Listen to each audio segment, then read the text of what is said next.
And welcome back, everyone. Welcome back to another week, another edition of the Kung Fu Cup 2024 WTL Summer Round number 4. I'm, of course, Showside VIP, and with me, I'm joined by the amazing people in the chat and these incredible players as well! Exclamation mark B in the chat if you guys want to have a look at the bracket yourselves. The bracket is massive. It's stacked. You got players from all around the world, from Europe, from Korea, from Southeast Asia, from everywhere you can imagine, and they're all drinking it out here in the Kung Fu Cup. As always, the best of the best, and here we go. We have our first series, we have our first matchup spawning in the top right-hand corner. In the top right-hand corner of Crimson Court, we have our South Korean Zerg player. The blue Zerg representing Gaimin Gladiators, it is Shin. And spawning in the bottom left-hand corner, we have the South Korean Protoss player, the returning ex-military Protoss, the Red Protoss, representing himself, currently teamless, but making a splash in the scene in his return. It is Trap. Let us go again. Trap alongside Rogue have returned as of the past, I want to say, month now. I think it's been around a month since their return, and they have been taking down some big names as of late. Trap has been popping off in PvT. He's been bringing down players like Byun, for example, taking Dark to the ace match as well. Really impressive stuff.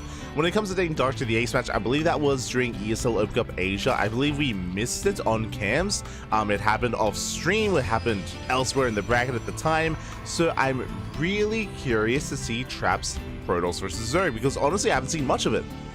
I've seen Trap against Protoss in PvP. I've seen him against Terran, but I want to see him against Zerg, because that has been something that I have been missing out on. So it's great to see our returning military player doing quite well here. I would still favor Shin, especially as of late. If you've been watching the channel, we've become like a fan Shin channel this week. We casted him on Monday and Tuesday so far, every weekday. Now Wednesday as well. Every day of the week we got some Shin content. It was on Monday, of course, when we saw Shin take down Classic in the finals of ESL Asia. It was Tuesday where Shin took down Nightmare in the best of 7 show match in the Club NVX Ducklings show match, and now he's here against Trap. So again, we've been seeing a lot of Shin versus Protoss, and we've been seeing a lot of shenanigans as well. Speaking of shenanigans, we are taking the forward base. We're going for the gas. Now, with this forward base being taken, this usually leads into an all-in. We prioritize this gas mining. It leads into roaches, into a queen walk across the map, maybe a drop lord based all-in. Aggression is going to be on the horizon here for Shin. But before we talk about Shin, we have a Twilight Council. It's going to be a Twilight Council. Everybody, we pull out of gas, Glaives. It looks like this screams Glaive Adepts, 4-gate Glaive Adepts here from Trap. He's going to be the aggressor initially. The scary thing is that if Trap doesn't do enough damage with 4-gate Glaive Adepts, then this counterattack with the help of this base, with the help of this resisting gas geyser, is going to hit like a truck. It's going to hit very hard. Gateways are being thrown down. There's that Glaives that we spoke about, so Trap is getting to his build. Meanwhile, the initial Adepts are going to be threatening a dive here into the main base. Lings are chasing them down, and they're going to be able to keep up. We do head into the natural, though. Ooh, good reaction out of Shin. Oh, no! He walls up, but one drone will go down. We do force the recall. Trap not losing anything here, and he will preserve those Adepts. Very important here that he does preserve them in preparation for the eventual counterattack. And also, my apologies, we're doubling down. What I mean by that, I assumed that this was going to be 4-gate Glaive Adepts. We have 4 gates in production and 1 gate already done. This is 5-gate Glaive Adepts. This is a bit of a more aggressive variation, something we don't see too often. So I'm intrigued. Typically we would go for, like, in pairs of 2, like 4-gate, 6-gate, or 8-gate. 5 again is something that I haven't seen in quite some time. I'm curious how this works.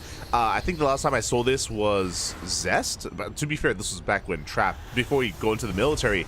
Zest was playing around with 5 gates at times, but it looks like we are going to be not quite expanding behind this. Again, we're going to be committing. We're moving out across the map. We have 7 Adepts for now. We're soon to have more. Meanwhile, speaking of the Rich Vesting Gas Geyser, it's being mined from. It's being mined from immediately here for Shin. Trap going to be reinforcing. Overlord Scout did confirm the gateways, did confirm the Twilight Council, did see it researching as well. Shin is fully aware of what's going on. He's throwing down some safety spine crawlers as well. We have a spine here at the natural, spine at the third. We're trying to buy some time. We don't quite engage. The Queen's back off. We don't commit to the shade. But we're going for that third base, going for another big warp in behind this. 5 NFs at a time. The Prism! No, the Prism is under fire, and the Prism, it looks like it will get away. Whew.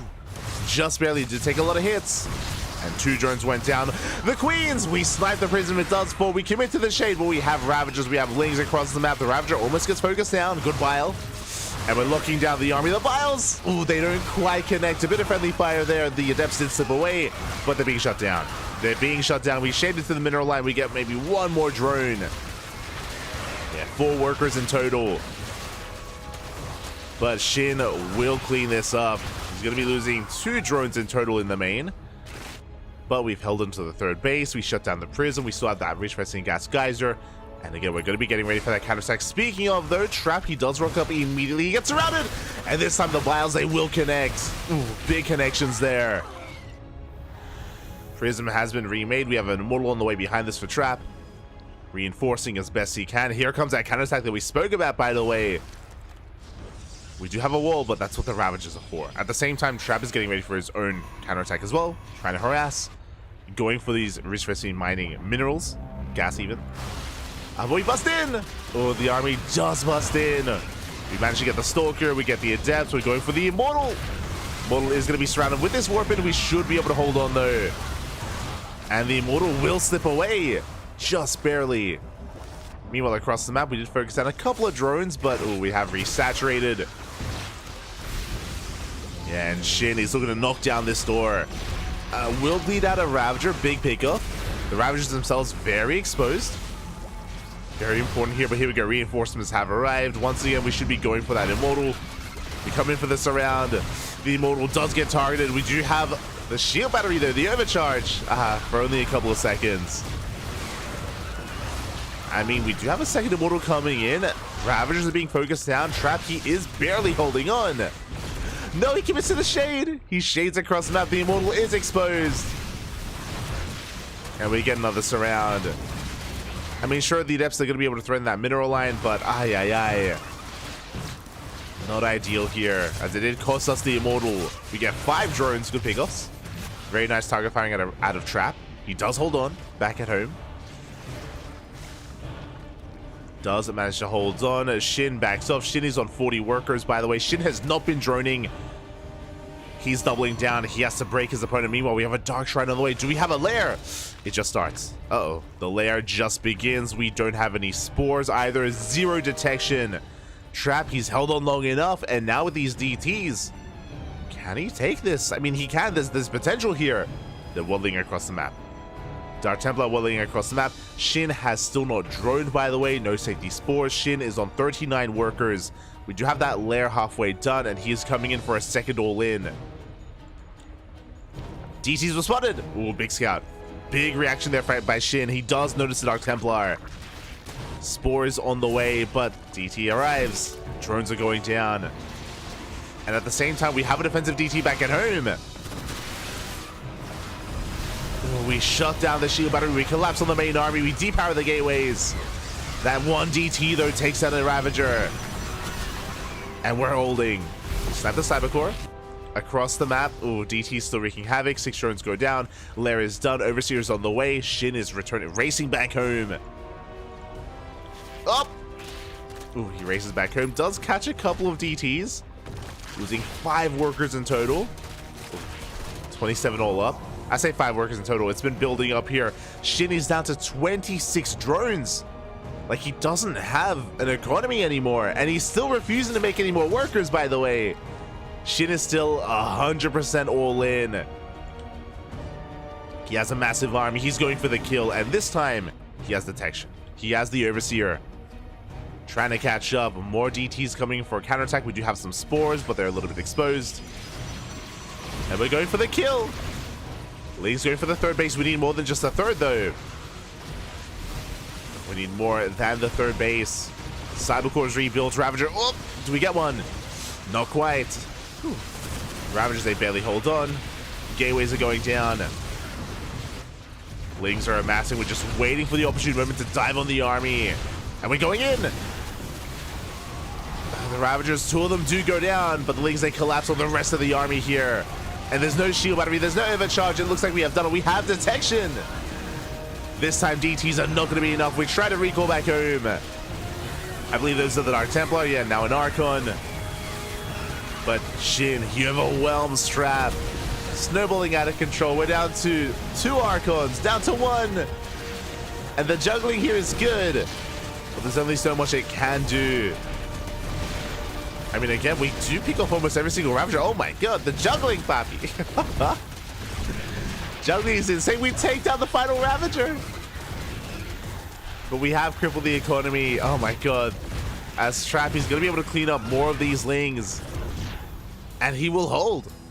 Again, with the power. Give Trap 1 Prism and 1 Archon, and he can defend against an army of Ling Ravager. He does barely hold on. He's on 22 probes. But Shin is now droning.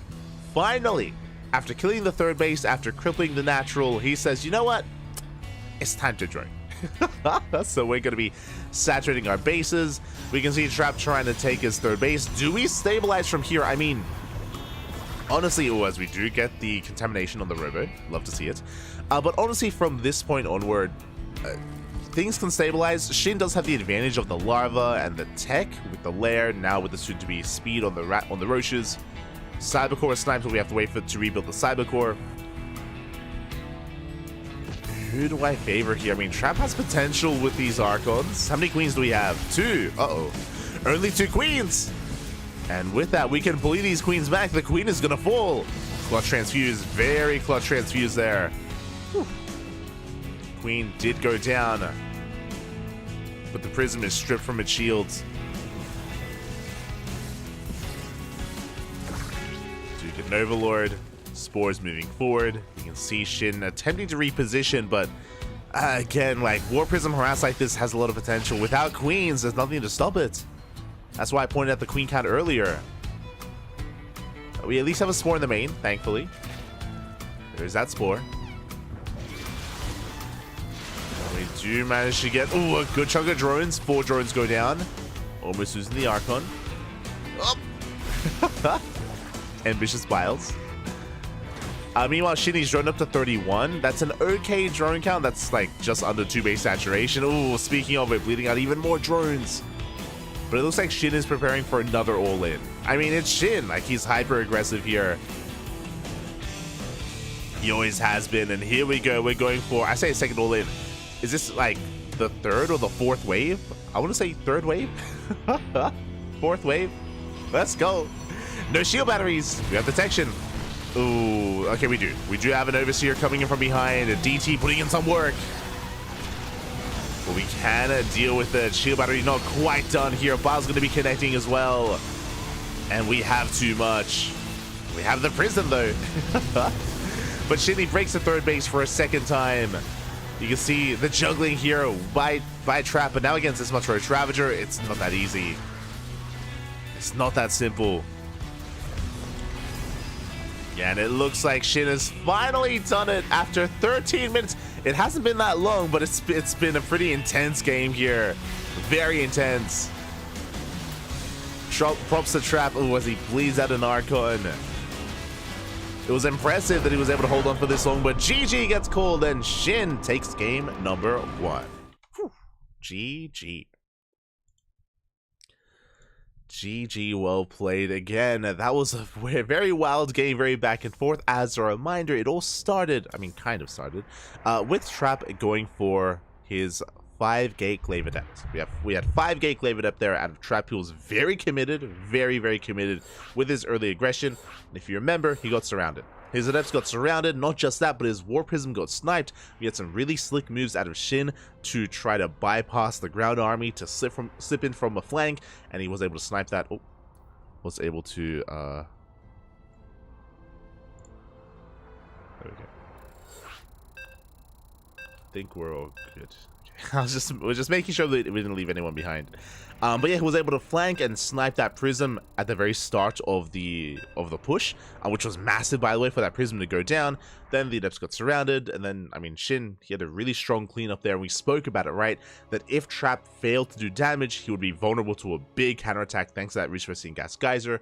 Shin, of course, took advantage of that, moved out, and it was an uphill battle for Trap. I mean, a battle he almost won. Like, he almost did hold and almost minimize his losses, but almost is Not good enough. And here we go. We're getting into game number 2 and spawning in the bottom left-hand corner.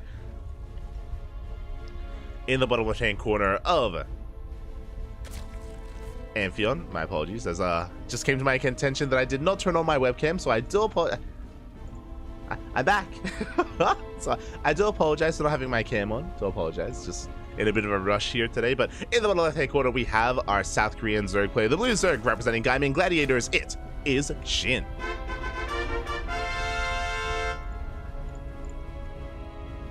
And spawning in the top left-hand corner, we have the red Protoss player representing himself, currently teamless, the returning ex-military Protoss. It is Trap.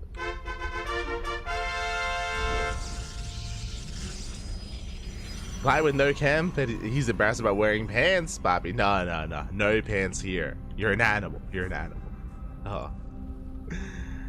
As we are settling in once again, and honestly, that was a great game 1 here from Shin. I mean, for his initial defense, the all-ins were risky, but Shin, he knew that he was ahead. He knew that he was in a position where he could cut workers and go all in, which is why it was impressive that Trap held on for as long as he did. Things are looking dire for Shin, especially with the DT counterattack, right? The Dark Templar were a very smart move there by Trap. There was no detection. Drones were going down. If you remember, there was a time where Trap had almost doubled the drone count or the worker count of Shin because of how many workers had fallen, but it still was not enough. Still was not enough in the end, and now we're settling into game 2. One more win, and Shin will take it. One more loss, and Trap is out of the tournament. Oh boy. As a reminder as well, the winner of this series does have an opponent ready and waiting. We can delve into that once we wrap up this initial series. Can later dive into that. As we do see Shin forced to take the unnatural. Natural is to have a pro block here at the natural base, which again is more of a norm at this point. Is a little more commonplace, a little more meta. Usually it's a little bit rarer to see a Zerg player actually expand on location, depending on the map, I guess, depending on said map. Ooh, as Trap is going to be deviating quite heavily here, going for a Stargate opener instead. Something a little more standard, something a little more macro-oriented. It makes sense on Amphion. Your third base is a little more secure, whether it's the linear third or the triangular third. It is a little more secure here, a lot easier to defend.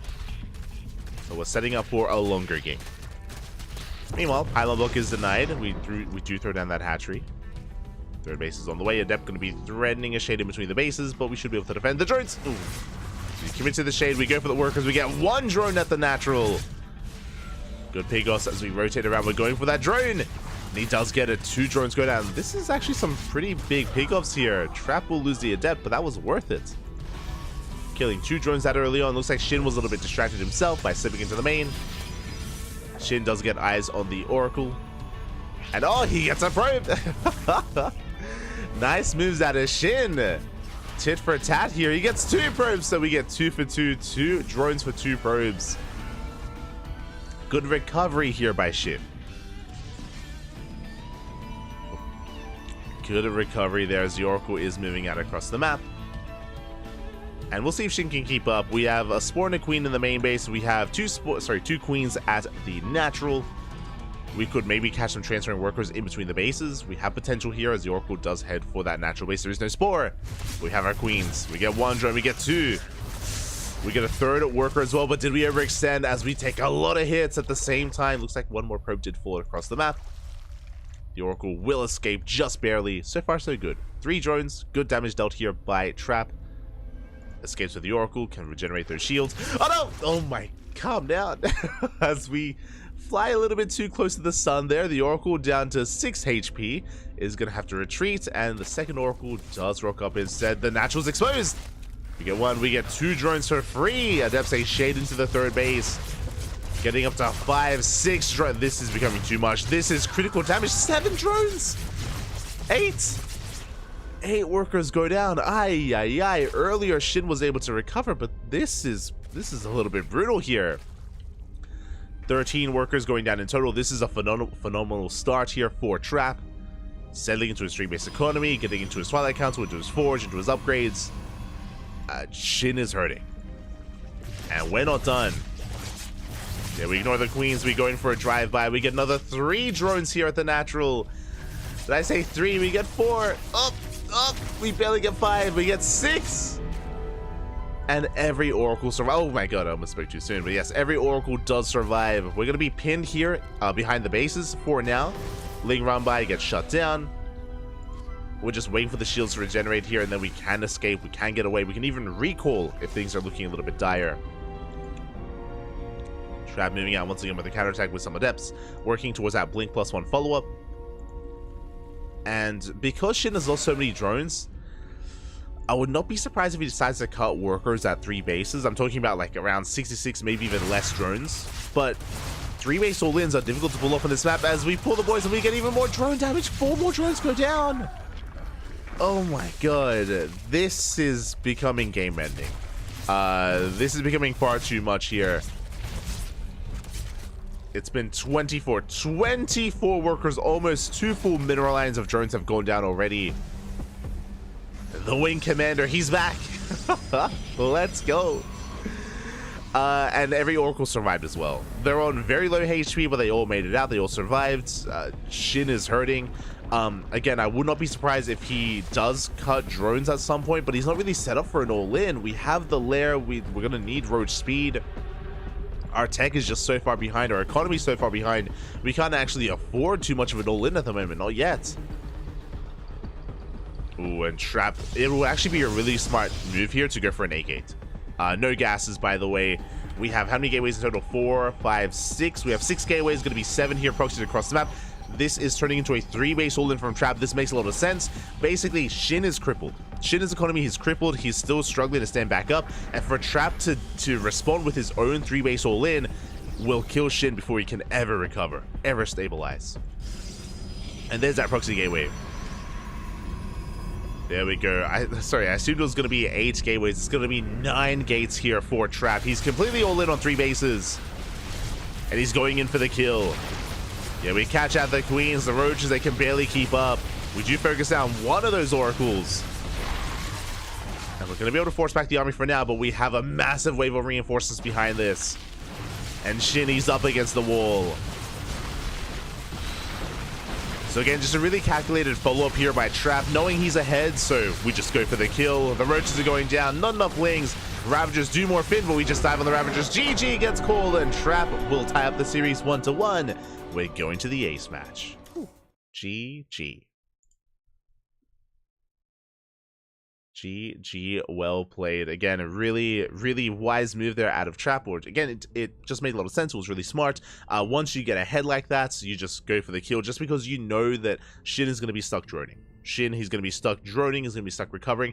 Even if Shin decided to go for his own all-in, he just didn't have the economy, because he had taken so many losses, he didn't have the economy to actually sustain an all-in anyway. So the other option, of course, would have been just like Trap, take gases, take a 4th base, throw down a robo, and transition into like Colossus and like a more robust army. There was no need for that.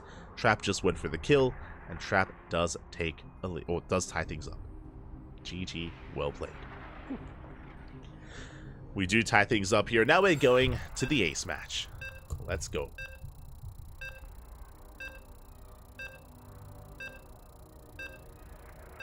The ice. What a massacre. I think that was for the last game, but yes.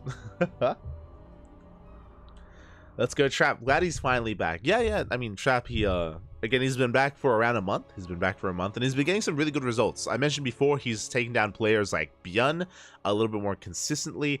He's taken maps off of Dark, and now we're seeing him here against Shin. We also saw Trap against Protoss. He had a harder time against, I think it was PvP, Trap versus Hero, or Trap versus Classic. Did have a harder time there, but here he's holding his own.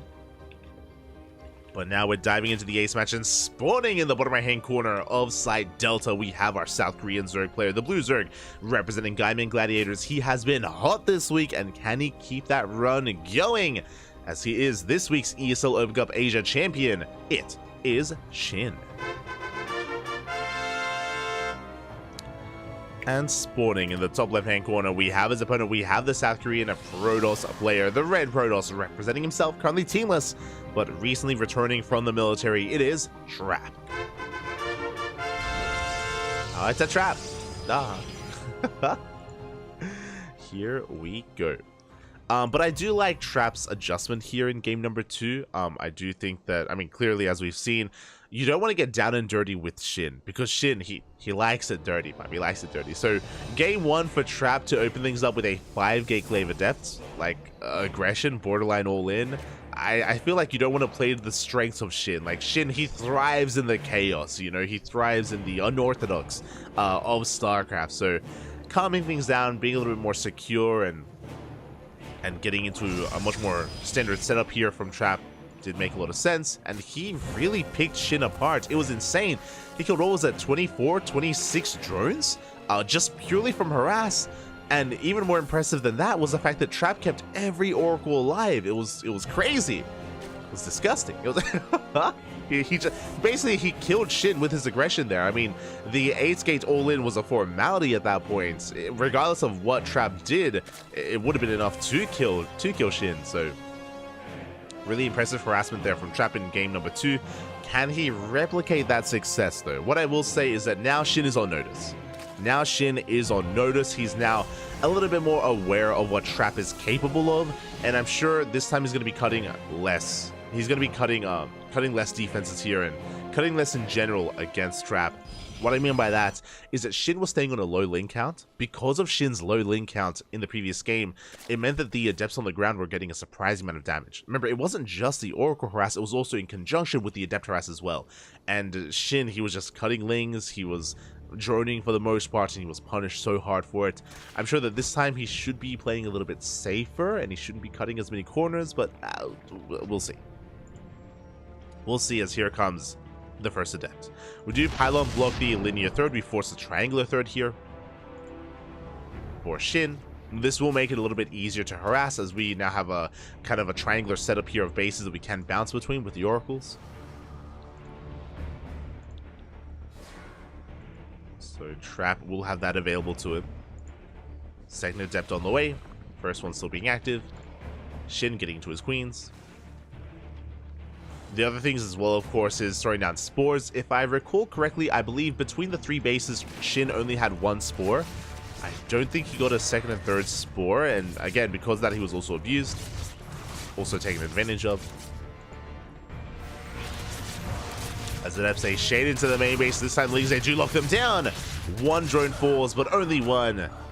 A much cleaner defense here. Still taking a loss, but Shin does minimize his losses. Meanwhile, the Oracle's moving out on the right-hand side. It is spotted by the Overlord. Shin is aware. Shin responds with his queens and counterattacks with those lings. As Trap is getting his third base. Again, it's going to be a triple Oracle opener into a third. Standard build here by Trap. Threatens the third base. Goes for the larva, but does get one. Good pick off.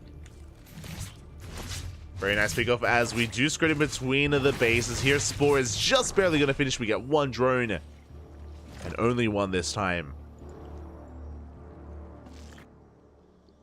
So far, so good. Shin has had a much better job defending this time. He's got a spore in his main, spore in his natural. He doesn't get a spore in his third base, but that is why Shin has 3 queens at the third, to defend it, to protect it, to make up for the lack of spore. Oh, and Trap. We are not going for a forge. My apologies. I did actually miss that Twilight Council. I saw the gateway earlier and I was a little bit perplexed. It's going to be a Glaives follow-up. And we only made 2 oracles. So this time, oh, how do I feel about this? I mean, Trap is going to be going for a very aggressive follow-up here. We've been here before somewhat. This needs to get damage done. The Glaive Adept follow-up, I mean. As we're getting up to 4 gates. Now, the plus side here is that this build is hidden. This build is very hidden, but Shin does go for a safety Roach Warren. It was thrown down around the 4-minute 30 mark. Roach Warren's already done. No roaches yet, so there's no reason to make roaches, but we do have access. We do have access to those roaches. Lings, they do harass across the map. Seeing these 3 Adepts is not a tell. It's not a large enough number here to really tip off Shin. We do shut down 2 of them. And the Lings, they come in for a scout. They do get eyes on more Adepts. We keep the rest hidden. Very good movement here at a Trap. Does keep them hidden. Shin still is not fully aware. We do have some roaches on the way, though.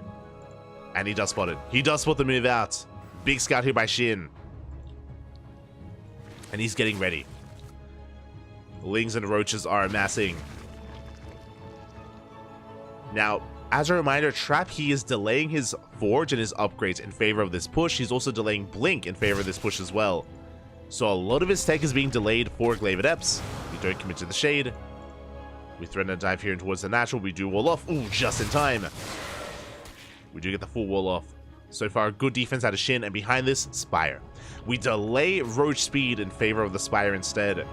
Big move here by Shin. How the turns are tabling. Initially, Trap was the one to react to and respond to. Now, we need to scout Shin. Now, Trap does have oracles, but for the time being, he has no reason to scout. He is focusing here on clearing up creep, on being active, threatening these bases. Trap has the potential, the capability to scout, but again, for the time being, is focusing on his aggression. He has not dipped in between the bases to get arena what's going on. Yeah, the Adepts are being forced back.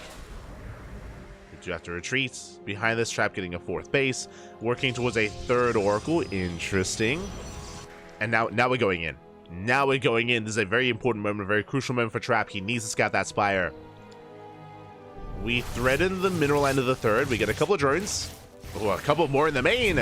Oh, 1 Oracle goes down. We zone him away, and we don't get into the main base. Ay, ay, ay. We did not get in. The mutas are on the way.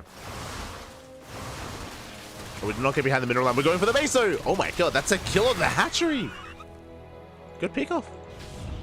Very nice pickoff here by Trap. But again, he did not scout the tech. Mutas are on the way, and we're not quite ready for this. So you can see that the natural base is exposed, the main base is exposed.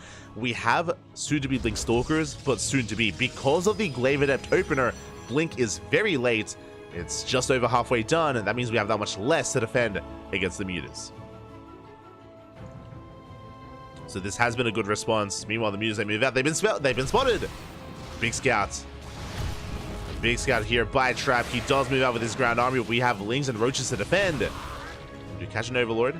We are pushing. At the same time, mutas, they get across the map. We do warp in. And plenty of Stalkers, but no Blink. We can ignore them. And we just run past the Stalkers. We head for the main base. Probes are going down. We did get the Oracle. So far, only 4 workers, but it looks like Trappy's forced back home. So good damage so far here by Shin. He has lost 2 mutas for 4 workers, for 2 oracles, and for buying breathing room, for buying time. Ooh, we do overextend a little bit here, as we don't quite lose a muta yet. Oracles, they get across the map, they get 3 drones. Meanwhile, we got 6 probes did fall, and Shin, he's amassing his ground army. He's going for the 4th. There is side defense, there are Stalkers. But a lot of the army here is out of position. A lot of the army is trying to keep up with the mutas. And we collapse on the 4th base. Yeah, Baal's going to be thrown down. They collapse here on the shield battery, on the cannon. Overcharge is popped. Overcharge is spent. Mutas, they try to come in from behind. They try to support the army. They're going for the oracles. And they will get them. Both oracles go down. We get into the mineral line as well. And shit, it looks like he is breaking this position. I say that we're running out of roaches. The Stalkers have arrived. Remember, Blink is done now. We have to get the hell out of here. We dive with the mutas. Bold move there by Shin to go even further with those mutas. 12 probes full, but we save the base. We save the Nexus. Shin has been droning up this entire time. Bear that in mind. He was droning. He's up to now 84 workers. But his ground army is lacking. Because he was droning, his army is not quite what it needs to be, and Trap has arrived. Mutas, they try to harass. Trap has Stalkers back at home. Trap moves in, and oh shit, he's in trouble. He's in a lot of trouble. 2 Ravagers get focus fired, and we're going to get the others. Yeah, these Ravagers, they're caught out in the open. Big pickoffs here by Trap. Reinforcements are on the way. And can Shin barely hold on again? He's bleeding out so much. Lings do arrive, but the mutas are being shut down as well, and Trap, he's overwhelming Shin. Again, Shin maybe did drone up too much. Droning up to 84 was maybe a little bit too greedy there. I say that. These Stalkers are getting very low, but here come the reinforcements. Yeah, reinforcements have arrived. The mutas go down. Trap, he can keep this going. So far, good links. Roaches are barely popping out. Shin, can he barely hold on? It looks like he can. It's close. It's very close here. Again, that storm count getting very low. But the roach count is even lower.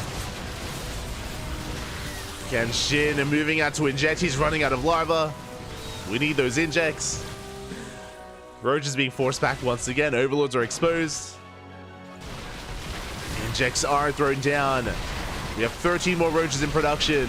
Again, Trap, he's so close to just breaking Shin here and now. So close. And he's done it. He has broken him. Pushing into the natural. Going for the kill. This ramp is going to be brutal. It's such a brutal choke point here working against Shin. And Trap just has to be careful with how he does maneuver. Again, so important as well that Trap, he caught the Ravagers when he did. He got, what like 8 Ravagers for free? And that was huge as well. Potentially, if we were able to get them safely home, maybe we defend. Again, it was so close. We do force the recall. At the same time, Adepts are wreaking havoc at the 4th base. We once had 84 drones, but 12 workers go down. And we shade in towards the 3rd.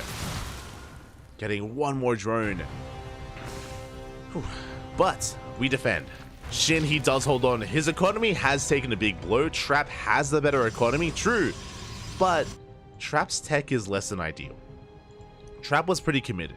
What do I mean by this? He has a gateway army. There's no Immortals, there's no Colossus, there's no Storm, there's no Disruptors, there's no Bay, there's nothing else here. Only a gateway army. The longer this goes on, the harder it's going to be for Trap. Oh, and Shin, he made it. He survived the counterattack. He survived the all-in, I would say, of Trap. And now Shin is breaking out. It was a good push there by Trap. It was very, I mean, he barely did not kill Shin. Did a lot of damage, but damage is not good enough. He had to kill, or he had to cripple. And here comes Shin. Now maxing out with Ling Bane Roach Ravager, collapsing here on these Stalkers. Overcharges pop, but it doesn't matter. We break the defense. We break the shield batteries. We have some Stalkers. We're blinking our hearts out. We do shave off some of those Ravagers. Good pickups, but we break the base nonetheless. Shin, he has done it. He has a counterattack broken through, survived the initial push. And the Nexus goes down. And we just don't have enough. We don't have enough to clean up this army. Shin consolidating his forces, does get eyes on the 5th, now the 4th base of Trap.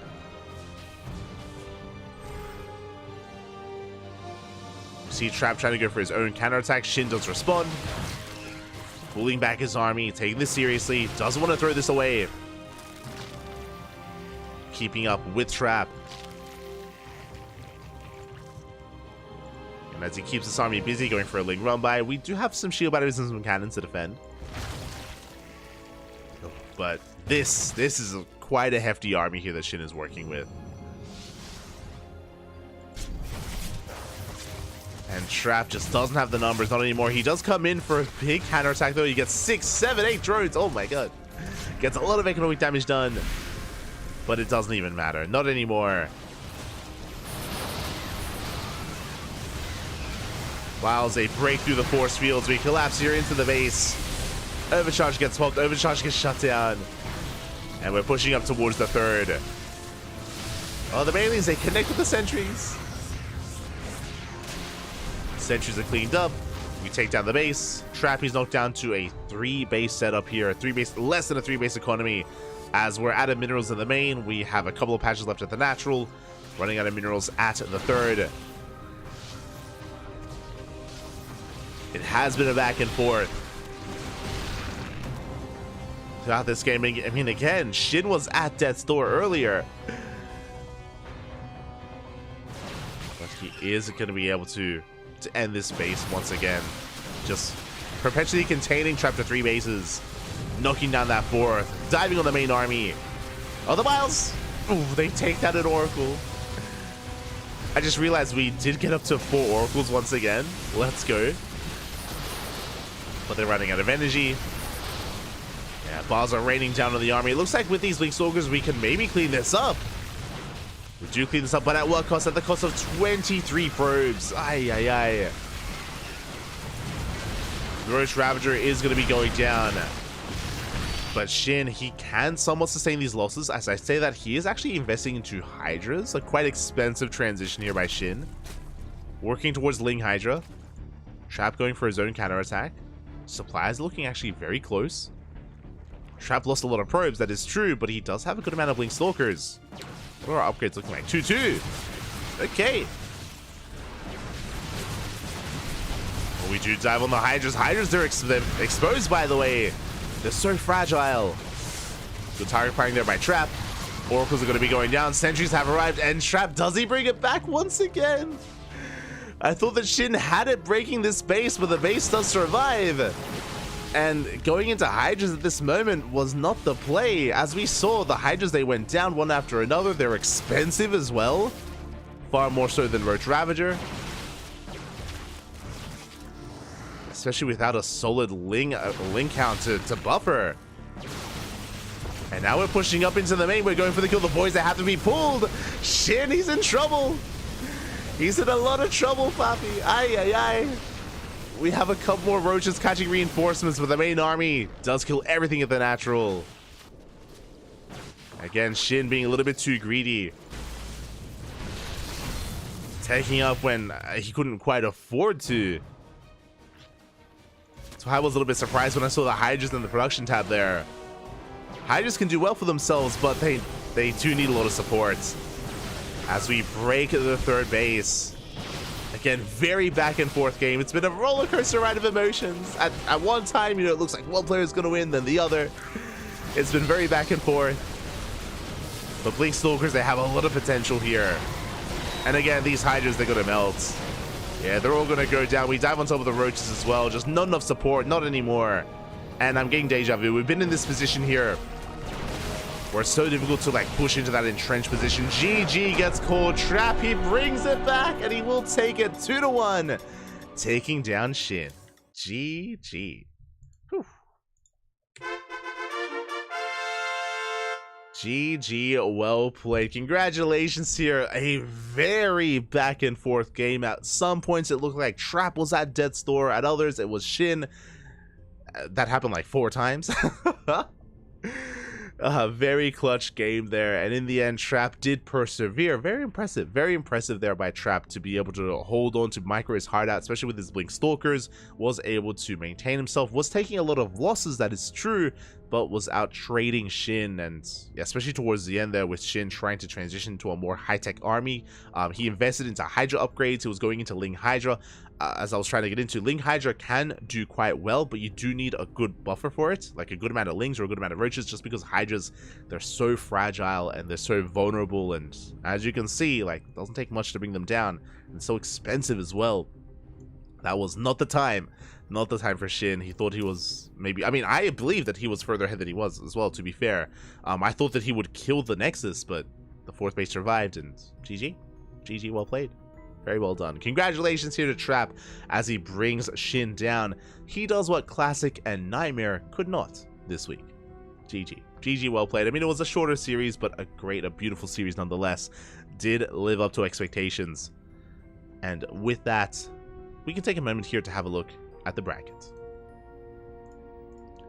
Exclamation mark and B in the chat to have a look at the bracket yourselves. Let me just quickly get that ready for you. This is the Tuna Cup bracket. Bam. But there we go. We do have, oh my god, we do have the rest of our tournament lined up for us. Now I believe we're going to be switching servers. I'll try to keep an eye on everyone here. I don't want to get left behind. One moment as I try to message some players.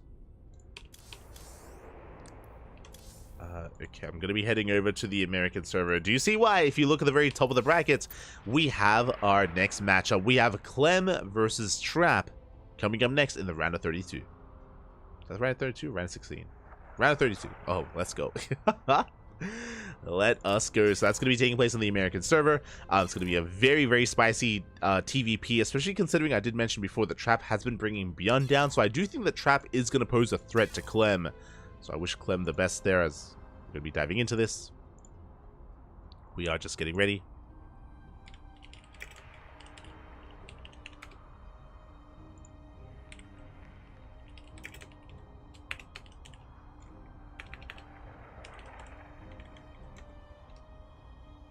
Just making sure I don't get left behind. Scrolling down a little bit further, we have Jeshi versus Ordinary. Looks like Jeshi did take that series, so Jeshi's waiting for the winner of Clem and Trap in the round of 16. We have Cyan up against Nightmare in a PvP. Nightmare did take down Harsum 2-0. I'm pretty sure what Harsum usually does is he's like Pig, in the sense that he competes and then I think he casts after he gets knocked out. So I think Harsum is going to be casting the rest of the tournament, question mark. I'm uncertain of that. Pig does the same for like ESL Americas, for example. So Harsum, he may be content just casting from here. Scrolling down, we have Cure versus Hero in a Terran versus Protoss. The lobby was posted. I did have the option to jump on Cure versus Hero, but usually we try to follow our players. We try to follow our players and have a little bit more structure to the broadcast. So we're going to be committing here to Trap versus Clem. So I'm just making sure I have everything set up and that I don't get left behind. Fingers crossed. Team Liquid.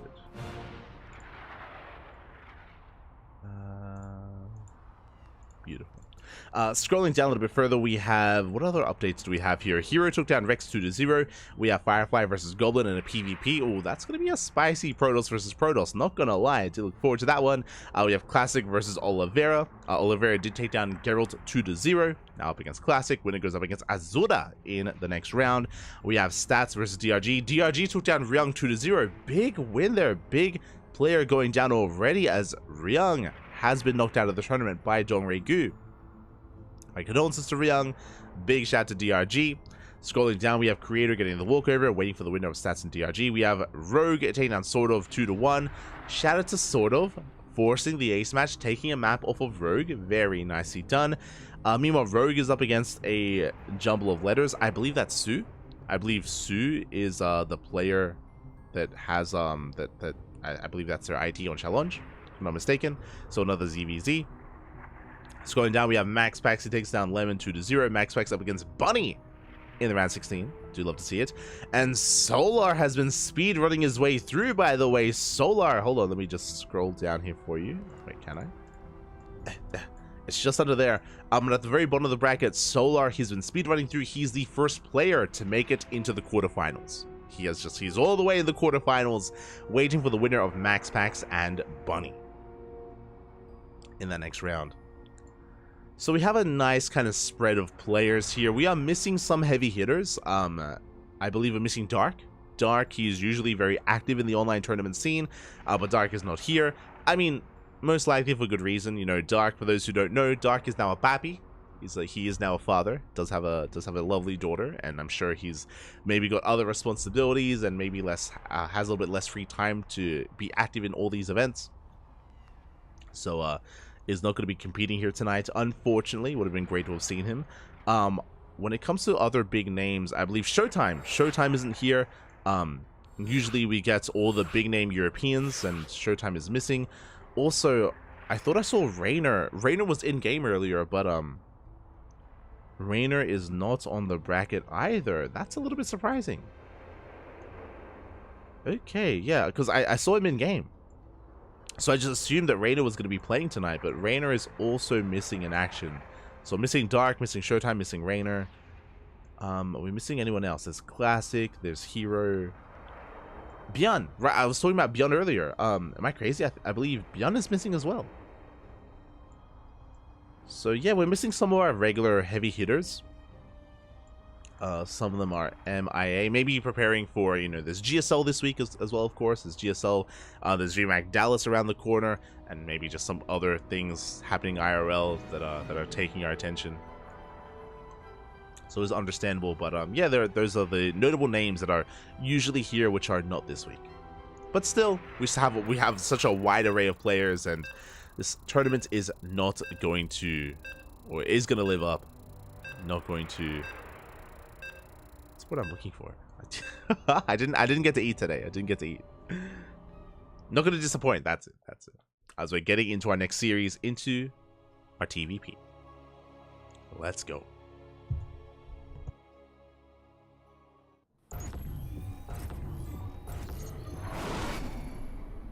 And here we go. We're getting into our next game. Spawning in the bottom right-hand corner. In the bottom right-hand corner of Oceanborn, we have our French Terran player, the Red Terran representing Team Liquid. It is Clem. And spawning in the top left-hand corner, we have his opponent. We have the South Korean Protoss player, the Blue Protoss, representing himself currently teamlessly. Just took down Shin 2-1. It is Trap.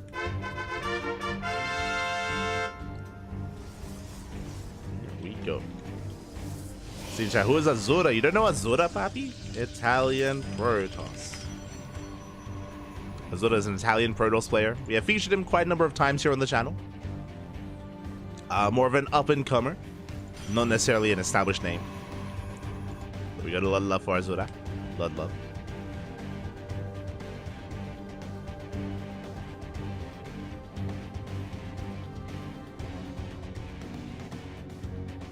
Catching up.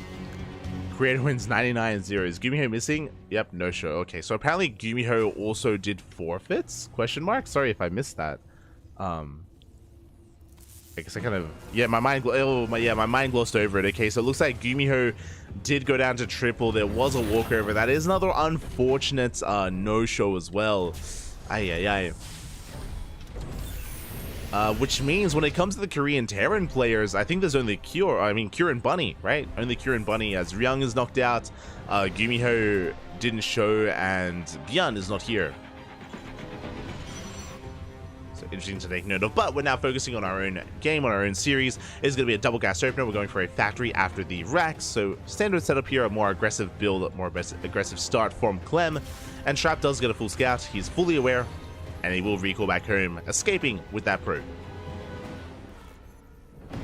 Probe will avoid the clutches of that Reaper. We'll get back home safely, getting into our gate expand, or gate cyber expand, getting into our standard opening.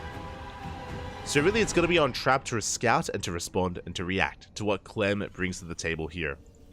Now, with this 1-1 setup, we're not going for an add-on swap. We're going, I imagine, Reactor to Reaper Hellion. We could even go into Marines, into earlier Widowmine production for a drop.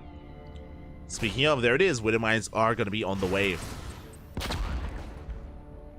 First Reaper does end up testing the waters here against that Adept. Has to be careful. Is zoned away, and I believe Clem has not scouted the tech. The tech of choice will be a Stargate opener here at the Natural. Stargate has been thrown down, and the Reaper scout is going to be denied. With this Stargate opener, I mean, it's the Wing Commander himself. It should be a Phoenix opener, but if you remember, in Game 2 versus Shin, Trap popped up with his Oracle Harass. So we could be seeing an Oracle opener instead. That is not unheard of in this matchup. It is a little bit more uncommon, true, but we could try to flex our harassing there, and we could try to snowball out of control with that and get some damage done. We'll see, as behind this, we only went for the one Widowmine. Okay, so only the single Widowmine into a Cyclone. I mean, it makes sense because Clem doesn't know if it's Blink or not. He doesn't know if it's going to be a Stargate or Blink Stalkers.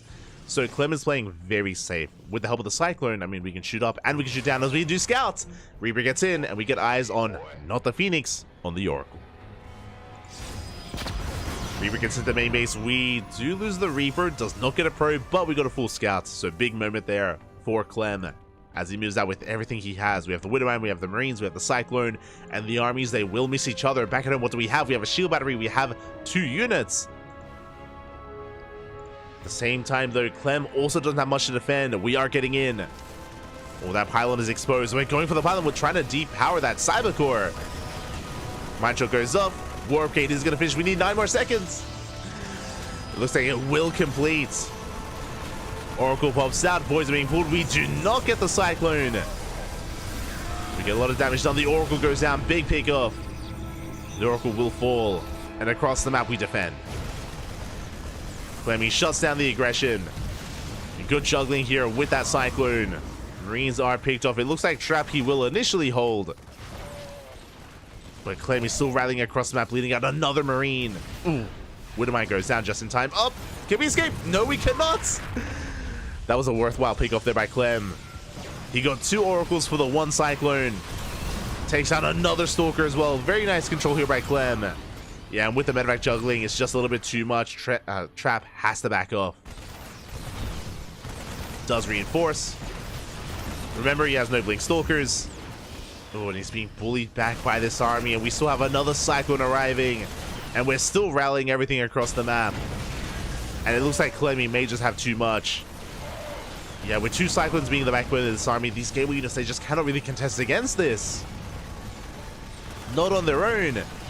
The opener of Trap has hurt him more than anything. Ooh, Medevac finally goes down, and now we can clean this up. We get the Cyclones, we get the Vikings. Trap finally holds. I mean, I say that we do arrive with a couple of extra units, but without that Medevac, we can't juggle. Without micro potential, Clem has to retreat. But he traded well.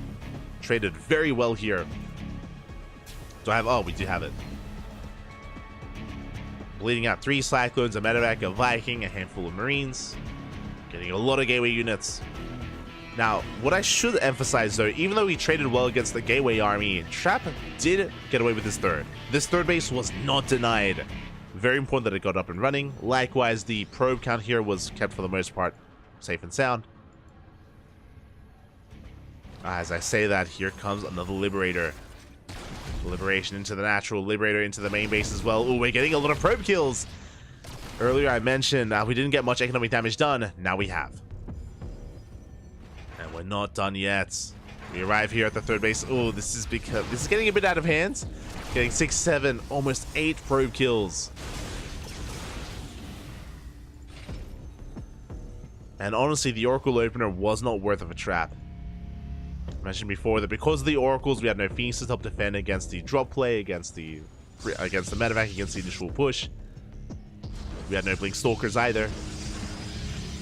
The Oracles were focused down. And we get another probe in the main. Brutal losses there. Now really, Clem, he's just waiting for his moment. He's waiting for his upgrades. Stim, Combat Shields +1, it's all on the horizon. It's soon going to finish. And Clem is going to hit a very strong timing. He is up in army supply, and this push may just end. We almost catch a Phoenix. At least Trap is aware of the army. But being aware is one thing. Can he stop it? We will have force fields. Force fields are going to be so important here in the defense. And we could have potentially force fielded the ramp, but we weren't quite there. Clem does move in. Stim is done. We have our upgrades. We do have an overcharge. Can a Trap hold on? Does throw down the stasis trap. Clem rotates around. Oh! Ooh, does get hit with his Widow Mines. Not a bad stasis. Cyclone shutting down the pylon. Clem posturing. And you can see that Clem, all he's doing is he's just posturing and getting a third. I mean, he could have stemmed, he could have dove in. And it looks like he will. He does get the shield battery. Going for the mineralite. Oh, getting a probe. 4 in total before retreating.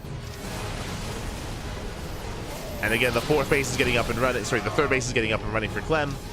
Working towards a Ghost Academy, working towards the rest of his production. And Clem doesn't really lose anything here. He lost like a Marine. He lost 3 Marines, 1 Marauder, the Cyclones. Oh, gets the Oracle. It's been well worth it here for Clem.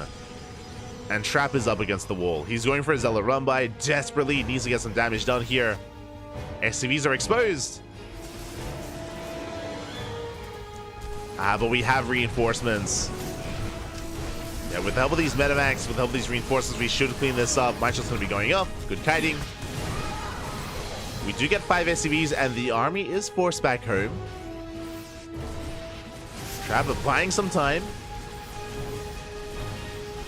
Getting a 4th base. He finally breaks free.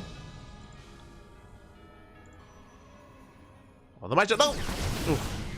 Michael goes off. Trap is in the midst of stabilizing. He hasn't stabilized yet. He's still a ways off, but we're getting there. Something that would help here is splash damage, whether it's Colossus, Disruptor, Storm. Right now, we're only working with gateway units, which means Clem, he doesn't have to split. He can just stim and win, Pat. And EMP. Again, Clem, he knows how ahead he is. Is pushing forward. EMPs the Zealots. Catches the Phoenix as well. The force fields are they are going to buy some time, but once these force fields run out, what do we do then? Zealot run by runs into reinforcements. Mine Shot's going off. We do try to force a friendly fire. Cute move there by Trap, but it did cost him his Phoenixes. And we still have a terrifying death ball of an army here.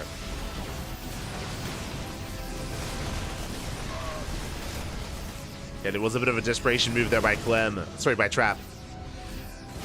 To force that friendly fire. And Clemmy's up 50 supply. Oof.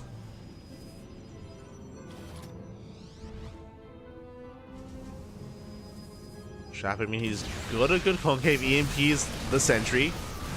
I believe we have like one force field left. Once again, we try to force his mine shots. We do get one. That one mine did a lot of damage, more than the main army of Trap. But we do sustain ourselves. The Bio army still stands strong. And here come the reinforcements. Trap is moving up another zealot run by, but it's only 3 zealots. Good EMP.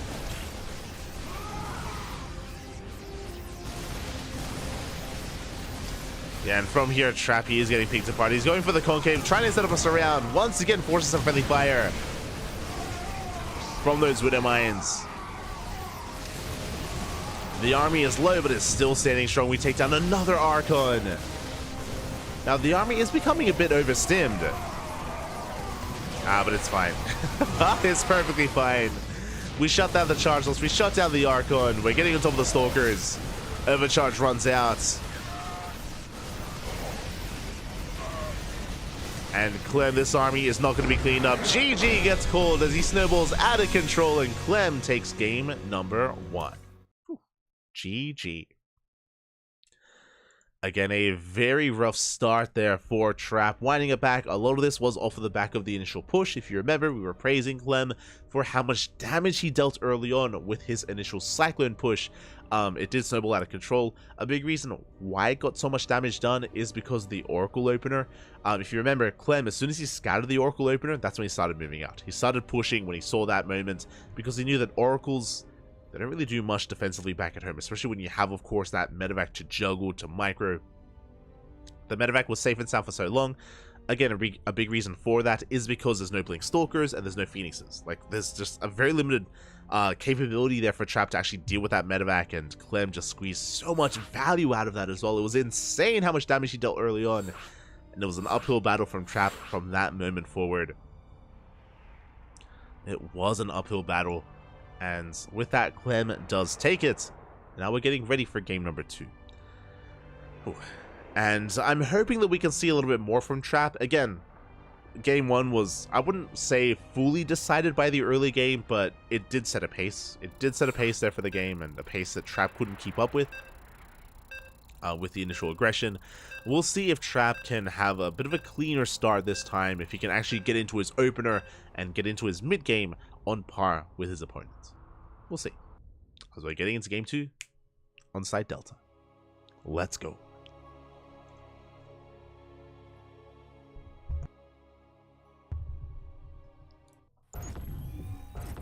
Here we go. See in the chat, 1 Archon, 1 Immortal, and a Dream. Smudge. And a Nightmare Poppy is spawning in the top left hand corner of side Delta. We have the French Terran player representing Team Liquid. It is Clem. Leading the series 1-0, and spawning in the bottom right hand corner, we have his opponent. We have the South Korean Protoss player, the blue Protoss, representing himself. Down in the series, he has to fight back here and now to force that ace match. It is Trap. Let's go. Let us go. As we are going to be settling into our game here. We are going to be settling in. As Trap is moving out with his probe scouts. And should be getting towards his tech of choice. Now, I don't imagine we're going to be seeing another Stargate Oracle opener. We could see Stargate into Phoenix, especially on side Delta. That's definitely viable. Meanwhile, Clem mixing things up as well. Remember, in game 1, it was a double gas opener into a faster factory. Here, it is a single gas opener into a Rax, expand with a CC. On the low ground or on the high ground, regardless, the command center should be on the way for Clem. So a much more economic opener. That makes sense on side Delta. That's why I also mentioned that I would not be surprised if Trap goes for a Stargate Phoenix opener this time. Again, just because the rush distance by ground, just because of how defendable your natural is because of this ramp, it is easier to defend and you can cut some corners and we can get into a good Phoenix count here. But we'll see. We'll see if Trap wants to spice things up with a Blink opener instead. Probe Scout does confirm the command center on location. Probe is going to back off. Again, it was a Marine opener, not a Reaper, so the probe will make it back home, or can still be active, I should say. And we're still waiting here for our tech option from Trap. Do we go Twilight Council for Blink? Do we go Stargate for Phoenix? Do we go Stargate for Oracle instead? And with that 150 gas, it is going to be the Stargate opener. Now again, this is a really good... Oh, we're going for 3cc. This has been a very trendy build. We're being very greedy here. It's going to be a 3cc, I imagine 3 racks out of Clem, as we only have a single gas, so no factory is going to be required. There's the second racks. We should be throwing down the third racks thereafter. This has been a very popular build these past couple of months. We've been seeing Byun do this. We've been seeing Maru do this. We've been seeing this build permeate throughout the scene. Very greedy. And it can hit like a truck as well. What I mean by that is that we're going to be hitting a stim timing. Because we're rushing into 3 Raxes, we're going to be rushing to stim, into combat shields, into +1. There is that third Rax that we did mention.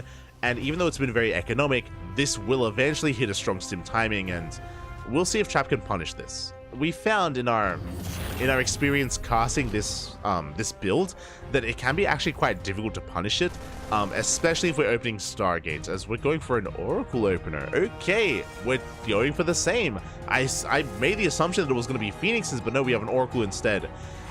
This is going to be interesting. So I do actually like this, specifically against the build of Clem. Because there's no stim, because there's no cyclones, this Oracle has potential. This Oracle has potential for damage, and it is important to get some SCV damage here just because how greedy Clem is being. This won't kill Clem, but there's potential to tie things up. To even up the economy, I should say. As Trap has yet to confirm. Now, Trap does see the abundance of Marines, but for all Trap knows, this could be a 3 racks. Like, this could just be racks expand into a 3 racks. He doesn't know if there's a third CC yet. Could also be a 2-1-1, to be fair, which is not unheard of either in this matchup. Behind this, third base is being taken. We're taking up into a Twilight Council. This should be for Blink, but it can be for Charge. We'll see which. So here come our first 2 Oracles, getting into the main base for the first time. Upgrades are on the way. And we can dive on the Marines! Yeah, they're exposed. No stim, no combat shields. 2 Marines going to be going down. We get 3. 4 Marines in total. We head towards that mineral line, and we do threaten those SCVs. We don't quite get the mule. Oh, not quite. But shaving off Marines was still a good pick off there by Trap. It wasn't economic damage, true, and it's more important that we get SCV kills, but killing Marines is going to weaken the timing that Clem has here with his upgrades. So it is going to soften him up. Meanwhile, we join up with a third Oracle. Behind this, Charge is on the way, not Blink. I do like that, especially against a bio-heavy composition. Pick up another SCV here at the natural. And it's so important that we keep tabs on where the army is, on whether or not Clem does push out across the map. Speaking of, he is. Remember, this time he has Stim. He's hoping to catch an Oracle or to hit that third. We do have a stasis, a shield battery. We have sentries for force fields. As Clem is rallying everything across the map while he expands at that third base. Expansion is spotted. And there's that first stim. The stasis! Ooh, quick reaction out of Clem. He does pull away in time. But we have force fields. We should be able to defend, but can we catch the army itself? As we rotate over towards that third, we pop the overcharge. We keep the Oracles alive. They do not go down. Oh my god. The Oracles for a moment turned into Immortals there. And we shave off how many units? 16 Marines, 2 Marauders, 17 Marines for 1 Adept. A very efficient trade here by Trap. Very nicely done. Now, because of Clem's economy, he can afford some of these losses. Like, he has a boosted economy. He can maintain himself. but that was still a good fight and a good trade for Trap. Has to be careful. So let's get the revelation off. Behind this, we have 5 more gates on the way. It's going to be, how many in total? It's going to be 7, 8, 9 in total. Oh my god. We do have Storm on the way. We have our splash damage of choice, and you can see the contrast between game 1 and game 2, especially with a much cleaner early game here by Trap. He is holding his own. Like, last game was a little more brutal, and Trap was playing from behind from almost the beginning of the game, just because of how much damage Clem did early on, but now things are much more back and forth. I mean, it goes to show how important the early game can be. Meanwhile, to counteract that Storm, we have a Ghost Academy here by Clem. Do have that Ghost Academy.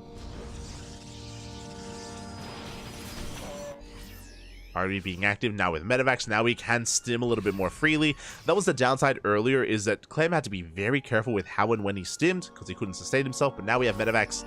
Now he can be a little bit more cavalier with it. The army is spotted. Trap does rotate. Storm is done. As Clem does spot the main army as well. I believe he may have spotted the High Templar. So Clem might be aware of the Storm option here for splash damage, which usually goes hand in hand with our initial opener. 4th base on the way. Clem still being active, getting his own 4 CC in between the bases, soon to be landed. 2nd starport. Oh, interesting. Okay, 2nd starport's on the way. We shouldn't be getting into any kind of Viking production or anything like that because there are no Colossus, not yet. But we're getting there with our Robo. Robo's on the way. Zealot Rumba on the right hand side. There's nothing to deny here as we don't know where Clem is expanding. We can see that Clem is expanding towards Trap, not away. Mind shot. Ooh, is gonna go up. Takes down 1 Zealot. Meanwhile, here comes that Zealot Rumba. We do have a bunker in position, but the whole position micro. We got 6 SCVs, good damage dealt there with those Zealots. And we even have some Zealots escaping. Getting a couple of extra Marines. The stasis, big stasis on the army. Oh my god. Clemmy takes it to the face. And now Trap, he can collapse on this. We just have to wait for that stasis to run out, and then we're going to be seeing a big storm on this army. Zealot Army headed for the 3rd base once again. And Clemmy has to commit. Ooh, good EMP. Does get 2 High Templar. Uh-oh, which means we have no Storm, which means Trap is in trouble. Another High Templar goes down. There is no Storm. Oh, there is. There's a flanking Storm here on the right-hand side. We do graze the army. And another Storm as well. But again, we lost 2 High Templar before the fight even started. And Clem, can he break through? It looks like he is. He snipes another High Templar. Do we have a Storm? We do. We need it. With that Storm, we barely force back the army. But Trap is in trouble. At the same time, Zealot Rambai does get into the natural. SCVs are falling. Ooh, another Storm here. Whew. But that was a rough hold there from Trap. Again, that initial EMP was brutal. As I'll say, head towards that 3rd. Get a couple of SCVs. Clem racing back home. And Trap needs time to recover. He doesn't need time here. I believe he hasn't gone into Immortal production. He has the Robo, but no Immortals, no Bay, no Colossus. Clem has momentum. Clem has a lot of momentum right now. And the only thing keeping Trap alive in these fights is his Storm. And do we have any High Templar? We have 3. We have 3 in the Prism.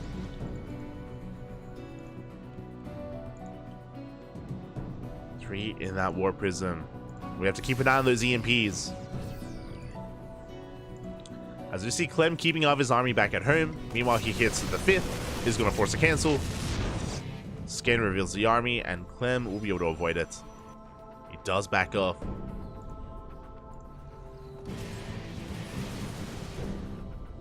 Zealot Rambai is, going to run into the main army. We pull back. Clem is now maxed. Trap may catch some of these ghosts, though. He's tempted. Those ghosts are exposed. Clem does re-rally his army. Does consolidate it. Pushing in towards that 5th base once again. Trap, he does miss the rotation. Yeah, Trap out of position. The base is going to be cancelled. He's going to try and save it. High Templar from behind.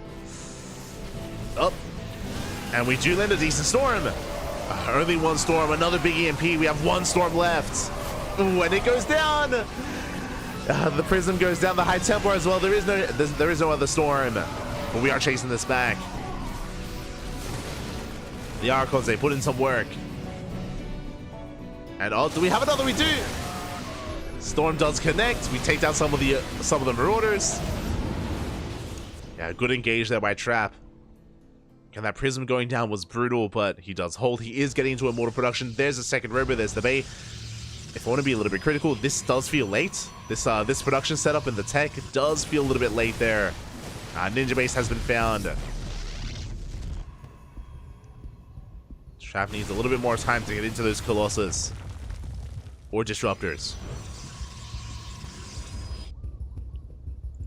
Meanwhile, Clem is going to be the first to remax. He's going to be the first to remax here with Liberators. Liberation zones are coming. The freedom, it's here. The freedom is on the way. And the problem here is that these Liberators, they are a form of tech that Trap doesn't really have a good answer to. Getting into whether it's Disruptor or Colossus is not an answer here to the Liberation zones. Not yet. Eastern EMP. Okay, the Marauders, they push forward. We have Vikings already in the sky to help deal with the Prism. So Trap has to be that much more careful. Trap desperately trying to take a 6th base. Is spotted. This Trap is unable to slow down the army. Clem pushing through.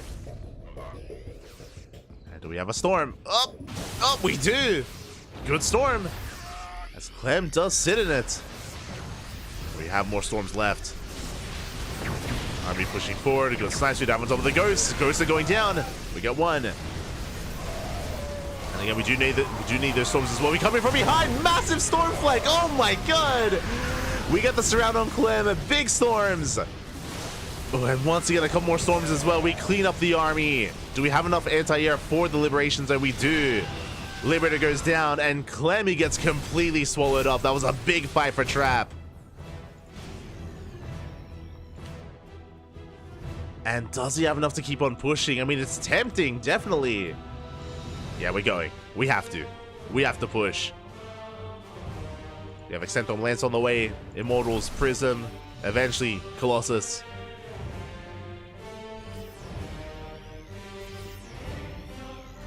This Trap is pushing through. Ooh, we do get a big EMP. That's a problem. There's no Prism. Without a War Prism, it's going to be difficult here to actually ferry these High Templar over and actually get some good storms. The Ghosts, they want the High Templar up.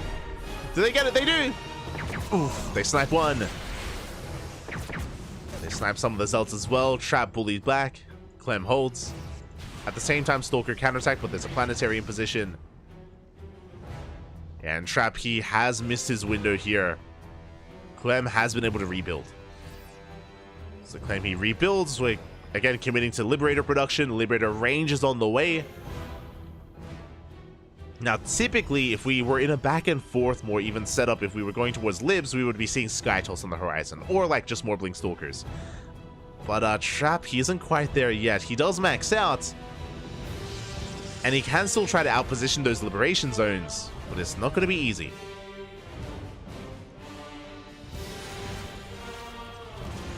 Trap trying to take bottom left. Clem taking the center base. About to finish up with 3-3, working on +3 armor. Again, it does feel like Trap is like one step behind tech-wise. Like, at the 15-minute mark, now we finally have Colossus, but I don't think Colossus mattered too much anymore. I mean, at least there are no Vikings. The Viking count was reset. But I would like to see, like, some Stargates thrown down and a Fleet Beacon. We do catch the Ghosts! 2 Ghosts go down. Storm from behind once again! Oh my god! Good storms, but we've run out of storms. We run out of High Templar. The army's being forced back. Oh, the Colossus, the backbone of the army, barely holding on. And you can see the Liberators. Okay, we're going to be pulling back. We do not keep pushing forward. I mean, we lost a lot of Ghosts there. And do we blink in? Oh, not quite. Tempted. We get 1 Liberator. Meanwhile, we're going for Blink for the Dark Templar. Let's go. DTs on the way. We can see Trap rotating around. Do we have any High Templar left? We do. We have 4 High Templar here back at home. And Clem is out of position. We push right through the middle, but Clem has potential for a surround. Trap, have we overextended here? It looks like we may have Liberation Zones that get thrown down on the main army. The Colossus are falling. We do have some storms, but yeah, this was not the fight for Trap. He bleeds out far too much. Losing almost everything. All the Immortals go down. 2 Colossus as well. That was a brutal loss for Trap. Ay. He does keep his High Templar alive, though. Oh, there it is. I was looking for the Liberator. We do deny some mining. Again, we have 4 High Templar in the War Prism. That's 4 storms. And Trap, he's had some beautiful storms this game. Not gonna lie, we've seen a lot of flanking storms. The problem is that every single time the Trap does it, he dives. Like, he dives the Prism in and he does sacrifice his War Prism and all the High Templar. It's like a very aggressive approach, and it does mean that he's vulnerable whenever, or if it doesn't work. If the Prism gets sniped.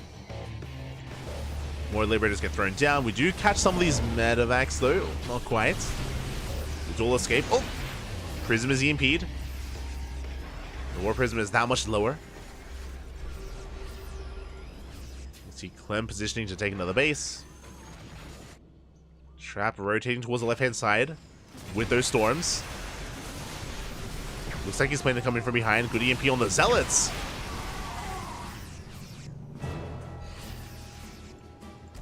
Prism up. Oh, as we do manage to get a storm off. A second storm as well. Oh my god, we stand in it. The storms were insane. Good usage there by Trap, but he's being chased down. The Colossus are exposed. 1 Colossus does fall. We're down to 1. 1 Colossus left. Good EMP here on the Stalkers. The High Templar, they do meet up with the main army. Once again, I love that we're keeping the High Templar like a little bit further back. It's risky. And we're going straight for the dive. Oh, the Colossus are left behind. Another EMP. Catches an Immortal. We're going straight for the kill. Straight for the main base. And here we go. Big storm on the main army. Oh my god, another storm on the Liberators. And that was the final storm. The army has been softened up. Trap diving into the main. He barely has anything left, though. Is it enough? Maybe just as Colossus does fall. The Immortal as well. We have Zealots and Stalkers in the main base. We're running out of steam. We're running out of units. At the same time, Clem likewise barely has an army. We have reinforcements on the way. We have DTs. They're coming. The Dark Templar are coming, and there's nothing left on the ground. No more Marines. No more Ghosts. And Trap, has he done it? It looks like he has. He's camping that production. Does get the medevacs. Gets the Liberators as well. Out positioning Clem. We blink on forward. And there's no saving the main base. Not anymore. GG gets called, and Trap, he does it. He ties up the series 1-1.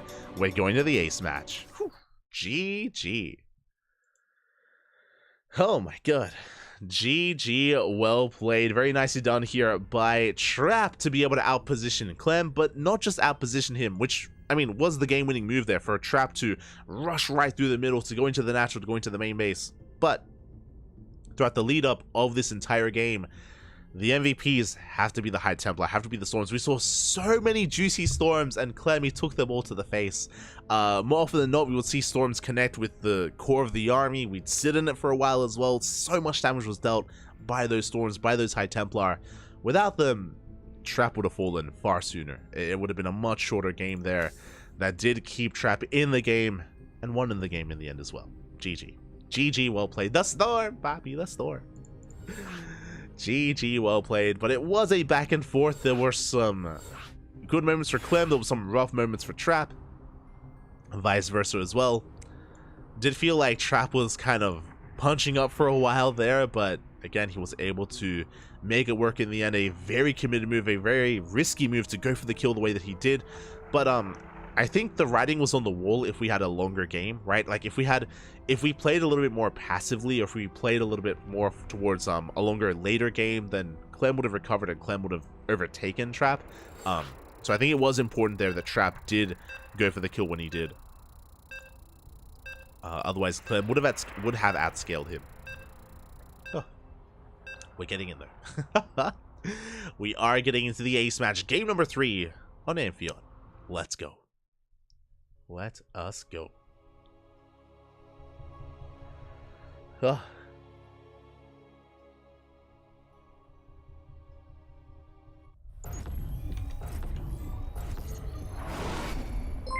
As we're settling into the ace match and spawning in the top left-hand corner of Amphion, we have our French Terran player, the Red Terran representing Team Liquid, being forced into the ace match. Can he bring it back here, as he is one of the favorites to have a deep run in this tournament? It is Clem. And spawning in the bottom left-hand corner, we have his opponent. We have the South Korean Protoss player, the Blue Protoss, representing himself, currently teamless, but returning from the military, looking strong here, fighting back and forcing that ace match. Can he keep going? It is Trap. And as we settle into the ace match, a big shout out to Dally in the chat. Gracias, gracias. Thank you so much for resubscribing for 72 months. That's a lot of months. Dally, of course, a fellow CranKy Duckling nowadays, but was one of our first supporters on Twitch as well when we first started casting, when we first started covering events like this. So thank you so much, Dally. Thank you so much. 72 months. It's a long time. It's big support. Gracias, gracias. Much love, much love. Much love to Dally. Good to see you still around as well. I know it's been quite some time, and we're not as active in StarCraft, especially like competing and playing as we once were, but thank you so much, always.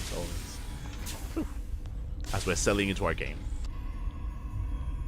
Too long. Not long enough. What do you mean? What do you mean? As Trap is going for a Gate Cyber Expand. Standard opener here out of Trap. Meanwhile, Clem on the other side going for a more aggressive build. Okay, so after the greed that we saw on side Delta, we're going for... we're going for a double gas opener. Double gas opener is going to be leading to a faster factory into a delayed command center. Trap throws down a pylon just to disrupt any kind of add-ons here from Clem, being a nuisance. Does force out a second Reaper. As Clem would have loved to have gone for a reactor there, and the pylon doesn't even finish. We get eyes on the factory, and this does force the Reaper back home. So a very frustrating start here for Clem. Meanwhile, Trap, still being active with that probe, is still out there.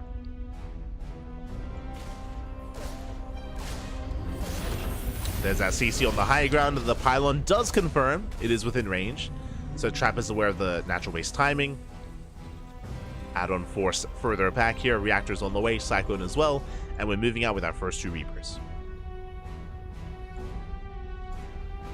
We are moving out. So far, we do have a wall off here at the Reaper Cliff towards the left-hand side. Rotate over towards the natural. The Adepts are keeping up, and we can chase down one of the Reapers.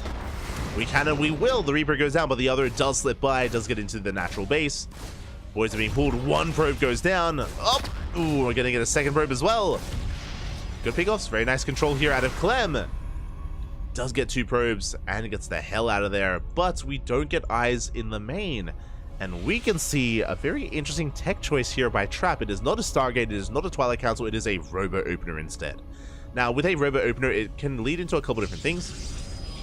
This can be for a fast Warp Prism to assert ourselves and be quite active on the map initially and go for a Twilight Council follow-up. This could be for a fast Bay. We get into fast Immortal production, into a Bay, into Colossus instead, which can be very strong against a bio-heavy composition.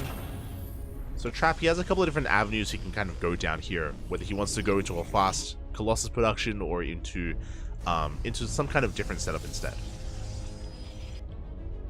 With a Prism, with a Twilight Council, with Blink, or with Charge. We shall see as our first wave of Adepts are moving out. It's going to be an Immortal first. This screams Robotics Bay. This screams Colossus. As Adepts they get across map, we do pick off 2 Marines. But we're going to be cleaned up. The Cyclone does reveal itself. And the Adepts are going to be shut down. Not the best trade here from a Trap. Meanwhile, the Reaper does slip into the main base. Big scout here for Clem. He sees everything. And even gets a probe. Oh, that should not have happened. Trap slipping up a little bit here in the defense. Clem, he sees all, he knows all, and now he's moving out with his Cyclone drop. Meanwhile, now we have a second Immortal in production. Interesting. Usually we go one Immortal into the base. Second Immortal is intriguing to me, as we're not going for the Bay, we're going for the Twilight Council. Okay. And we're pushing out. But the Stalkers are following. I hope that's intentional. We don't have the army back at him to defend, by the way. Cyclones have arrived across the map. What do we have? We have the bunker that's just now about to finish up. The Immortal back at home does pop out in time, and Trappy's going for the bunker, going for the Marines. There we go. The boys are being pulled. We do get one SCV. We get a handful of Marines, and we can maybe bring down the bunker, but we do defend. Clem does hold. Trap being forced back. Twilight Council's done. We're going for a charge. So it's going to be a Charge Lot Archon Immortal composition here from Trap. Interesting. Very little mobility here for Trap. Like, he has no secure way to shut down these drops. There's no Blink Stalkers. There's no Phoenixes. So this drop can actually get a lot done. It can be very active here. Meanwhile, Trap is building up towards like a death wall of an army. It looks like a strong 3-base timing. We'll see kind of how Trap wants to approach this and where he takes us. I'm most curious if Trap goes for Fast Storm. I'm really curious if we rush into Storm or if we use this just for Archons. And we're rushing into Storm! Okay, this is going to be a very strong timing here by Trap. He wants to hit with Storm as quickly as possible. Storm is on the way. As I mentioned before, this medevac is safe and sound. There's no secure way to chase it. No secure way to shut it down. Production has been spotted. We do have our 3-1-1 setup. We have a couple of tanks as well, just to be safe. Third CC's on the way. And there's that gateway explosion again. Trap, he is building up. We have 2 High Templar initially, and then we go a 3rd High Templar on the way. There's that War Prism to load up the High Templar for that push. Speaking of, Clem is the first to be active, actually. Okay, I was not expecting this. But as Clem is expanding and taking his 3rd, he is pushing out. So the armies are soon to clash. Clem, looking at his vision, he did not see the Temple Archives. He doesn't know about all this Storm.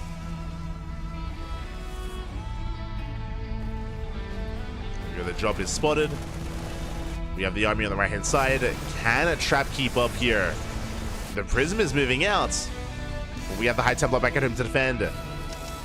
And do we have a Storm? We do! Ooh, but we snipe both High Templar. We rush through the Storm. We collapse on top of the 4th base. Sorry, on top of the 3rd. The tanks are sieged. And without Zealots, I don't know if we can hold on. We need those charge lots. Big tank volleys going over the main army. Ooh, massive tank shots. We do land with the Storm. And the army does race back. Ooh, as we get both tanks. Trap does hold, but that was a costly defense. Looking at the trades here, we lost 3 High Templar. Ay, ay, ay. 3 High Templar for 2 tanks. And Clem, he's rebuilding. He's rebuilding, he's reinforcing. Now, he isn't making any more tanks, so he doesn't have that kind of backbone to his army. But without Storms, this is going to be a rough hold. Okay, we have 3 High Templar in the Prism. They are in the War Prism. Army sims forward. There is no shield battery. Uh-oh. No shield battery, no overcharge. First Mine Shield gets baited out. Second Mine Shield does on Burrow. Again, we're trying to hold on to those Storms. We don't want to waste them. There we go. Good Storm here on the bio. Mine shots, oh, not quite going to be connecting. Ooh, good cleanup here by Trap. He does hold across the map. Zella Runbay gets cleaned up as well. Trap, he will preserve that 3rd base. Clem, meanwhile, gets his own 3rd up and running. And now we're going for a longer game. If Trap wanted to hit a timing with his Storm, he's kind of lost that timing. He's stuck at home. We're stuck defending, working towards Blink. 4th base. Our upgrades as well. And we'll see if Trap can keep up. As Trap has been taking some rough losses here. We do even force... Oh, we bait out the overcharge. Ay, ay, ay. That's a little bit concerning. Overcharge is baited out. Trap trying to get his 4th base. Right now we're on even bases here. That's better for the Terran. Clem does have the better economy. Trap needs that fourth.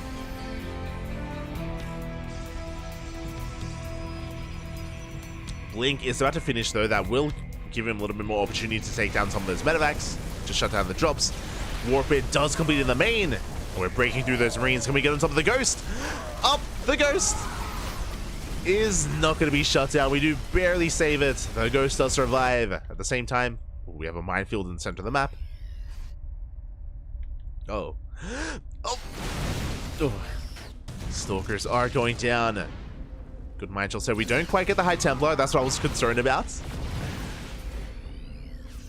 High Templar, they're so vulnerable here. We have to retreat. Clem reinforcing with everything he has. Does catch the Observer. Zealot run by on the right hand side, but we have a Widowmine in position. And here we go. Clem going for a Doom Drop towards that natural, towards the main.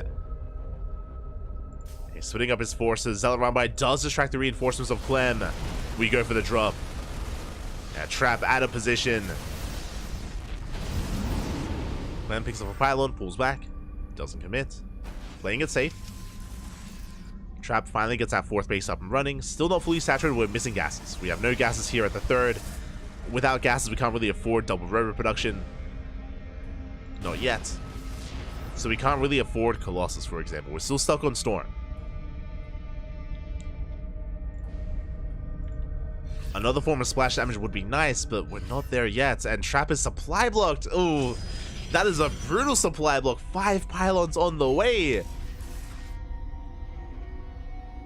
Trap is vulnerable. He's down 40 supply. And we've been here before. Storm is the only thing keeping him alive here.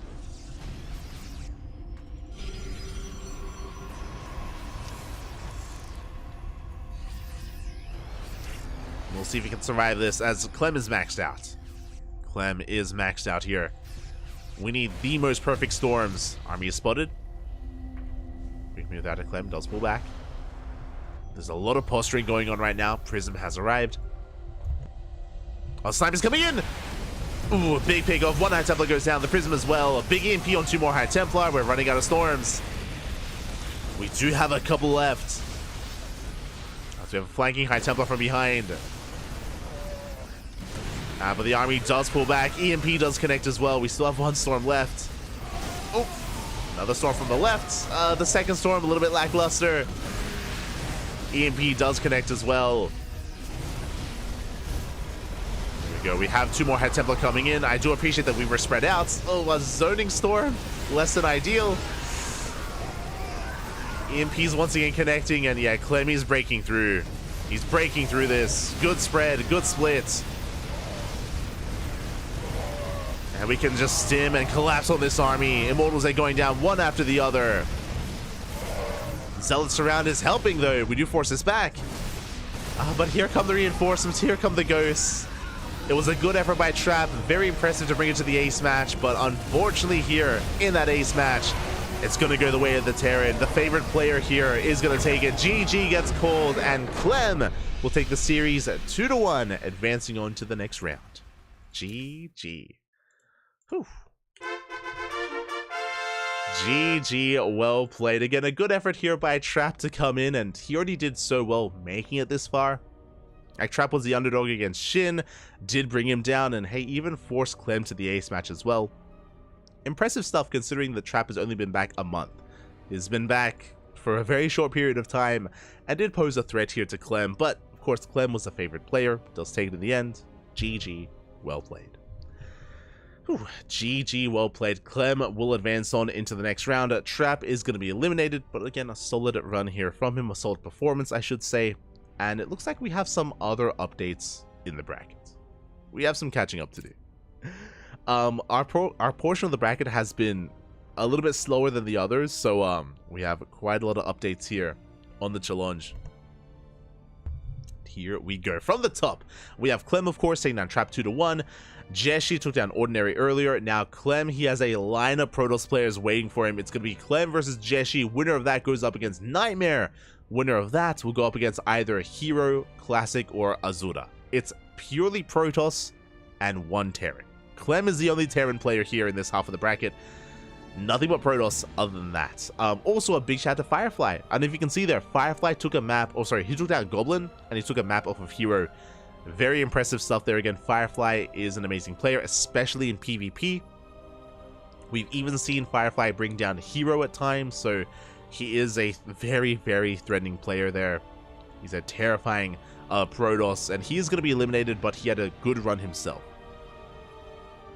Scrolling up, Nightmare took down Cyan 2-1, and Classic took down Oliveira 2-1 as well. Ooh, big result actually. Went all the way to the ace match, but Classic brings Oliveira down.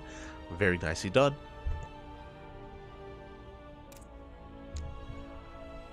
Very nicely done there. As we have Oliveira versus Azura into Hero, into the winner of Nightmare, Jeshi and Clem. Meanwhile, scrolling down, let me actually scroll down here. There we go. Scrolling down on the challenge, we have some other updates. We have Creator taking down DRG 2-1. Big result here. DRG also 2-0'd Stats, by the way. Very nicely done. So Stats has been eliminated. DRG has been eliminated as well. Big names already falling. Rogue still up against Su in that ZVZ. Max Pax takes down Bunny 2-0, and Solar. Oh my god, Bobby, calm down. Solar has already taken down Max Pax 2-0. I was expecting that to go to the ace match. I was expecting that to be a little bit longer of a series, but a big win there by Solar. He brings down Max Pax 2-0. Max Pax is no longer, and Solar advances on to the quarterfinals. Sorry, to the semifinals. I mentioned before, Solar's been speed running his way through the tournament. Solar, the first player to make it to the semis. Very impressive stuff there. Solar, he's got places to be. He's got places to be, but he's busy. He's a busy boy. Oh my god. Solar waiting for Creator, Rogue, or Su in those semis. So we have the potential for a Zerg player in the lower semifinals. I mean, I say that there's 3 Zergs and 1 Protoss. In the upper half, it's 1 Terran and nothing but Protoss. So we'll see who can make it through. We'll see what our finals is going to be looking like. Is it going to be a Terran versus Zerg, a Protoss versus Protoss, or anything else? I mean, there's still a lot of potential here for the lineups. A little potential for the matchup, I should say. So I wish them all the best of luck. And, yeah, we're getting ready for our own series. Oh, I should be setting that up. Hold on. I should be preparing that. Of course, Clem up against Jeshi is going to be occurring here next on the channel. Is it coming up next? So we already have our lineups here. I mean, I would love to cast, you know, Solar up against like Creator and Rogue and Su. Like, this all looks like really good StarCraft, but we try to keep some structure to our broadcast, and we started off with Shin versus Trap. We follow that into Clem. We follow that into Jeshi. We follow that into Nightmare. We're going to be focusing on the upper half of the bracket instead. That is where our focus lies. I'm sure there's going to be other coverage on the lower half of the bracket. There's plenty of other casters out there. You know, there's Rotterdam, there's Wardy, there's Steadfast, there's TKL. There's plenty of other coverage, and I do hope that there's someone in the lower half of the bracket. Like, again, Solar versus Max Pax is deserving to be casted, and I hope someone was able to cover it. Fingers crossed. But now, though, we're focusing on our next series. Catching up in the chat. Solar's on fire, as the name implies. True, true.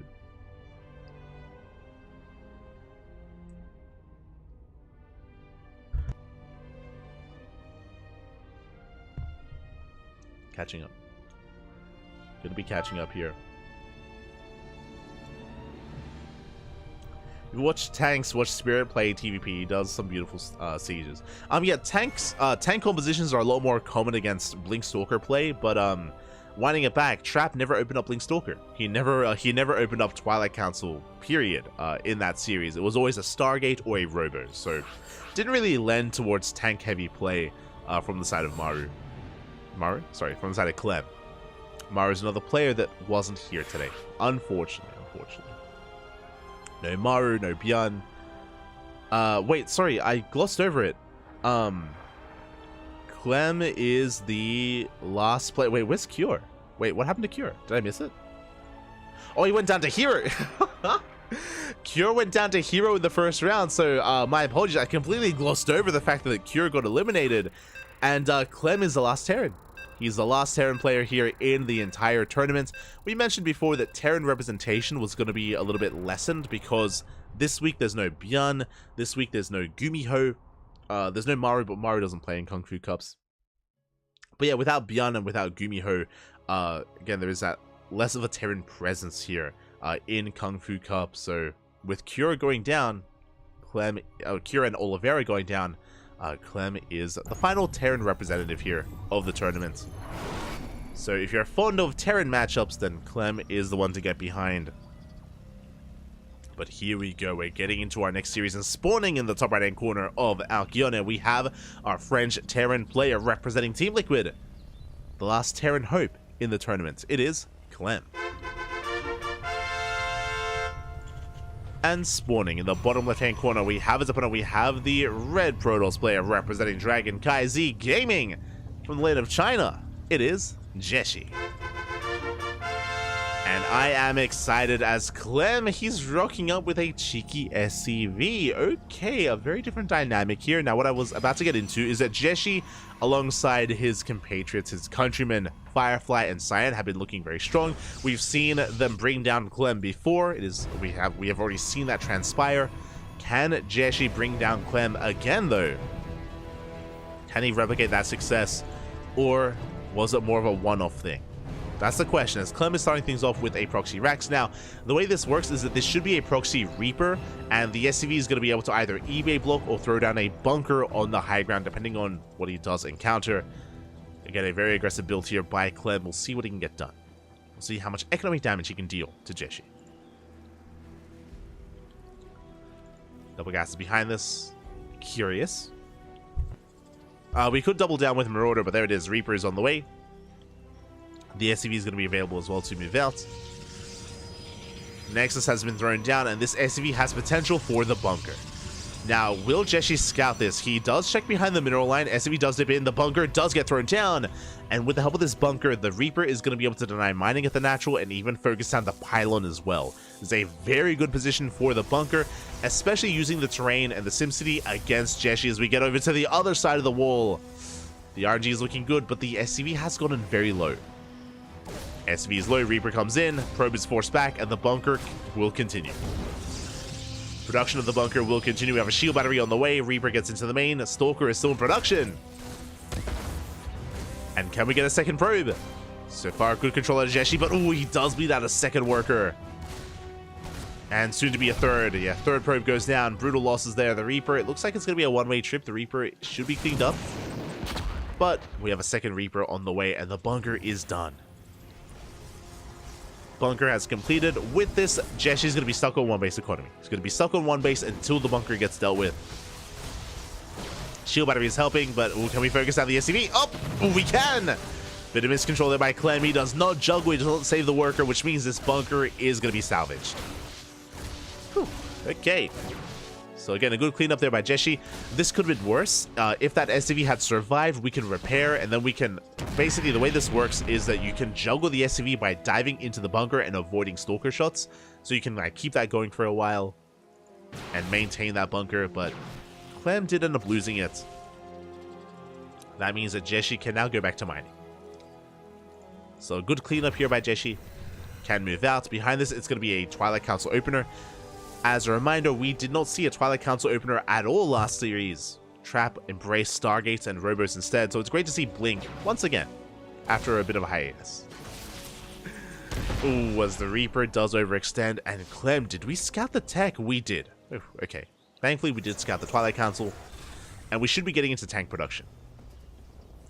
Earlier I was addressing like a comment in chat talking about like a tank heavy style and how we didn't see them. Now we have a tech lab on the way. This should be for tanks. Again, because we're up against Blink Stalkers, tanks are going to be the norm here to defend. Cyclone Job is moving out. First tank is on the way. Again, tanks are necessary. They're required to defend against Blink Stalkers. Otherwise, they can have their way with your bases.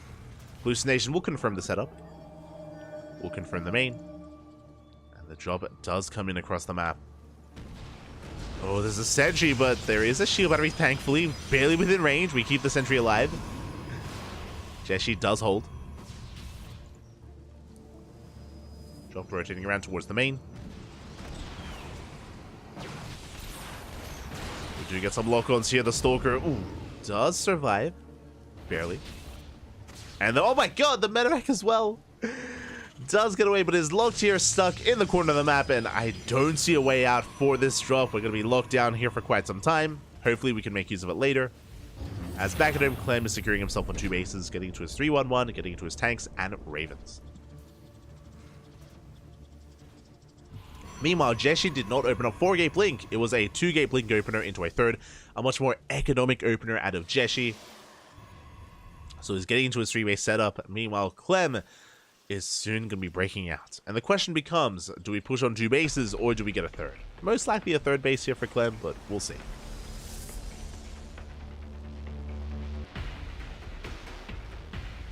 We shall see. So 2nd tank has arrived. Stim is still on the horizon. Once we get Stim and the rest of our upgrades, we can break out. Ooh, as the Raven comes in, does get a probe. 1 probe does fall. Not a bad start.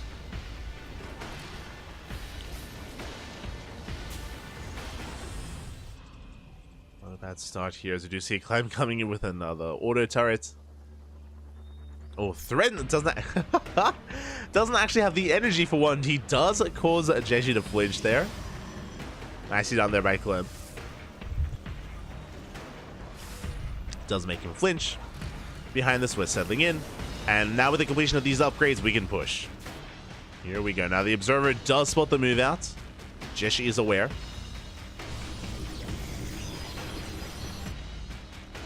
And he should be getting ready back at home. We have the 3rd base on location. Clem moving out with his tanks, moving out with his bio. The drop, ooh, does not quite make it out. Not yet.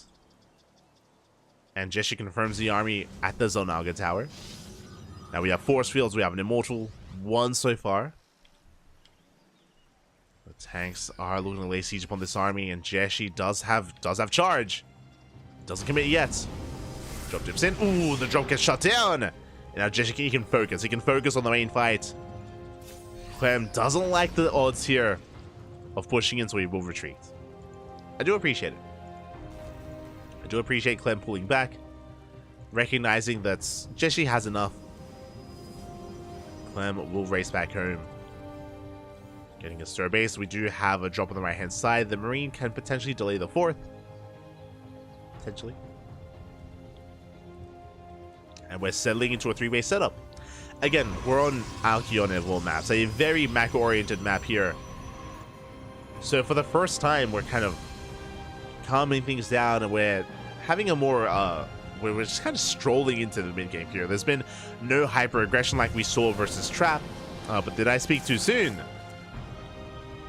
As we pull back home, we wait for reinforcements. Now Jeshi does have the Zonaga. He does spot the army. He is aware.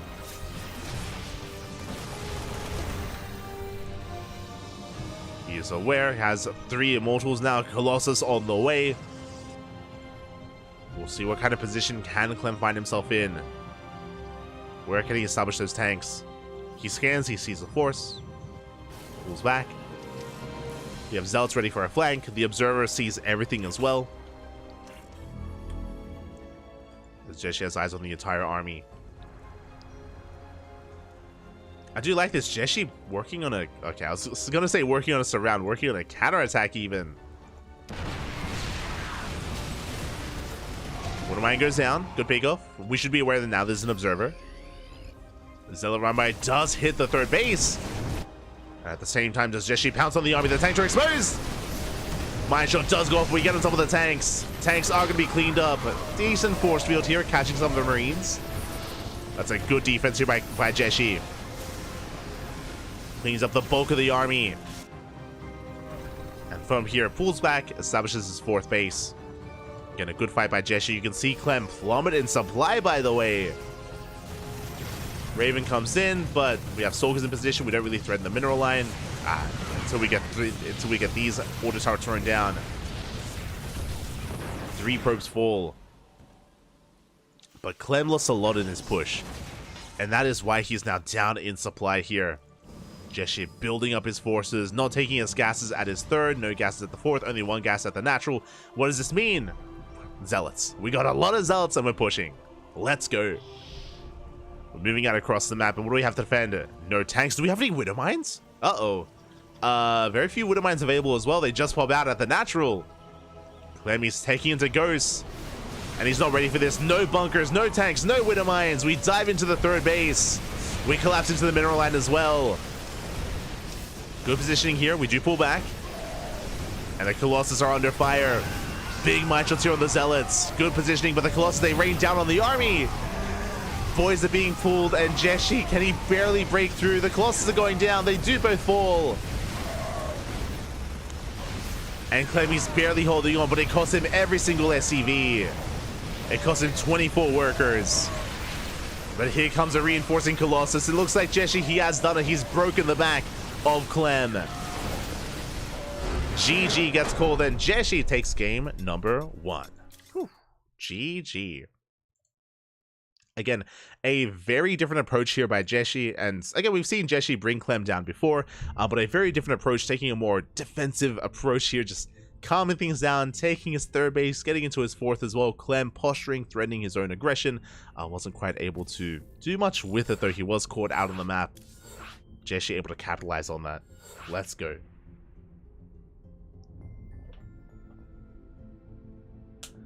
What happened to Kiri plays Terran? True, true. Asher, have you watched Star Wars 11? I recommend it, Papi. I recommend it. Plenty of content out there, Papi. Oh. Clem is a pretty good last Terran. Yeah, it's a pretty good last Terran. True, true. It's pretty good, but he's up against Jeshi. You know, he's up against a player that now is leading the series 1-0, something that Trap could not quite accomplish. But Jeshi, he's here. He is looking strong. And can Jeshi clean things up 2-0? That would be an impressive result.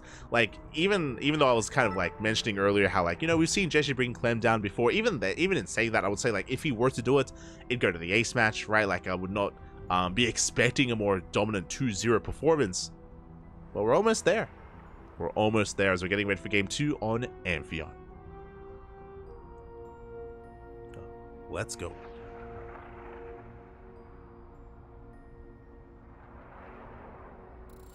We're getting ready for game number 2. And we're loading in. You can hear the beeps. Can hear the beeps here.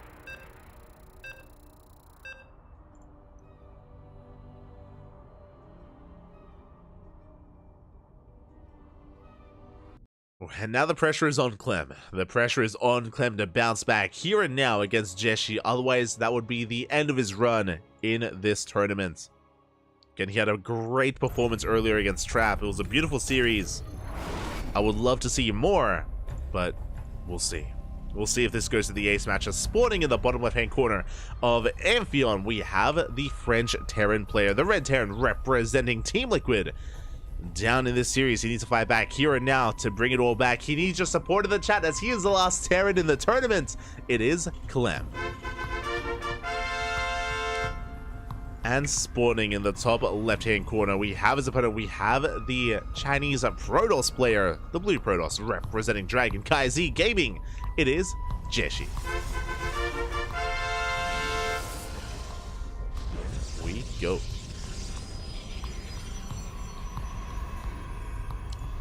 He is going to be leading the series. Now, I'm curious what kind of openers we go for this time. Honestly, blink-based openers, we've seen them struggle on Amphion. You can't blink into the main. There's no way to blink into the main base. You can't really threaten with a 4-gate.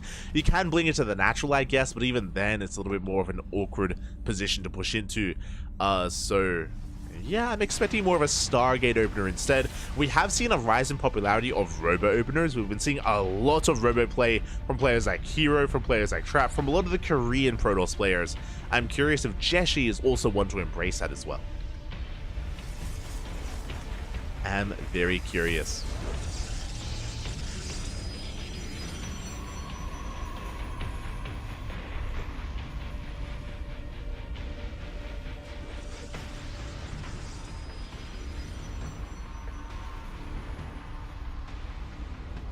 Ah, so I was just sneezing. To apologize, but here we go.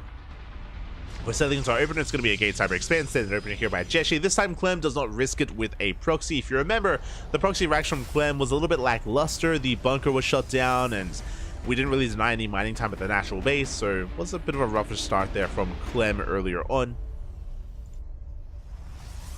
So Clem doesn't really risk it by going for the proxy, going for a double gas opener into a faster factory. And we'll see what this leads into, whether it's going to be Reaper Hellion, whether it's going to be faster Widow Mines, whether it's going to be a commitment into Cyclones. Clem has options. He has options. Does have options here. We have the CC on the low ground. And I'm still waiting for the tech of choice from Jeshi, as we're building up that gas and soon throwing down one of three tech options here. And we have it. It's going to be another Twilight Council opener. Okay. The Twilight Council is going to be a blink-based play here by Jeshi. Now, if you remember last game, we did see 2-gate blink into a third. We saw a much more economic opener here from Jeshi. I expect to see that again. I don't really expect Jeshi to throw down and commit to a higher gateway count, but we'll see. We'll see. If Jeshi decides to spice things up a little bit more, throws down like a gateway explosion and commits on 2 bases. Unlikely, but we're here for it. We are here for it. Blink is going to be on the way. Jeshi moving out with his hallucination, getting eyes on the opener, getting eyes on the add-ons, more importantly. And we're moving out with our first initial 3 to up double Hellions. So far, good positioning though. Sentry is going to be going down. We knocked down 2 of those Reapers, but the Hellions, they get in. Ooh, and the probes are lining up. But we're getting a lot done. We roast up the mineral line. 4 probes go down. We're going to get 5. We're going to get, up to 6. Nice splitting there towards the end as well from Clem. Splits up those shots. Will shut this down, but 6 probes falling. That was worth it for Clem. Especially because Hellions and Reapers do not scale well into the mid game. To trade them for workers like that, not too bad. We also got the Sentry as well, which will impact our hallucination scouts. And Jeshi will throw down his third. So it's just 2-gate blink into a third, the same build as game number 1. Same build for our Protoss player. Meanwhile, Clem following it up, not just with aggression with Reaper Hellion, with a Mind Drop. Mind Drop is coming in. Stalkers in position. Jump towards the natural. And how well do we react? Oh, we are going to get some shots off here on the Stalkers. Good trade. We do catch a Stalker. The other Widow Mine will escape as well. Not bad. And oh my god, Clem, he's angry, by the way. We start things off with Reaper Hellion into a Mind Drop into Banshee Tank. Now, we have seen this build be quite prevalent. We've seen a lot of tank Banshee based all-ins. We've seen this a lot from a lot of the Korean Terran players. I haven't seen much of Clem as of late because I haven't been casting ESL Americas, unfortunately. So I haven't seen as much of Clem these past couple of weeks, but this is looking like he's embracing that here as well. I'm curious if he brings the Banshees together with his main army or if he just harasses. For now, he's moving out to harass.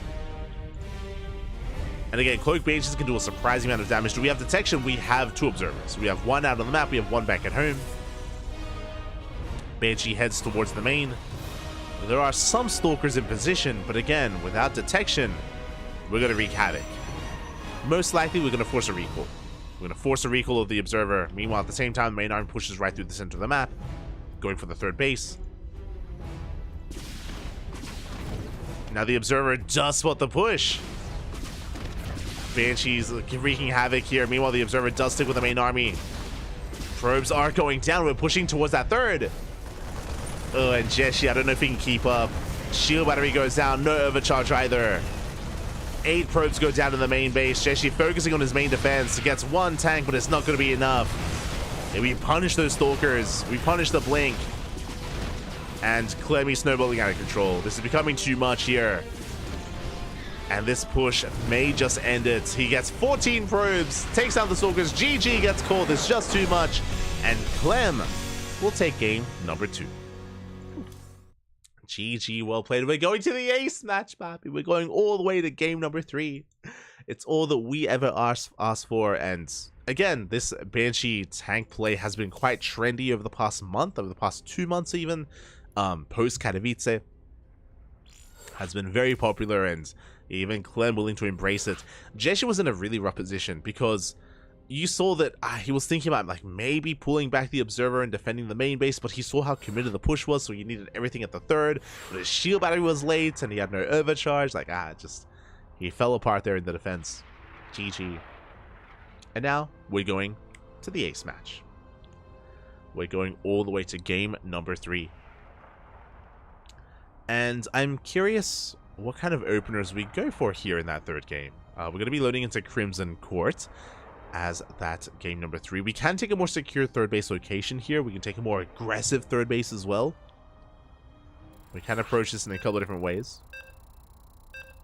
As you can hear the beeps, we're loading in. Does the KungFu Cup give out replays? They do not, unfortunately. They do not. But we give out replays.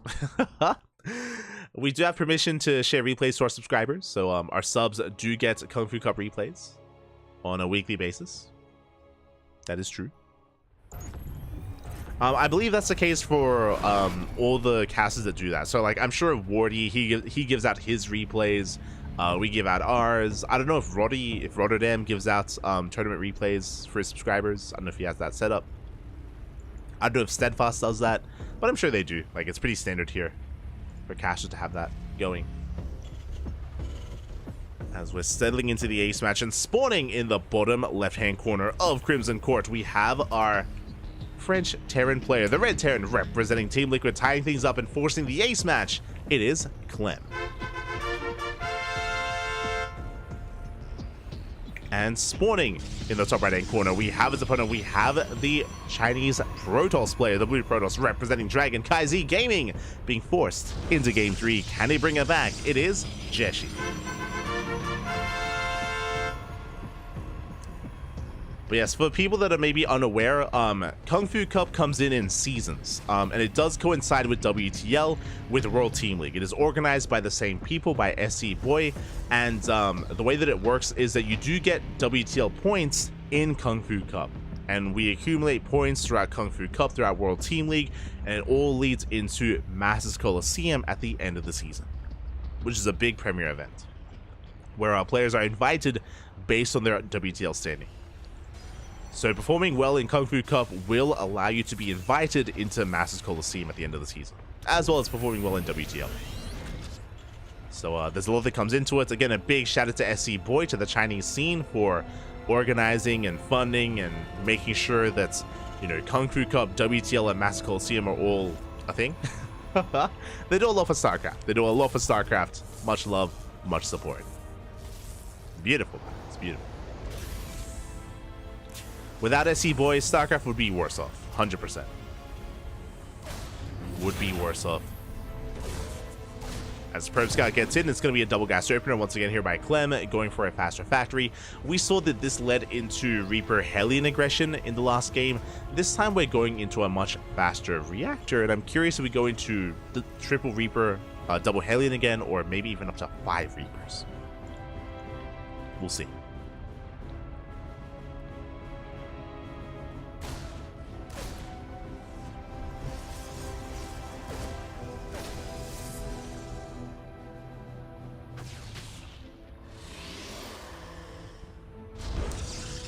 As the natural base is going to be deflected, or we do deflect the Reaper at the natural.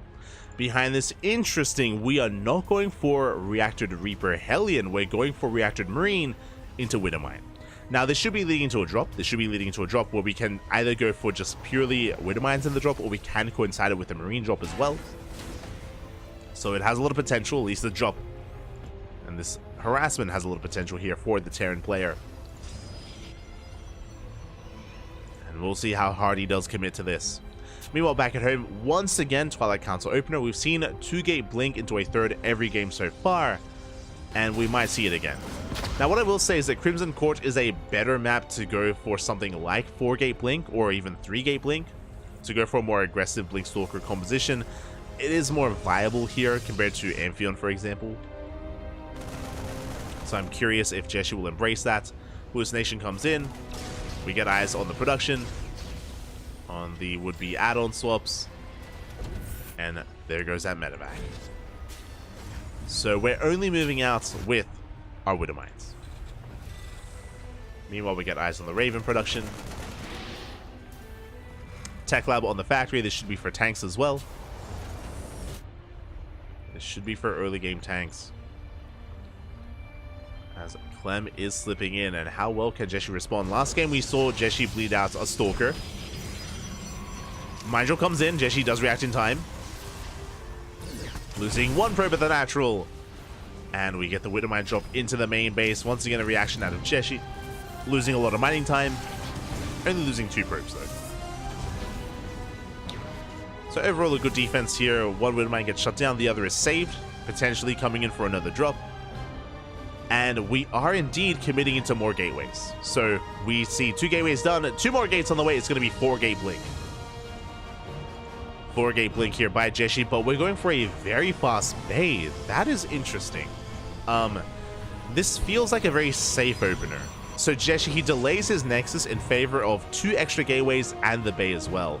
So Jeshi is being less economic this time, and he's going to be investing quite a bit more here into his tech and into his army.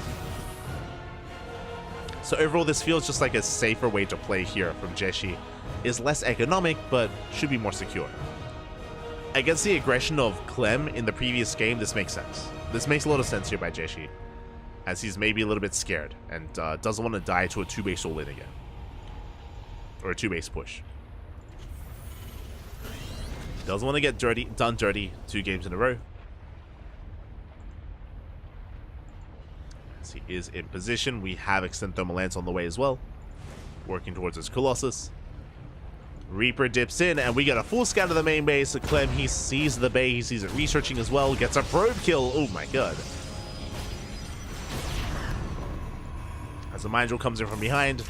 But Jeshi does react in time. He does pull back. Good defense here by our Protoss.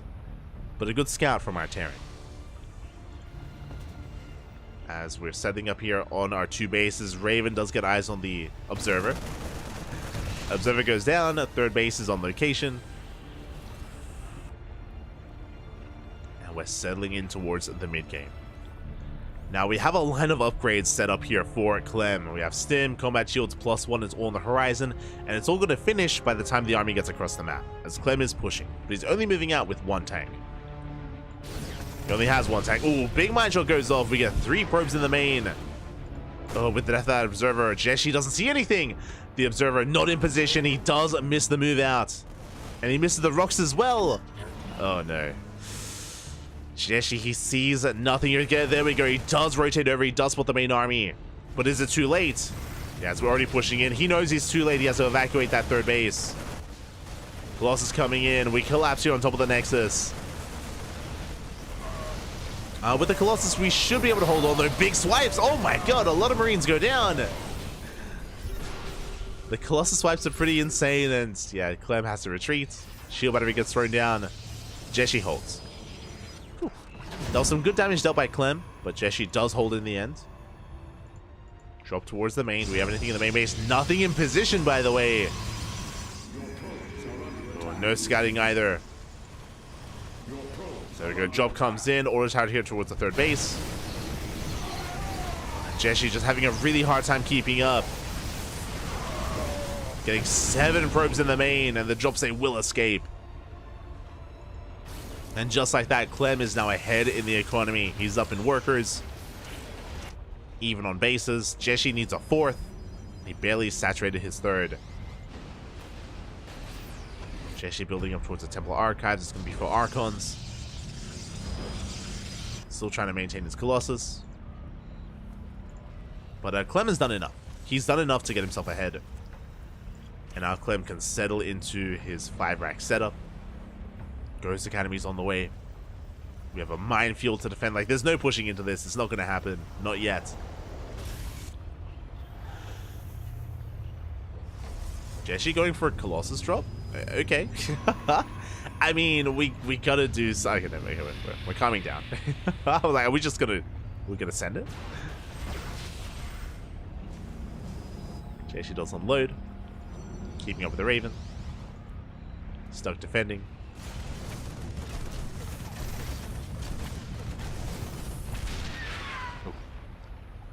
The auto turret does go down.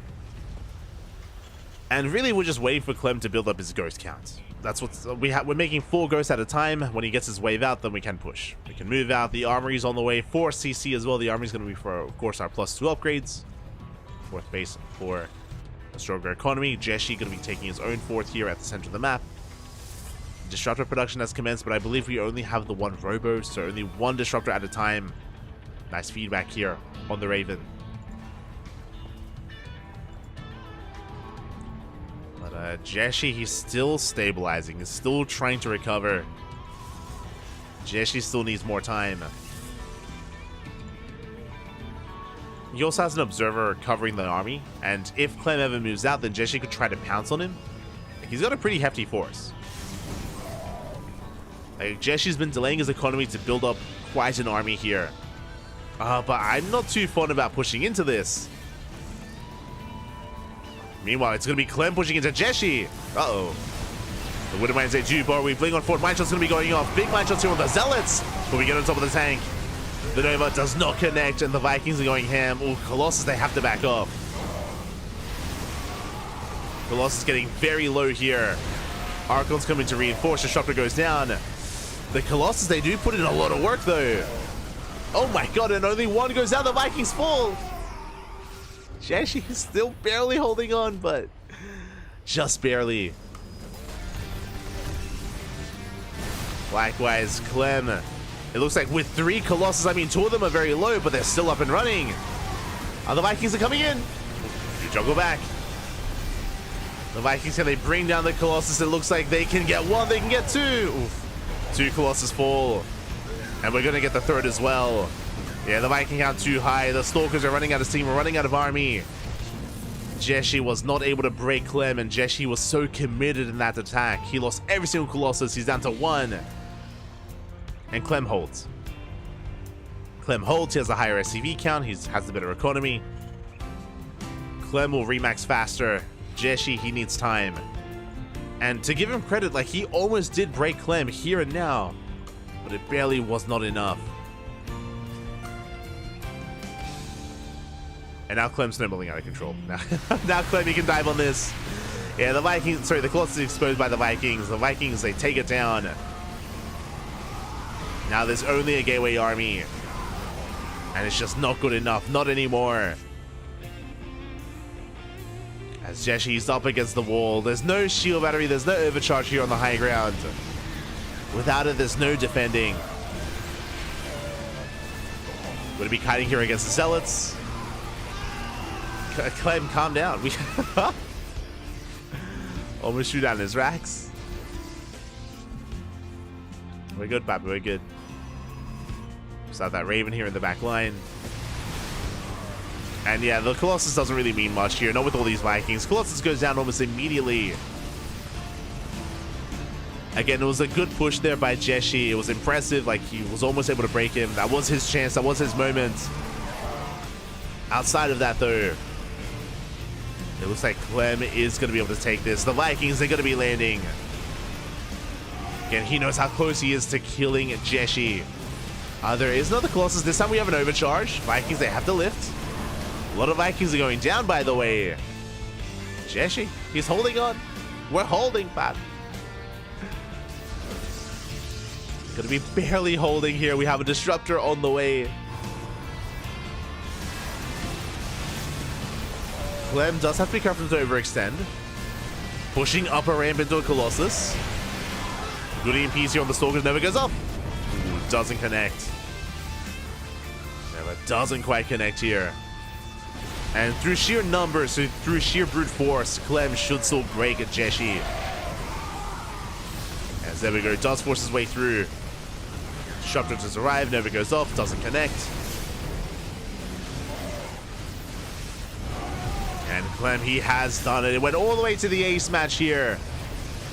It's not been an easy road, not an easy series, but Clem will take it 2-1, taking down Jeshi. GG. Whew. GG, well played. The Terran Hope is still alive here in Kung Fu Cup. Congratulations as Clem advances on to the quarterfinals, if I recall correctly. My condolences to Jeshi, did very well for himself, taking a lead in the series. Game 2 was brutal. Game 2 was more one-sided, and it was a little bit more brutal there, where Clem was hyper-aggressive and Jeshi could not keep up. So that was more of an unfortunate game. But when it comes to game number 3 and game number 1, Jeshi held his own. He held his own, took game 1. Here in game 3, was barely not able to break through his opponent. You could definitely argue that maybe they could have been. Oh, so. Wait, what's going on?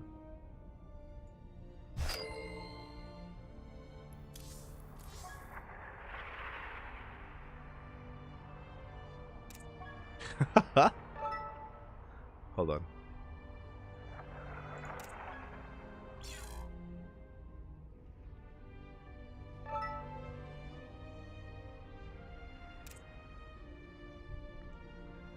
We are good.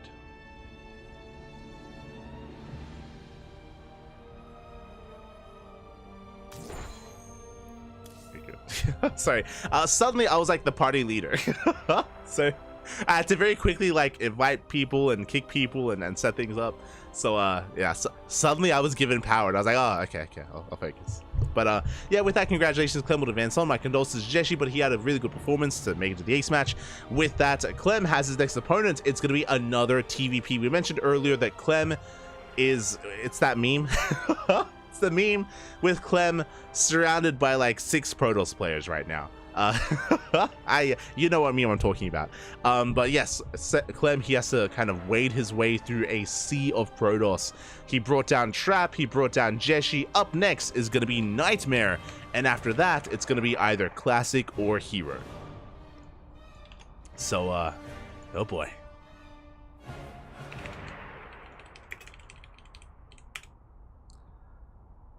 It is quite a bit of Protoss here that Clem has to work his way through. Can he do it?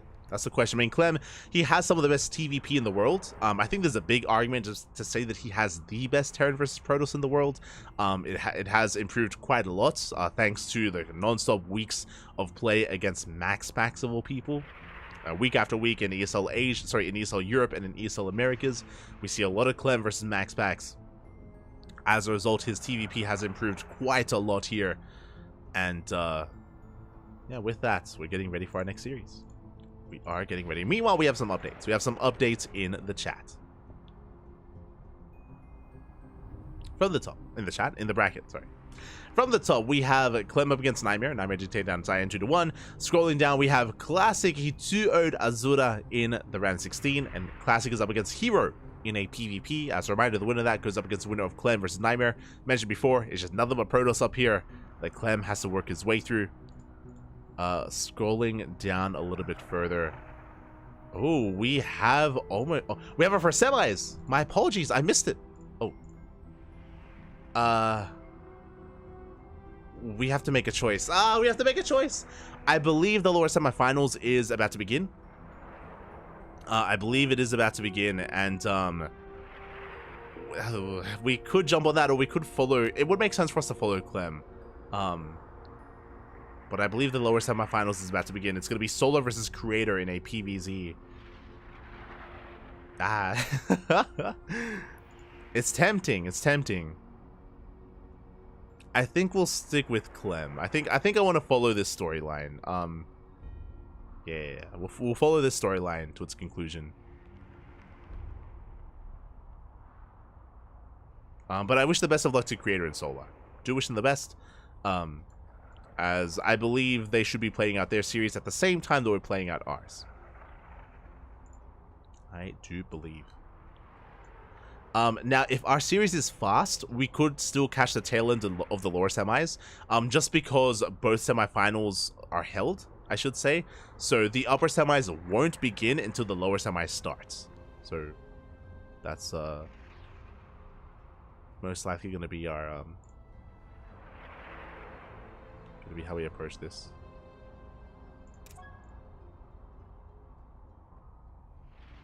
Uh-oh. Oh no. Okay. Well, we're gonna go on a break. We're gonna go on a short break here. We have to try to figure things out.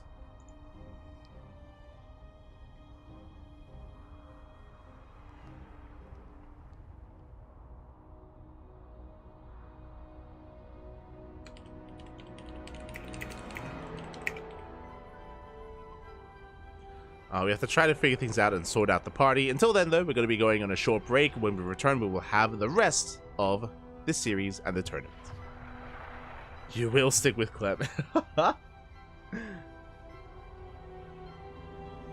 Ah, yes, Clem's surrounded by the 6 men. What side are we on? Oh, no. Not like this. But yeah, we're going to be going on a short break. And when we come back, we'll have Clem versus Nightmare. See you soon. Ha. See you soon, Papi. See you soon.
and welcome back, everyone. Welcome back. I apologize for the delay here, but we have our players, we have our videos done, we have our first game in our best of 3 quarterfinals match. And spawning in the top right hand corner of Alcyone, we have our French Terran player, the Blue Terran, representing Team Liquid. It is Clem.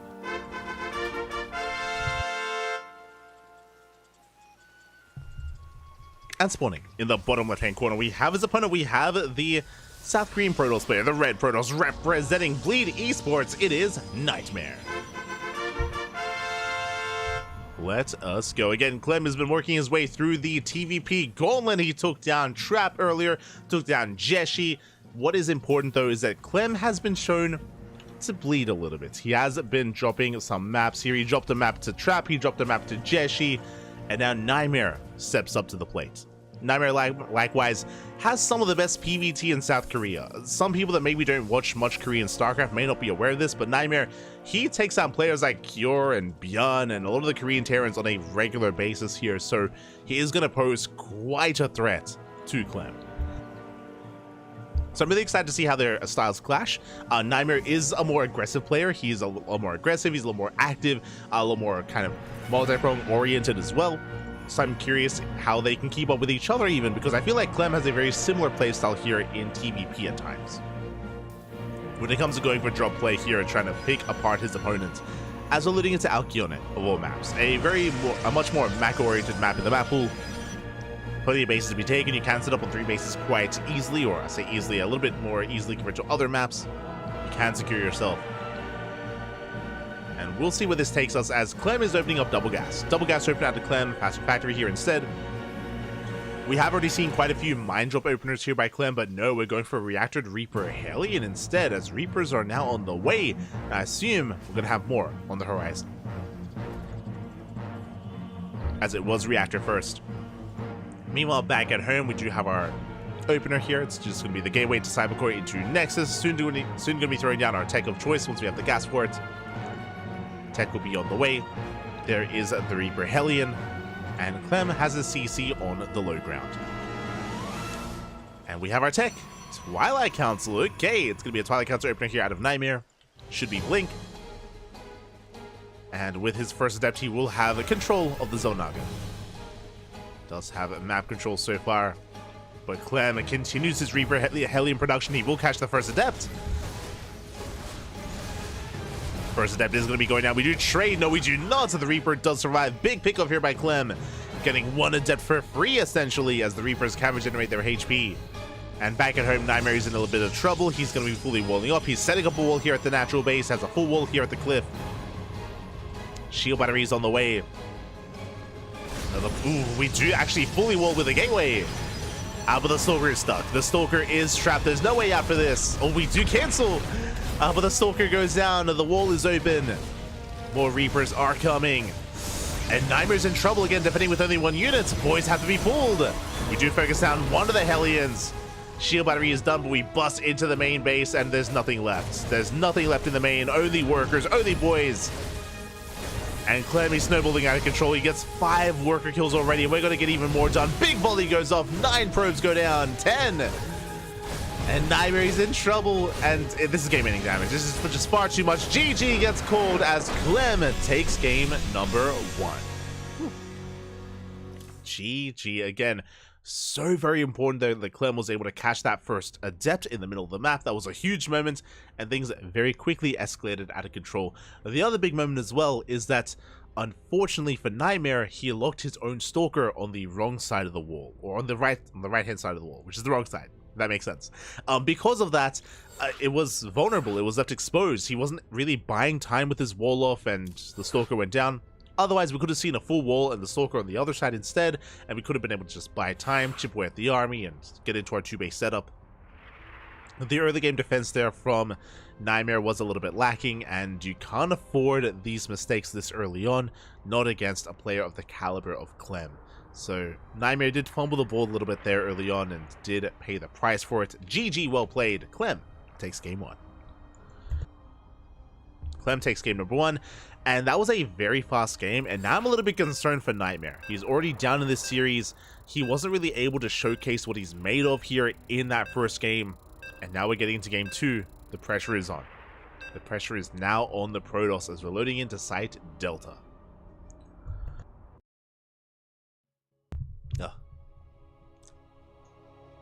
Here we go.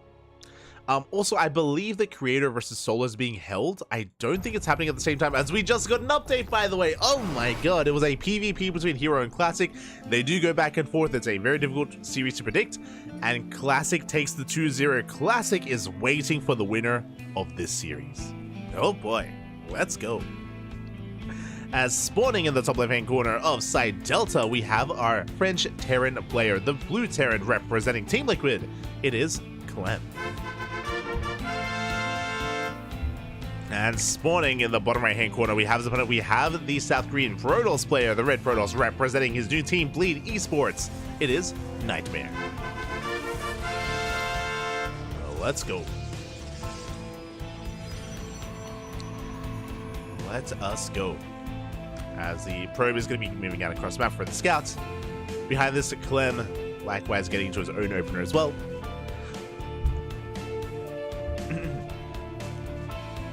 But yeah, that previous game, again, was a little bit lackluster from Nightmare. He just wasn't able to really get into his game. He was stuck on one unit at a time.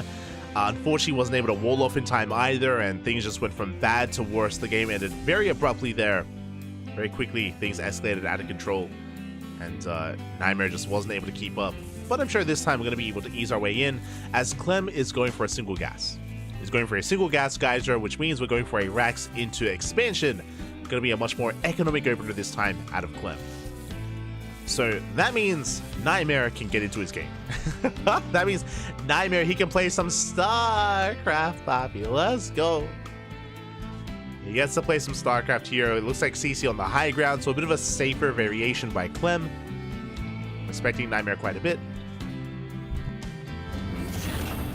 Nightmare dips in, and Nightmare does confirm the location of the command center. He's fully aware of what is going on. And back at home, we should be able to settle into our 2-base setup. So the game won't end as suddenly here. We're going to be able to ease our way in. Going to be an adept first here by Nightmare to move out across the map to scout and to apply some pressure. And once we get the gas, we can throw down our tech of choice. I imagine going to be another Twilight Council opener, but we've spoken about Site Delta before. This is not a bad map for Stargate. Ooh, as Clem is doing the same build here. If you recall, Clem went 3cc 3 racks on this map against Trap, and we're doing it again against Nightmare. So this, as we've mentioned earlier today in the broadcast, this has become a very trendy build, 3cc into 3 racks. We have a second racks, we should be throwing down a third racks as well. Very greedy build here by Clem, and very biocentric as well. It can hit like a truck. Now, we saw Trap actually beat Clem on Site Delta, if you recall, but things went the distance. Things were very, very close. It was very back and forth. It was a very tight game between Clem and Trap. Meanwhile, Nightmare, he's not going Twilight Council or Stargate. He's going for a Robo opener. Okay. I would not be opposed. Once Nightmare figures out what's going on, I would not be opposed to rushing to a Bay and rushing to Colossus. Against a bio-heavy composition like this, I feel like a Colossus rush would be really good for Nightmare. But we'll see. To be fair, it also means that Nightmare would be able to punish his opponent. That's the downside of a Robo opener, is that you have less micro potential across the map. I say that we're going for a Warp Prism first. I do like this, and there's the Bay for the Colossus. Okay, let's go. We're rushing into that Bay. Now, this goes both ways. On the one hand, Clem, he's getting away with a fast 3rd CC, and he's getting away with a better economy. True. On the other side, Nightmare is taking up very quickly. He's not going to have much of a map presence, and Nightmare shouldn't be punished for it.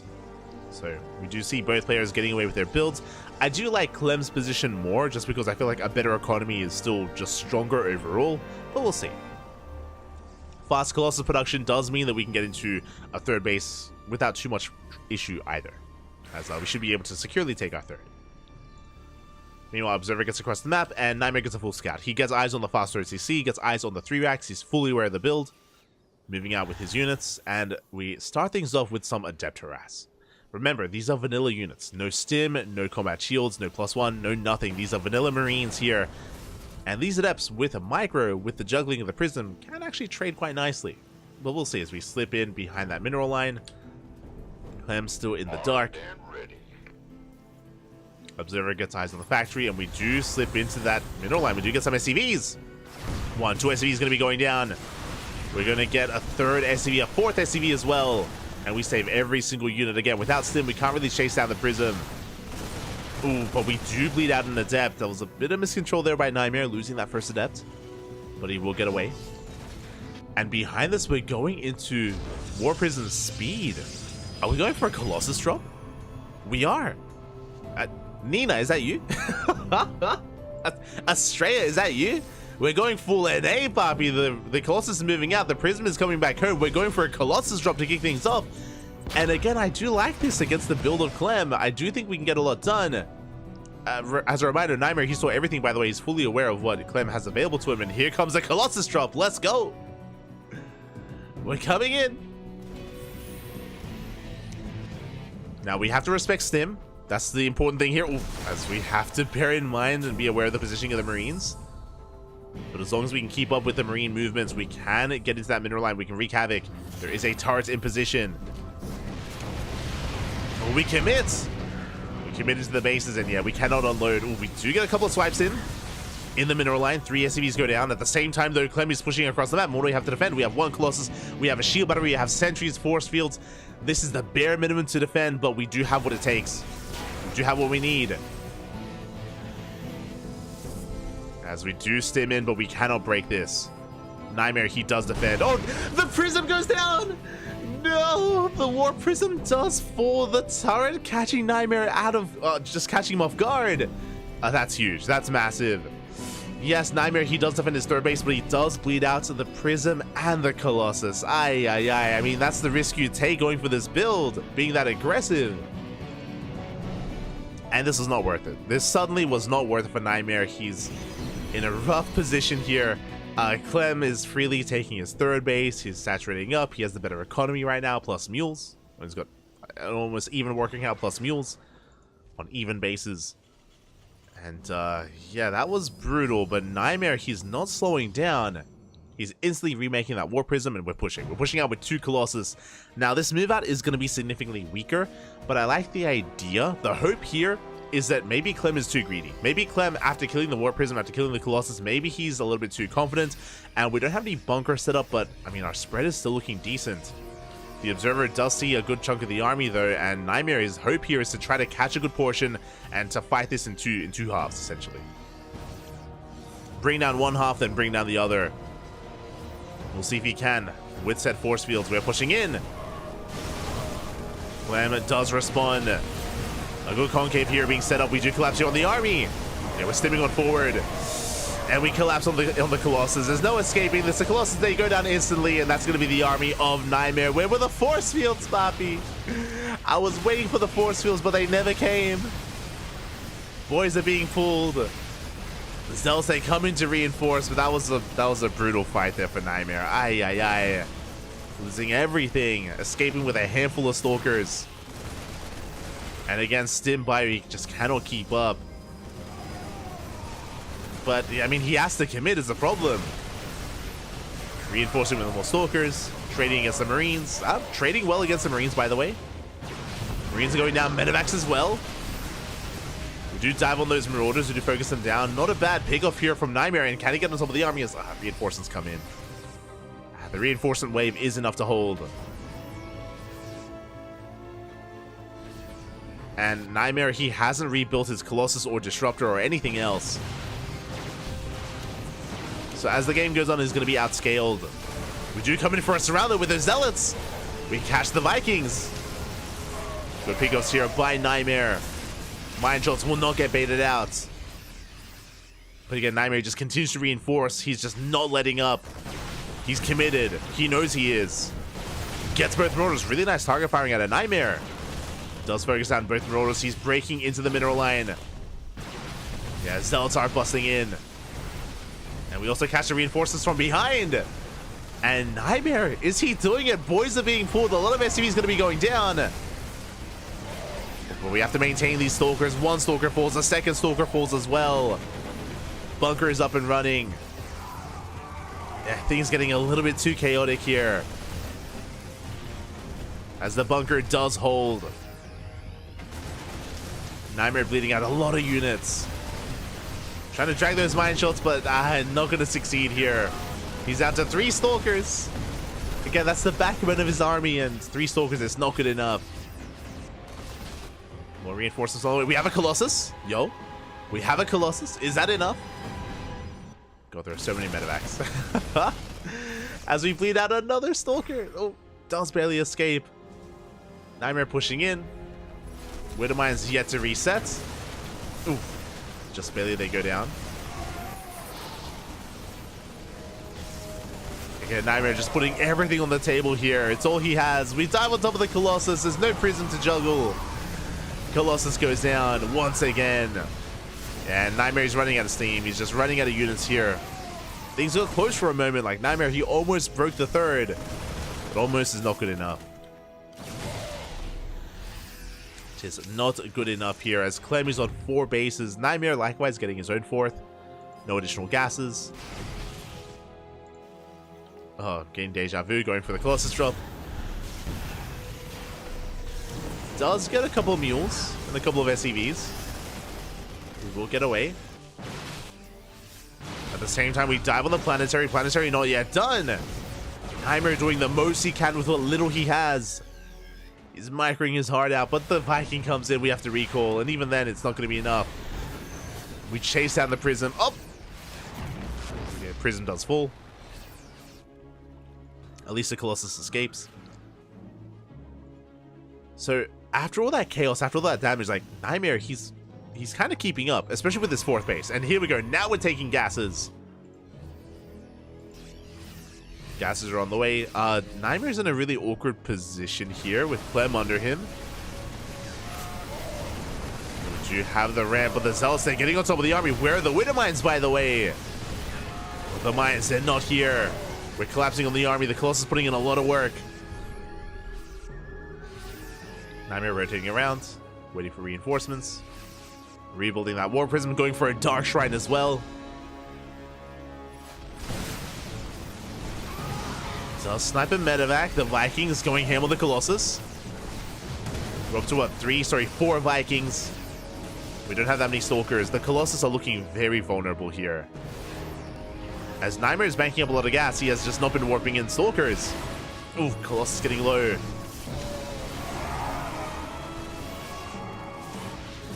Yeah, we do have to be very careful here. We cannot throw them away.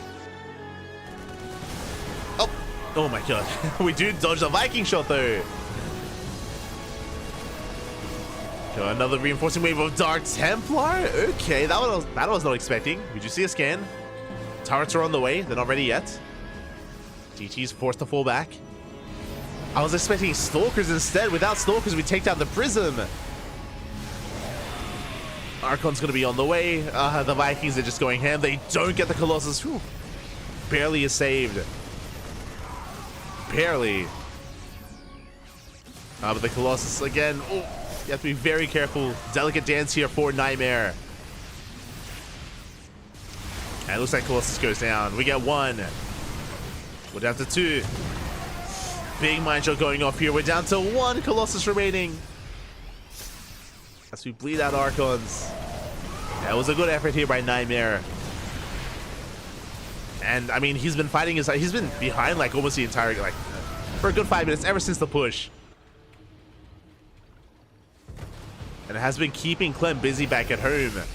The problem here is that Nightmare's been bleeding out some high-tech units. Like, it takes so long to rebuild these Colossus. We cannot throw them away. We only have the 1 Robo. We don't have a second. As Nightmare takes another base. Gets a 5th. Trying to at least. The DT commitment didn't quite work out either. And this base is going to be denied. And Clem is about to max out, lifting up his main base, landing it as his own 5th.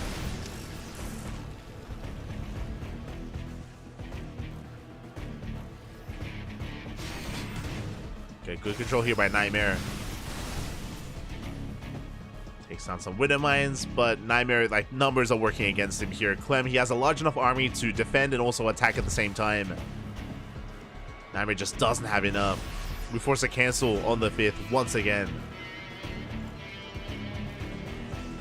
Nightmare trying to catch the army. Does at least get the Marine. Clem consolidating his forces. More DTs on the way. I mean, there's potential, right? This is 9 Dark Templar. They could kill a... we have a turret though. We have a turret. We have a Liberator as well. Oof. Good SimCity. Meanwhile, Nightmare runs into the army. This is not a fight that he can take. Big EMPs. Nightmare has to retreat. At the same time, DT is looking for a base to shut down. We catch the Colossus. 1 Colossus falls. Oh god, there are so many Widow Mines here as well. What can we go for? I mean, this 5th base, okay, I can see that. We do catch a medevac. We big EMPs on the Colossus. We focus them down. DTs, they do dive into that 5th base. We can lift. We can lift, papi. And we kill the 5th of Nightmare.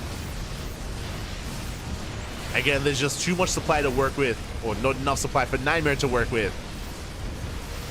And Clem is pulling him apart. Yeah, denying the 4th, denying the 5th. Containing Nightmare to 3 bases. Like, Nightmare is having a hard time with half of the army, let alone the entire army. As DTs, they come in for a flank. I mean, hey, we clean it up. True. The DTs, they put in some work there, but it's not enough. GG gets called, and Clem will take the series 2-0, advancing on to the semi-finals. GG. GG, well played. Oh, congratulations here to Clem as he does take the series 2-0. Again, like, Clem had a pretty solid lead for most of this game. The first push was brutal, if you remember, with Nightmare moving out with his Colossus, pushing up the ramp, and he lost everything there. And honestly, I thought that Nightmare was dead then and there. That was like around, what, the 7 to 8 minute mark. But he held on. He held on. He made a game out of it. He was hyper aggressive, and he was actually trading quite nicely for a while there. But again, like, he just had no sustain. He had no sustain. He had no additional gases. He just could not afford some of these losses, and eventually he fell apart. GG. GG, well played. Congratulations here to Clem as he advances on. Congratulations. As we are heading over to the Korean server, we're getting ready for our semifinals.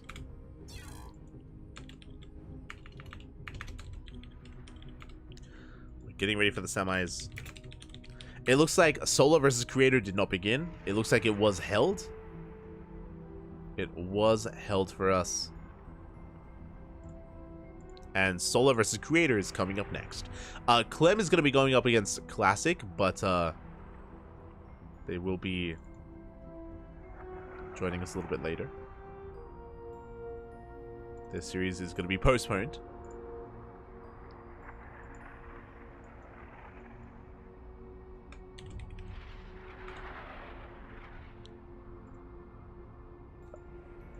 And there we go. So I'm just setting up the teams, setting up our players. Bam. Solar versus Creator. Now, as we're entering the semifinals, something that we have not had all day, what we're bringing out here in the semis for both of them and the finals as well. Predictions. Predictions in the chat will soon be open, so you can place your bets on who you believe is going to make it here. Who you believe is going to make it into the grand finals. Will it be Solar or Creator? Up to you. Up to you to decide. As a reminder, Solar is the Max Pack Slayer. He is the one who has eliminated Max Packs from the tournament. But Creator is a very different kind of player. Very different kind of Protoss. And just because you can bring down one doesn't mean you can necessarily bring down the other. We'll see. As the videos are done and we're loading into our first game. Let's go. Let us go.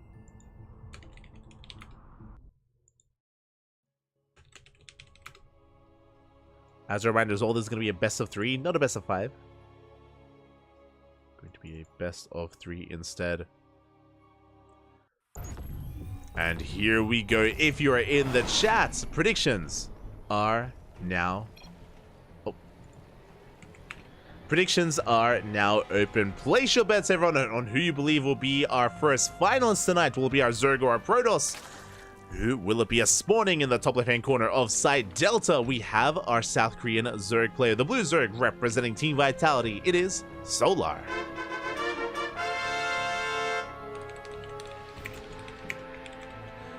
And spawning in the bottom right-hand corner, we have his opponent. We have the South Korean Protoss player, the Red Protoss, representing Club NV. It is Creator. Here we go.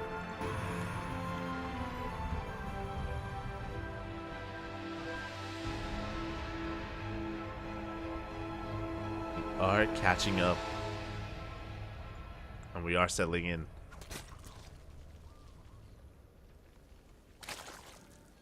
Also, just to, I just saw someone say something in the chat, which is not correct.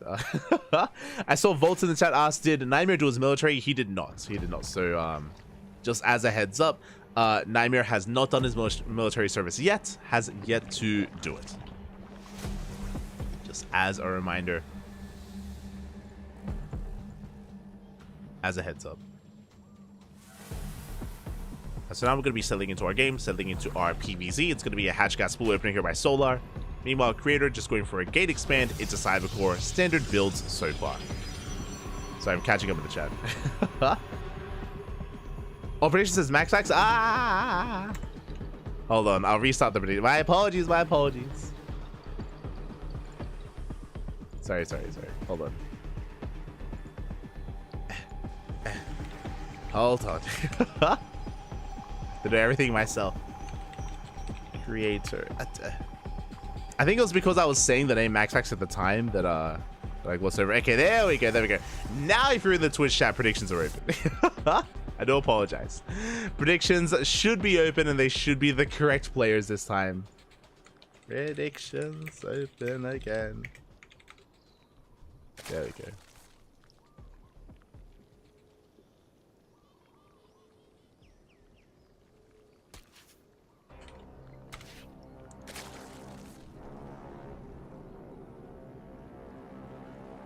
I want to bet on Max. You're like, I want to just burn my money, Poppy. I know that he's already been eliminated. Give me the option. Let me throw it away. Oh no, not like this. For now, it's gonna be a Stargate opener. It's gonna be a Stargate opener here out of Creator. Standard build out of our Protoss player. Creator, he's not too known for his Twilight Council play, but we'll keep an eye on him. As a reminder, we did cast Creator earlier this week. Sorry, last week even. For some reason, I thought that we casted Creator versus Shin, but no, it was Nightmare versus Shin, so I do apologize. The Adept's just going to be keeping tabs here on Solar, keeping him busy back at home as we get into our Oracle production. So far, Solar just joining up, taking his third base, everything looking as it should. We are splitting up our queens, no spores yet, just relying on our queens initially to defend. Speaking of Ling Speed kicks in, but we do catch the Lings. Good positioning here by Creator. Does force Solar back. A couple of Lings get peeled off just to get eyes on the third base location. Speaking of, Creator does throw down the third. And should soon have an Adept at home to defend.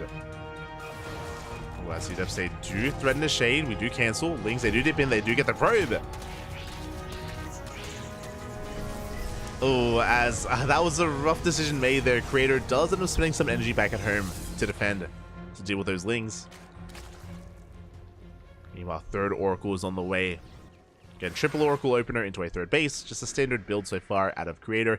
This should be leading to a Twilight Council and a Forge for +1 and Blink. Should be headed in that direction.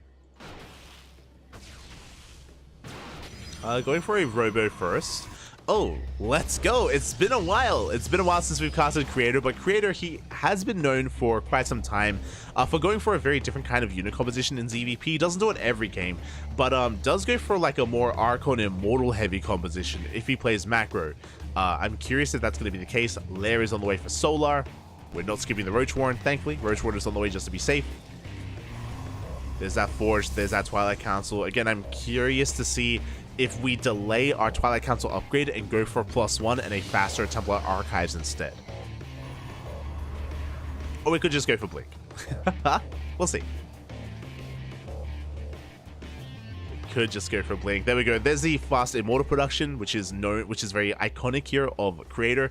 When it comes to this style that Creator's playing, it's not really done too often. Like, I feel like Creator is the biggest advocate for it. And it's gonna be +1 and not Blink. Charge! Okay. I'm here for it. I'm ready for it. So Creator's gonna be building up quite a death bull of an army on the ground. He's gonna be avoiding Colossus, he's gonna be avoiding Disruptors. This usually coincides with the Templar Archives and Archons, but we'll see if that's what we embrace. Now Ling Zhe Zeus almost slip in. The Immortal is spotted. The Immortal is going to be scouted here by Solar. Meanwhile, the Oracles, they haven't gotten much done. Looking at the trades here, they've gotten 1 drone so far. We have the Infestation bit on the way. We're getting to Ling Roach Ravager as we speak. +1 range is going to be ideal when it comes to working towards eventually Hydra Lurker production in a longer game. Oh, good sort of stepping here from Solar. Gets a lot of damage done on that Oracle. There's that Temple Archives that we spoke about. Again, Chargel Immortal Archon. That is Creator's go-to. That is the go-to composition here. I know that Cristiano and Geralt, a lot of the Polish Protoss players, have been playing around with this a little bit. They've been experimenting with this style as well. I mean, Creator's been doing this for years. To be fair, they've got their own variation, as we're going into Swarm Host, which is going to be ideal. Swarm Host isn't seen too often in PvZ, but what it is good against is charge lot based compositions. The reason for this is because the army is less mobile.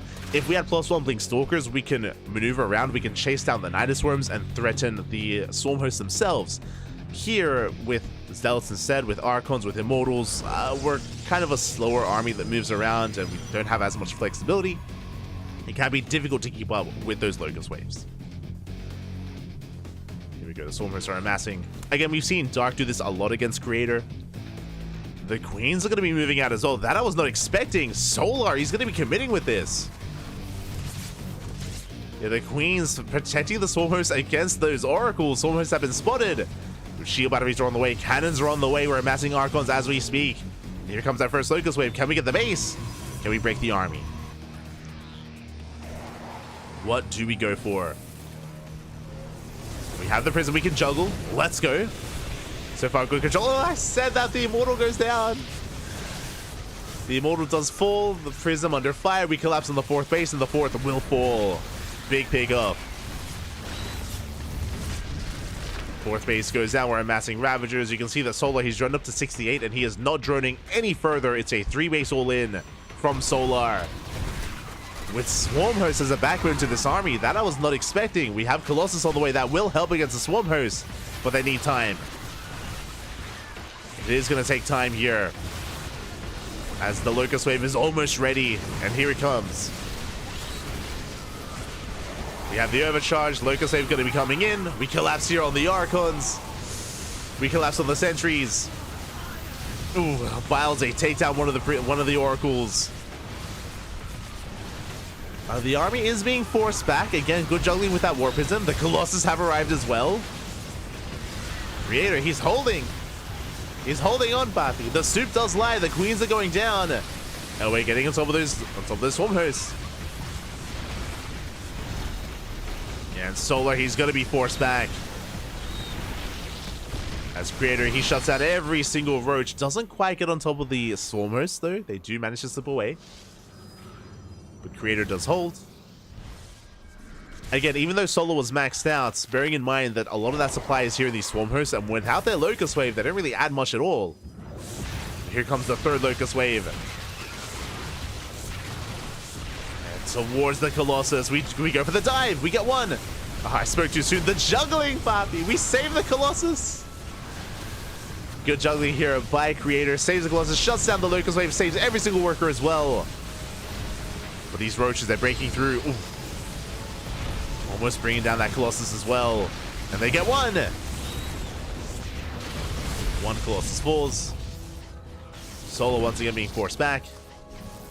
And we're getting into double Immortal production behind this. Now, what's important here is that Creator technically has a better economy, right? Like, Solar hasn't been droning. Bear that in mind. He's still sustaining himself on 3 bases, but the longer this goes on, the worse it becomes for Solar. So he has to be careful. As once again, he's breaking through this Colossus leech, trying to. He does get the overcharge, does get the shield battery. The Colossus gets one. Yeah, he gets one, and it's too much. GG gets called. Solar snowballs out of control and takes game number 1. Whew, GG. Happy. GG, well played. Solar will take it. Again, we had a unique composition out of Creator, going for Charge Lot Immortal Archon, but Solar, he was able to identify that. Again, Creator, he's known for this style as well. He's known for this composition, and Solar was able to make use of Swarm Host. Now, what's interesting is he didn't just go Swarm Host to like snipe bases and to get ahead economically. He was all in. Like, he doubled down, drone up to 68, sent his queens across the map, his Roach Ravager, his Swarm Host, everything. Very aggressive build there by Solar. Very aggressive response. Did work out in the end.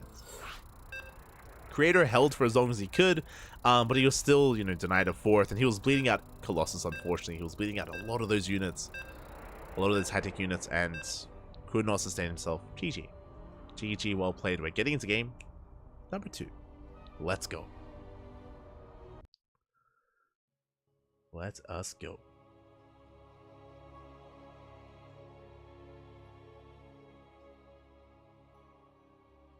How he got away with early Swarm Host there? I mean, there was nothing that could be... you can't really punish the Swarm Host there. Again, because of... just to wind it back, to emphasize it a little bit more.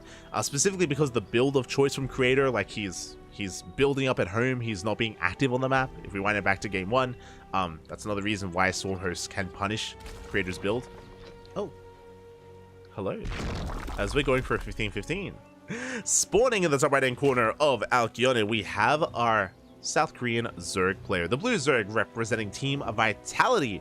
Going for a 15-15. It is Solar. Going for the gold. Let's go. And spawning in the bottom left-hand corner, we have his opponent. We have the South Korean Protoss player, the red Protoss representing Club NV. It is Creator.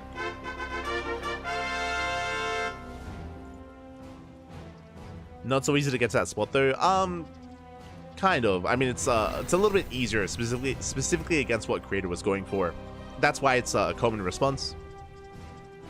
We see Swarm Host most commonly when a Protoss player is going for a more Zealot-heavy composition instead. But here we go. We see Creator coming in for the Probe Scout. Does confirm that there is no natural base. Dips in and will get eyes on the spawning pool. Now is aware of the 15-15 and should soon be checking the gold.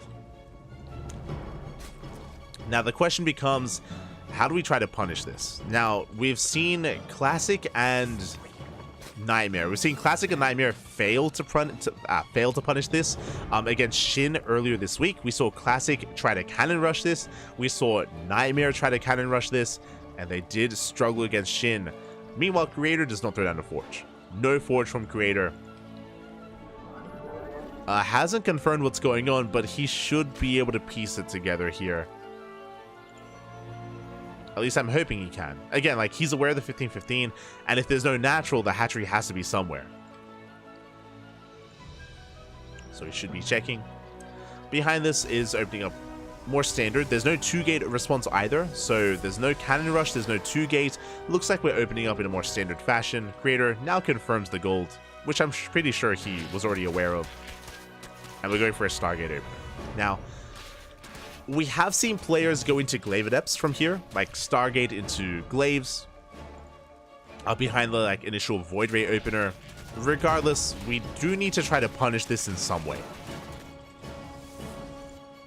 We cannot just allow Solar to get this goal base up and running uncontested, as the Adept is going to initially arrive, threatening that mineral line.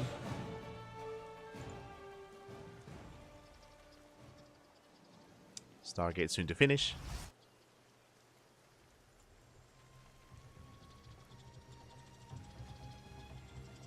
And it is going to be the Oracle opener here, not the Void Ray. Okay.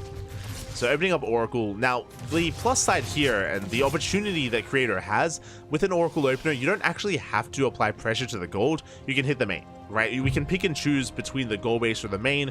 And likewise, Solar also has to split up his forces to defend both main bases at once, or both bases at once. And he can't really support the other with his queens. So this is not going to be an easy defense here by Solar. Creator once again going for an early Robo. Okay. Now, this could be for early Immortal production for an Immortal push here on 2 bases. I'm curious if we take a third. For now, there is no third base as the Twilight Council was staying on 2 bases. Uh-oh. This does look like the beginning of a 2-base all-in, as we should have a third by now. Oracle moves out. Gets eyes on the third. Nothing here. Yeah, we have a Gateway Explosion as well. It's going to be a 2-base all-in by Creator. And what are we going to be working with here? Earlier Immortals, we can go for Charge. I'm not going to be fond of Glaives in this position. Prism is on the way, not the Immortal. And do we go for Blink, Glaives, or Charge? What is our answer? We're going for a Templar Archives. Okay! Archon production. Let's go. There was a hidden 4th option. It's going to be Archons. Now, I'm curious if this is going to be a slow lot all-in. I think it is. I think it's going to be like a slow lot with Archons, of course, with the main army. Very committed here by Creator.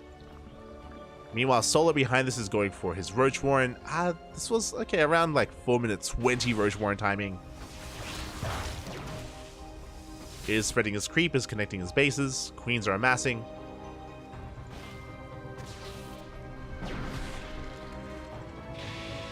Here comes our initial Archon drop. Immortal production has commenced, as I mentioned before.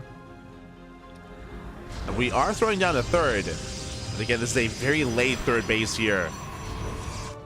Considering the gold that Solar took as well, like Solar has quite a boosted economy.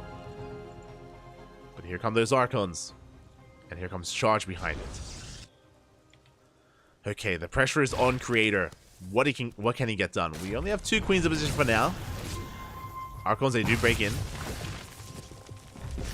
Yeah, they force back the queens, they force back the drones. Lings are repositioning. Roach is still on the way.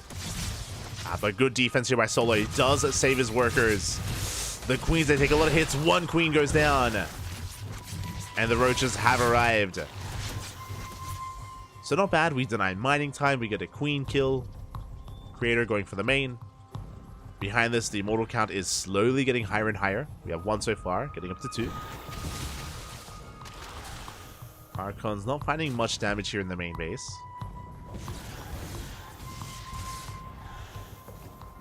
Not yet. As we do rotate back around towards the gold. Oh, back into the main. Again, just trying to catch Solar out of position.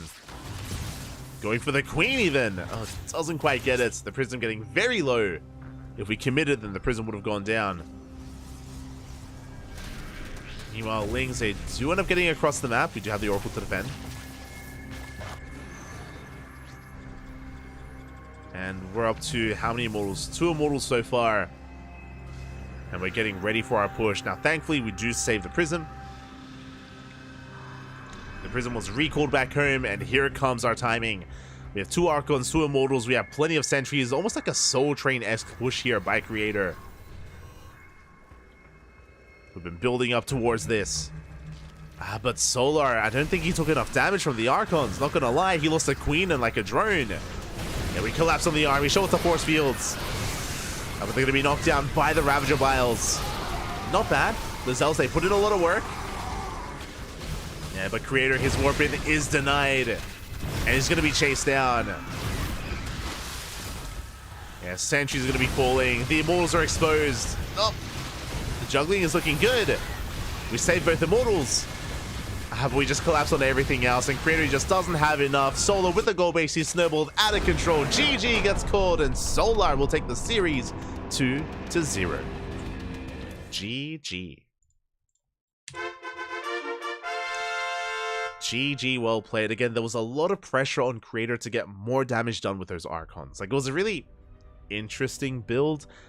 Basically, it was like a delayed Archon drop, but because it was delayed, like, we had plenty of queens, we had good saturation, we got into roaches, like, we were Solar was looking quite comfortable there, and I mean, I say quite comfortable. He was able to keep up with the Prism harass. He was able to minimize his losses, and that led into his eventual Roach-based army. Again, he was able to, for the most part, take advantage of the gold base and take advantage of Creator there. So even though I do think that that this push from Creator would have done well against a more standard build without the golds, with it, I mean, yeah, Solar, he just had a massive army. It was brutal, it was insane. GG, well played. Congratulations to Solar. Solar advances on to the grand finals. Meanwhile, we are here to determine, is it going to be a ZVP or a ZVT grand finals? We have one player of each race left. Oh, balance, Papi, balance. Let's go. We have one player of each race. It's going to be a best of 3 between Clem and Classic.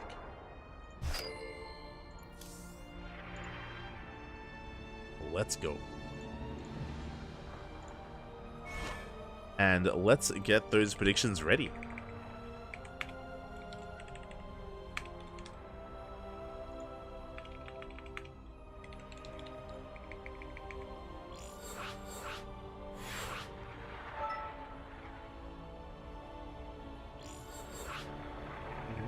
Go.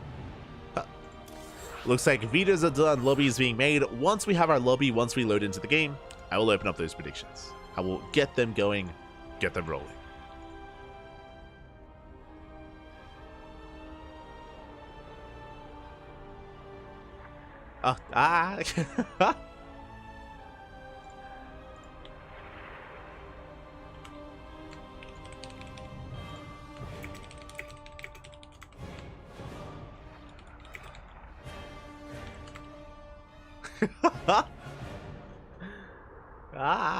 Oh my god, apparently I had a co-caster. Oh my god.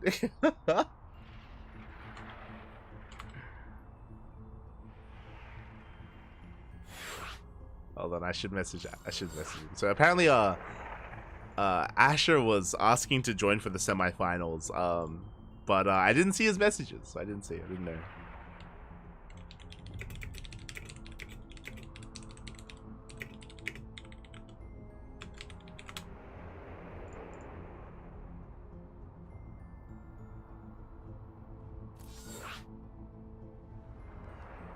Setting up.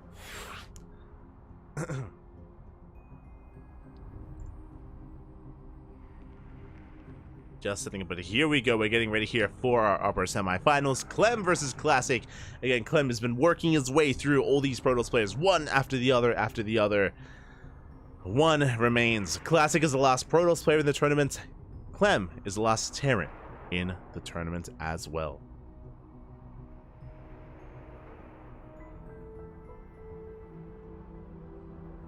Go. Solar looking good, still hasn't dropped the map. True. Let's have a look here. Solar, he 2-0'd Creator, he 2-0'd Max Packs, he 2-0'd Triple, he 2-0'd Mana.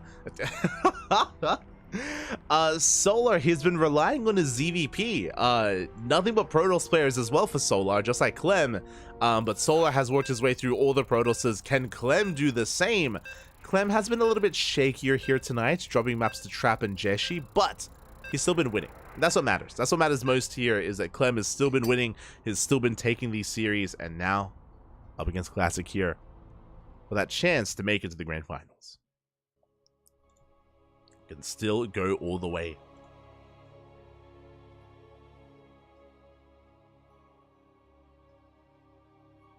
Chat, Zerg's ahead already. Unfair map. I wouldn't say that. I would say that again, at the time, Creator, he had options to try to punish that goal base from Solar, but yeah, offset options. It was an unfortunate turnout there when it comes to the build of choice from Creator. But here we go, we're diving into our series, and if you are in the chat, predictions are open. Predictions are open. Place your bets for how you believe this series will unfold and who will face off against Solar in the grand finals. Best of luck. Best of luck in the chat, as I have to post as well.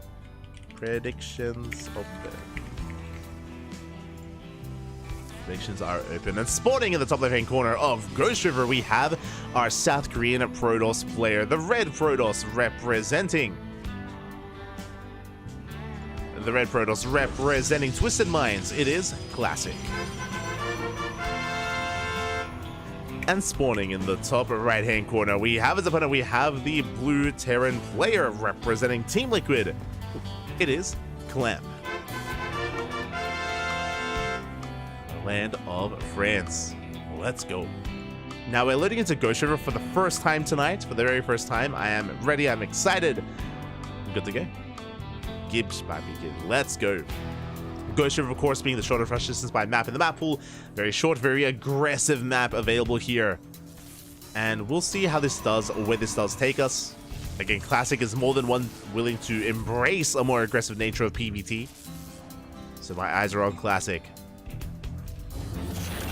This wouldn't be the map for it, but Classic, we've also seen him many times go from a Stargate opener into a carrier rush, for example, but that's very map dependent. It's very map dependent. Maps like Side Delta, maps like Alcyone, maps like Post Tooth as well.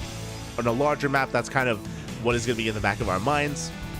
On a smaller map, less so. As it's going to be a double gas opener here by Clem, going for that factory.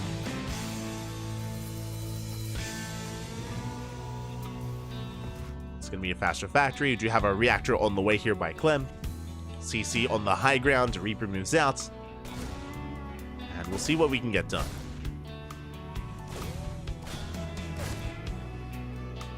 Ooh, as we have our tech of choice, it's going to be the Stargate here by Classic. Okay. You have my attention. A little bit risky here just because you are vulnerable to early pushes with the Stargate opener. And early pushes are going to be impacted quite a bit by this map. Reaper comes in, we do scout the tech, we scout the Stargate. Big moment here by Clem. Won't escape with the Reaper, but he is aware of the potential for either Phoenix or Oracle. And as a result, we respond with Cyclones. Marines are on the way, Cyclones are on the way as well. I'm curious if we're going to be trying to be aggressive and rally across the map with this. We have potential. We do have potential here. It is going to be a Phoenix opener by Classic. Safety shield battery on the way as well. Very important. That shield battery is in production. Again, I'm brought back to... It wasn't game 1 against Nightmare, but it was a game against Jeshi. Game 2 against Jeshi.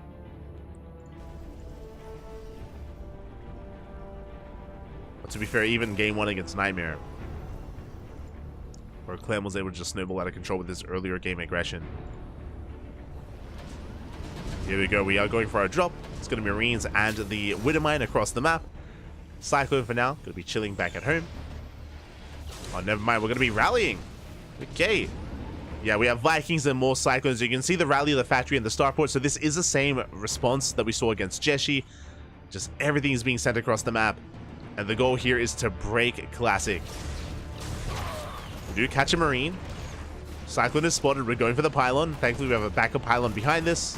Warp gate will finish. Adepts are coming in the mine shot. Ooh, big mine shot here on the Adepts. One Adept does go down. We're going for the pylon. Pylon will fall. That does. Oh, supply block Classic as well. He's stuck supply block. He can't warp in. Reinforcements are on the way. You can see Classic trying to catch those reinforcements. We do dive on top of the Viking, but the Cyclone puts in a lot of work. Oh, Phoenix goes down. Classic's in trouble. Classic is in quite a bit of trouble right now. Finally breaking free from that supply block. Immortals on the way. Gateway's under fire. Try to come in from behind. Good response here by Clem. Does meet up with those Phoenixes. We dive on in. Overcharge is popped. With the help of the overcharge, we can hold. Ooh, and the Phoenix barely does survive. Very clutch defense there by Classic. Barely does hold, doesn't lose any units. The army rotates back around. And back at home, third CC's on the way. Clem, he is transitioning out of this. He's trying to. We do catch the Lib. Very nicely done. Liberator goes down. Ooh, Viking as well. And it looks like Classic should be able to clean this up. I mean, to say that is bleeding out another Stalker. Oof. Another Stalker falls. We come in from behind. We get the lock on, and yeah, we're bleeding out a little bit too much here. We pick up another 2 Stalkers. Classic is hurting. Behind this, working towards Colossus production.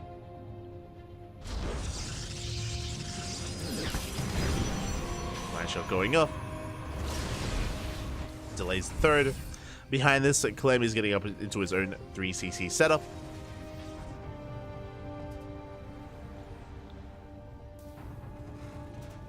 Own 3cc.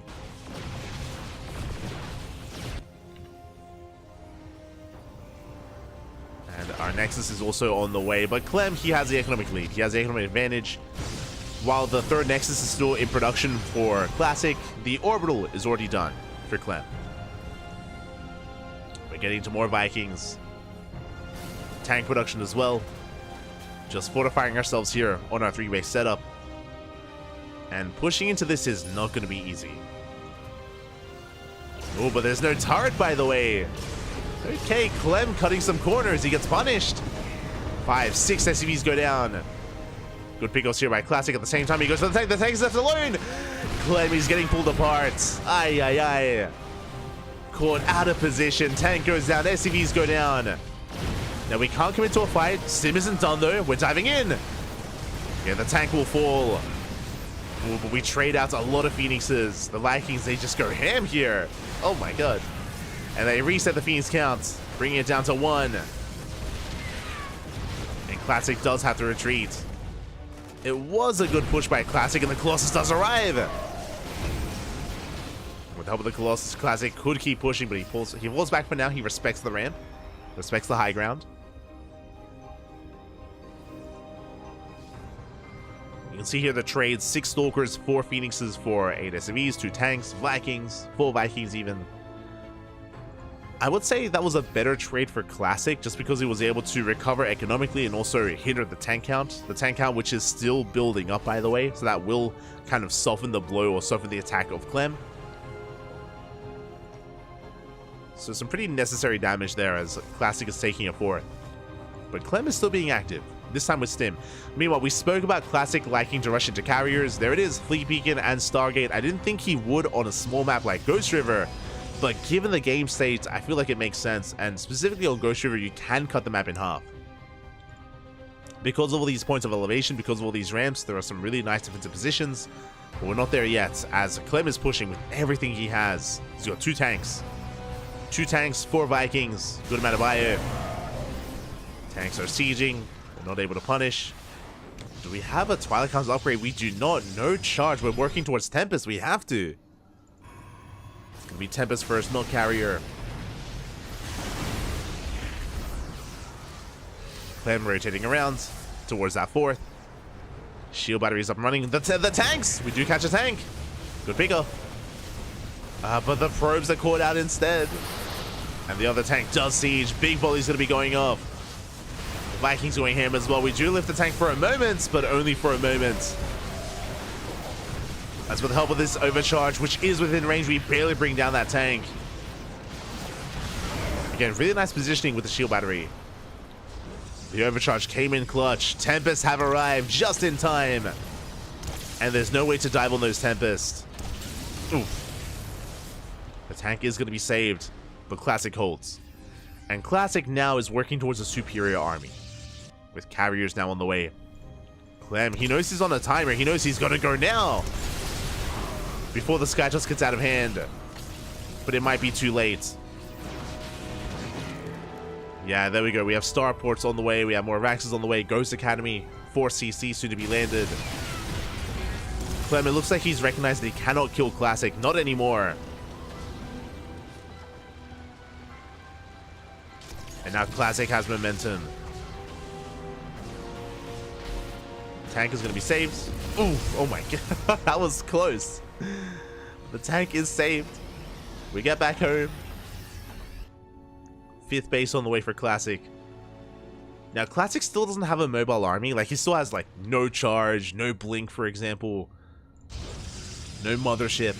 But we're getting there. We are working towards that.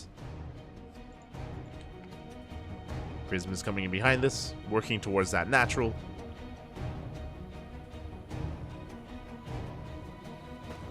Yeah, just going to be some Adept Harass. We're going to get some SCVs. He's going to get some SCVs with the Prism. Ooh, is going to go down. That was not worth it for Classic. Prism does 4. Clem holds. Getting another CC.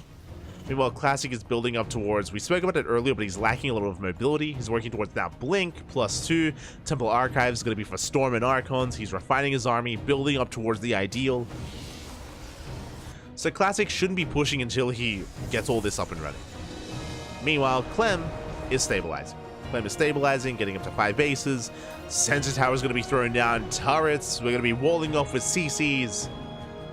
This is looking to shape up towards a longer game. A much longer game here. Unless something drastic happens early on. And Clem is being active. How many Vikings? We have 12 Vikings so far. +1 ship weapons just now begins. The army's been spotted. Blink is still not done. And the double drop comes in towards the south. We go for the Nexus. 5th base going to be going down. A big pick off. At the same time, ooh, good EMP. Get a Colossus.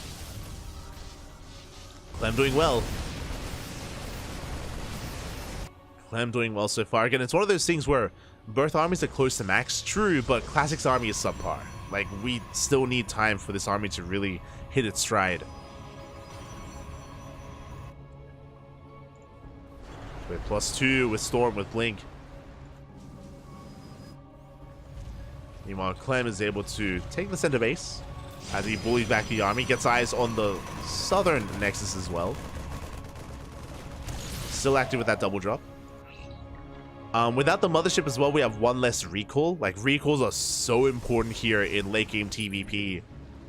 Just because the Terran army is more mobile, you need those recalls to keep up. Coming from behind. And from the front. Storm does turn away the army. Double drop comes in. He's going to be forced back, but oh, he's going to be lifting up into the main base. Another big storm. That carrier looking exposed though. Do we have another storm available? Big tank shots, big EMP. We get all the High Templar. No more storms left. We break through the main army at the same time. Triple drop into the main. And do we have a recall? We do not. We have a warp in. The beacon is going to be going down.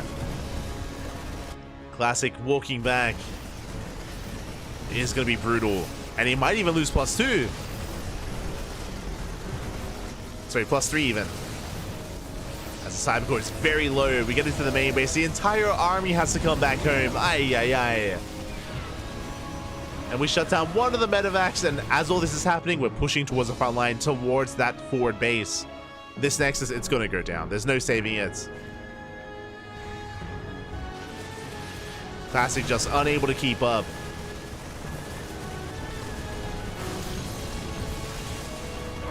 But now we have the mothership. Now we have 2 recalls. Now we can do a bit of a better job when it comes to drops catching us off guard.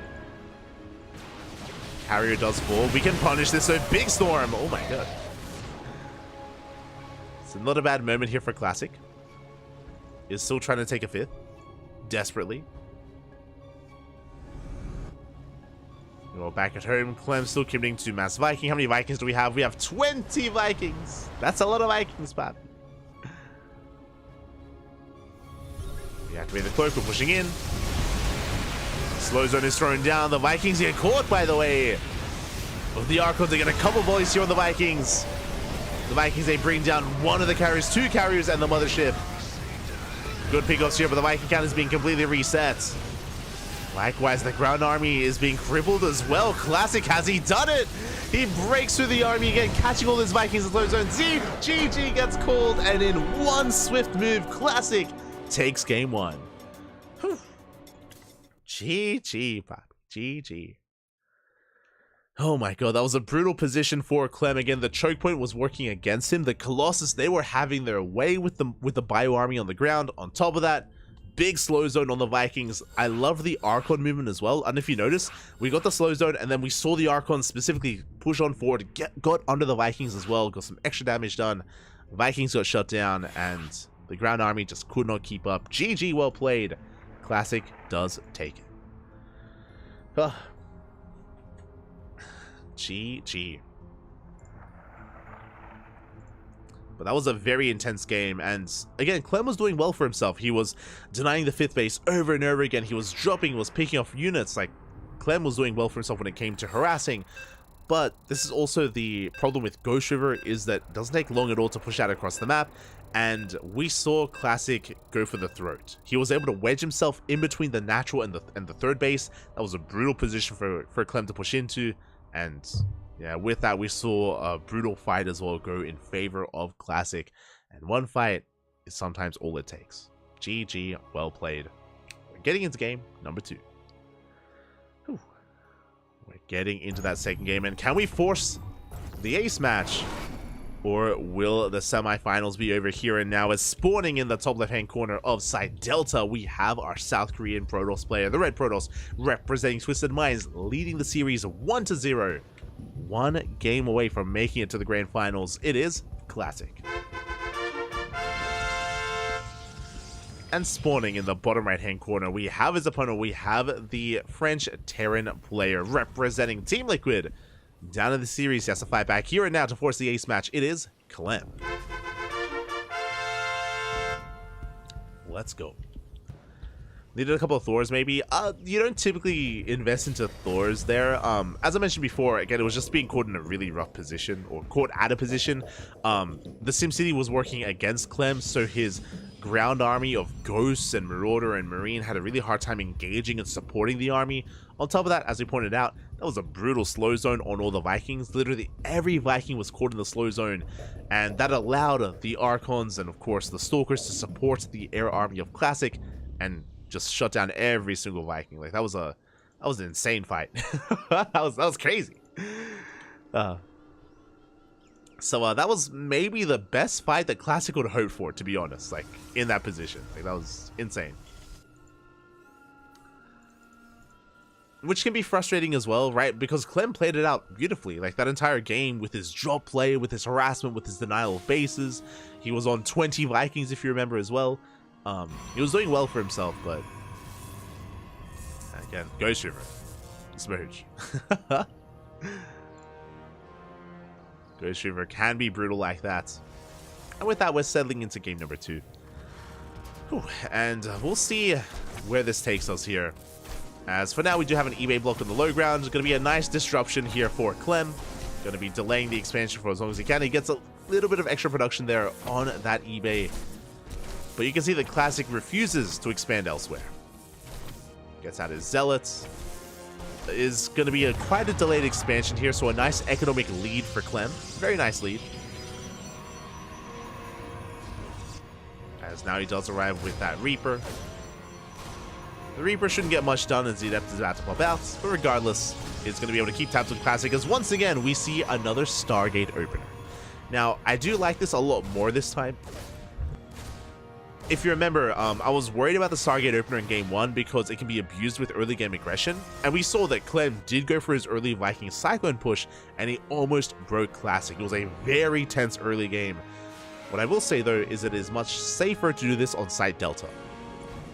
The map is much larger on site Delta, longer rush distance. On top of that, this natural is much more secure. It is very defendable as well, so Classic is more free to go into Phoenixes, and he should have a much cleaner early game, outside of his delayed expansion, of course. Which shows us why it was important for Clem to get a delay on the expansion, just because he can't really apply as much pressure as he did in game 1. So he's going to do what he can while he can. Behind this, we're getting into our 1-1-1 setup. We have our Cyclone on the way, Reaper tries to dip in, and we do confirm the Stargate. So Vikings, Cyclones, we need as much anti-air as possible. For now, we have the Medevac. Ooh, as Reaper does fall. The Medevac can allow us to push, but we'll see what we can get done. I'm curious if we will. Yeah, double Cyclone push. Never mind, moving out single Cyclone with the Marines. Okay, and we are moving out once again. This is very reminiscent of what we saw in game 1. As we're rallying everything across the map. You can see the rallies here with the Marines, with the Cyclones, and with the Vikings. It is kind of the same opener here by Clem, 2 games in a row. But pushing up the high ground here is going to be difficult. We get the lock-on the shield battery. The lock-on is broken. Yeah, Adepts shaving off some Marines. Good juggling here by Clem. Phoenixes have arrived. And if you remember last game, Clem, he was able to kill a pylon. He was able to supply block classic. He was able to catch Phoenixes. And this time, it's going to be a much cleaner defense here. We do lose a Zealot and an Adept, true. We shave off some gateway units. There is a Widowmine set up behind this. As Clem threatens the Cyber Core. Meanwhile, we can see Classic just amassing his army. Phoenix is trying to catch the reinforcements. More Cyclones are soon to arrive. And we did barely miss the Cyclone. That would have been a massive pickoff, by the way, to get that third Cyclone. Classic was 1 second too late. Does catch Marines. And he does force Clem back. Again, looking at the trades here, it was 1 Phoenix, 1 Adept, 1 Zealot for 5 Marines and 1 Reaper. I mean, getting the Phoenix was actually really good. I apologize, I did miss the Phoenix going down. That was a good pickoff here from Clem. Meanwhile, Phoenix is a counterattack. There's nothing back at him to defend because Clem has been rallying everything across the map. So SCVs are going down. We delay the CC, we delay the production. But Clem is still pushing.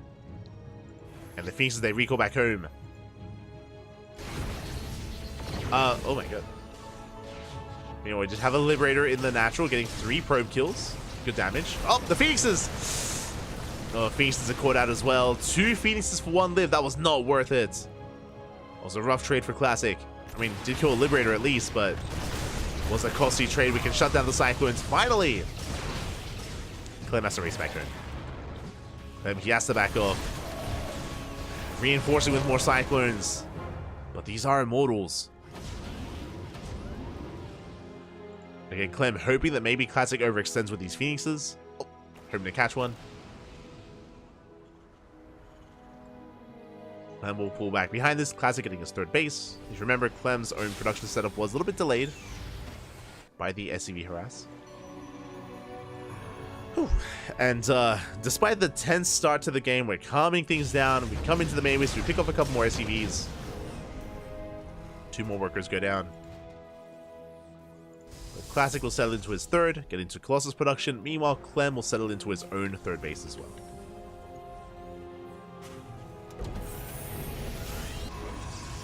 It will settle in.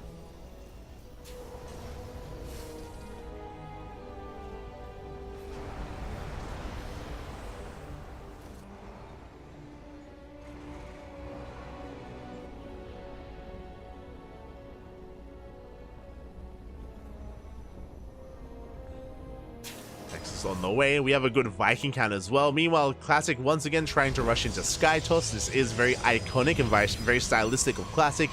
He was able to get away with it in game number 1, but I worry here in game 2. I feel like this might be a little bit too greedy. Like, we have an insane Viking count right now. We're on 6 Vikings and 1 Lib. And it's not just to deal with the Phoenixes, but also with the Colossus. As that is what is keeping Classic alive here in this game. Oh, Phoenix does go down. We don't get the Lib this time. Stalker's doing what they can, but we have Tank Siege up behind this. We get a very aggressive push here by Clem. Is quite committed with this. Can a Classic hold? He's slowing down the push. The tanks are slowly leapfrogging forward. Big volley goes off on those Colossus. And you can see the Classic is buying time for his Tempest. Tempest, they're halfway done. But we need more time. Just need to hold on here. Tank volley is going to be going off. Pylon goes down. Ooh, Phoenix is getting very low. And Clem, he's pushing forward. He wants to go for the kill. Scanner reveals the Tempest. And now we're pushing in. Overcharge is popped. Tempest arrive. They focus down the Liberator. They try to at least... Oh, but big tank volleys go off with the Colossus. We go for the stim. Overcharge barely keeps the Colossus alive. We get the Lib. And now we can go for the tanks. And Clemmy has to retreat. Oh, no! Oh, my God. Calm down. But Clemmy has to back off. He does save a lot of tanks, though. does save the majority of these tanks, as he does retreat. Ooh, rallies into the army though, bleeding out a lot of units. We're still rallying, by the way, and we're not meant to be. Okay, there we go. We do notice we pull back. Clem consulting his forces, and again, the really important part here is that Clem does maintain a lot of his army. Like, that's a hefty tank count. We got a lot of Vikings as well. Second starport about to finish. Carrier production has commenced. Really, the end game here for Classic is to defend. His goal here is to try to defend, stabilize on 4 bases, and max out. Just like how he did in the previous game. The Observer does put the army. Tempest getting some hits in. You can see Classic, he wants those tanks. He gets one. Ooh, bleeds out some Phoenixes though, and we did overextend. And Classic, he's going to be losing everything here. Yeah, I spoke about it before. I was expecting Classic to be more defensive, but he's going to bleed out everything. Everything's going to be going down. We snowball out of control. Clem, he's going for the kill. Classic should not have been out on the map. Not like that. He's down to 1 Tempest. He lost every Immortal, every Colossus. And Classic plummets in supply. Ay, ay, ay. Just a little bit too greedy there. A little bit too overconfident. And now we're back to just defending. And Clem is about to max out. That's the big problem here. Is that Classic shouldn't be too far behind him. Classic should be, you know, down, what, 30 army supply maybe? But after that loss, Clem is pushing and he's going for the kill. Classic, he just had to calm down, Pop. He just had to calm down. Clem moving out towards that 4th. With a mass amount of tanks, with his Vikings. Without splash damage, I'm not too sure how Classic can defend against this. Yeah, Tempest does fall. Ooh, carrier as well. We're down to 3 carriers. Yeah, soon to be 2. Oof, soon to be 1 here as we're down to 2 carriers left. We stim on forward. We're a bit overstimmed. We focus down the Colossus. And we're going for the kill. Again, the initial defense was impressive by Classic, but it was afterwards where, again, he was maybe overconfident in himself. Maybe not respecting Clem's army enough. And he was punished hard for it. And we will break the 3rd. Nexus is going to go down, and we are looking for the ace match, Papi. GG gets called, and that's where we're headed. We tie things up 1-1. We're going to game 3. GG. Whew. GG, well played. Again, Classic was in a good position with his initial holds, but he got too greedy, he got too hungry, he got too thirsty. He just wanted those tanks in the middle of the map. He got baited out. Not too sure if it was, I don't think it was an intentional bait, but, you know, he did get caught out on the map. Clem pounced on the opportunity, punished Classic. GG, well played. We're going to game 3. We're going to game number 3 here, and it's going to be on, a much larger map on Alkyone. Now, this is a good map to rush into Skytos on, if Classic wanted to, and being aware of that, I'm sure Clem is, especially after what happened in Game 1 and Game 2, because Classic's been having the same kind of outlook on these games, Clem should be more aware of that himself, and I'm curious how Clem is going to be adjusting here. I'm curious how he adjusts and what kind of build he whips out here on Alkyone. We could even go for a greedier build, to be honest. Especially if we went for something, actually, I was going to say if we went for something like 3cc 3 racks, we should get away with it, and we're going to have a big stim timing, but, yeah, I'm not too sure if I like that against Stargate Phoenix, which would be the build of choice for Classic, but we'll see, we'll see. We'll see if it's going to be Phoenix Opener once again, and if Clem goes for, once again, Viking Cyclone Aggression, or a different build attack. I'm ready. I'm excited. And spawning in the top right-hand corner of Alkyone, we have our South Korean Protoss player. The blue Protoss representing Twisted Minds. It is Classic. And spawning in the bottom left-hand corner, we have as opponent, we have the French Terran player, the Red Terran representing Team Liquid, tying up the series 1-1, one game away from advancing on to the grand finals. It is Clem. Whew, here we go. Again, Clem, he has been having a pretty interesting road to the finals here, or at least to the semifinals. Clem has been playing against nothing but Protoss, and he has beaten them, but each Protoss player so far has been able to take a game. You know, we've been forcing the ace match, except for Nightmare, to be fair, but Trap and Jeshi and now Classic as well have made Clem bleed. But what is important is that he has weathered the storm. He's been able to grow from those games, learn from them, adapt, overcome, and overpower his Protoss opponents. And he is primed to do it again. But we'll see how things open up here. As Classic, he does check the linear third base for a proxy, coming in for a scout. Is going to be slipping into that main base. And we can see Clem going for a double gas opener. Interesting. So Clem is going for a faster factory here on Alcyone. It is not going to be an economic build from our Terran player. And Classic does confirm. He does confirm. So more aggression on the table here from Clem. Classic behind this, setting up his Gate Cyber Expand. I imagined that we would be seeing another Stargate opener, but we'll see. Like, Classic, even though he's opened up Phoenix every game so far, he is more than willing to embrace Blink Stalkers. It is a safer way to play, and based on how aggressive Clem has been this series, I wouldn't be opposed to a Blink Stalker opener. We'll see. We'll see how confident Classic is. But his confidence could be his downfall. I mean, we saw that in game 2. Did see that in game 2 as Reaper does arrive here at the natural, poking in, dancing with the Adept. Gonna be forced out. And it's gonna be a Robo Opener. Okay, a very safe build here by Classic. With a Robo Opener, you can get into fast Immortal production to defend against a 2-base all-in. You get into a fast Warp Prism and into fast Colossus production as well. In general, Robo Openers are considered to be very safe. The downside of a Robo Opener is without Phoenixes or Blink Stalkers, you can't really harass too well across the map as you otherwise would, and you can't shut down drop play as hard as you otherwise would either. Meanwhile, the Reaper did not see the techie yet.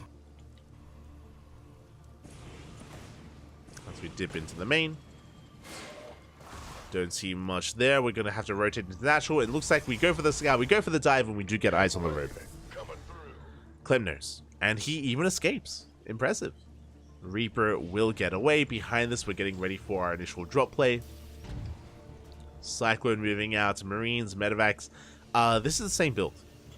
I believe this is going to be the same build here. 3 games in a row. Oh, never mind. We're going for an add-on swap. Okay, so we're not going for additional Viking and Cyclone production. We're transitioning here into Tank Banshee.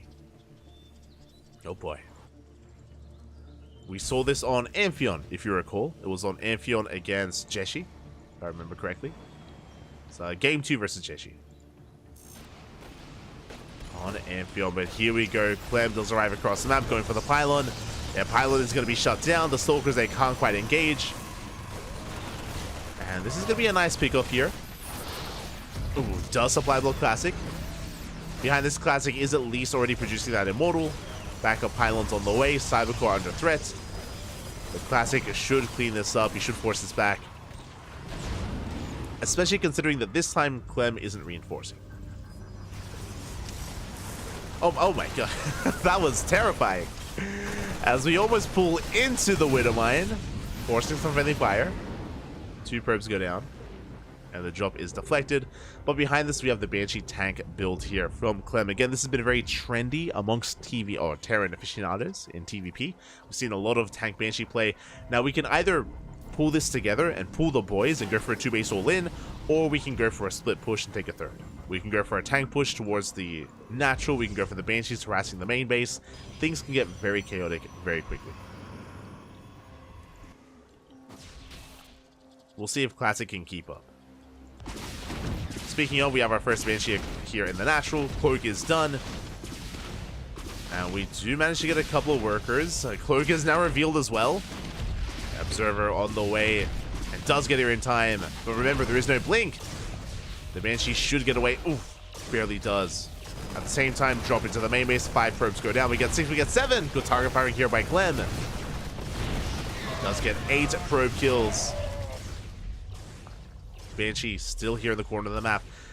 But we did not coincide this with the tank push. Usually we would like bank up 2 Banshees, then go into the main, and then we go for the push right through the center. This is going to be a little bit more disjointed here by Clem, which means Classic has some time to recover here. We can see 1 Banshee in the main, 1 Banshee at the natural, and the main push right through the middle. And Classic did not have the Zonaga! Uh-oh. He did not have control of the Zonaga, does not spot the army. He's in position, thankfully. But here come those tanks. Quick reaction there out of Classic. Throws at the force field, buying some time. Shield battery is not done. Oh, and this may be too much. The tanks are slowly pushing forward. No shield battery, no overcharge without it. Not sure if we can hold. Charge did finish. But big tank volley is going off for the Immortal. Yeah, the Immortal goes down. The tanks, they stand strong, and it looks like Clem, he's doing it. He's breaking the 3rd base. Zealots have fallen. There's almost nothing left. There's 1 Archon remaining. And this Nexus, it's gonna go down. Meanwhile, in the main base, we're still defending against the Banshee. Gets 2 more probes. The Nexus will fall. And Classic is being broken. Again, if he was aware, or if he had controlled the Zonaga, he would have had time to throw down a shield battery to get his overcharge ready, and it could have been a different game. Could have. But alas, now we're stuck on 2 bases. And from here, we can chill. With throwing down more Raxes, we already have the 3rd base. We already have a 3rd CC behind this. We can't just expand. Banshee denies the 3rd of Classic.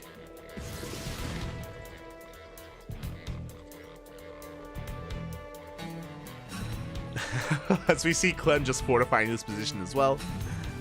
Okay, he's pulling back. And yeah, from here, Classic, I mean, he's gonna try to surround the army or even just bypass it. Oof. But the tanks are still here. Yeah, we're going for 1 last hurrah.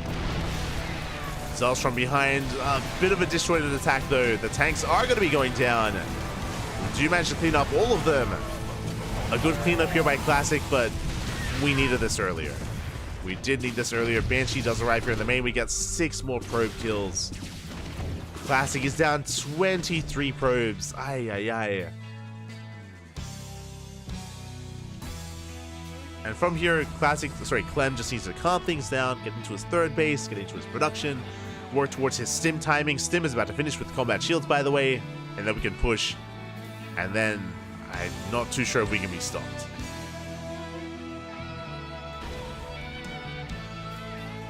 Now, is there a world where maybe Classic can defend? I mean, he's got charge, doesn't have storm, doesn't have any robot production, no bay production, I mean. There's splash damage. There's a chance if he can set up maybe a Zealot run by and force the army back and buy time. Like, it's gonna be all about buying time here. Somehow, some way. To keep Clem busy, or maybe if Clem is a little bit too passive, even then I think it's okay for Clem to take a 4th, as he's now taking a 4th. But I think it's okay for him to even focus on maxing out first. I don't think there's too much really threatening him. There's no pressure, there's no onus here for Clem to end the game.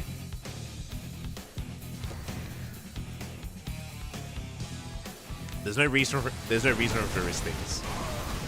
No reason to risk things here, as the charge does take collapse on the army. Zealot's gonna be shaved off. Classic, he's committed. It's all or nothing for Classic. He knows he cannot win a longer game.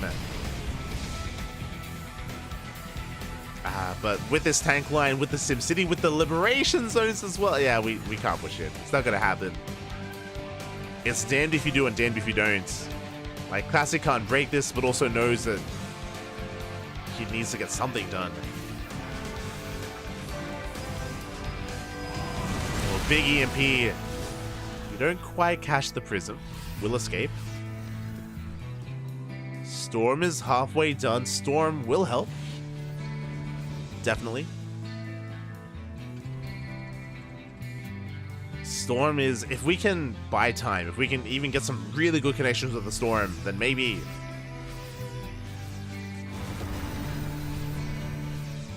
Clem is moving out. His move out is spotted, he scans the base, sees that there is no third, or at least no fourth.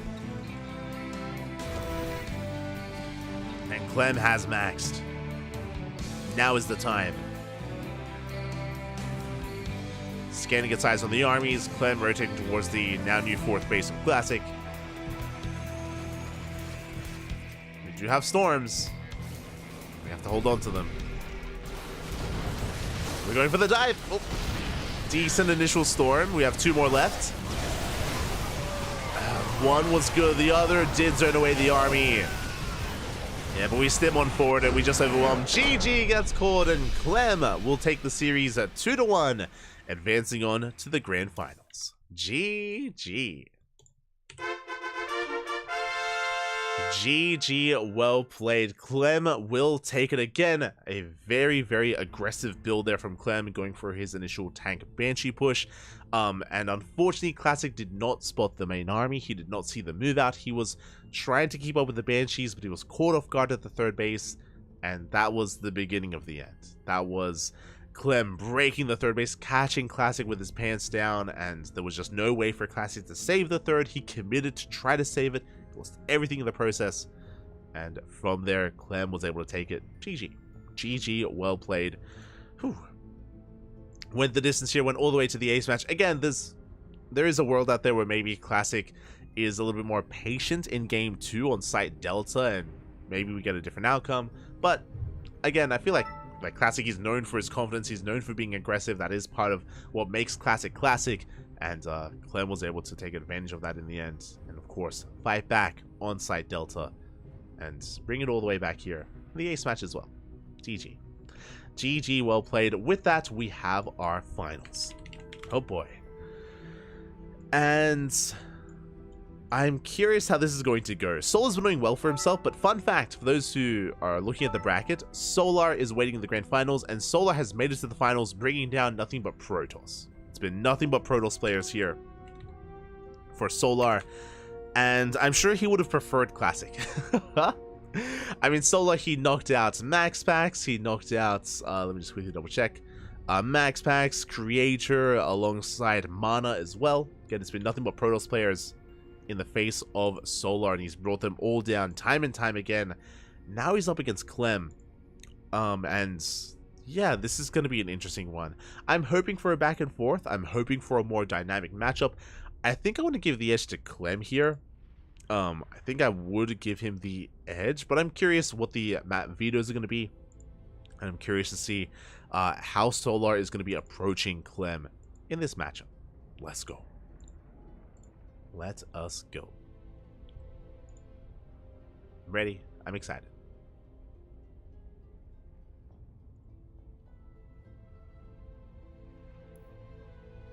Speaking of vetoes, okay, they're just now coming in. It looks like Ghost River, Golden Aura have been vetoed. Crimson Court as well. And what's the...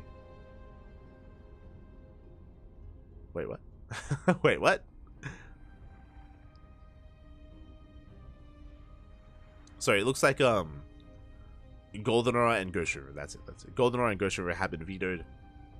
But we should have 2 more vetoes here.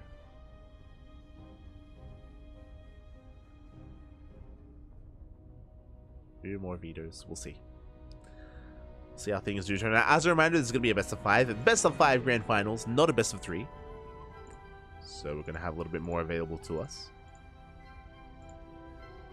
And we will get predictions going once we have our lobby.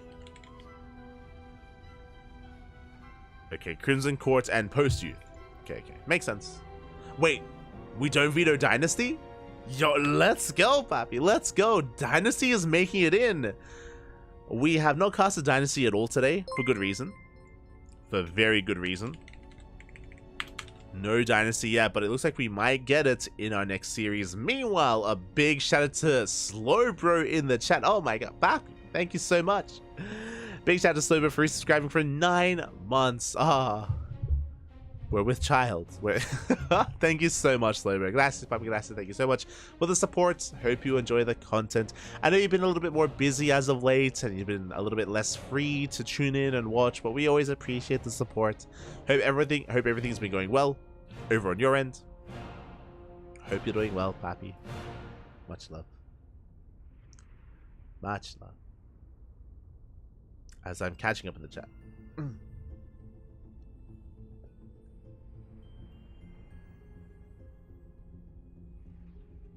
I'm catching up.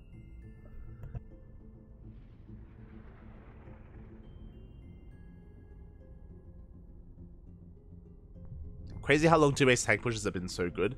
Yeah, again, they've been really trendy these past couple of months. Basically, post-Katowice, these Banshee tank pushes have been quite trendy. Not saying they do it every game, but like once in a series, like it's not uncommon to see them. Not uncommon.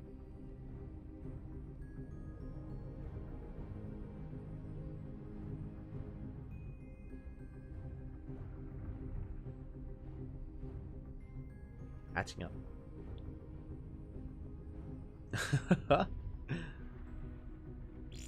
Oh, we're splitting up our bets, Pat. We're splitting up.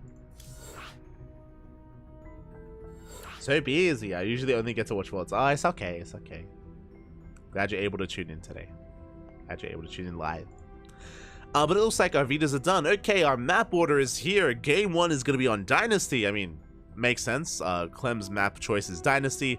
It is known for being very difficult for Zerg players, which is why it's usually vetoed, which is why I'm shocked to see that Solar did not veto Dynasty. But usually whenever we see Dynasty and ZVT, if a Zerg player has to play on it, we see a lot of Roach play. We see a lot of Roach play, and we see a lot of all-ins on Dynasty. So I'm curious how Solar is going to approach the Dynasty problem that he's going to be encountering. Game 2 is Alcyone, Game 3 is Site Delta. Those are the two Solar map picks. Makes sense, more standard maps. Game 4 is going to be Amphion, and Game 5 is going to be Oceanborn. Again, Amphion is going to be another difficult one for Solar. So I'm curious how the dynamic of this best of 5 plays out here with that map order. Let's go. As again, Dynasty is going to be Game 1.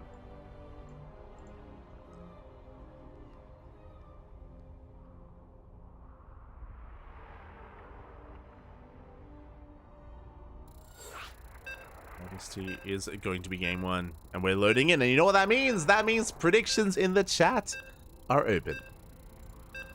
Place your bets, Papi, on who you believe is going to be this week's champion. Predictions open. Place your bets on who you believe is going to be this week's champion. Will it be our Terran player or our Zerg player? Best of luck. As we're loading into a very rare map, Dynasty. Oh boy. This is going to be an interesting one.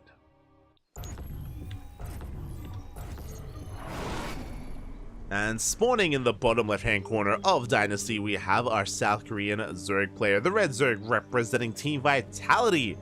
Ooh, it is Solar. And spawning in the top right-hand corner, we have the French Terran player. French Terran representing Team Liquid, it is Clem. You can hear that I'm like turning on autopilot because it's getting late. It's it's 1 a.m. in the morning here, 1 a.m. And we're gonna be here for at least another hour and maybe another 2 hours if this goes all the way to the ace match. So I would like to get some food at some point after the cast, and then I pass out. That's my plan.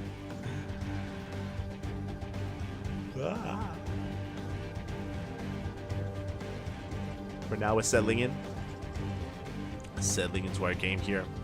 Again, it's going to be Hatchgas full standard opener by Solar. Meanwhile, we see Clem going for his own Rax Expand setup.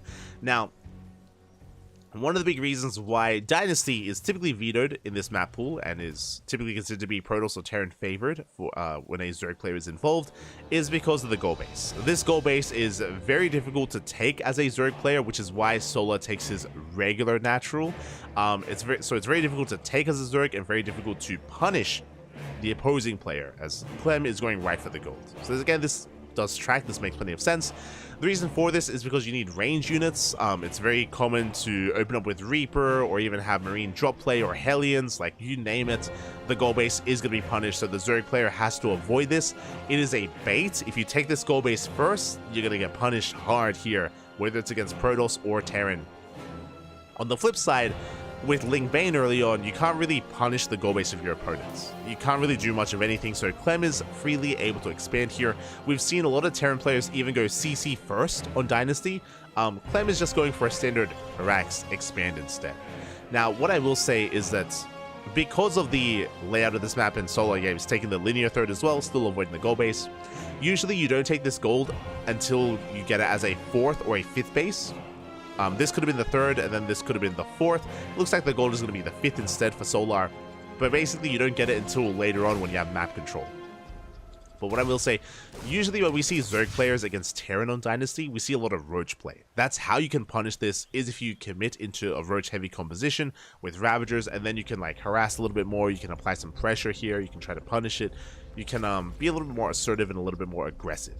So we've seen a lot of Roach play here by Zerg players on Dynasty. In saying that though, Solar isn't really much of a Roach player, so I don't know if he's going to embrace it. Which is why I was really curious to see why Solar didn't veto this map and what he has planned, what he has in store. Behind this, Clem going for, ooh, a 1-1-1, by the way. This makes sense. So a 1-1-1 is more aggressive, but if he was afraid of Roaches, this would make sense again to fast Banshee production. As I say that, we are going for a Cyclone and we don't have a Tech Lab. We're not going for the add-on, so we're going for an early drop. What is happening? This is a unique build. Okay. We're going for a Marine Hellion Cyclone drop here. A bit of a kitchen sink from Clem. But I believe this is designed to hunt down Overlords. I believe Overlords are ideally going to be chased down by this. So you go for the add-on swap for additional Hellions. No additional Cyclones. What is happening? There's the 3rd CC now on the way. We're going for the Tech Lab on the racks. It's too late to add on swap, so this should be for like a Viking follow-up. There we go, going for a Liberator instead. Drop is moving out. And we do have our next Raxes again. This is to eventually work towards Stim. And we'll see what we can get done, as Clem has seen the 3rd base. Dropping into the natural, does come across an Overlord. But Lings are in position. The drop is forced back. Again, a really interesting start here out of Clem. I mean, more than anything, this just looks like an Overlord clearing squad. Like, we have Cyclones moving out, we have Marine drop moving out as well. We catch one Overlord, and we can maybe catch a second. We're hoping to. Oh, speaking of, yep. Yeah, so this is just an Overlord clearing hit squad here from Clem. There's that Roach Warren that we spoke about. Again, so far, I don't think we've seen anything but Roach play on Dynasty. It's always led to Roaches, and even Solar willing to embrace the Roaches here as well. Which again makes sense if you want to try to punish the gold and try to like assert yourself in some way. I was curious if we were going to see like an attempt to like Spire play, but yeah, that's not happening. As the Liberator does arrive, we do pick up a couple of drones. 2, 3 drones, 4 drones going to be going down, and the Hellions, they're coming from the right-hand side. Oh, Solar having a hard time. Can he keep that middle line alive? So far he can, but the Hellbats, they do morph in. The Hellbat Cyclone has arrived. We collapse here on top of the Queens. The Roaches, they pop out just in time. We will defend. Ooh. We will defend. We will hold on. At the same time, a Ling counterattack. We bust into the main base. The wall's not a wall. The wall is wide open. We bust into the main. Marines are going down. Can we deny Stim? Nah, Stim should finish, but we're going for the SCVs nonetheless. Workers are falling. And Clem is racing back home. Oh, even the Cyclone gets caught out. And before the game can really get going, this Ling run by may just clean things up. We get 16 SCVs. Oh god, this is just far too much damage here. And again, this should not have happened. As Lings, they get into the natural as well. SCVs are going to be falling. We did click on the base though. And at the same time, we're just rallying our Roaches across the map. We're going for combat shields. Is under fire. 19 SCVs have fallen. We are muling our hearts out. And it looks like combat shields will be denied as we bust through into the main. Solar cutting workers at 39, committing to his all-in. But this all-in hitting after he'd already crippled the economy. Just things going from bad to worse here for Clem. And the Roach push, it looks like it's going to be too much. Once again, Roaches are the answer on Dynasty. Ooh, as we shut down the Cyclone, GG gets called, and Solar takes game number 1. Whew. GG. GG, well played. Again, I don't think the Ling Flood was the initial plan for Solar. It's just went for a Ling counterattack and the wall happened to be open. It's like, oh, okay, let's go. And Solar was able to take advantage of Clem. Wreaked havoc initially with the Ling Flood. Of course, his Roaches did pop out just in time to defend. Did deflect the initial Cyclone Hellbat aggression. And with that, Solar did snowball out of control. GG, well played. Solar takes the lead. And now I'm a little bit concerned. Because Dynasty, there's a reason why it was Clem's map pick early on, is because he was meant to be favored coming into this. Now we're coming into some more standard maps, some more macro-oriented maps instead. So Solar coming into this with a lead is going to be a pretty big deal here. We'll see if Clem can bounce back. Again, I'm sure he can. Here on Alcyone, we should be seeing something more standard, like, you know, 3cc into 111, you know, like Hellion Banshee into a 4-base setup with Biotank. Like, we should be seeing a more standard game here, but we'll see. We'll see what Clem has in store for us. Likewise, I shouldn't get ahead of myself because we have seen Clem play mech. We have seen him play quite a bit of mech here, especially on larger maps. That is also a viable option here for him. We'll see. We'll see when and if he does whip out the mech again at some point in the series. For now, I'm hoping for Biotank.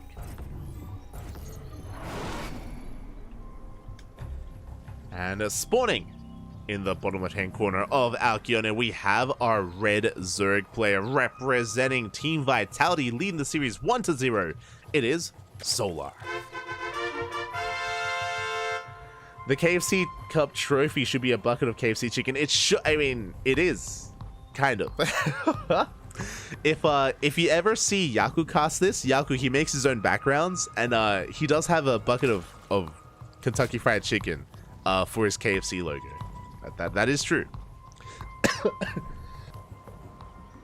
Oh god, I'm dying a little bit. But spawning in the top right hand corner, we have his opponent. We have the French Terran representing Team Liquid. It is Clem. Oh my god, are we opening up 2-Rax Reaper? Looks like we are opening up 2-Rax Reaper instead. Okay, interesting. Now, there are a couple of different follow-ups to this. There are some different follow-ups, but for initially, we do have our 2-Rax setup here. This is designed to deny the third. This is designed to deny the third base to get some economic damage done early on, to take a lead, and to expand behind this. There are 3-Rax variations, but I'll be honest, I haven't seen a 3-Rax in like 6 months. Maybe, actually, probably more than 6 months at this point. It's been a long time. Been a long time since we've seen the 3-Rax variation. For now, it's just 2-Rax Reaper into a third base. So the way this works is that we're going to be making up to 3 Reapers. We make 3 Reapers and we move out across the map. If Solar does try to take a fast third base, and if he's greedy, then Clem has the option to make a 4th and 5th Reaper to make sure he denies the third and get some economic damage done, and then he transitions behind us. So this should be 3 Reapers, but there's the option to go up to a little bit more if Solar's greedy. So Reapers are going to be moving out. CC is going to be on location. This can lead into a 2-on-1, or it could lead into a 4-Rax. So if this was Björn, I'd lean towards 4-Rax. Like, Björn is very fond of 4-Raxing here off of this. But this should be just a 2-on-1 here from Clem. 2-on-1 is the stim timing, for those who are curious, with Medivacs. Meanwhile, Reaper moves out. Does dip into that natural as well. The Overlord does confirm the opener, so Solar's fully aware, and already damage is being done. Already, there's no third. There is no third base. Reapers are amassing, they're moving out. We do have our initial 3 Reaper setup, and it looks like we don't have the 5th Reaper on the way, but we are making a 4th Reaper here for Clem. He checks, he confirms that there is no third base, so he cancels the Reaper. I mentioned before that you don't need additional Reapers if they're stuck on 2 bases. So already a really clean execution here by Clem.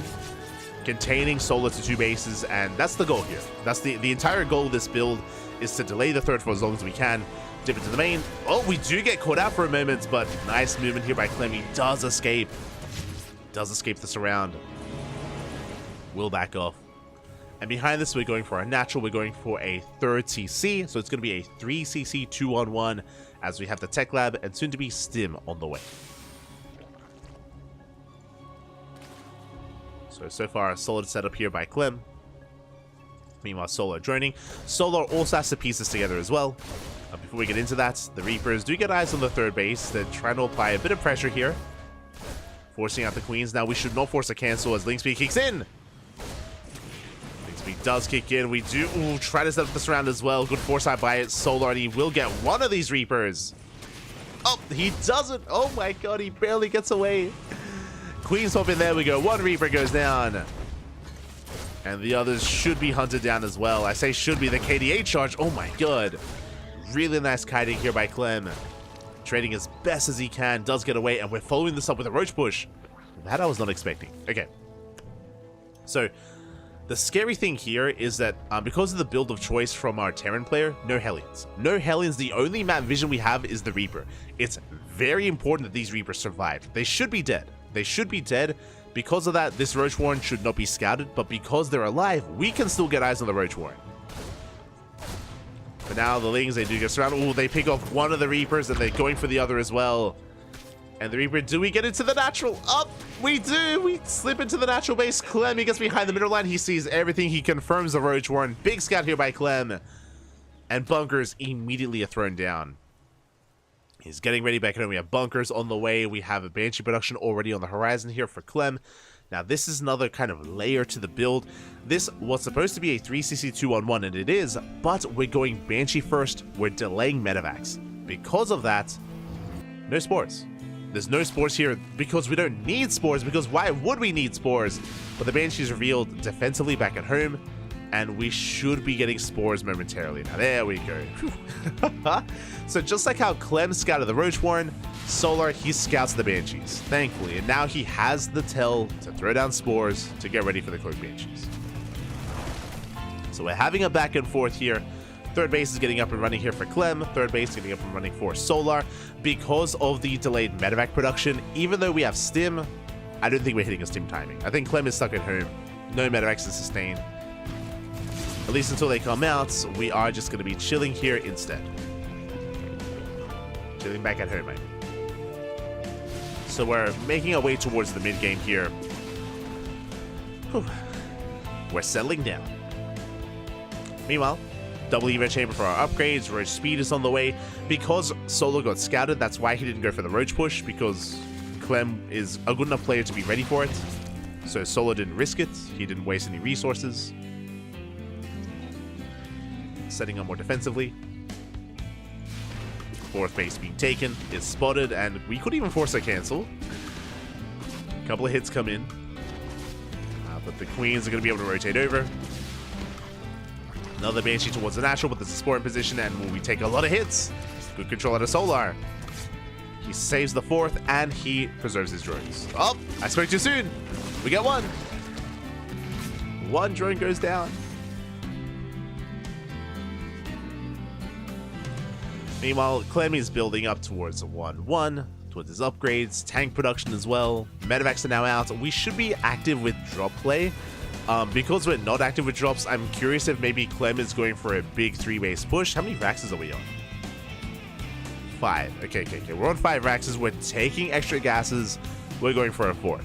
Yep, second factory, 4th CC should be on the way. Clem is pushing, but Clem is not all in.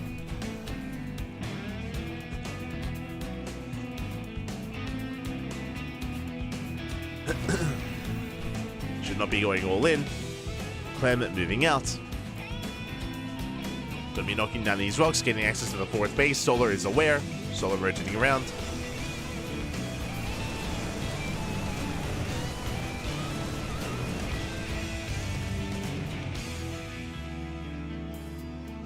Clem does push in. And we're just diving on forward. Solar's out of position, by the way. He misreads this. Solar. Doesn't spot the army, does miss the rotation. We take down the base. The hatchery does fall, and we can take this to the roaches, by the way. Big tank bullies.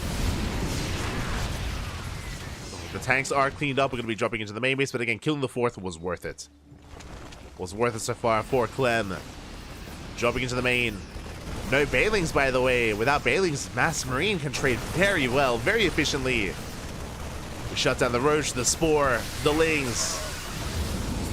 We pick up, we get the hell out of here, dropping towards the fourth base once again. There are 2 queens, but only 2 queens, by the way. We're going for the queens, we're going for the drones, we're going for whatever we can. We're snowballing out of control. 1 queen falls. Don't quite get the second. Yeah, Lings are trickling into their deaths here as well. As we drop back into the main. The Vipers! No! Get out of there! The Vipers are exposed. Banshees once again applying pressure towards the natural. Meanwhile, the reinforcements moving towards the third base. We have a tri-potent attack here by Clem. And Solar, he can just barely keep up. He's not keeping up. Hive is double working towards Ultras. That might just be too little too late. As the Banshees, they find more drones here at the natural as well. Drones, Lings, even potentially Banelings as well. Job coming back in. Don't quite get the queen. And it looks like we're finally cleaning this up. Finally, the Marines are going down, but that's only because we have another triple drop to reinforce. Yeah, and Solo, he's just lost too much at this point. He has such a deficit here when it comes to his economy, when it comes to his army. And it all started with the initial push here at the fourth base. Again, Solar, he had creep, but he was getting ready to defend outside his third, if you remember. He was rotating here instead of keeping up with the army, and yeah, one wrong move. Being caught out of position one time can sometimes just cost you the game.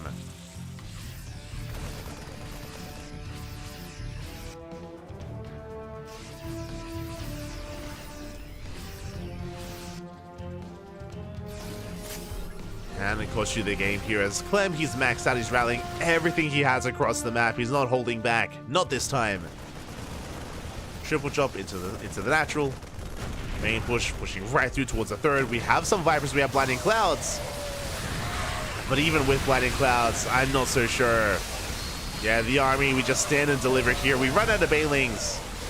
We stim on top of the Ravagers. GG gets called, the Solar has nothing left, and Clem ties up the series 1-1.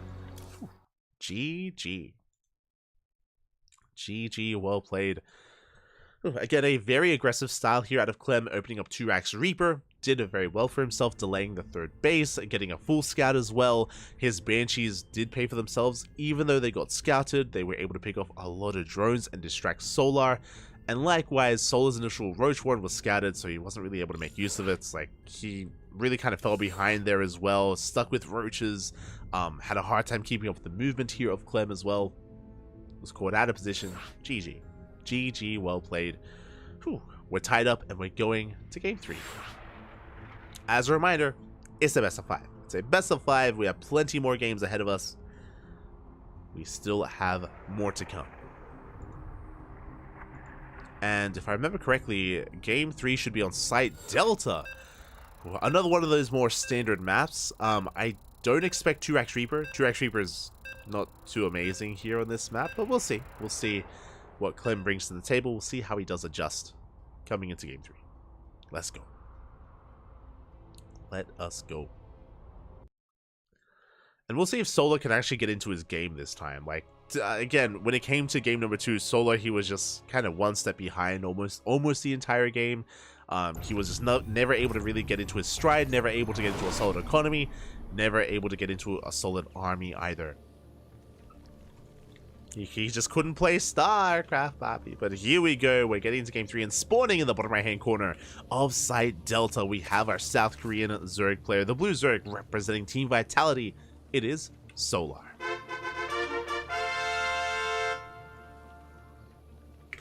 And spawning in the top left-hand corner, we have as opponent, we have the French Terran player, the Red Terran, representing Team Liquid.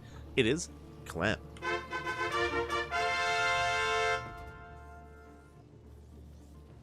What are you saying? Kentucky Fried Chicken less than Albuquerque baked turkey. What did I just read?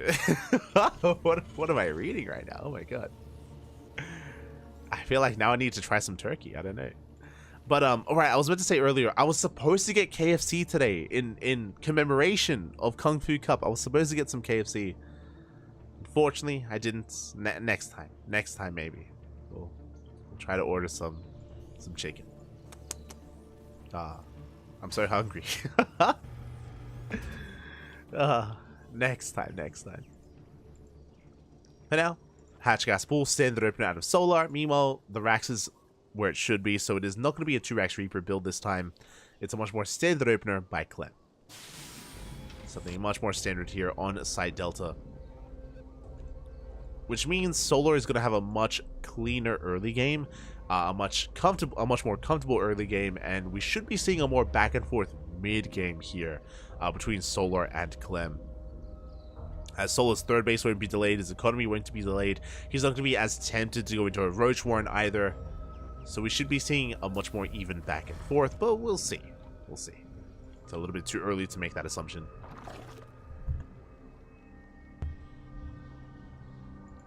As for now, Solar getting into his 2-base setup. Drone headed towards the third.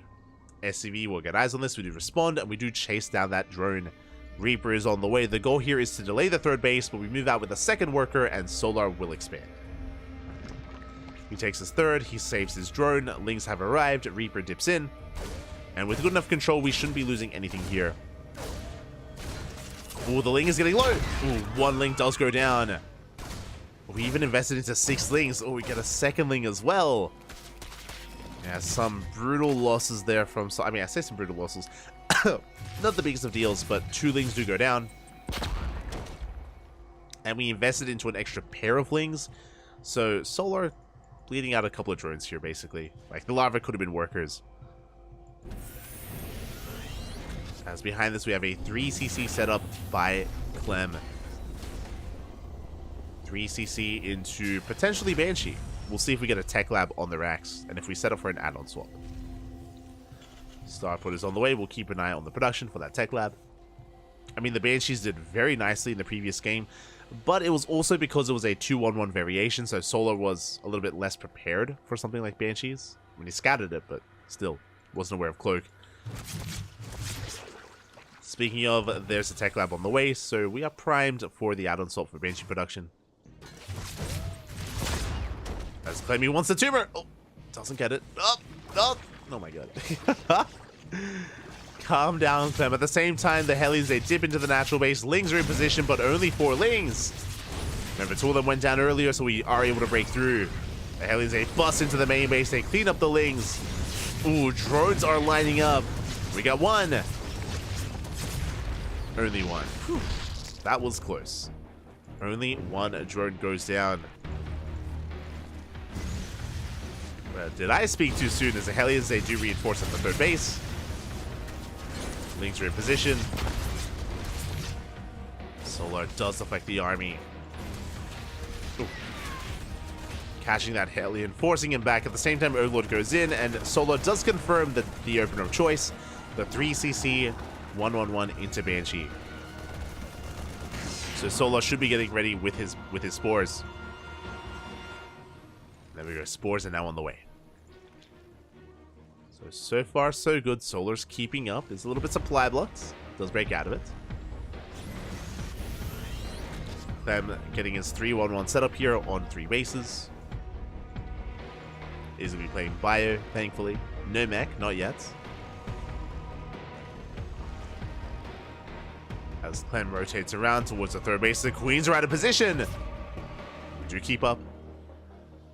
Clem does not commit. And she's slipping in from behind, but the Spore is ready for this. So we have a bit of a dance here with the Queens, the Banshees, and the Hellions, and the Lings. It's on Solar to keep up with the Hellion Banshee. It's on Clem to drag Solar out of position and get in with one of those units.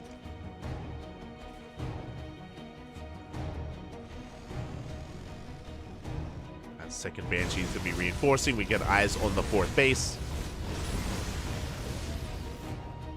The queens are keeping up with the Hellions. Meanwhile, both banshees head towards the main or head towards the head towards the third. Do you manage to get a couple of drones? 2 drones go down. We threaten the queen. Spores in position. Ooh, the queen takes some extra hits. And we get another 2 drones. Transfused just in time, but we get 5 drone kills. That is some good damage dealt by Clem. He does get away with both these banshees. Again, Solo was kept busy by the Hellions, and he was exposed. And as the queens move out to stretch creep, the Hellions, they move in. They go for the mineral line. Don't quite commit. We do threaten though. Behind this, we do see Clem getting into his 3-1-1, now his 5-rack setup on 3 bases. We're amassing Marines, we're amassing tanks. Meanwhile, Solar is working towards his Lingbane Hydra. We mentioned before that on a map like Side Delta, with more standard openers, we should be entering Lingbane, a much more standard back and forth game here between Solar and Clem. We're getting there. We are getting there. Now, what I will say, even though we've lost a lot of drones, the creep is looking good. The creep is looking solid here from Solar, reaching that halfway marker in the center of the map. But here comes the initial push of Clem. The 7-minute timing has arrived, I believe, with 2 tanks. Yes, with 2 tanks, 2 Banshees, a Bio, we have Sim, we have Combat Shields, we have 1-1 finishing up just in time. A very close timing here by Clem, but we pounce on the army. We try to. Well, the queens are a bit exposed. The tanks, they do siege up. So he gets punished for his dive, bleeding out one of these queens. And the Overseer as well, and an Overlord. Again, that was so close. Solo almost catching the tanks, but he was caught out himself. Without that Overseer, the Banshee's wreaking havoc. Another Overseer comes in. Banshees are caught out. Ooh, as the Banshee barely does escape. Meanwhile, the tanks are sieging up with late aggression. We're laying siege upon the fort. Solo getting ready for a surround. And without those Banshees to support this army, we can break this. So, Clem, calm down, Bobby, with the Mana Mule. Here we go. We collapse on the army. We should clean this up. The tanks are going down. The Bio as well. Clem. So BM. Obviously, he misclicked. It's fine. Meanwhile, double jump into the main. Ooh, actually double jump towards the 5th. Again, the tanks were cleaned up, so for the most part, we should be okay. We leave enough Ling Bane to defend, but we're going for the hatchery. The hatchery taking a lot of hits. And the drop does maintain itself, is still alive, goes into the main base. Clem keeping up his aggression. Solar a little bit late to respond, bleeds out a Hydra. Hydra goes down, Hellbat's more fin. Ooh, big Bailey connections. Whew. Very quick reaction there by Solar. Shuts down the Hellbats.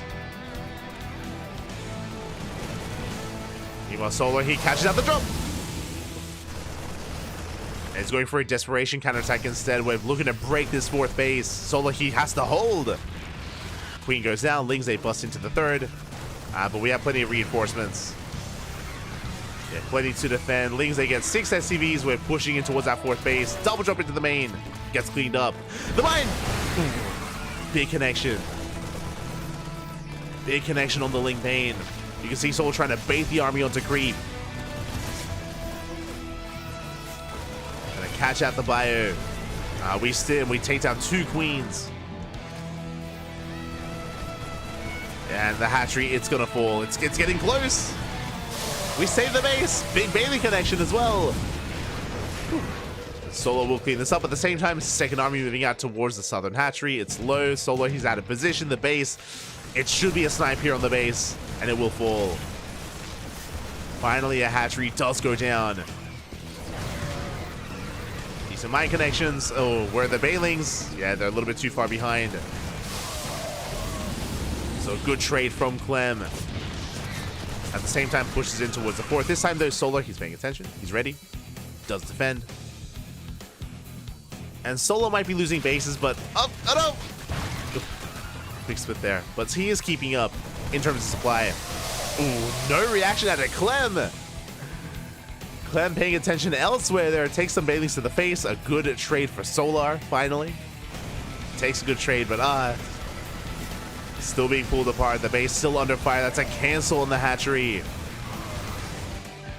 can see Solar is waiting in the main for the drop. Meanwhile, Lurker Den is about to finish up. Hive is done. Lurker Tech is a good way to slow the game down and to try to stabilize from this point.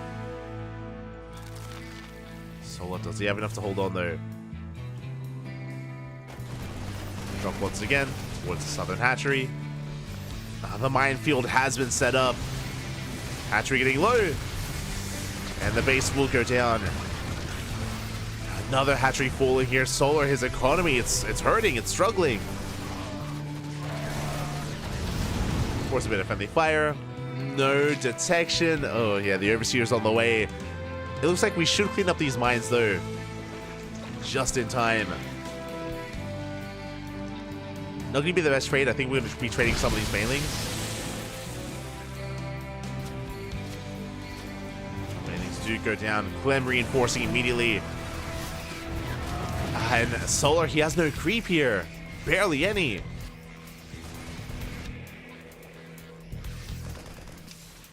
Again, Lurker upgrades are on the way. No Lurkers yet, though. We need them. Yeah, Zipper orders a tank the Baneling shots.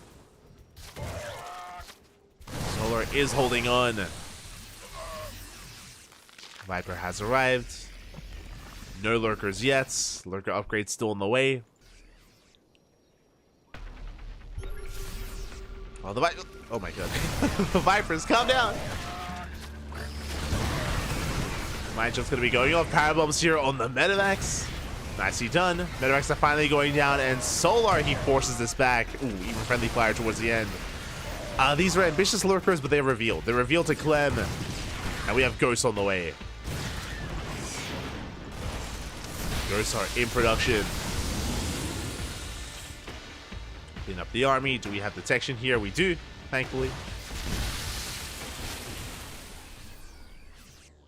Overseer has arrived.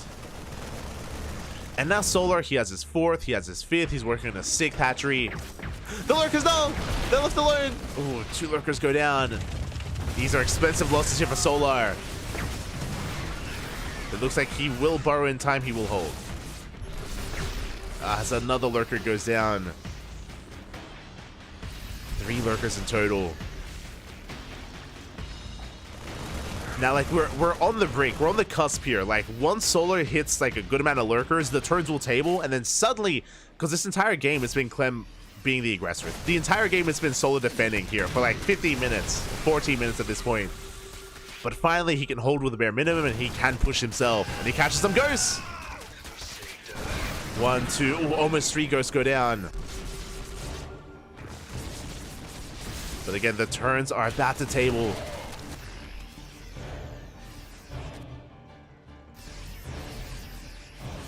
Basically, it's been like Solar being the punching bag for like 14 minutes, and now it's time for Clem to take some punches. As I say that, we do catch some Queens. Queens are going down. We can see Clem setting up back at home with planetaries, with turrets. You can see that map control now is in favor of the Zerg. Vipers are amassing. 3-3 on the way. Lurker upgrades are all done.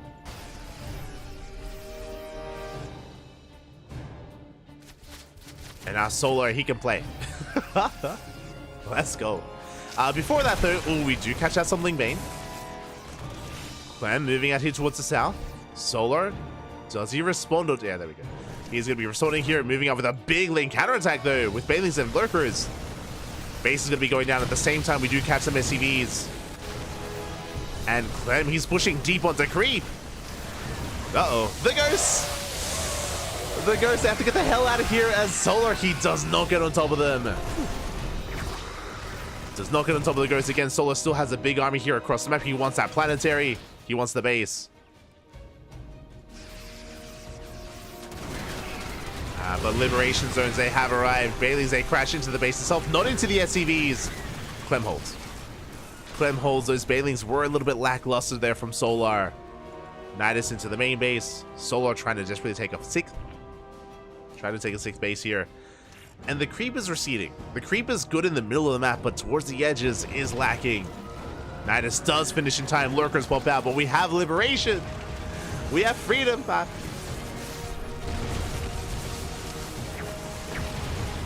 we do have our liberation zones. Ghost, they clean up all the lurkers. This Nidus Storm was not worth it for Solar. Bleeding out every single lurker. At the same time, he tries to punish the center base. He gets forced back. Now, what's the most scary here for Solar is his economy. His economy is actually struggling right now. He doesn't have a bank, a mineral bank to work with. As Clem has been more efficient. Pushing on in. Ooh, bleeding out some ghosts though. That was a bold move by Clem.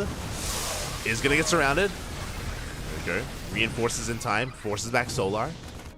And the Nidus towards the left-hand side. Denying a base. Clem taking top right. Already a planetary. Ooh, that is brutal. I believe Solar has not scouted. He doesn't know. If he did, he needs to stop this base from getting up and running. But alas, is unaware. Is in the dark. He's got eyes everywhere else. Denying the base towards the south. Overlord here towards the center. He has vision here towards the left-hand side.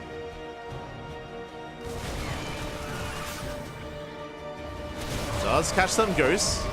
Ooh, do have some infestors burrowing around. They're lunking, Papi. They're lunking. Rotating over. Base getting up and running. Is spotted. Is scouted. Solar now knows. And he's going right through the center. The mind shots. Oh my god. Not quite connecting. Oh, nice EMP here on the Infestor and the Viper as well. Yeah, this is going to be an awkward push here, but the Liberation Zones, they're out of position. We're pushing in towards the Ghosts. And it looks like we will break these bases. 2 orbitals go down. Yeah, Clem caught between 2 armies here. Or just caught with a split army, I should say. And so he wants the Ghosts. He wants them. Can't get them. Has to pull back. He got 3 bases. Got 3 orbitals. Reinforcing once again. Trying to chase down those ghosts. There is a fungal available, but the snipes! Ooh, take down the infestors. Both infestors go down. Good snipes here by Clem. As we have to pull back.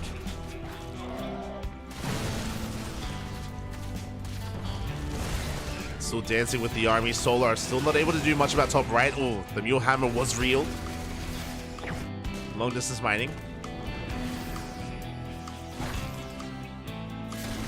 These ghosts are looking very exposed though. Yeah, speaking of the Lings, they come in for a surround. They want the ghosts to live completely on their own. Yeah, Marines and Widowmines finally going to be reinforcing, but we bust into the natural. Big Bailey connections. Mindshell's not looking too bad though. We did take down some ghosts, but not enough. How many ghosts was that? Oh god, 17. To be fair, that was over the course of the past couple of minutes of a very back and forth trade. 17 ghosts have gone down. Now we can see Solar getting ready to punish top right. At the same time though, Clem is already taking bottom left. And he looks like, yeah, he wants that hatchery. Drones are going down. Solar's responding, which means he doesn't deny top right. Uh-oh. Hatchery goes down. Solar, he gets here, but there's nothing for him to really do. But there we go. We did leave some Ling Bane. We go for the planetary, and it's going to go down. Good pick off there by Solar. Clem splitting up his army, goes towards the north. We're leaving some Marines and Marauders back at home to defend. As Clem now has a fresh new mining base that will sustain him.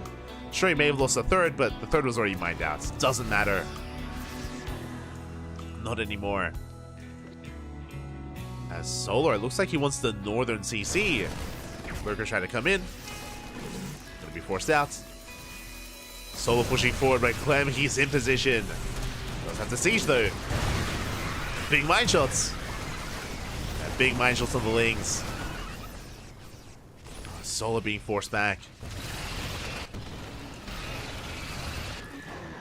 Yeah, again, Solar, I mean, he's sticking with a more mobile army composition with Ling Bane, Hydra, Viper, but he's just having a hard time keeping up. He's being pulled apart. Big Fungal! The ghosts! Finally! We catch the ghosts and they all go down. Oh my god! Solar! He's been looking for it this entire game. He will lose a base towards the south, and this drop is getting out of hand. Ooh, and Solar pulls back home. He does not deny the northern base. Lurkers will defend, and where is our army headed? Bottom left. It's got to be bottom left.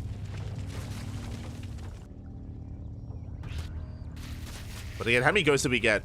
9 ghosts there. How many ghosts are left? Still plenty. Plenty of ghosts, Bobby. They're just now popping out. Oh, did I say plenty of ghosts? My apologies. I looked at the wrong tab. 2 ghosts. There's only 2 ghosts left. That's not plenty, Papi. I misspoke. That's not plenty at all. We're down to 2 ghosts remaining so far. Really rough trade pushing up these rams for Solar. I mean, he has the big advantage with the ghost count being reset. For some reason, I looked at the units lost. I was like, oh, he's got 27 ghosts. No. That's my bad. He's got 2. We're yoinking another ghost. Solar still not at his best here, though. We're bleeding out a lot of Lingbane. And potentially even a Viper as well. So rough trades here from Solar. Now pushing forward. Gets the power bomb off. Good split here by Clem. Solar taking the center base.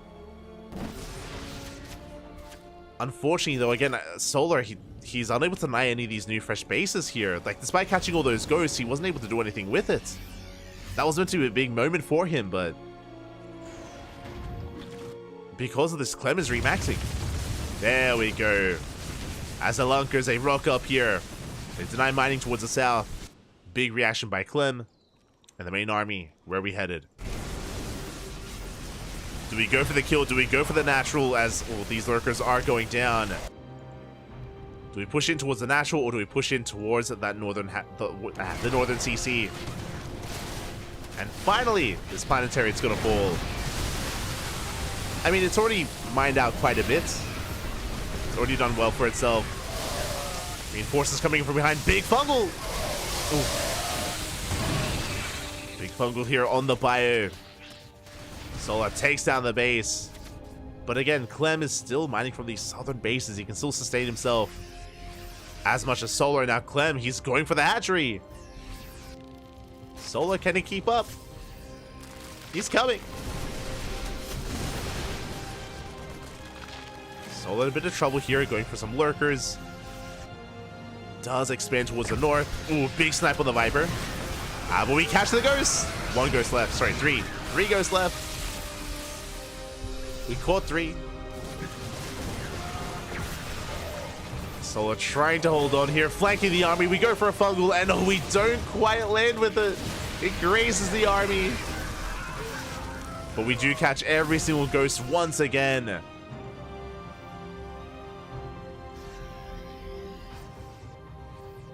Not a bad fight there from Solar. Again, both players have battered and bruised. Both players are struggling for money, for resources. Liberator does arrive. Catches the drones. Solar, he's going for the for the planetary. He's trying to. Clem is in position. We're going to try and push in here. The concave looking good. We go for the base, though. The base, it's going to go down. We barely do get it.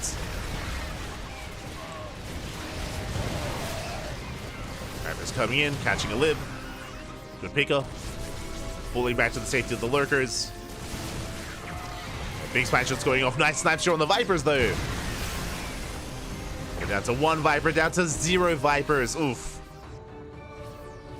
Aye. But with the Liberator going down, we can resume mining. There's another 2 Liberators and 2 more on the way. And Clem just ensuring that there is no economy here for Solar. There's no answer to the freedom. Meanwhile, Clem expanding towards the south. Retaking the space. Is this the main? Did the main float over here? Potentially. Not too sure where the main went. Am I going off? No, sure. We would have floated the natural if that was the case, right? Yeah.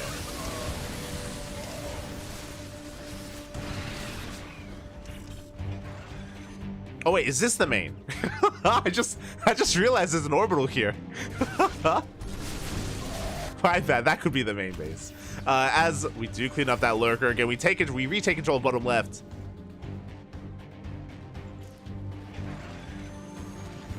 It wouldn't be a bad option. I was gonna say for Solar to expand at this center location, but there is a Liberator here.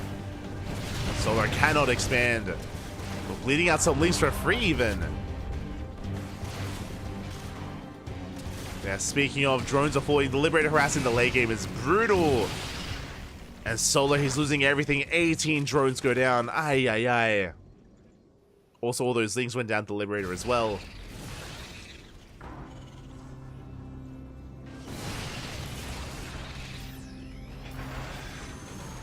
We have the freedom. And we don't have Corruptors to deal with that. We don't have any Vipers left over as well.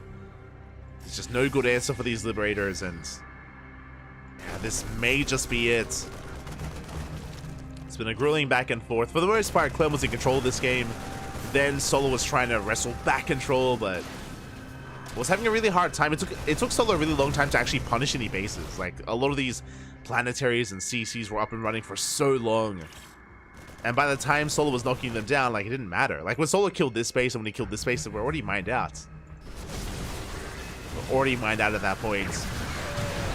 Solar pushing in big EMP here on the Vipers. Solar is breaking through though. We do have a lot of supply elsewhere with the drops. But again, Solar, he's all in. He has no sustain left here in this game as he bleeds out base after base. Solar, he has no economy. This is all he has left. We're going for the Nidus. Get a good effort here from Solar when it comes to like trying to 5-pack map control and even get bases up and running.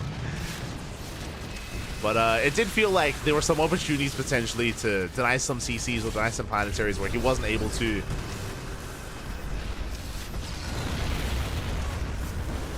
So planetary does hold. Ooh, we get the Infestor as well. This is not the best fight for Clem. He has to pull back to the planetary. Calm down, bud. Calm down. Anyways, taking the northern base. Solar, he's on one base economy. Lings dip in. Let's go. We're getting some SCVs. We do manage to get a couple of workers here. And the Hydras are on the hunt. Can they catch some Marines? We can. Honestly, these are some really good trades here from Solar. He's doing the best here with what he has. Oh, the mines! No! Oh. So just take a mine to the face. Vipers have arrived. Here come the reinforcements of Clem. Again, Clem, he does have the supply lead. If Solo could keep fighting like fragments of the army, if he could keep fighting like a drop here or there, or like a handful of Marines here and there, then he could pull this back. But Clem does consolidate his forces, catches Bailings. Going for the Vipers. Oh, has to be careful. Not to overextend. There is one Infestor for Solar. It's coming. Okay. If we can land a good fungal, if we can connect with a fungal, if we can collapse on this army, if we can avoid some of these mine shots, there's a lot of ifs. Oh, there's some big mine connections there. And we even force some friendly fire. The fungal! Oh, quick pickup out of Clem. He does get away. The Medivac, it gets lifted and we focus it down. Oh my god. The Medivac. It will go down. We clean up the army. We deny mining here at the center base. At the same time, we have a drop wreaking havoc, killing more hatcheries, but it doesn't matter. We deny the most important base here for Clem. Clem, he's down to 4 mineral patches here towards the south. Meanwhile, Solar, now he actually has a base up and running. He gets the CC. This base, it's back up. We have an economy. We can make units back. We can make lings. That's all we need. Uh-oh. Winter Mines, we need to calm down. Winter Mines are dropped. We have the drop here still pushing towards that natural. Winter Mines are cleaned up. And Solar, he's in this. He has a better economy than Clem. For the first time this game. For the first time in 30 minutes, he has the economic lead. For now, as we do have an orbital on the way, do go for the mules. Good link harass here from Solar, catching some SCVs.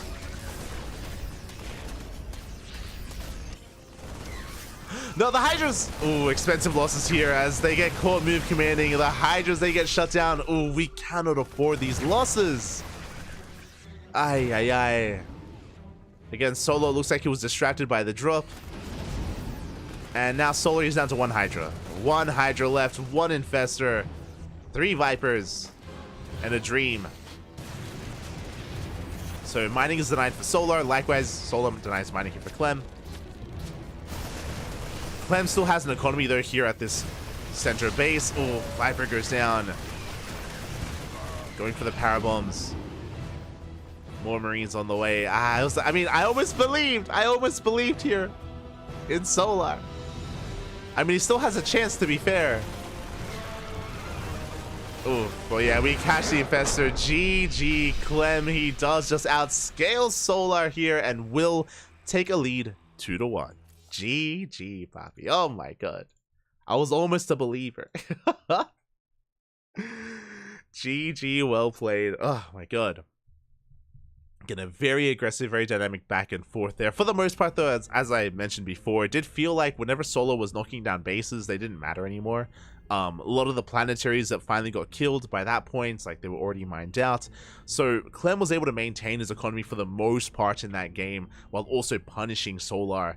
There were a couple of moments, if you remember, where Solar, it was when he caught all the ghosts. Remember when he caught 9 ghosts, and there were 2 ghosts left. When he caught all the ghosts of the fungal, it was in that moment where I was like, okay, now we gotta go and get some planetaries, and we need to go kill some bases. And Solar instead, if you remember, he tried to push through the natural. He tried to go for the kill, which I understand, right? Like, it makes sense, because if you break the natural, you end the game. But he wasn't quite able to do so. He was having a really rough trade, bleeding out a lot of Ling Bane, and he lost his momentum. And Clem stabilized as his production was able to keep up with the army of Solar, even after losing all those ghosts. And Solar just wasn't able to break in there, and Clem got away with, again, all his bases, and GG. GG, well played. Things got more chaotic as the game went on, though, to be fair, like where we were catching out more ghosts and Hydras are getting caught out as well. Those things got very close there, but GG. Clem takes it, and now Clem is 1 game away from winning the series. He's 1 game away from winning the entire series. Solar, he's up against the wall. And if I'm not mistaken, I believe the next map is Amphion. Oof. The next map is going to be on Amphion here, so Solar, he's going to have to bring something different to the table if he wants to try to force that ace match. Best of luck. Best of luck to Solar. See how things do settle. Catching up.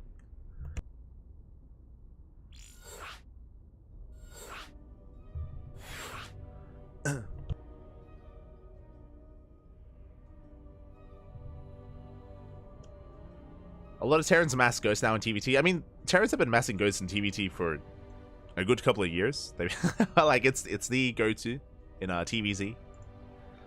I feel like, yeah, for a very long time, like 5-6 years.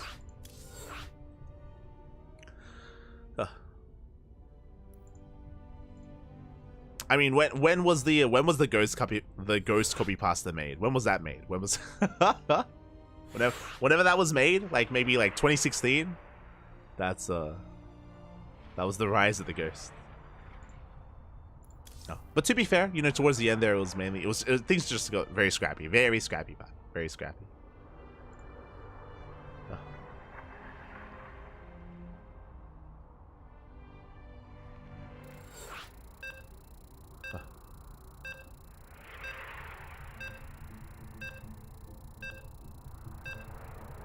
Prefer Popeyes? Popeyes doesn't exist here in Australia. Popeyes is not a thing. Unfortunately, I don't know. There's like a bunch of chains that don't exist here. Only in America. Oh. But here we go. We're settling into our next game, into potentially the final game of the series. Will it all end here, or can we force an ace match? Because this player here in the bottom left-hand corner, he needs your energy, he needs your support in the chat to force that Game 5. Representing Team Vitality, the South Korean Zerg player, it is Solar. And spawning in the top left-hand corner, we have his opponent. We have the French Terran player representing Team Liquid, leading the series 2-1, one game away from becoming this week's KFC champion. It is Clem. Here we go. Whew. I remember I went to Popeyes in Texas. You guy told us that we went to the bad one. Oh, what? There are different Popeyes? What do you mean? What are you talking about? Aye. Nah, never been to America. Never been. I don't have much reason to go anymore. I don't know. I remember my goal as a fan, of course, of StarCraft is I would have one day loved to have gone to a BlizzCon. I would have loved to have gone to a BlizzCon specifically for the StarCraft World Finals. But obviously in the COVID era of StarCraft, or in 2020, there's no more StarCraft at there's no BlizzCons, period. But there were no more StarCraft finals at BlizzCon anymore. So it's like, oh, now I have no reason. Like that would have been my reason to go. It's like, never mind. No BlizzCon anymore. Okay. Smooth. That would have been my reason to go. I missed my opportunity. It was same with Korea, right? Like for Korea, I would have loved to have gone to a Pro League finals, but yeah, Pro League stopped being a thing. So it's like, oh, okay. Smooth. Thankfully though, this year I went to Katowice. I went to IM Katowice. So at least I've been to one offline event. One IM. We made it, Papi. We made it. Crossed off the bucket list. Yeah. But now, though, we're settling in. It's going to be a Hatchgas full standard opener from Solar. Meanwhile, Clem going for the Rax Expand. Nothing too crazy. Reaper dips in. We hide the drone. Let's go. As Lings are moving out across the map. Bold move here by Solar, by the way. The drones. Oh, we zoom off in the Spore. So far, the Reaper gets nothing done. Lings are on the way, and can we get the SCV? Wild choice here by Solar, by the way. But I guess he knows that, of course, Lings can avoid the Reaper, specifically on this map. Oh, God! Spore gets morphed in. Another Spore as well. Lings do arrive. They delay the CC. Not a bad start, but we're forcing out a lot of Spores, and we want the drone! Ooh, one drone goes down. Oof. A rough loss there for Solar. Was this worth it in the end? We delayed the base, but we forced how many? Like 3 or 4 Spores. We killed the drone. Delayed a lot of mining time. It's a bit of a give and take. As we're settling into our 3 bases.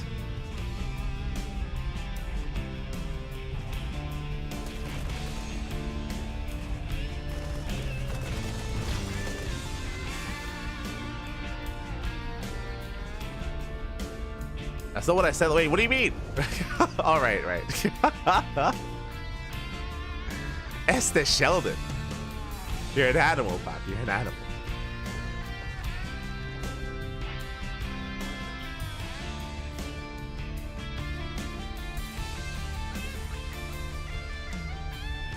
KFC in America apparently is bad, though. Yeah, fun fact. I had KFC in Europe, and it is different to the KFC here in Australia, actually. I do think the KFC here in Australia is better than European KFC. I mean, I say in Europe, I've had KFC in Poland specifically, so maybe KFC in Poland is different from KFC like in Germany or something, but it is different,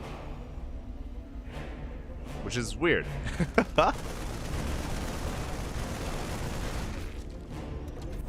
So I don't know what American KFC is like. I mean, I would assume that American KFC should be the best one because like it's from Kentucky, right? Like the place, like the state or city, whatever the hell it is, in Texas.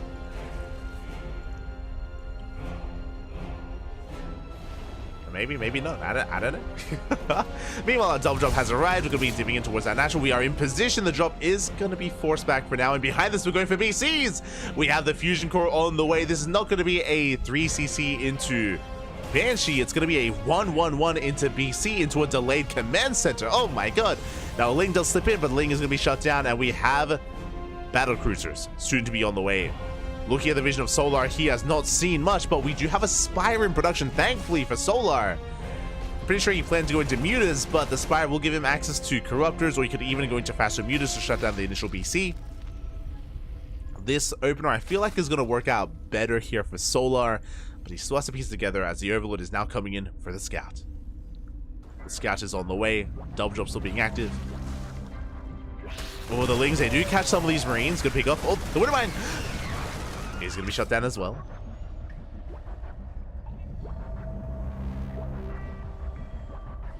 Kentucky is a country neighboring Texas. I thought so. Yeah. They've got their own flag.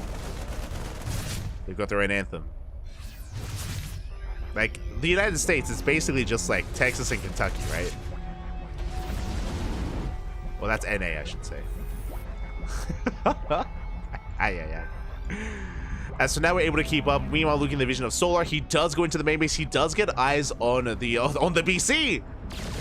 Does spot the battlecruiser. He's aware. Spores are on the way. Queens are amassing. Mutas are in production as well. Now, Mutas can deal with the initial BC, but we're teleporting across the map. We head straight for the main base. Queens are getting in position. At the same time, though, we have a push here towards the right-hand side.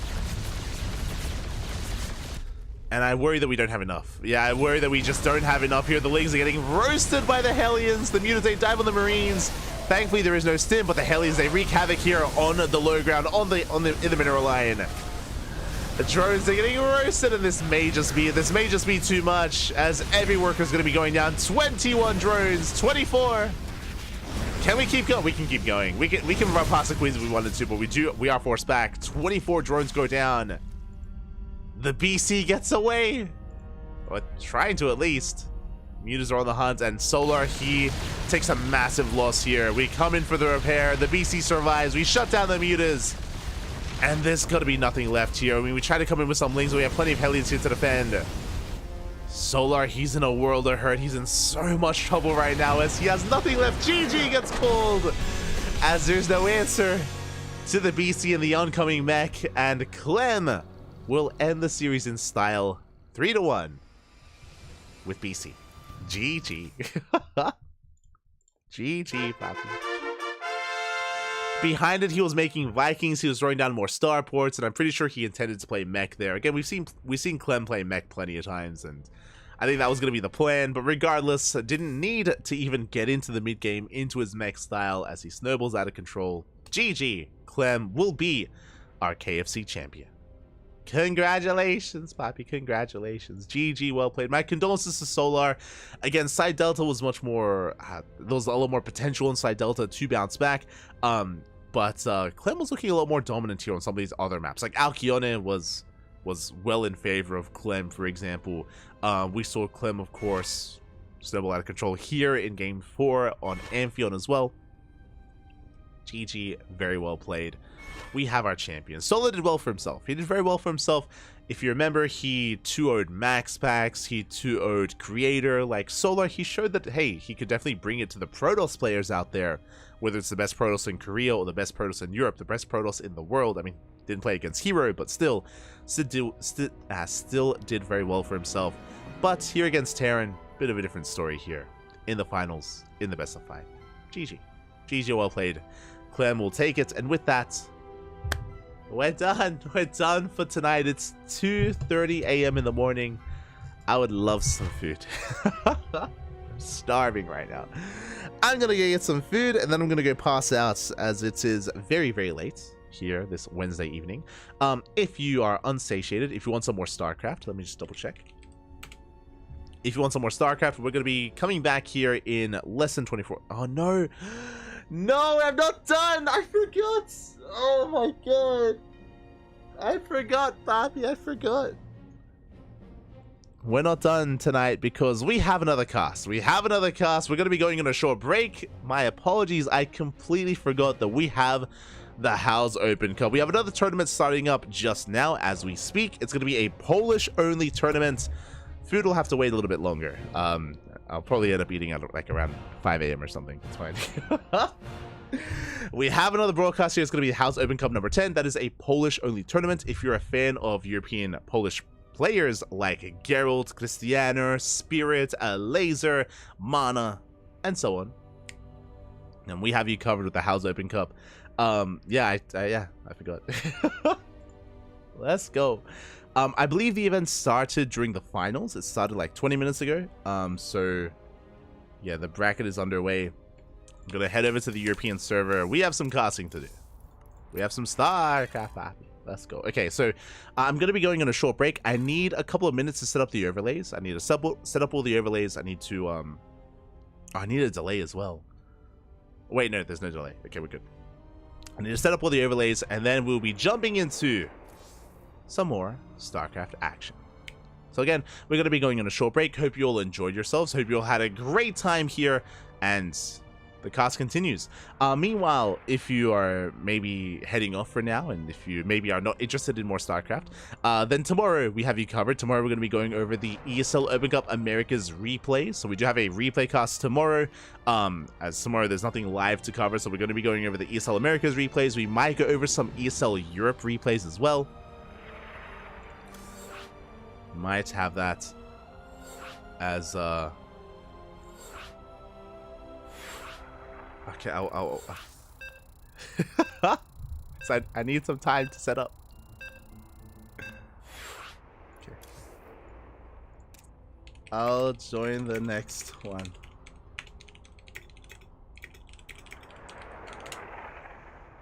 Okay, beautiful. Okay, it looks like yeah, they're underway. They're underway. Shout out to Indy. Indy's going to be casting in Polish, and we're going to be casting in English. Also, predictions do need to be paid out. Beautiful. All right, so we're going to be going on a short break. When we return, we'll have the House Open Cup. See you soon. Huh.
And welcome back, everyone. Welcome back to another weekend edition of the House Open Cup number 10. I'm, of course, Jose VIP, and with me, I'm joined by my lack of food and by these amazing players and people in the chat. Welcome, everyone. Welcome to our second broadcast of the day.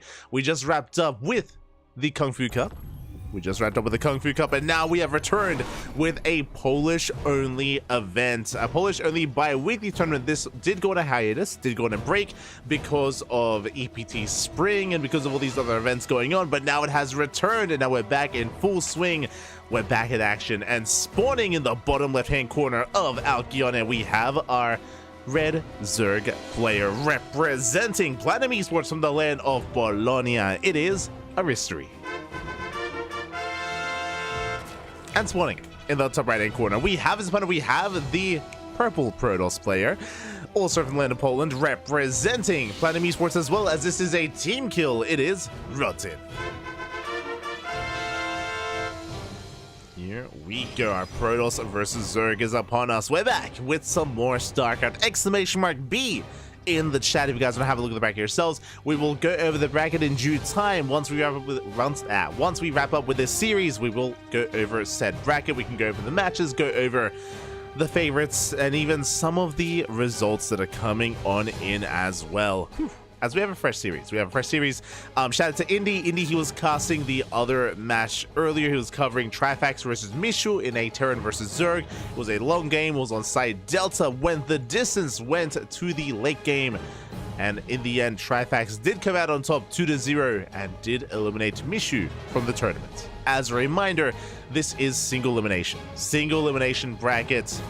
Winner advances on, loser is eliminated from the tournament, so it is very cutthroat, very much so, as typically is the case with a lot of these online events.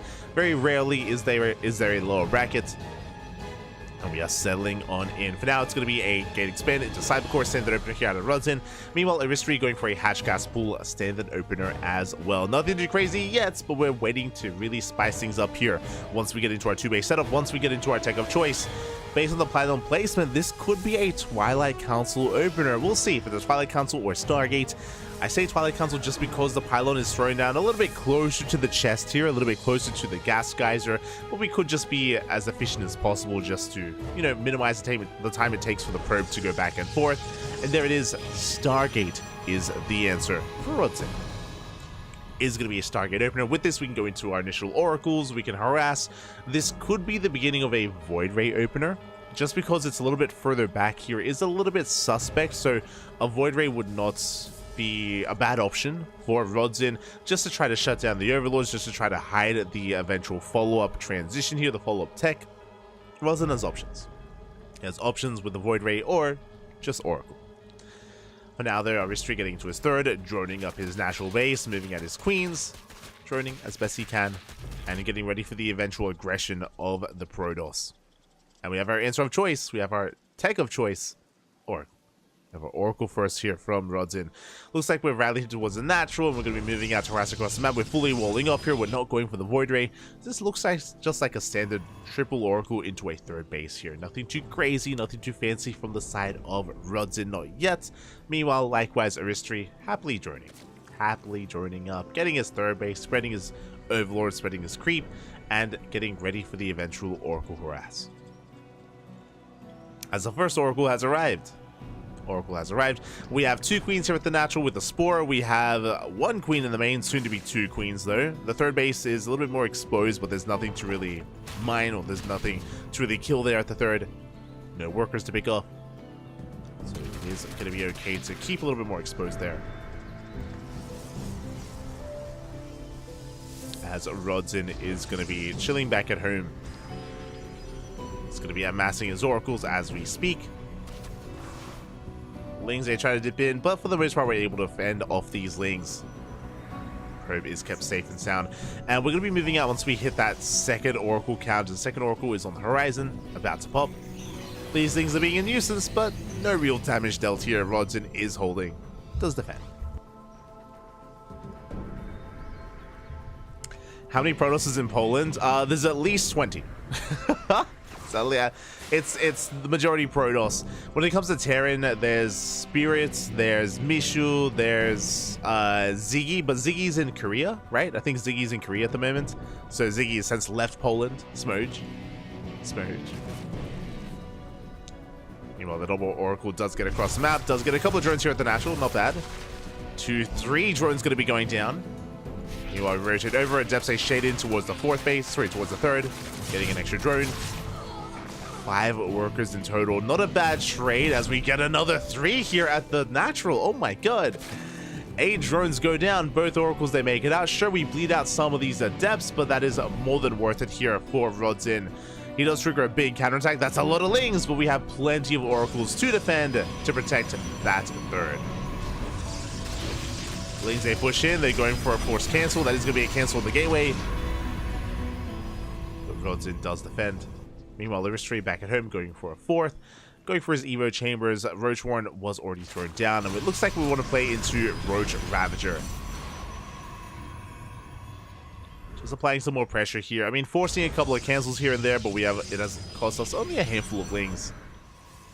Not too bad. Ooh, also, I assumed it was going to be Roach Ravager now that the Roach Warren was done, but no, we're rushing into a Hydra Den. It looks like the Roach Warren was just for safety in case we did need it. I say that we are investing into Roach Speed alongside that Hydra Den, so a little bit more old school Aristry. It looks like he wants to go Roach Hydra. Okay. I mean, it can work. Don't get me wrong. It can definitely work here, but it is quite an expensive army. It's quite a gas-intensive army here, so we're taking most of our gases, yet to take the gas in the main base, fourth as well, and it's going to be quite expensive to get into. See how hard we can commit. Assuming we make Roaches, like, we might just be getting Roach Speed just for safety, and we might just be going Ling Hydra. Straight up. Which would be a more efficient composition. Protoss led, yes. That's what the country's called. As Lings dip in. Do shave off a good chunk of them though. Meanwhile, Rodzin headed towards that fourth. Oh, the Spore isn't done. The Queens are out of position. And the drones are left exposed. The Oracles, they go ham. They catch how many? 4, 5 drones go down. Did I say 5? We got 6, we got 7. And we do manage to escape as well. This is some good damage dealt here by Rodzin, getting 15 drones in total for 3 Adepts. Oh no. I understand Queen maybe talking about the Queens being out of position, or maybe Miss Hawking's Queens. I'm gonna need a Google Translate for that. Meanwhile, the Stalkers, they have arrived. The Hydras are in position in time though. The Aristry does defend.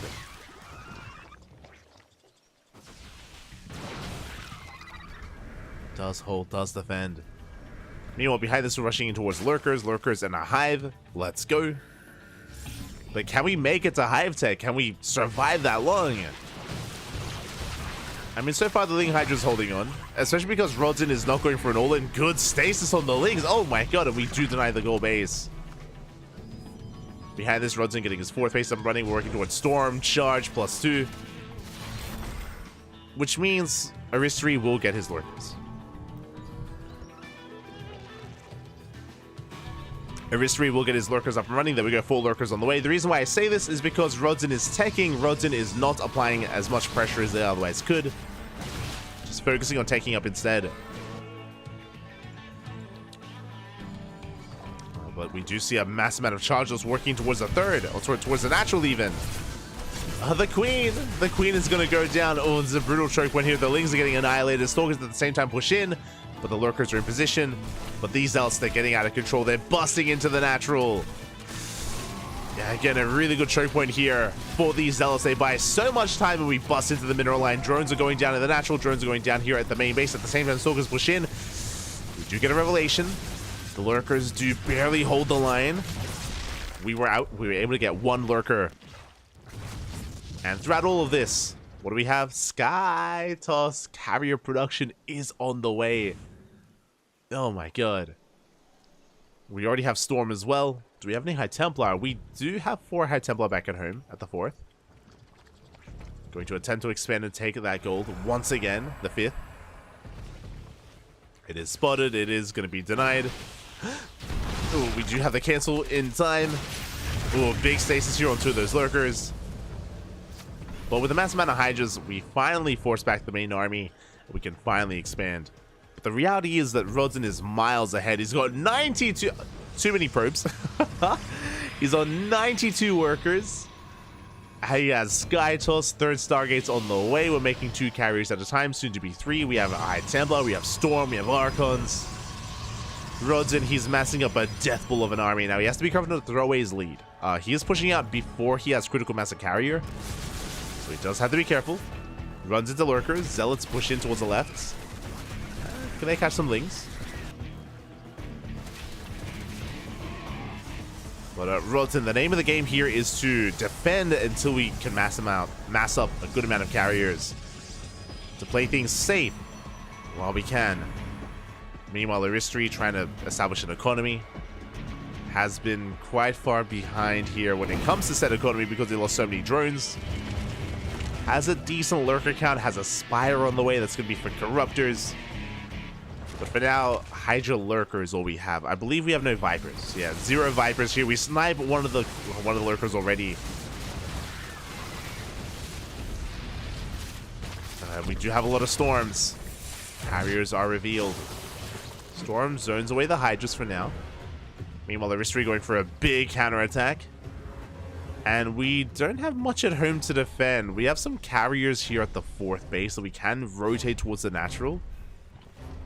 But this is going to be a pretty big attack here. Zealot Runback comes in. Oh, we get into the mineral line.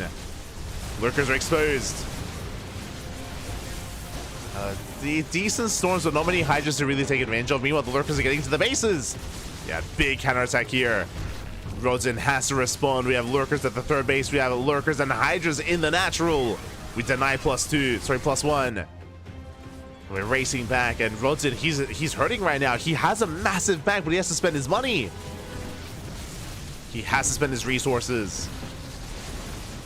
Oh, we do not have detection. The Hydra's busting into the main base, and can we just end the game here and now, by the way? The Oracle does pop out. Just barely, which means we have 1 revelation, but there are so many lurkers. Oh god, the High Templar, they're struggling here. We get 1 revelation off. We get 30 probe kills, and just like that, Aristri, he's droning up. Just like that, Aristri is droning. He's chilling back at home. He's having a very comfortable time in his own bases. Lurker still wreaking havoc. We finally get another revelation off. There's still 1 lurker left here in the natural. The robot was killed, so no observers.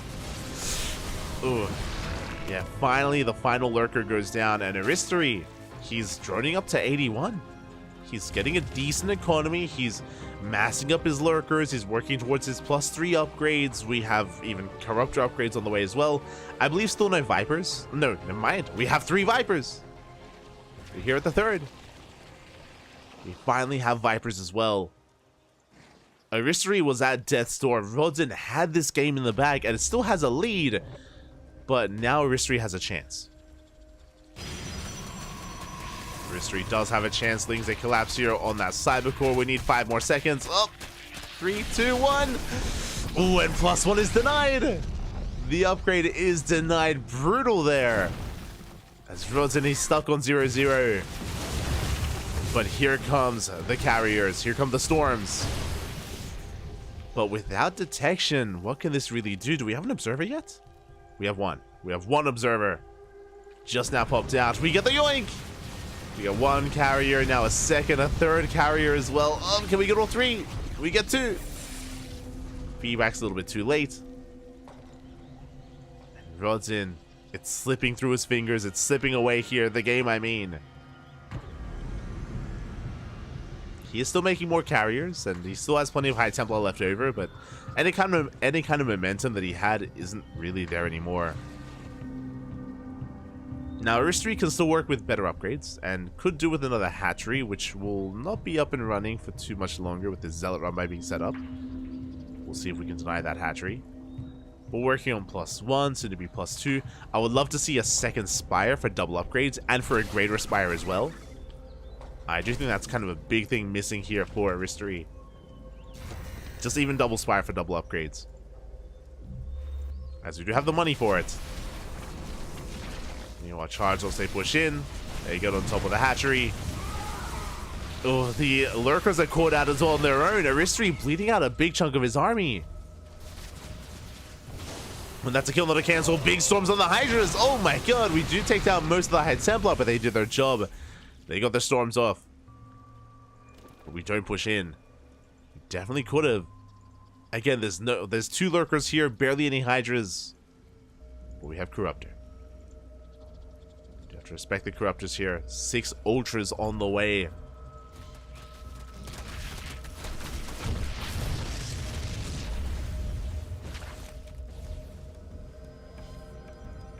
Ultras are going to be coming in.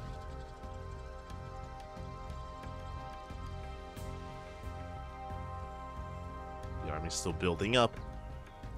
Replacing those High Templar. We're on how many? 2 High Templar with the main army. Rodson is maxed. Oh. No! As I was a little bit scared it was me, but it looks like we have a player lagging out. Aristri having some I have to type that. Aristri having some latency issues here, and hopefully everything is okay. If he lags out, then we can of course resume from replay. It's all good. Thankfully there's no fight happening. Like both armies have pulled back from each other, so there's no big fight happening at the moment. It is going to be okay, and yeah, we can always resume. So we should be able to recover this if Aristri does fall. Or does time out. It's gonna be okay. I mean, assuming that we come back with our internet, hopefully there's no like blackouts in the area. That's happened before, where there's like a thunderstorm and there's like a blackout or something. That would be a really unfortunate way to end the tournament run, is if there is something like that, as we are going to be timing out, and we will hopefully get this game back up and running. Hopefully. Fingers crossed. Fingers crossed, man. So we will lie in wait and see if Aristri is able to join us. Meanwhile, we can quickly go over the bracket itself. Exclamation mark B in the chat. Be in the chat if you guys want to have a look at the bracket yourselves.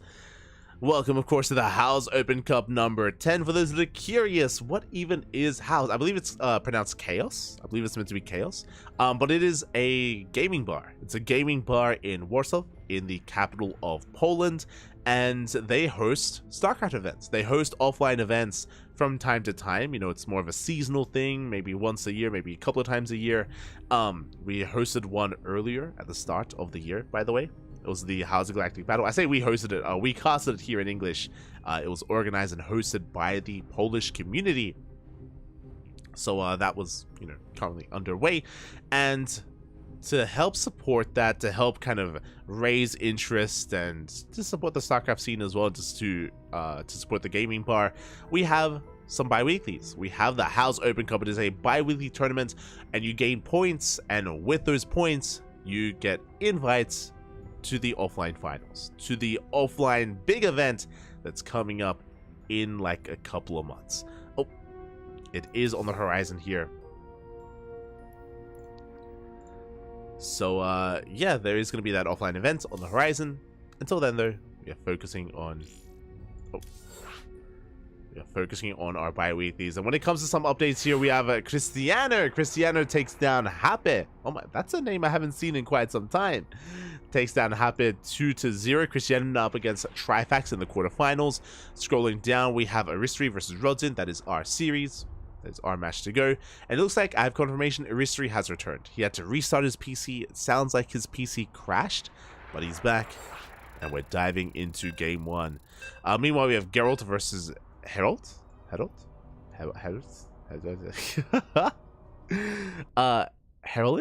Is that L-I-T at the end? Geralt's up against his opponents, of course, in the round 16, the final round 16 match. We have Snogstar waiting in the quarterfinals, and meanwhile we have Papi and Art in the lower quarterfinals as well.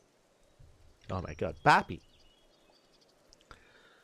Do you have that ongoing? It looks like Art took down Jomek 2-0, Papi took down Creefy 2-0, and Snogstar took down Fnatic 2-0 as well. So solid results coming in here. Some of the big names are finally facing off, and we just got a result coming in. Let's go, Papi, as he takes down Art 2-1. That's a big win, by the way. That's a big result for Papi, taking down Art. Art, one of the more established names in the scene, one of the bigger Polish Protoss players, and he gets taken out by another Polish Protoss player as well. Big shout to Papi. Ah, beautiful. Dude, love to see it. And yeah, with that, we are just recovering and resuming from replay. So we do have a history. He has returned, and this game is still up in the air. It's still kind of in flux, is what I will say. There was a big lead for Rodzin, and then Aristri clawed his way back in with some lurker harass. There was no detection. The robot was killed. There was no way to deal with the lurkers, and we killed 30 probes. It was crazy. We killed an insane amount of workers. Because of that, we're still in this. It's still a back and forth. It is still anyone's game. Anyone. Tao's not chaos. Oh, there you go. There you go. How's. Oh. Capture with the chat. Queens are too thick to go through there. Oh, I see. Smurge. The queens, they couldn't squeeze through the mineral wall. I understand. That's why so much damage was dealt. I understand. Too thick.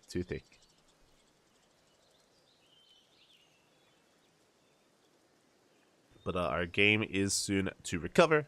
Then we can dive on in. We are getting there.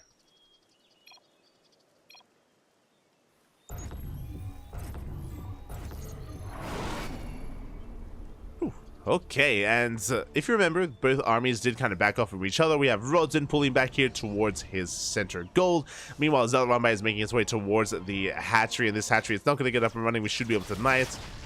Ultras have arrived. They knocked down the roach one, so we can actually push through. And the Zealots should be collapsing on the hatchery here. We can see Rodzin's main army moving out. There we go. We get a surround, and that's going to be a kill on the hatchery. Meanwhile, the High Templar looking exposed. The Ultras are coming in. We're diving on top of those High Templar, forcing out some storms. We force the recall as well.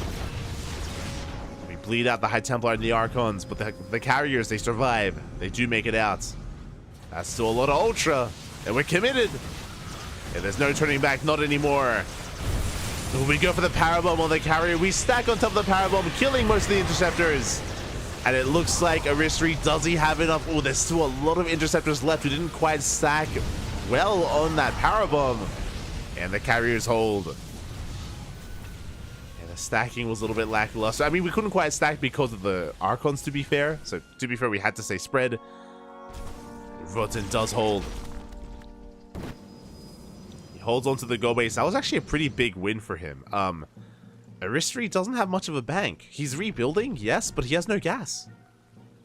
Aristri is out of gas. We have 11 more Corruptors on the way. Meanwhile, Rodzin rotating around, threatening a push. Rodzin a little bit out of position, bearing in mind recall is on cooldown. And we could end up in a weird base trade. Yeah, as the army heads towards the natural. At the same time, Rodzin, do we commit? Do we have a recall? We do not. We do not. We're turning back around, racing back home. We don't go for the base trade. And we came with the production. Stargate's going to be going down. Fleet Beacon going to be going down as well. Rodzin completely out of position. He's racing back home. Bleeds out his Stargates. Lurker siege up as well. Corruptors, if we do catch some of these Void Rays, we go when we get two. Two Void Rays go down. But we have control of the main base, and everything is going to be shut down here. Every single Stargate as well. We have to rebuild from scratch. More Stargates on the way. And we're going to try and pick up a carrier. Oh, we got one. We get a carrier as well. And back at home, Aristri, he's remaxing with Ultra. Okay. More Ultras on the horizon. Going for the Nexus. Not going to get it. As it is going to be forced back.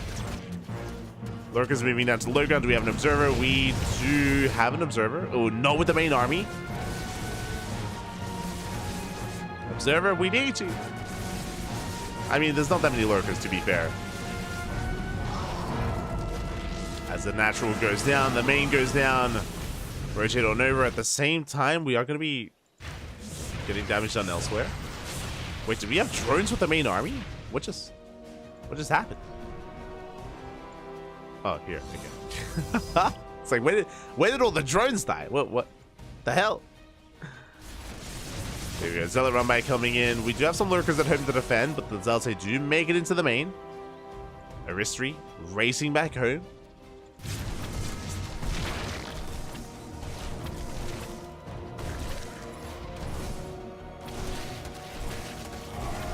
Aristry is sending everything back here into his main, cleans up the army, cleans up the Zealot run by.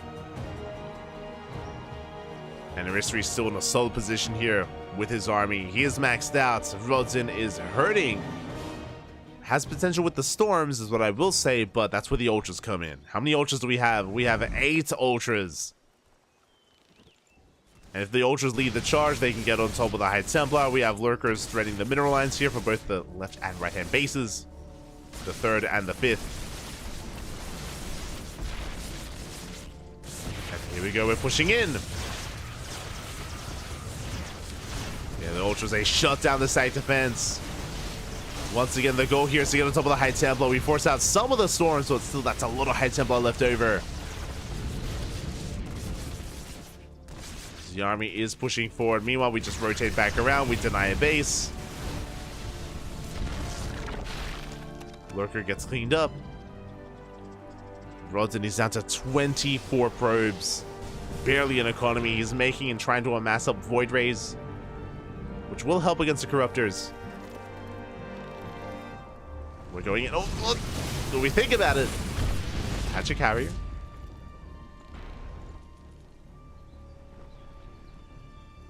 Again, the Ling Ultra has a little potential here where we have 3 more Ultras in production. Taking more bases. Southern base is going to go down to these Zealots. Do catch a hatchery. Hatchery going to go down. But Aristry still has an economy, which is more than I can say for Rodzin, where he's on, I say 1 base, he's, you know, 2 half bases put together. 1 base economy, kind of. We're there.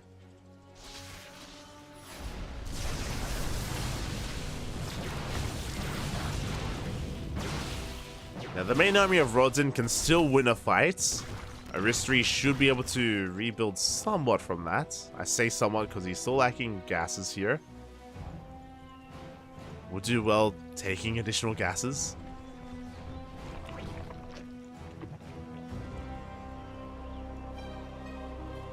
There we go. Aristry now expanding, taking his gases towards the north, taking another base.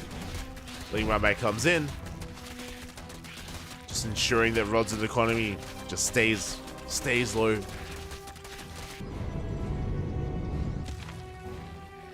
Making sure they cannot recover. And more probes going down. 8 workers in total.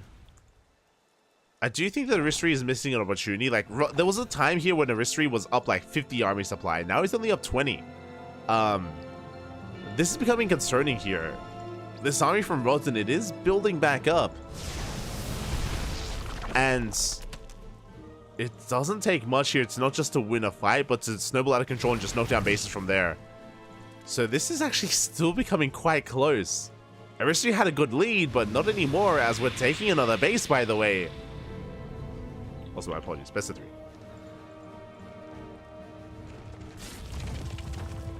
But the Nexus is slowly going to get up and running. We're pushing up the ramp. Lurkers are going down. Good positioning here with the Archons and show us the storms. Oh, good feedback. Decent storms. The Ultras are going to be going down. We dive on the army.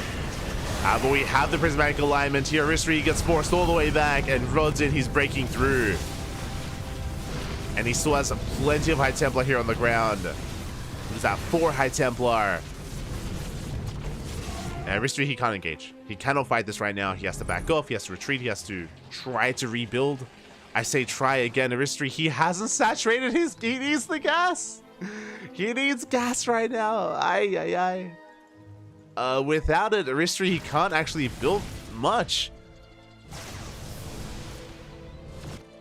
We're making more Ultras. Stellar Run by comes in. Base is going to be going down, and Rodzin, has he done it, by the way? We do have a big link counterattack. We have Zealots back at him to defend. Still has not saturated the gases. Aristry supply blocked. We're going to be recalling. We do recall back home for a moment. The Lings, they're going to be able to get away. Recalling does buy time, though. Lings, they're cleaning up what little was left. Gas is still not fully saturated. Aristry, but without it, he's trying to remax.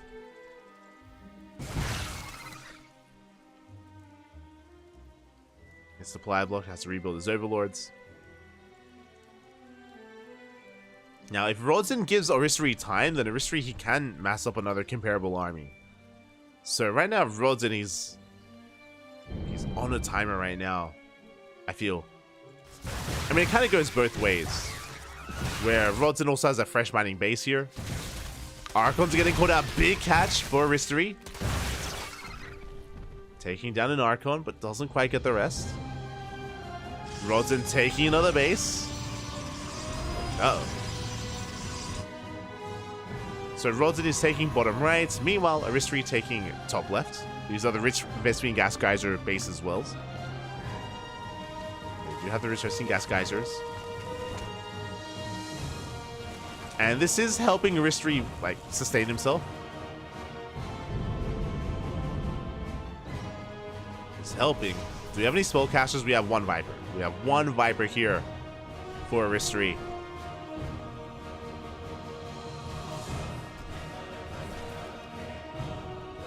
Rodzin should be aware of these. Yeah, he's aware of the mining bases. Ling Runback comes in once again. We're out of position.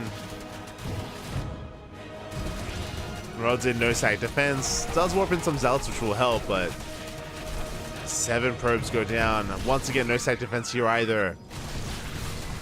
I'm getting deja vu to what happened earlier when Aristry was miles behind, and then he clawed his way back in. With some good harassment here. Aristry, he can try to cripple the economy once again. Like, Rodzin he's having a hard time keeping up. As I say that, you have a Zealot run by here at the fresh mining base. Void Rays. Oh, I have to be careful not to engage without the support.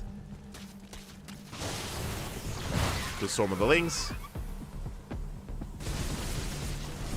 Zealots are cleaned up by the Lurkers.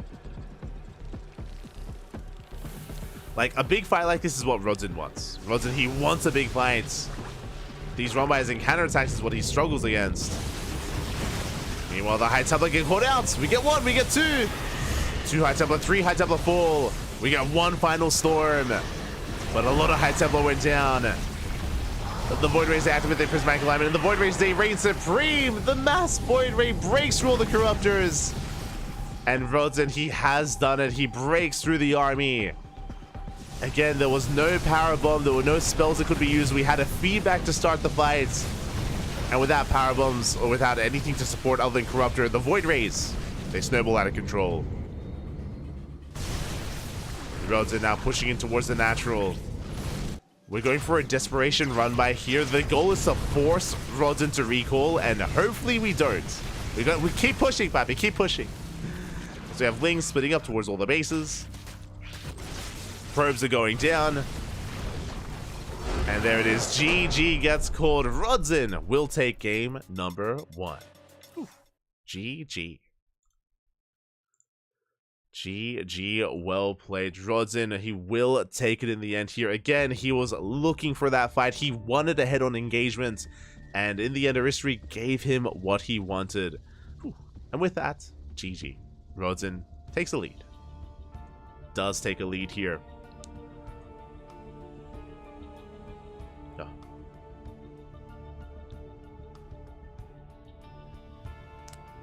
And yeah, with that, we'll see where this takes us. Oh, don't want to get left behind.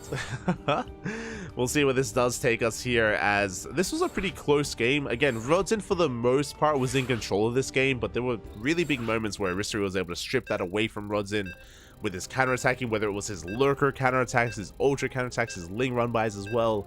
There were some nice moments there for Aristry.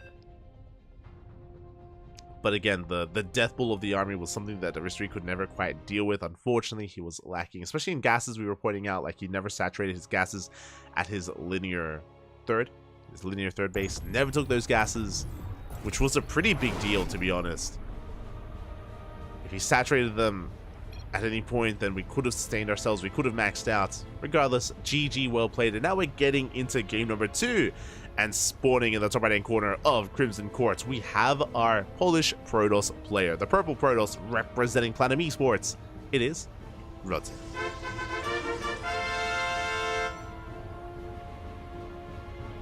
And spawning in the bottom left-hand corner, we have his opponent. We have the red Zerg player representing Platinum Esports, as well as their teammates down in this series. Can he bounce back? It is Aristri.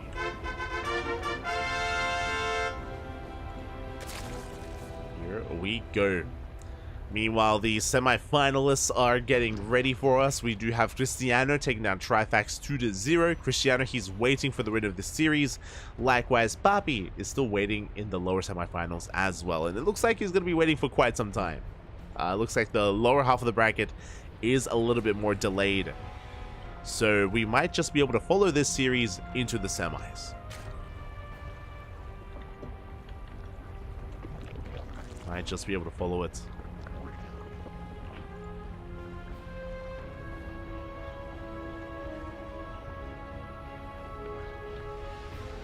As for now, we do have our hatch gas pull standard opener out of Aristri. Meanwhile, Rodzin going for a gate expand. Nothing too crazy. It's pretty standard setups here so far.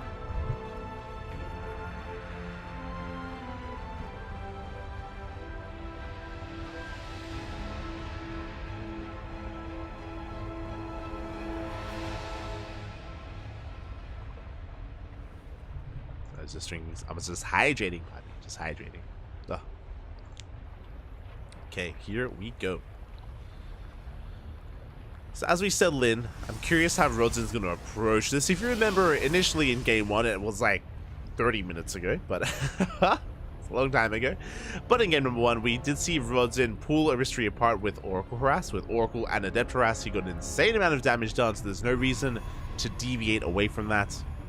And once again, there's that Stargate, looking to be another Oracle opener.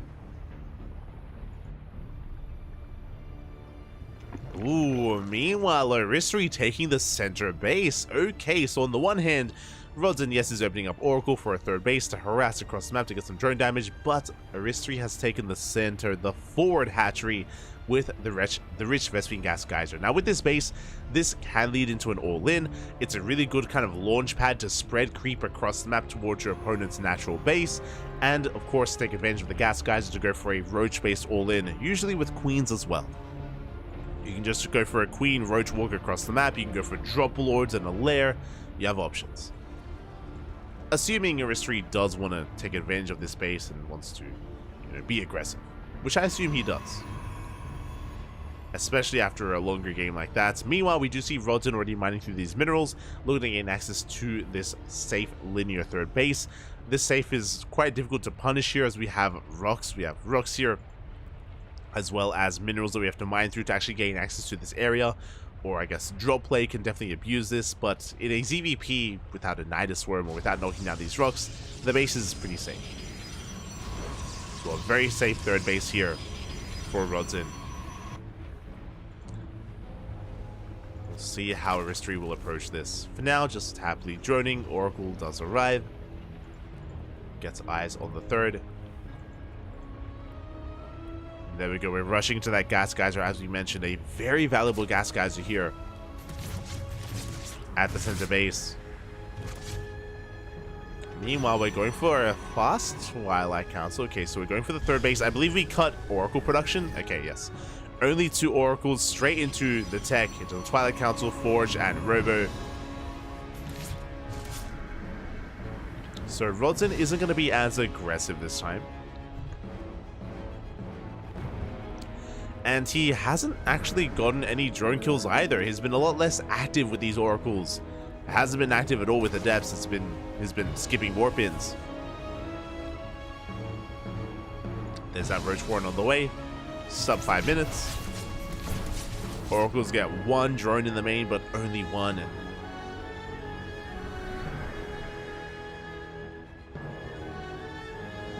And Aristri, he's building up.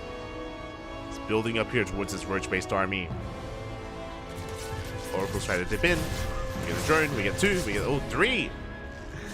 Three workers go down. Meanwhile, I do like his composition out of Rodzin. He's working towards Charge Loss Archon. Charge Loss and Archon's going to be amassing. I would hope to see Immortal production as well for now. War Prism's on the way. I will see how this fares here against what Aristri is working with, because we're cutting workers at 58. Just under 3-way saturation. We do have a fourth on the way, but that may just be for larva. I'm curious if we keep droning. That's what I'm curious about. Whether we keep droning up to 66. What is our saturation going to be looking like as roach production has commenced?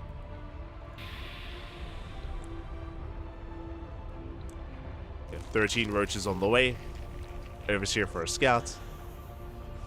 Looks like an Archon drop here from Rodzin.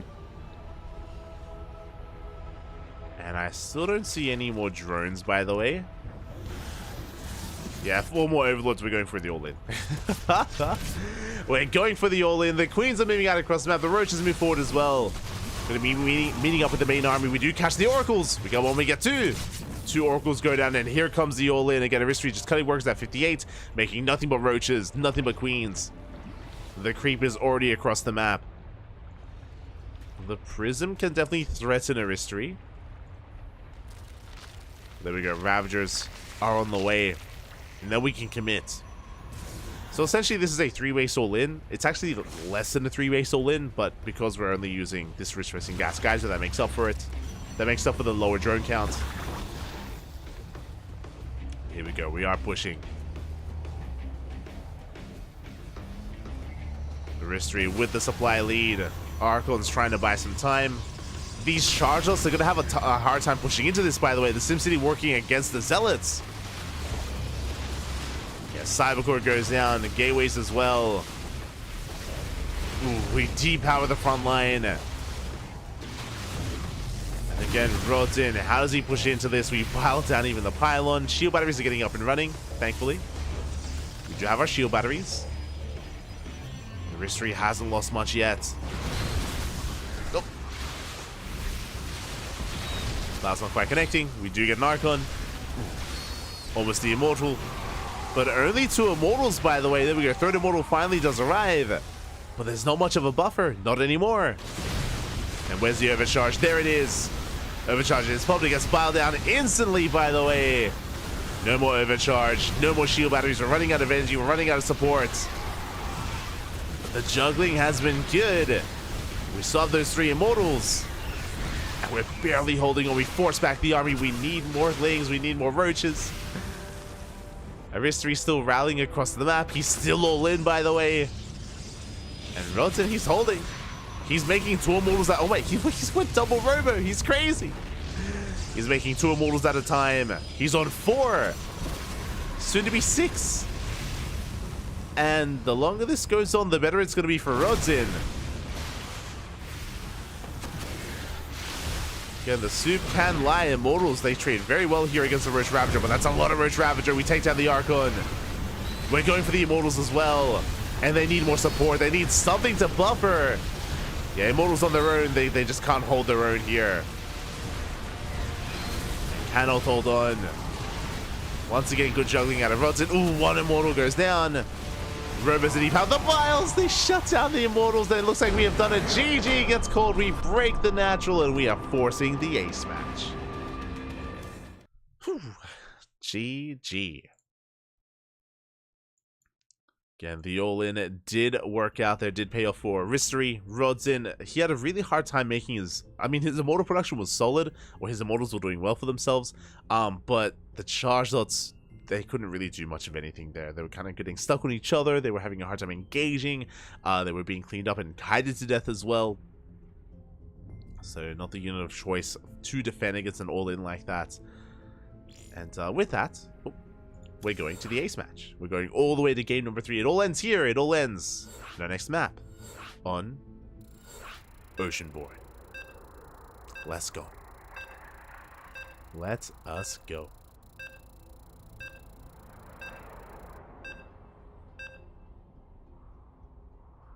Meanwhile, it looks like we don't quite have any other updates yet on Geralt's series. Still mid-series here in the round of 16. But again, we know where we're headed, as Christiana is still lying in wait for whoever comes next. And here we go, spawning in the top left-hand corner of Oceanborn, we have our Polish Protoss player, the Purple Protoss representing Platinum Esports. Being forced into the ace match. Can he bring it back? It is Rodzin.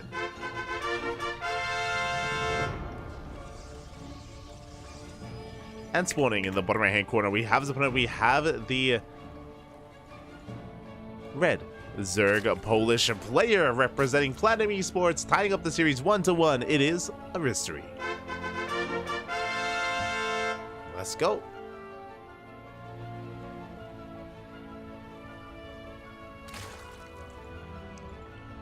Whew. Now again, that's one of the stronger aspects of Crimson Court, is taking that forward base, is going into a roach all-in based off of it as well. But here on Oceanborn, things are a little bit different. The bases, of course, are more standard. The third base is a little bit exposed. You can try to all-in. We've seen many an all-in succeed and fail on Oceanborn. That is an option here for Aristary. Curious how Rodzin will approach it. Will he approach? But now, Hatch Gas Pool, standard openers all around, which is what we expect to be seeing. You know, if we were casting Snogstar, I'd be talking about like, oh, you know, 13-12s, or a pool first, or gas first, or something wild. But here, Aristary, I mean, clearly he shows us that he can all in, true. But usually it's a little bit later, off of 2 bases or off of 3 bases. Nothing crazy early on.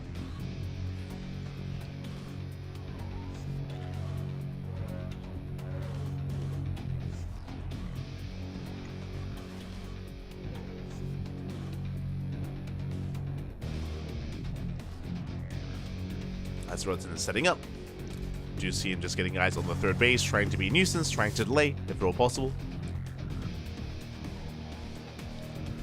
Looking to delay that third.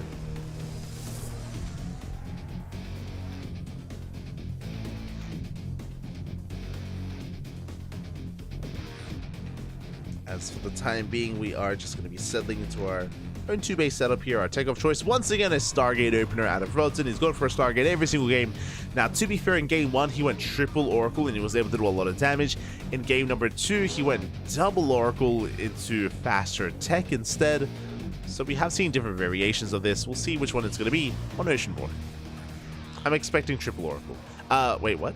Are we going all in? Oh my god, we're cutting workers, we're pulling the boys, and it's going to be a Ling Flood Snogstar. Is that you?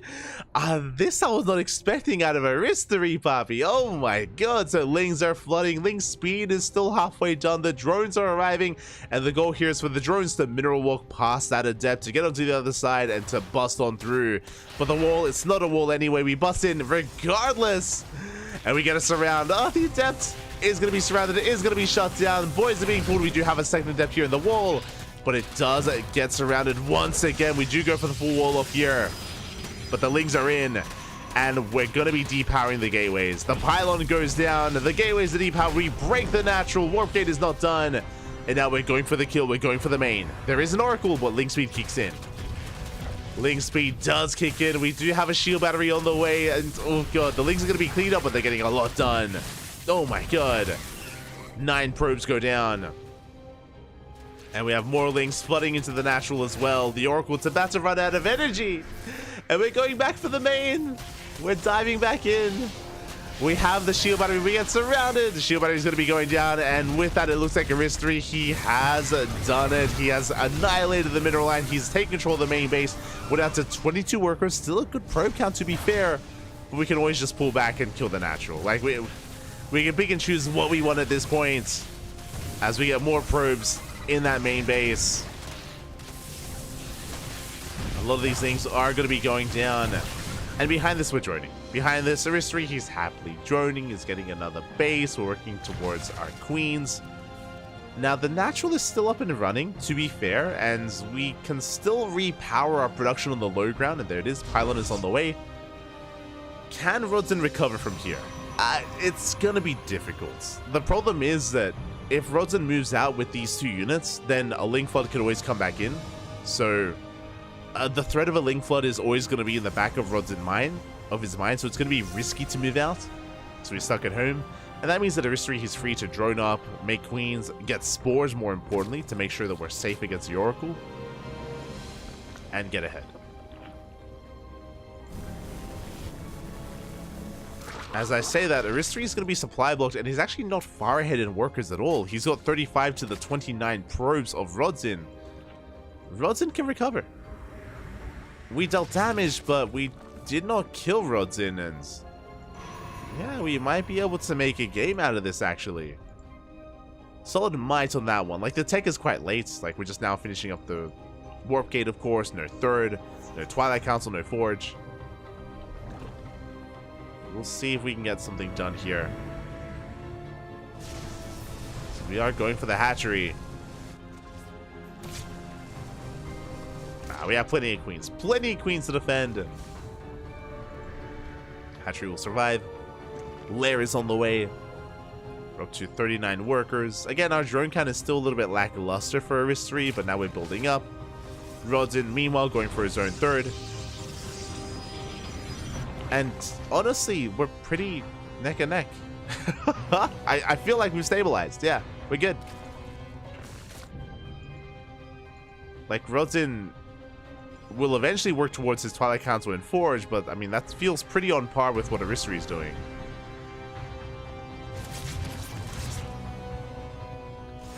As I say that, there is a Link counterattack, but we have another Oracle. We have Adepts as well. Rodzen will hold. Hydroden's on the way. Now, this could be for a 3-base Ling Hydra Rush. We have options. We could just drone and focus on upgrades, or we can just mass up Hydras and go for an attack. I'm not sure how I feel about a Ling Hydra all-in, though. Like, Aristri's cutting workers at 51. Yep, we're going for the all-in. Hydras are massing. Hydra speed is on the way. We'll see how this works out. As we don't quite catch a queen. Ooh, the Oracle's taking a lot of hits. Take a lot of damage. Let's say shade in towards that natural. Drones are going down, but we clean up the Adepts, and these Oracles, they did take a beating. And the all-in is coming. Like, we're amassing a lot of Ling Hydra. And we're getting ready for the all-in. The Oracles are low. We just threw away some Adepts. We're throwing down a wall of shield batteries, cannons as well. Oh god, I mean, this is all that Rodzen can really do. He doesn't really have the production to really mass up anything else. We'll see if he can hold. I am here. Can Rodzen survive this? As yeah, the Ling Hydra is ready to move out. We're pushing. Oh, we do have a field of stasis trap. Okay, there's a world. I believe. With all these stasis, if we can get the most perfect stasis traps available, if we can make use of the shield batteries, the overcharge, we can take this. Good initial stasis. Speaking of, we do connect with a good chunk of Hydras as well. We cut the Hydra count in half. So far, so good. Yeah, Hydras are falling, by the way. Oracles dive in. We pop the overcharge. Oh, but the Oracles are out of range. Yeah, the Oracles are going down.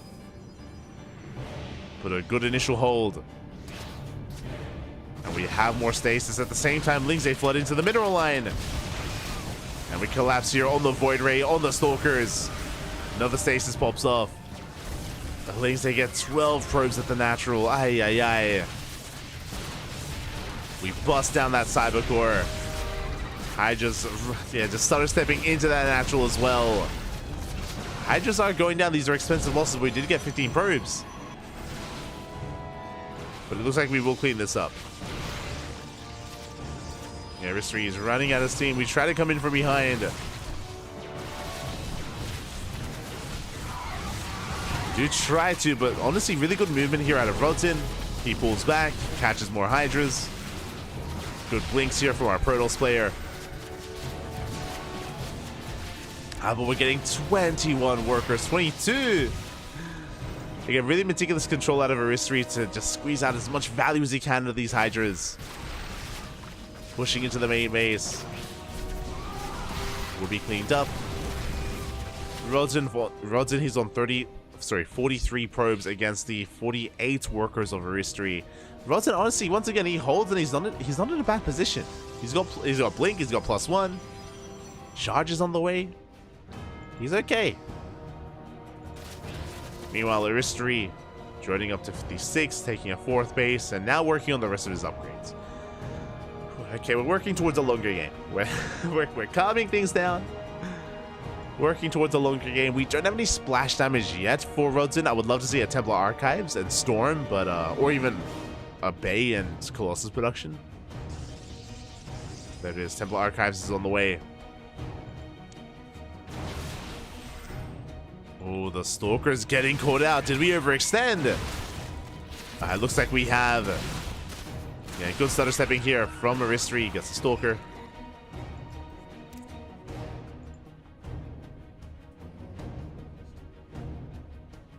Stalker is gonna fall.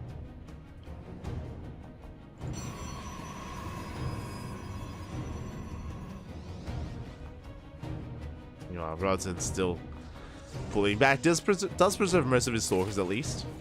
4th base on the way. Droning up. Storm in production. There we go.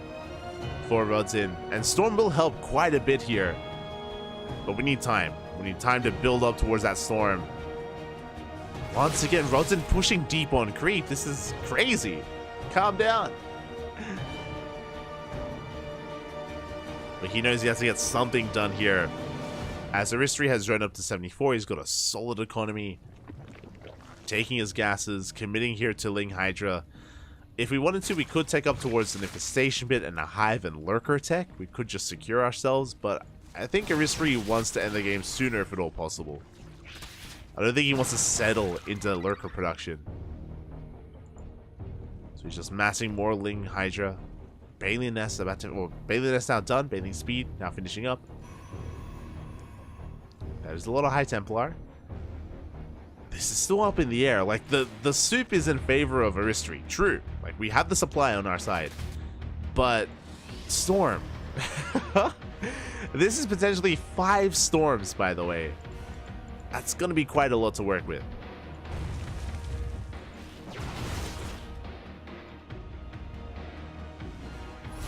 Like, against Ling Hydra, this army melts. All it takes is, like, 3 good Storms, and this army will crumble.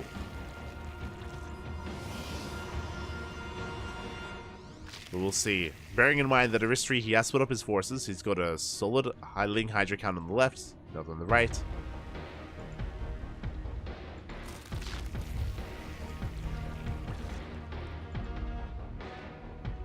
Here we go.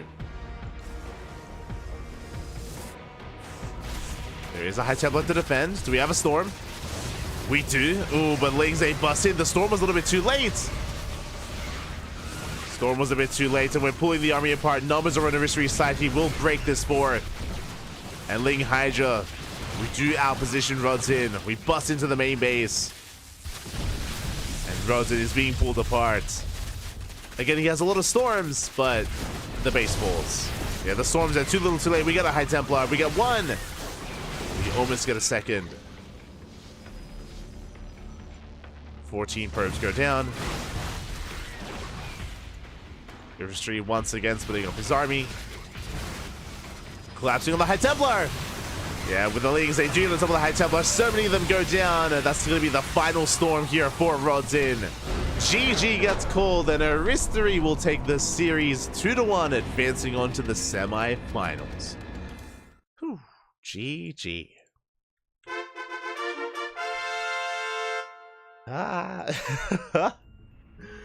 GG, well played. A wild game there. Remember, it all started with a Ling Flood drone pool, by the way. With Lings, with drones, like, we popped off at the start of the game. We were not able to kill Rodzen. Rodzen did stabilize on 3 bases, working towards Storm, but in the end, he was brought down. Whew. And with that, we're getting ready for our semi-finals. never mind. We're not quite there yet. We are headed for the quarterfinals. There's one more quarterfinals match to go over. It's going to be Snogstar versus Geralt. I was not quite ready for this. Okay.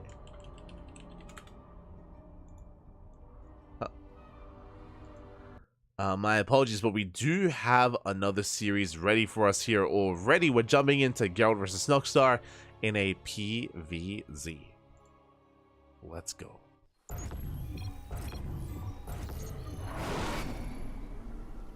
And spawning in the bottom left-hand corner of Alkione, we have our Polish Protoss player, the Red Protoss, representing Psystorm Gaming. It is Geralt.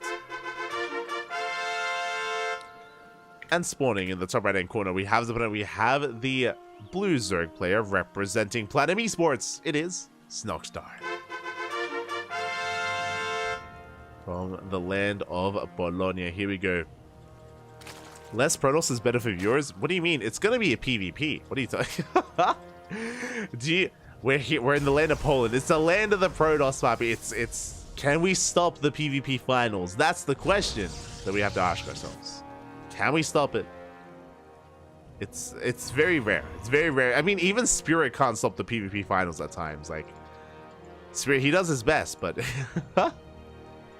Aye. It's so hard to stand up against the wave of Protoss here in Poland. It is so difficult.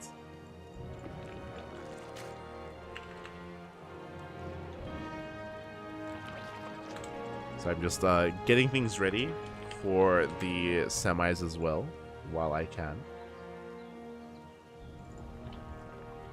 Beautiful. Meanwhile, it is going to be a Hatchigas pool standing over here out of Snogstar, which is surprising. Snogstar, he is a very aggressive player. He's an animal. Snogstar, he's an absolute animal. He goes for all in after all in after all in, which is why I'm surprised to see a standard game so far. Hatch Gas Pool. I'm a little bit in awe, and I'm curious to see where this leads us and where Snogstar takes us. Is he reformed? Can he macro now? Can he play macro? Too soon to say. 2 base and 3 base all-ins are very much so a thing in this matchup, so we'll keep an eye on the drone counts. We'll keep an eye here on Snogstar. Meanwhile, Geralt's getting into his own opener as well, going for a gate expanded to Cybercore. Geralt is coming in as the favored player. He is one of the best Protoss players in all of Poland. One of the best. But upsets do happen. Upsets, they can and do happen. So we'll see if Snogstar can step up to him.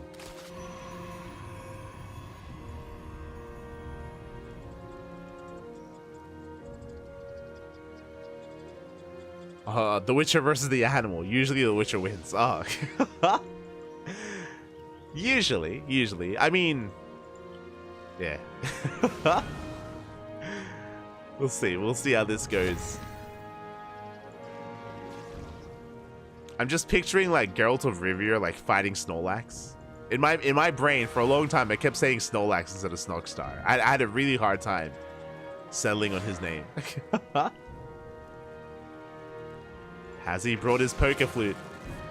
As the Adept does shade into the main base, raining down here on the third. Good damage so far. Oh, we don't quite get a drone kill. Not yet. Did soften them up.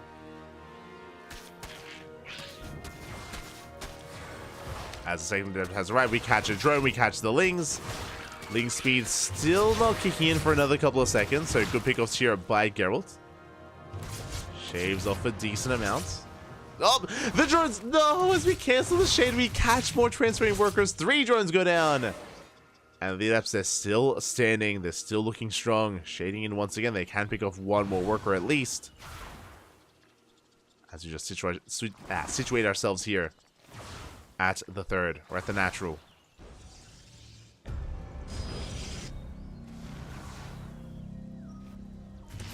Shields are regenerating. Oracle comes in. Does threaten the drones. Getting 1 drone so far. No Lings. Oh, we do see the positioning here is a little bit too good. The Lings, they cannot engage. Adepts, they back off. Getting really meticulous control here out of Geralt as he does shade into the main. No, he cancels the shade. Never mind. And it looks like he will manage to get away. Behind this, we have our third base. We're working towards our Twilight Council. Our forward should be +1 and blink. The Oracles come in. They dive on the Queen. There's no transfuse. And one Queen goes down. Both Oracles make it out. We shade in once again, trading with Lings. And we take down what looks to be almost every single Ling here. We shade into the main base. Finally, we get cleaned up. Whew, finally, 2 Adepts have gone down. But look at the trades. 2 Adepts for Queen, for 4 drones, and for 14 Lings. That is brutal. Ay, ay, ay. Brutal trade there in favor of Geralt.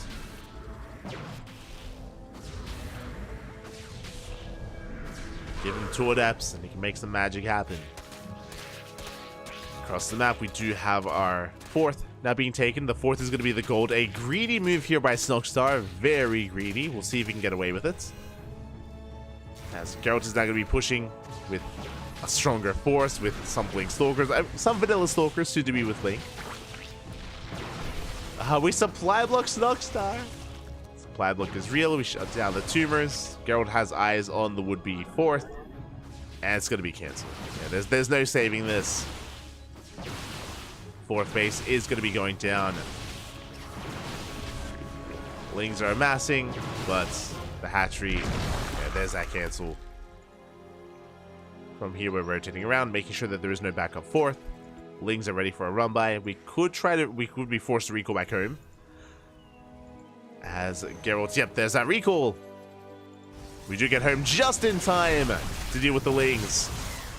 Yeah, not a single Stalker falls. Good positioning by Geralt at the Xel'Naga. Spots the Lings. Gold base is being taken. Geralt's being greedy as well, but Geralt, he can get away with the greed as he has map control. Ooh, brutal positioning for those Lings, as you cannot surround here, not with the Xel'Naga, not with that kind of terrain. And Blink is finishing. We have Blink, we have +1. Snogstar double expanding, going for the linear base and going for the gold as well. Lings were spotted. We have the Revelation. We go for the full wall off. Lings get a good surface area here on the Cybercore. Not bad. More Lings flooding across the map as well. We're going basically pure Ling here, by the way. Lings and Queens. Interesting composition by Snogstar. He is breaking into the natural. Meanwhile, the Queens are getting caught out, by the way. They have no transfuse. They have no creep. I'm not so fond of this. There aren't that many Lings, to be honest. Lings are wreaking havoc in the main base. Good Lings here by Geralt. Shaves off all the Lings, and now the Queens are exposed, and they have to get the hell out of here. This is not the place to be. 1 Queen goes down, 2 Queens, 3, 4, and all 5. They're all gonna fall. This push was, yeah, just not meant to be. We did get 20 probe kills, but fun fact, even after losing 20 probes, Geralt is still ahead. Geralt, he still has a higher worker count than Snogstar, than the Zerg. Snogstar did double expand. He has lava to work with, but he is not droning. He's still making nothing but Lings.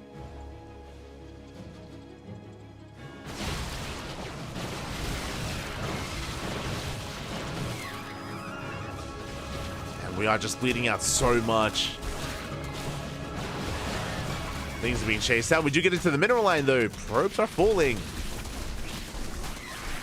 But GG gets called as, yeah, we just throw away far too much, and Geralt will take game number 1. Whew.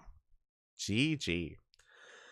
Again, Snogstar just trying to overwhelm Geralt there, trying to pull him apart with his Ling harass. As we saw, that did run out of steam really early on. Like, Geralt, for the most part, was in control of this game from start to finish, with his Adept harass, with his Oracle harass, with his Stalker push as well. It was just impressive stuff there. Impressive stuff by Geralt.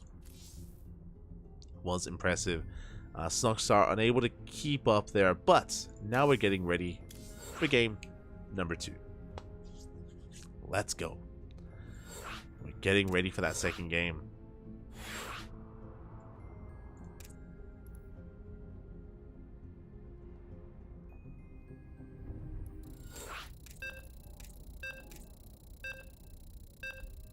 And it is going to be on Ghost River. Oh my god.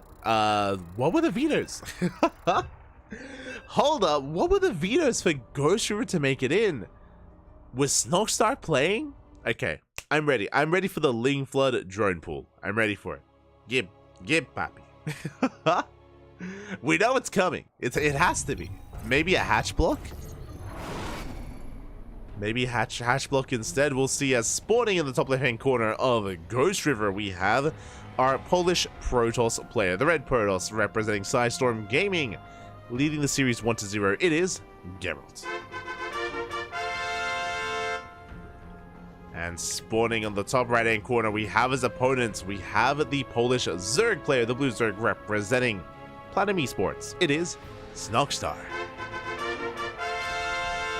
And the probe gets here very early. A very fast probe here from Geralt will force the unnatural natural, or will at least confirm what Snogstar is up to. Snogstar is droning, by the way, and he's attempting to go hatch first, but the probe is in position. Drone is forced towards the towards the triangular third.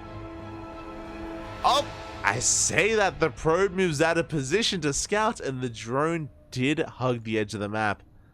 And we're coming in for the hatchery, but we throw down the pool first. No. Oh, we do get in though. The pool gets thrown down, and we get the hatchery on location where we want it to be. Now, it was a pool first opener, to be fair. We're looking for a hatchery. We're looking for the proxy hatchery. Geralt, he does get bamboozled. He gets caught off guard there, but he does confirm the hatchery back at home. Now he knows he's safe and sound. Despite that gate cyber opener, delayed nexus. Again, Geralt is looking very scared. The unease, you can see it here for Geralt. I don't blame him against Snogstar on a map as small as this. So very safe play here out of Geralt. With that pool first, we have 6 Lings on the way. Our Lings are moving out. And Geralt should be able to get his Zealot up in time. We should be able to wall off. Should be okay. As the Lings are coming, the Zealot has arrived. We have a full wall off set up. And Geralt should be able to get into his game. Behind this, the gases were delayed, so there's no fast link speed. No fast link speed, no Bane bust or anything like that. Probe Scout comes back in, doesn't get a Scout off. Oh, the Lings, they get a pseudo surround on the Zealot though. Not bad. Zealot was under threats. Adept comes out just in time, and we do defend. Good defense here by Geralt. Again, playing it very safe, and I don't blame him. Chases down one of those Lings. Almost gets another. Oh, did I say almost? These are slow Lings, by the way. You can see Snogstar trying to be cheeky with the tall grass, but no, he gets chased down. Gets hunted down in the end. And we have our Stargate opener from Geralt. Meanwhile, Snogstar, he doesn't pull out of gas. Interesting. Okay. So he stays in gas. We have link speed on the way. This could be for a Baleen Nest. If that was the case, though, we would have already seen a Baleen Nest. We have the gas for it, so this could be for a fast Roach Warren, for a Roach All-In. It could be for a fast Lair, for Dropalord Harass, or maybe even just a Nidus. Second gas on the way already. This is weird. Very gas heavy here from our Zerg player. Again, I'm feeling a fast Lair for a second gas geyser, but we'll see. As we have the money for it. And it is not a fast Lair. We're going for the Roach Warren. Okay. Now, Geralt has seen a lot. He saw the second gas. He saw the second gas being taken. He is aware that there's no third base. We're coming in for the Adepts. We shade into the main. We're picking off drones. We haven't seen the Roach Warren yet, but we soon will. Really nice positioning there from Geralt. Getting 5 more drones. 6 more drones. Oh my god. 7 drones go down. We don't scout the natural, but I don't know if we need to, because here comes the Oracle, and that should get eyes on everything else. Yeah, we're headed behind the mineral line. Rocks are being knocked down. The Roach Warren is confirmed. And we pick off what little is left here. 11 drones fall. We lose the Oracle, though. That is a big pick off, and we're all in. We're 100% all in. The rocks are being knocked down. We're going to be spreading creep here towards the other side of the map. And Geralt is getting ready here with shield batteries, with more gateways, with Blink. Here we go. So if you can notice here, Snogstar is not droning. He is not droning. He's staying on 28 workers, a very low saturation for the Zerg. Does cash in the depth. So we do shade out, but we clean up all the adepts. Not bad. Knocking down those rocks. Third base is going to be too ambitious here for Geralt. Hopefully he doesn't expand. Massing up sentries, stalkers. Rocks have fallen. And we're all in. We've been all in for quite some time here. Now, the scary thing here is that Geralt has sentries. He has force fields. And it's going to take a while for these rocks to be knocked down. So we have plenty of time to build up energy, to warp in more stalkers, more sentries. Adepts going to be going out across the map. The longer this goes on, the better it is for Geralt. As the adept is shading in towards the natural.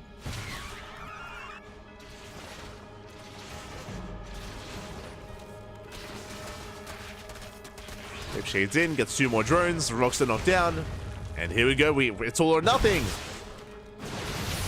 The force field is thrown down, and the choke point is brutal. We got 1 Ravager, but can we pile down the army? Well, Blink is done. We do blink back behind the wall. Overcharge is popped. Yeah, we just maintain our position. Files will knock down the shield battery. But there are just so many stalkers here. Lings are barely flooding in the wild. Ooh. Forcing even a friendly fire here, but good blinks by Geralt. Okay, he cleans up all the Lings. Gets on top of the queens. The Ravagers will escape, but what about everything else? As we do get the Cyber Core. We die with the Ravagers. And we can focus them down. We can focus them down one after the other. Yeah, blinking over the wall. And GG gets pulled, Snogstar gets cleaned up, and Geralt will take the series 2-0, advancing on to the semifinals. GG. GG, well played. Congratulations here to Geralt, as he does take the series, as he does advance on to the semifinals.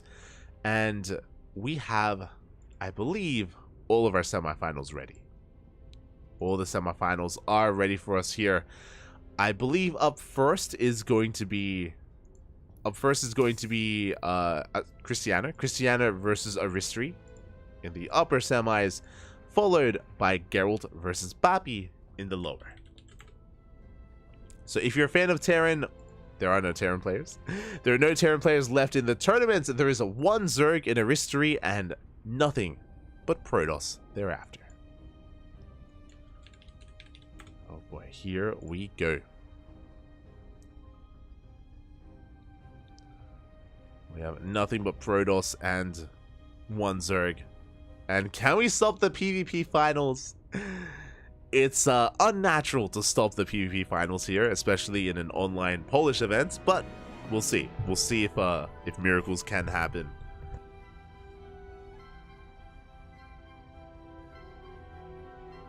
If we can deny it. Otherwise, we are setting things up. We're setting things up here. Again, I'm assuming that it's going to be Christiana versus Aristri first, but we shall see. As we switch our scenes over and have a look at the bracket.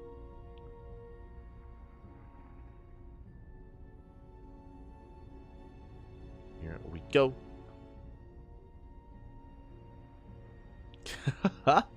Come on, Soxa, you're fighting for the animals, not just yourself. PvP is coming. There's so much pressure on Snogstar, man. So much pressure. Smooch. Oh.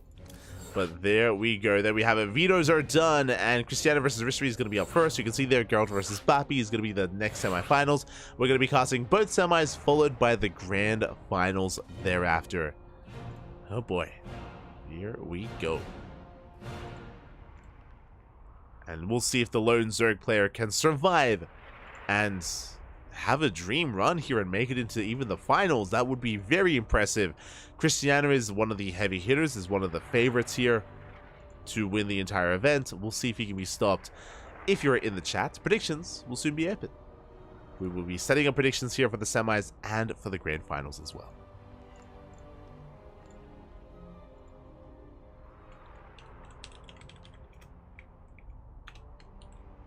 Un momento.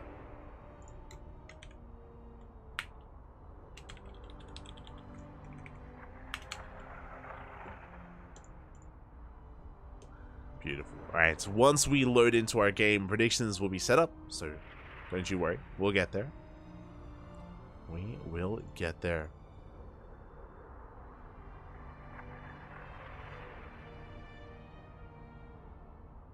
So just waiting for our players to be ready for us.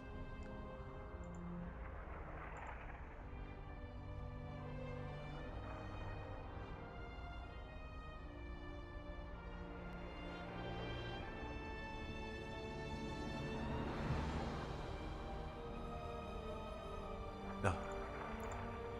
But it looks like our players just need a moment. It's all good. It's all good.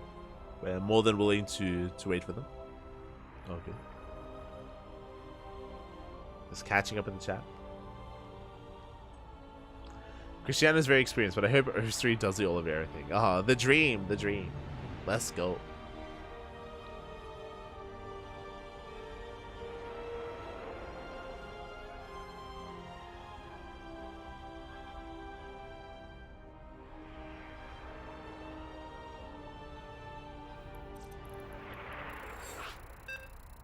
Good. There we go. You can hear the beeps in the chat, and if you're in the chat, predictions are now open. Place your bets. You have 2 minutes upon hearing this message to get your gamba going here for who you believe is going to be our first finalist for the House Open Cup. Will it be Cristiano or Aristria, Protoss or a Zerg? Best of luck. Up to you. Up to you to make that decision here. Predictions.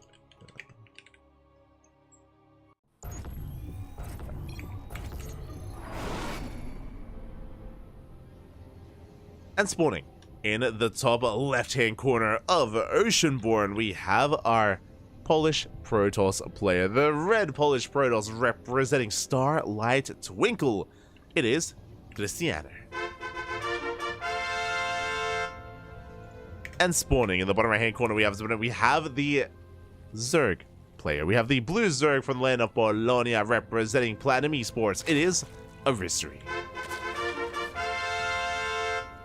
He is the Zerg Hope. Trifax has fallen. Snogstar has fallen. Aristri is the last remaining Zerg player in all of Poland. Where is a laser? Ah, he's gone, Spappy. Nowhere to be found. Couldn't even partake in this week's event. He has played in these events in the past. He has competed. But is a little bit more inconsistent with his competing in the House Open Cups. Is maybe just preparing himself for DreamHack Dallas, or just taking a break, or just knew that he could not keep up with the Protoss. It's just not gonna. Why even try? Why even? A laser, he's already given up here, but Aristri, he's fighting back. He believes, Bobby. He believes. Let's go. Let us go. Meanwhile, Cristiano back at home going for a gate expand, standard opener, gate expand into Cybercore. Standard stuff here from our red Protoss player. Meanwhile, Aristri just going for his own standard opener as well. So far, everything looking as it should. Now, I was going to say that Aristri, again, he's not really known for his aggression. He's known more for his mid-game, which is true. But we also saw Aristri go for some all-ins against Rodzin.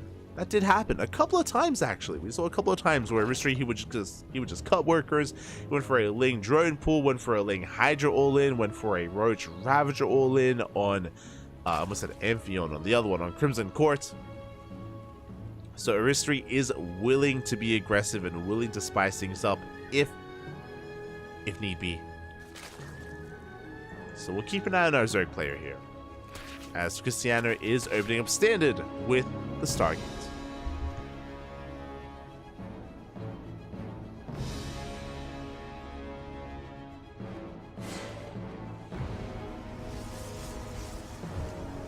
is going to be the Stargate opener here for Cristiano.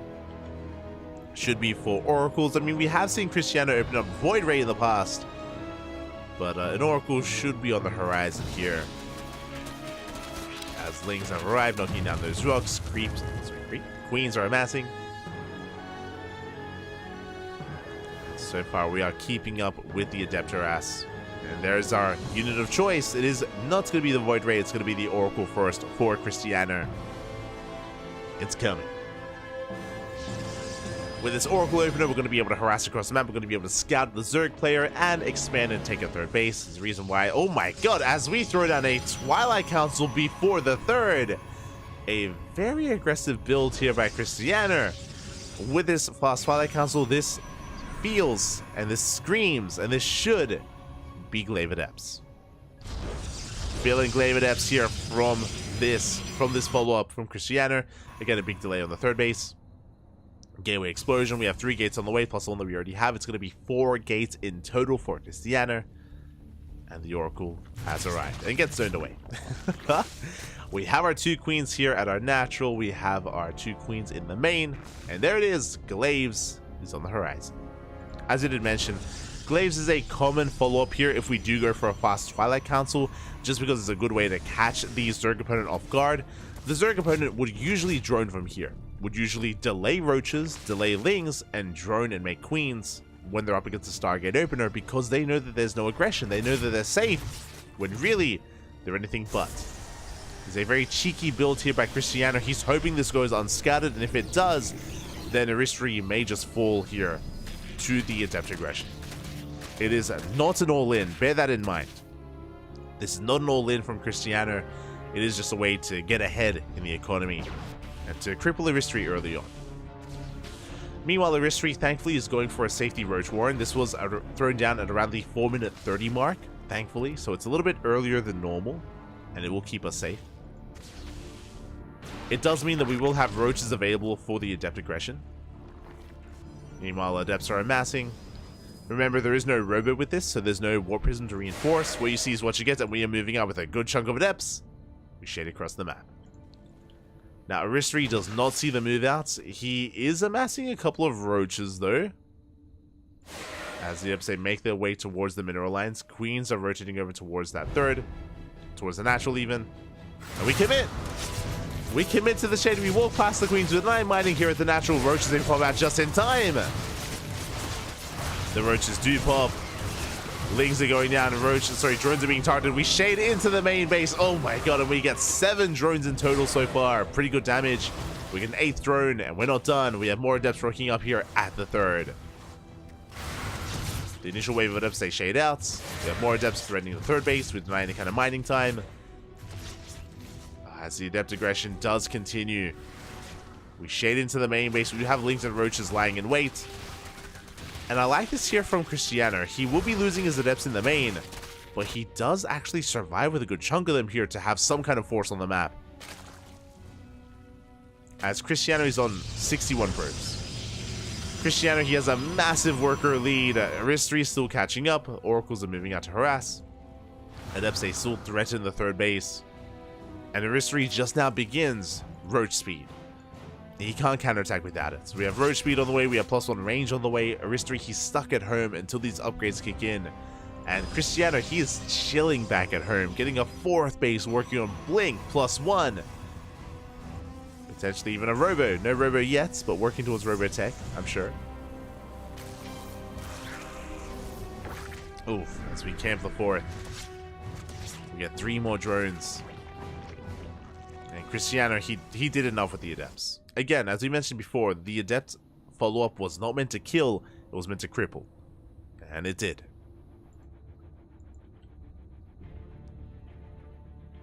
Did it cripple Aristry? Things are moving out. At the same time, so is Cristiano. Blink and +1 about to finish up. A very crisp timing here from our Protoss player. Ooh, but it looks like we do force a cancel on the 4th base. But Cristiano, I don't think he cares. Not anymore. 4th base, ooh, is cancelled. Link Stalkers dive in. Going for the Nexus. Sorry, going for the hatchery.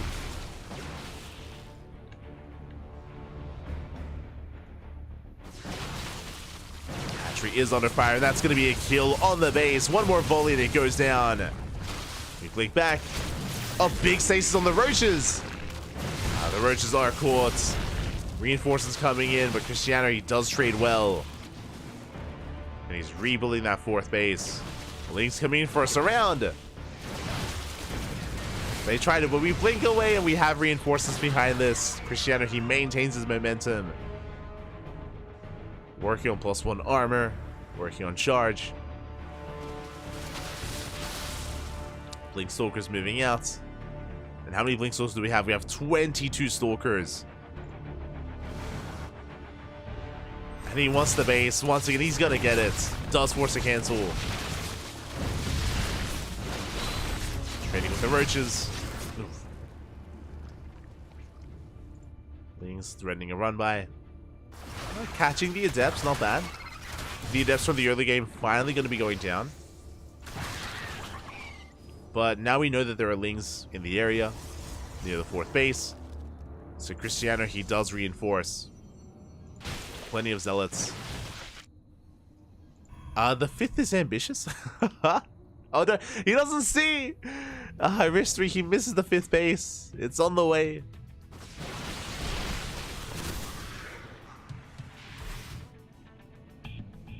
Not like this.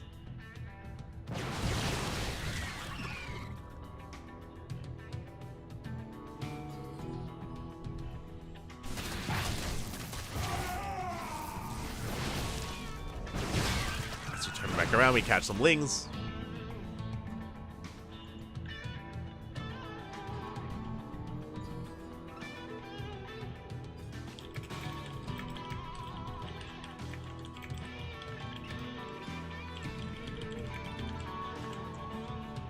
Yes, here we go. We do see Cristiano looking to go for the kill. I mean, the Lings, they do get eyes on the base.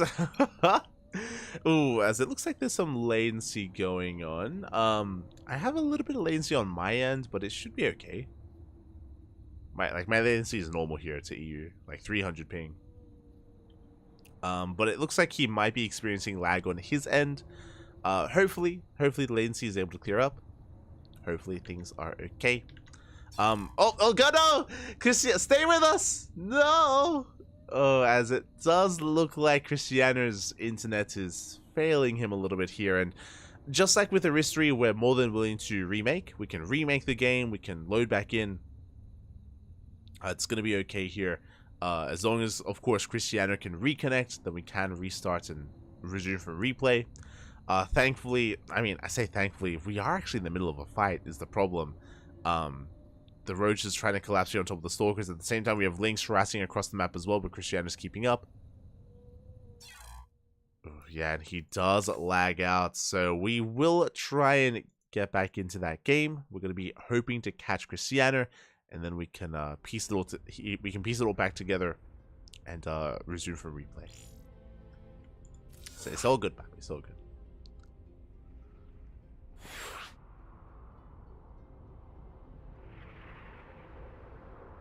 Speaking of, it looks like we're good. Apparently, Cristiano, he just lagged out of that game, but his internet is okay for the most part. Okay, we're good, we're good. So we will be resuming from replay. We're going to be loading back in. And we can get things back up and running. Didn't this just happen earlier today? It did. With another player, with a different player. So, yeah, I did hear that there were thunderstorms in Poland, so due to thunderstorms and maybe internet is a little bit unstable for certain areas, and yeah, I mean, that's been affecting Aristry and Cristiano both. Next is going to be Aristry's turn to lag out, and then both players lag out. Oh, no. Not like this. It's okay.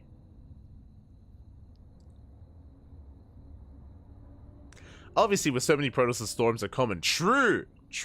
I mean, that's the price you pay. That's is a common problem here in Poland. Not wrong.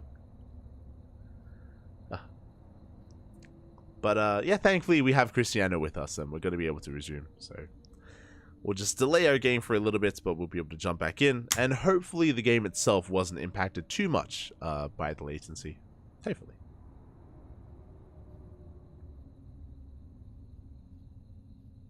As we are recovering.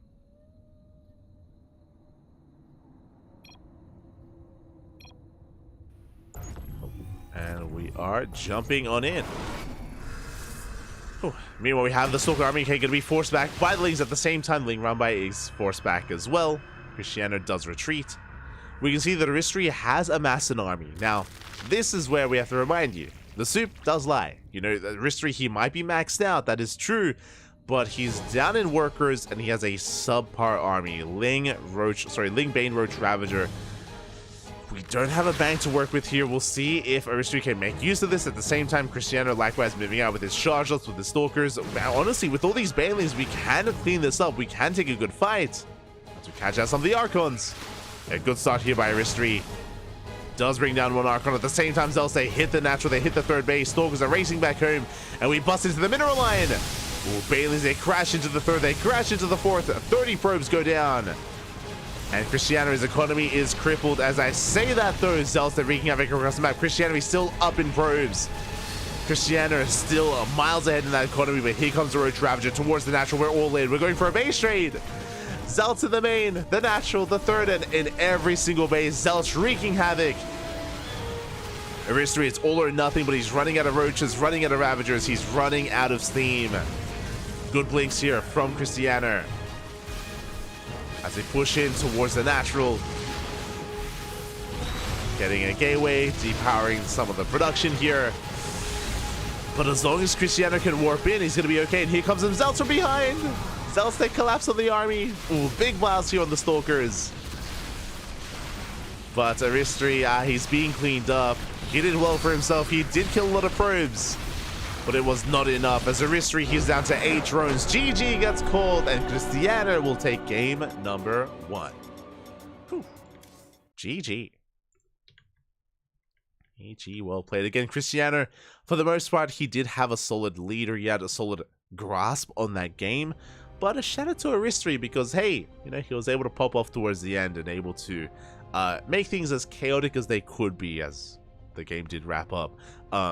By killing all the pros, by just essentially going all in and just going for a base trade. Unfortunately, though, again, his army couldn't quite keep up and scale up with the army that Cristiano was working with, and with that, Cristiano takes the lead. Oh, my apologies. Wait, what? There we go. Hold on, something's wrong. There we go. For some reason, my overlays there were a little bit mixed up, but it's all good. We fixed it. We fixed it. We fixed it. Cristiano does take a lead, and now we're settling into game number 2.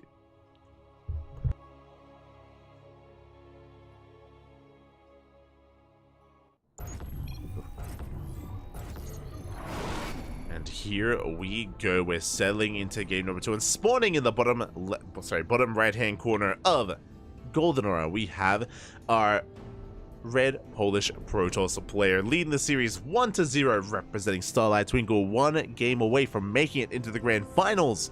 It is Cristiano. And spawning in the top left-hand corner, we have his opponent. We have the blue Zerg player from the land of Bologna, representing Platinum Esports. He has to fight back here and now to force that ace match. It is Aristri.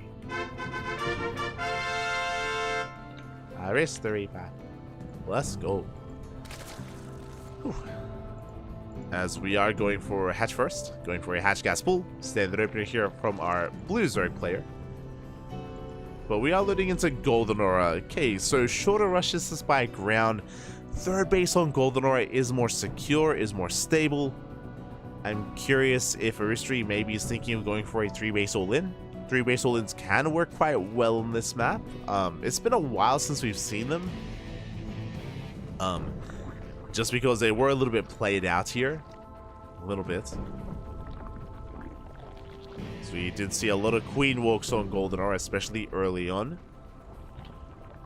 Meanwhile, Cristiano, he can always spice things up as well. As a reminder, Cristiano did open up Stargate into a fast Twilight Council into Glaive Adepts, into hidden Glaive Adepts, and he was able to do enough damage, cripple the economy, and get ahead in the previous game.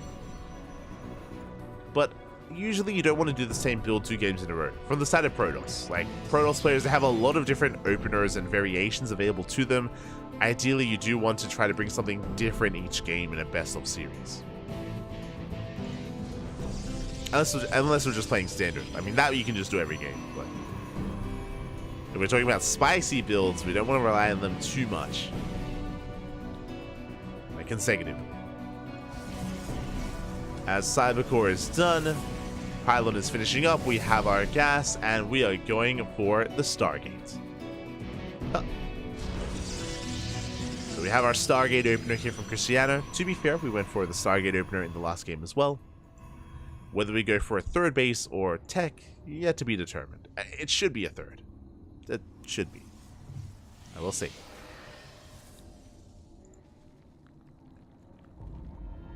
Meanwhile, across the map, do you have our Zerg player just droning. Getting into our queens, we have our third base on the way. Pretty solid base setup. Interesting that we're going for the triangular third, not the linear third. That is interesting to me. I'm wondering what the rationale for that is. Usually the linear third base is a little bit more secure. It is safer to expand to. The base on the right, a little bit more wide open. Curious how this all comes together. The depths are going to be shading in.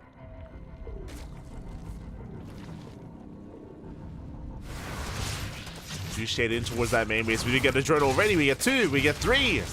3 drones go down. Did I say 3? 4. Oh, 5 workers for 2 adepts. Very worthwhile here for Cristiano. Very nice trade.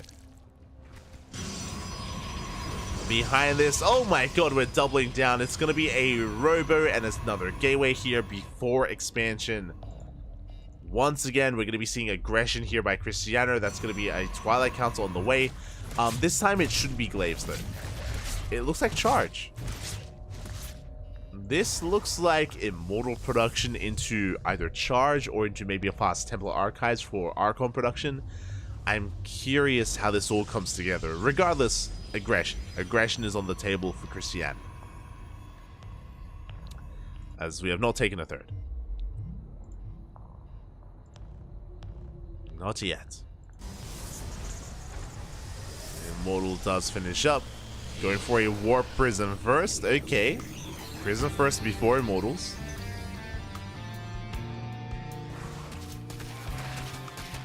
Wings dip in. They do get zoned away though by those Adepts.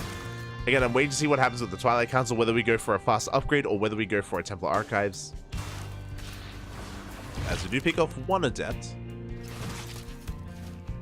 Yep, and there it is, fast Templar Archives. So it's going to be Immortal Archon.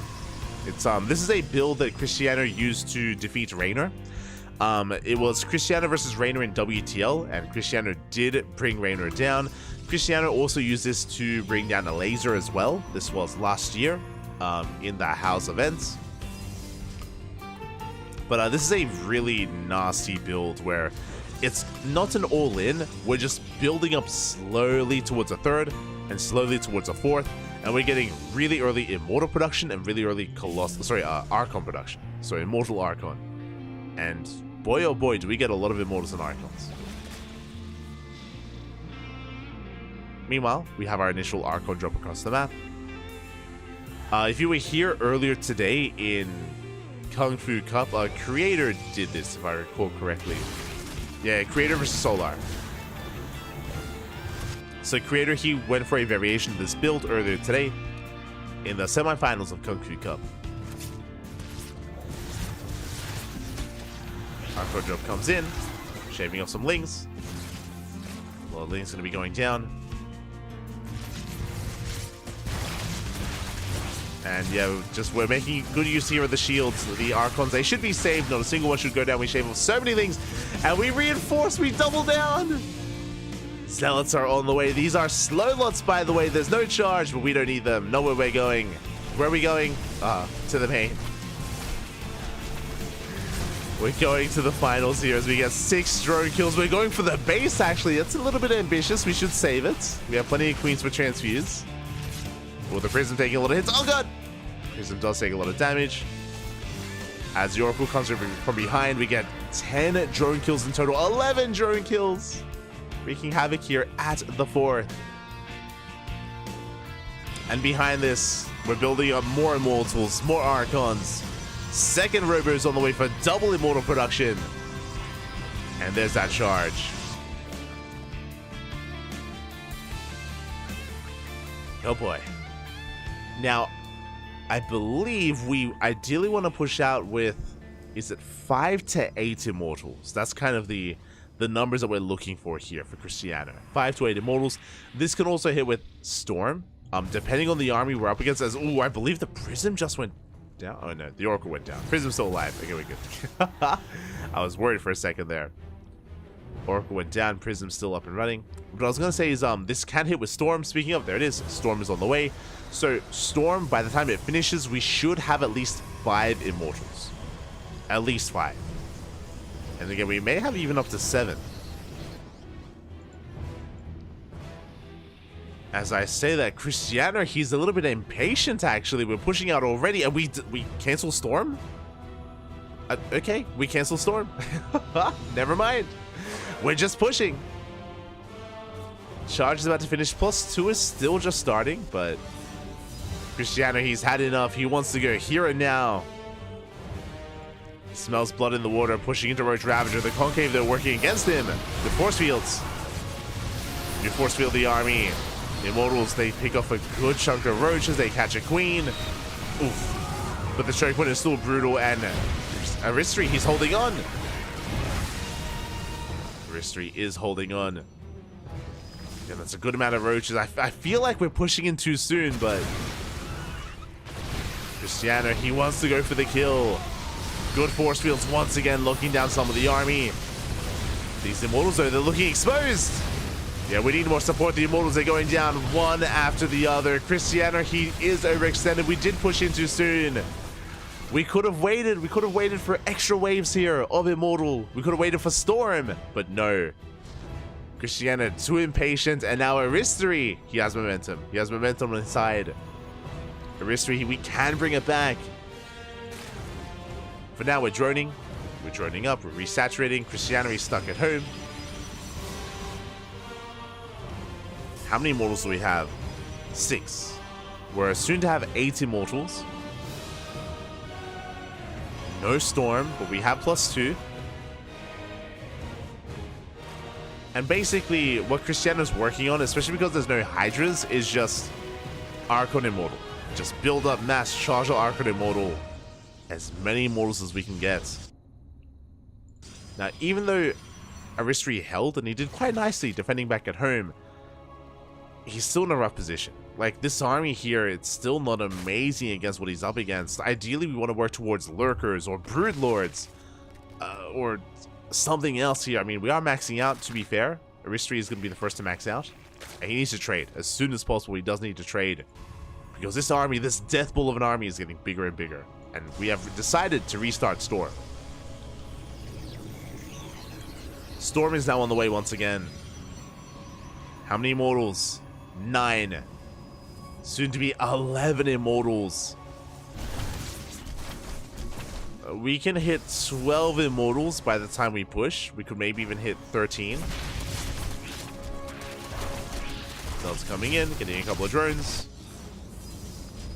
Big warping near towards the north as well.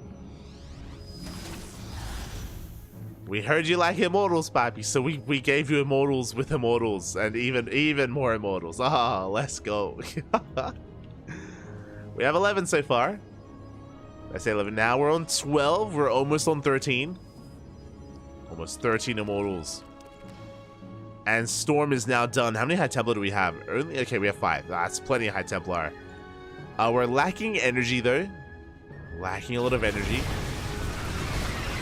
Lingbane rolling in. Where's the Storm? Oh, good Storm shield with the Lingbane. Oh my god, most of it does get shut down. We have the overcharge, and now we have the massive Immortal breaking on through the Roach Ravager. And Cristiano, he's at 200 supply. Oh my god. The soup is insane. You can see Aristri plummet in supply with his Ling Bane. And again, Aristri doesn't have the best economy. He's down to 58 workers. Here comes the death pool of an army. How many? 14 immortals. We have a third robo on the way, and we're still making more.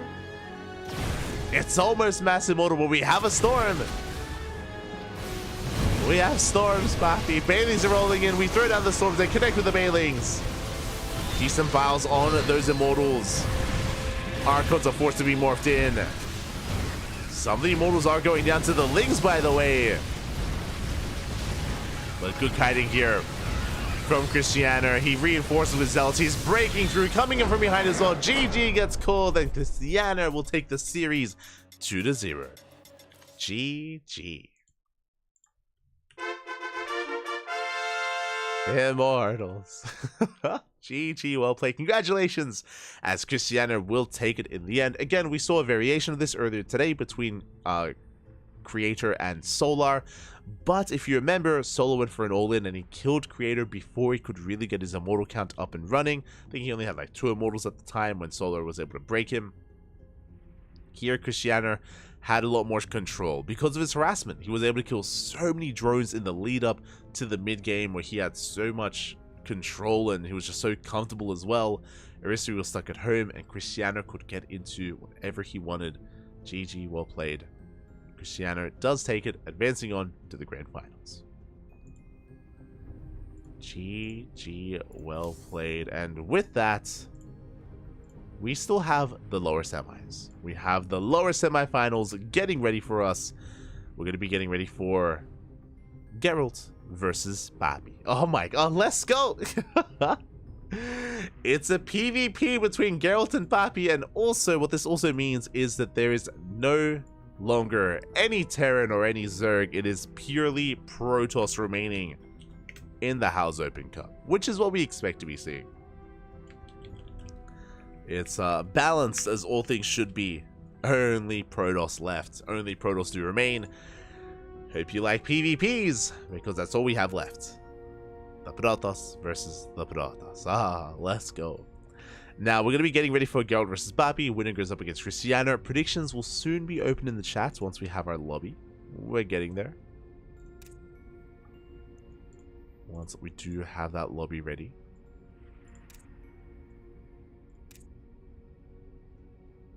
And I'm looking forward to it. Again, Papi's been doing very well for himself, especially in the PvP matchup. He has been causing upsets. He's been taking names. The Protoss players in Poland, they go hard. They go hard with each other. It's gonna get intense.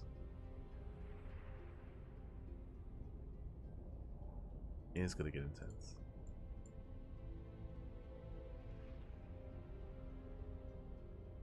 The PvP winter has come. Ah, let's go. Oh,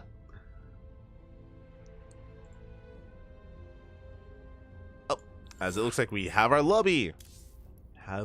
Vetoes are done. And we're jumping into our best of 3. We are jumping in. Whew. Okay. It is going to be game 1. And we're loading into Golden Aura once again. We're back on Golden Aura. Here we go. And if you're in the chat, and if you want to get your Gamba going, predictions. Oh, just waiting to load in. There we go. Predictions in the chat. They are open. Place your bets on who you think is going to be our next finalist. Predictions open. Predictions are open. Place your bets whether one Protoss or the other faces off against the other Protoss in the grand finals. Up to you. Up to you to decide. As sporting in the bottom right hand corner of Golden Aura, we have our Polish Protoss player, the red Polish Protoss representing Storm Gaming. It is Geralt. And sporting in the top left hand corner, we have the man of the hour himself. We have the blue Polish Protoss player representing Berserker Esports. He took down Art to make it to the semifinals. It is Papi. Hi, Papi. He's back. He's here once again. We talk about him all the time, Papi, and now he's returned once again here in the House Open Cup. Now, Papi is a finalist. We've seen him go toe-to-toe with a laser in the past, but now he's up against Geralt in a PvP. This is going to be a very unorthodox, or I say unorthodox series, a very hard series to call. To be honest, I expect this to go the ace match. I expect this to go all the way to game number 3. We have seen these two trade maps. We've seen them trade series. Geralt is coming in as the favorite player. I will say that Geralt is the favorite player 100%. I would say that top 2 Protoss in Poland are Geralt and Christianer, but Papi is not too far behind them. I would say that Papi is maybe top 3, top 4? Top 4. I would say that Mana's up there alongside them. I would say that Art's up there alongside them. Look, there's a lot of Polish Protoss. Look, there's Art, there's Rodzin, there's Mana, there's Papi, there's Ziomek, there's Rail, who lives in Poland. Yeah, he counts. It's fine.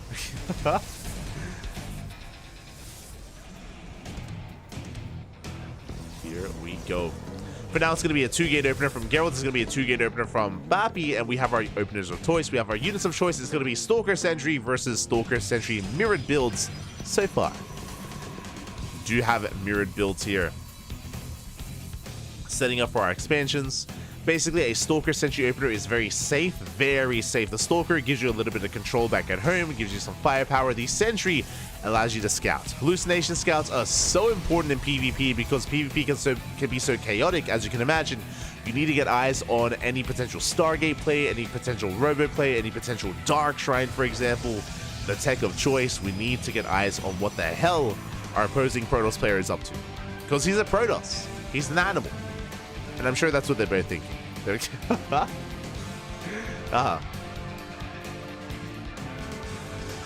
So we'll try to keep up with each other. Speaking of, we do have a Twilight Council opener out of Geralt. Very standard. This should be for Blink.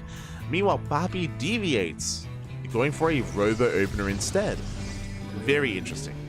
Now, quickly looking at the vision, Papi did not scout the natural, so it's possible he might be playing very safe against an all-in.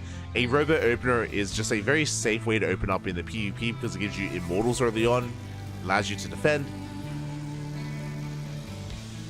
As we can see, Geralt is just expanding. He's just taking his expansion a little bit later than that of his opponents. Hallucination comes in and we get eyes on everything. We get eyes on the Robo. Meanwhile, Hallucination of Papi is also moving out. With this, Papi is going to confirm that it's not an all-in, that it's going to be Blink. Immortal production has commenced. And the Hallucination does get eyes on the tech and does get eyes on the expand. So the way this dynamic works is that Geralt has map control because he has Blink. Well, Blink is on the way. So he's going to have a massive amount of stalkers. He's going to be very mobile. He's going to be very active. Papi, on the flip side, won't have Blink, but he has immortals to make up for that. Even though Papi will have a smaller stalker count, even though he has less micro potential, the immortals do make up for that, as they just have their way with stalkers. They chew them up. So we do have a bit of a give and take here. You can see Papi wants to try to catch up with eventually Blink. We could try to skip Blink and go into charge. That's another option available here for Papi, as he's already moving out. Oh, the move command! Oh, rough moment there. We bleed out one stalker, we bleed out a second stalker as well. Ay, ay, ay, in a mirror matchup, that is huge.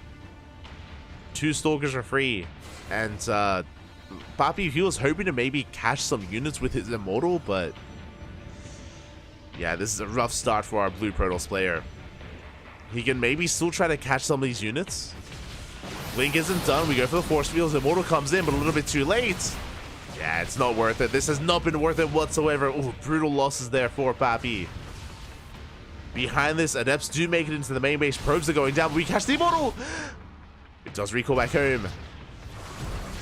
Does manage to recall. Meanwhile, we get 6 probes in the main base. We shade towards the natural, getting even more. 7 probes go down. 8, 9. Oh my god. 9 probes. It's pretty good. 9 probes full, but here comes the counterattack, and it's a numbers game at this point. Papi, he bled out too much in a mirror matchup. You cannot afford to throw away some units like that. We do have 2 immortals, though. We have Blink. We dive on the first immortal. We go for the second immortal as well. We lock it down. There is no escape. Yeah, the immortal count gets completely reset, but it looks like we traded well enough to force back Geralt. Bobby, he's got 50 probes, by the way. And Geralt, he reinforces. He wants to break Bobby here and now. There's no shield battery, there's no overcharge. We do have another immortal. Does come out in time. And can Bobby hold on? Adepts, they shade into the main. Boys are being pulled. We can afford to lose some workers, but not too many. Stalker going to be going down again, and Geralt just pulling the attention of Bobby apart. We get 9 probe kills.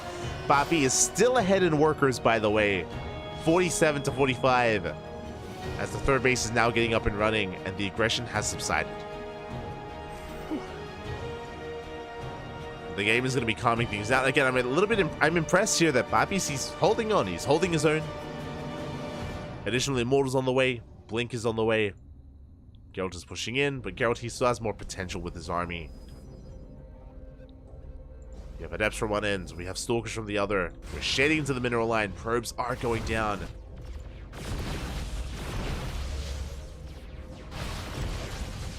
At the same time, though, Adepts, they also get into the third.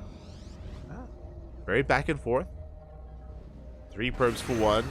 Will we get 4 across the map? 5 across, 6 across the map. Oh my god. Bobby, calm down. Bobby getting 7 probe kills, and Bobby maintains his economic lead. He's maintained quite a lead here in the economy. He's catching up in those upgrades in Blink and +1. And Geralt, because he was so committed earlier, his third base was late, his forge was late, his robot was delayed. Geralt, he was hoping to kill Bobby. He should have killed Bobby earlier with his push, and he didn't. And now Geralt, he's falling a bit behind. Straight up, is falling behind. I mean, Bobby now catches up in upgrades. He's got the immortals as the backbone to his army. Stalker counts are comparable. 4th base is on the way. There's a lot of pressure on Geralt to bounce back and to find some kind of damage here. Yeah, he's going to cancel the 4th. Canceling the 4th base would be a big moment here for Geralt. Yeah,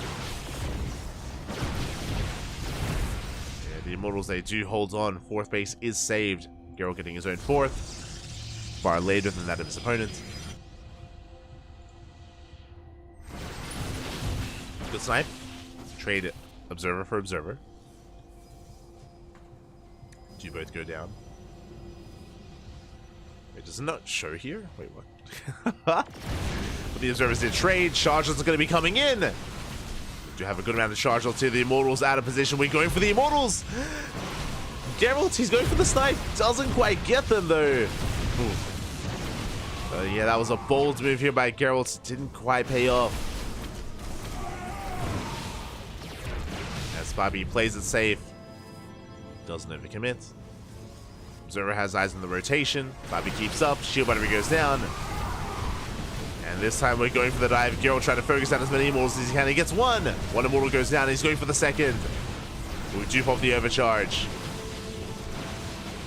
Bobby barely trying to hold on here. Working with slow lots, and once again the immortals are exposed. We get 1. And we're going to get the final immortal as well. But what did it cost us? Cost us so many zealots. Bobby now coming in with his own. Pylon gets shut down. Does deny the warp in. Bobby needs reinforcements. And good blinks here by Bobby. He does come in with his defender's advantage. Geralt desperately trying to break Bobby here. Now it's so close. Can he break through? It is so close here. But it looks like Bobby holds. He holds. And Geralt trying to reinforce with that prism. Rotating around. Geralt's still down in probes, just barely. Another immortal arrives. We can focus it. Up! Immortal is sniped. These have been some expensive losses here for Geralt. Moving forward once again. We get the Archon. Speaking of, we're going for the other Archon as well. But overall, Bobby, he still is able to hold on, still able to just out-trade his opponent. tech-wise, Papi, whether it's with Immortals or Archons, like, he just has that lead, has that advantage. Geralt behind this, taking his gases, taking 3 gases here, 5 gases even. Oof. As Geralt was very committed, and now he's working towards a second Robo and a Bay and Disruptors.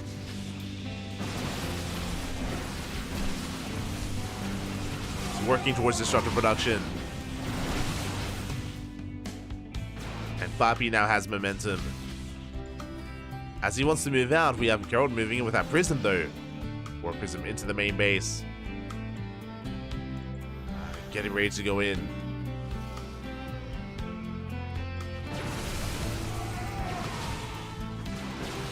And here we go, as Papi moves out, here comes that War Prism. And do we react in time? As that's a big warping of Zealots. Do we recall? We're gonna risk it. We're gonna take the risk. Papi pushing forward, Disruptors on the way. Zealots came to the production. Oh, they catch a lot of these gateways. Oh my god. Yeah, Papi gets supply block. He cannot reinforce. Disruptor, it's seconds away from popping out. Can we depower these Robos? It looks like we can. Both Robos get depowered. The Disruptors, they do not come out. Not at all. It's not going to happen, and Papi's going for the kill. Oh, he has to keep pushing. But the concave is real. Geralt barely holding on. He does have the shield battery. He does have the overcharge. Yeah, we forced the recall. Meanwhile, Zealot's wreaking havoc in the main base. Papi still has a better economy, but no production, no gateways, no nothing.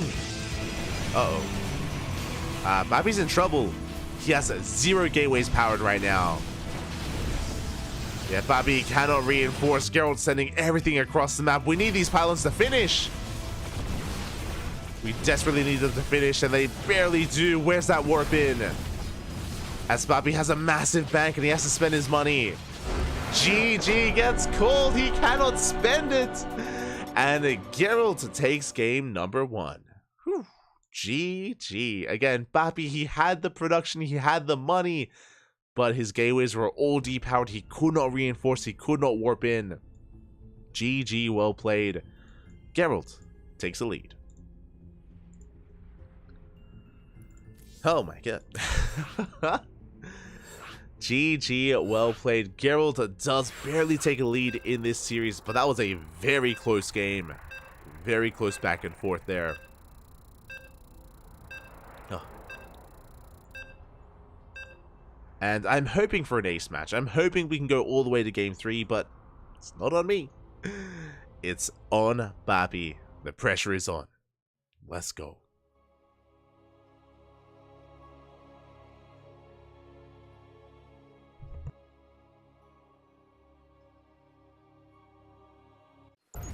No, it's 5 a.m. No shot. Are we gonna cast until 6? 7? Oh god. Let's go. As spawning in the bottom left hand corner of our Kiona, we have our red Polish Protoss player representing Storm Gaming, leading the series 1-0, 1 game away from taking it all here and advancing on to the grand finals. It is Geralt.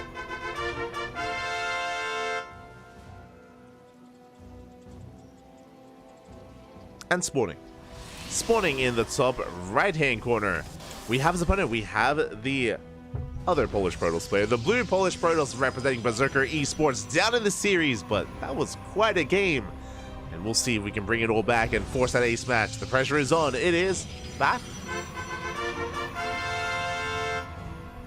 Bye. Let's go. For now, 2-gate opener. Oh, I spoke to. No, yeah, we're good. So in the early game here should be our 2-gate opener setups from both of our players. Papi checking the low ground before going up. There's that second gateway from Papi. There's that second gateway from Geralt. Standard opener so far.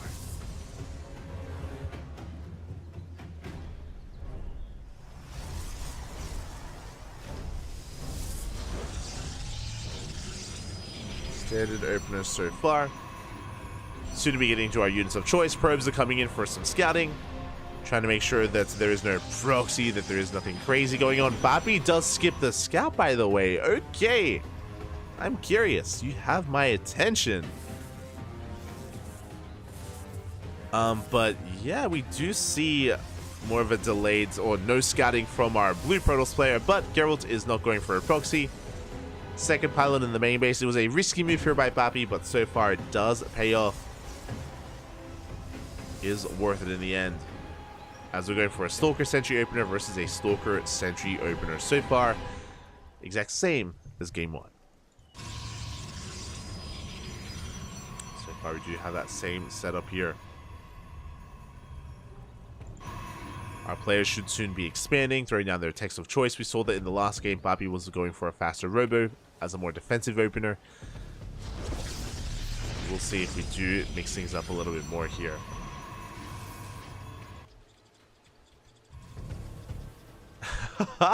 As Geralt, he looks in one of those probes, by the way. Cheeky move there from Geralt. The pylon, is it going to finish? It does. Ooh, the pylon does complete there. Again, you have one probe trapped on the other side. Cheeky move from our red Protoss player. Both players going to be expanding. Twilight Council here by Geralt going for Blink. Robo from Bappy. Once again, we have that dynamic. Blink Stalkers versus Immortals. Okay. Do have the same setup here. Hallucination Scout coming in, takes some hits, does get past the Stalker. Likewise, Hallucination Scout comes in from Geralt, does confirm the tech of choice. Looks like both players confirm the tech here. We see the Twilight Council and we see the Robo. So again, everything looking just like the previous game. I'm hoping that this time, if you remember, Bappy did end up kind of losing his lead, or end up giving the lead to Geralt early on in game number 1 when he moved out with his first Immortal. It was a lackluster push out and he lost so many units early on. It did set him behind. Meanwhile, Geralt setting up a proxy location here with the pylon. Show us the gateway. We're getting there. It's going to be 3 gates back at home and show us the 4th gateway. There it is. It's going to be 4-gate blink. 4-gate blink here from Geralt. Bappy doesn't know. Not yet. We'll catch a Stalker. Good pickup. Stalker goes down. Shields have been triggered here on the Immortal. And Bappy is taking a more defensive stance, taking a 3rd base, while Geralt is doubling down on aggression.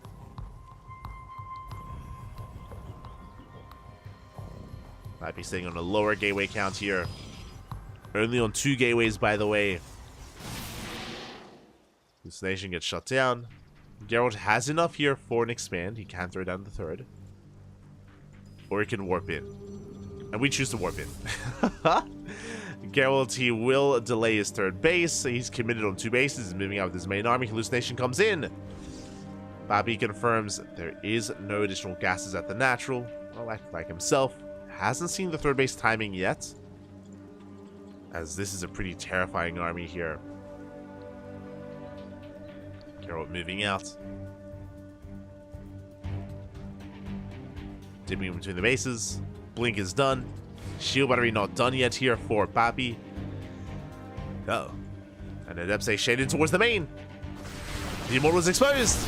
We do miss our first volley, but the Immortal is going to be focused down. Boys, might have to be pulled here, as another Immortal does come in to reinforce. And Bappy's holding. The force fields, though. Oh my god. Beautiful force fields by Geralt. He shuts down the shield battery, shuts down the army. Bappy just stuck outside the wall, on the wrong side of the wall. From here, we do reinforce. More Stalkers have arrived. Going for the surround, we shut down the Immortal. And Geralt, he's snowballing out of control. Again, Bappy just cannot keep up with the production, cannot keep up with the army. GG gets called, and Geralt will take the series 2-0, advancing on to the grand finals. GG.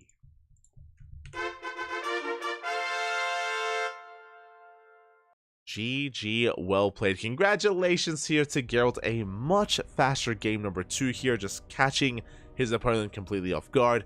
Bappy, that Hallucination Scout was a little bit too late. It took a little bit too long to recognize how much danger we were in. And Geralt takes it all. Does take it all here. My condolences to Bobby. To be fair, very, very close game one. Game one was wild. Game one was so close there between Bobby and Geralt. Game two, less so. Game two was, Geralt getting away with a more hidden aggressive build and catching Bobby with his pants down. And now we're headed into the grand finals. Oh boy, we're getting ready for the grand finals here. It's going to be a best of 5 PvP between Geralt and Cristiano. Coming into this tournament, these two were the favored players to make it to the finals. I was curious to see if we would maybe see an upset, if anyone could stop these two from facing off. Bobby got close, but alas was not able to stop Geralt. Likewise, Aristri unable to stop Cristiano either. Now here they are. They're facing off here and now in a best of 5. We have made it here, and I will get those predictions ready for us in a moment. Predictions are soon going to be ready. Likewise, vetoes are underway, and we will be going on a short break. We're going to be going on a short break here. When we return, we will have our grand finals. Whew, take this moment, everyone. Take this moment, get some water, get some snacks, go to the bathroom, drain your disruptors, tuck in your Tempest, cuddle your Colossus, get ready for some PvP. It's happening. See you guys in a couple of minutes. Until then, take care and enjoy the Brood War OST. Enjoy.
And welcome back, everyone. Welcome back to the grand finals, los gran finales, papi, of the House Open Cup number 10, your bi-weekly dose of Polish StarCraft.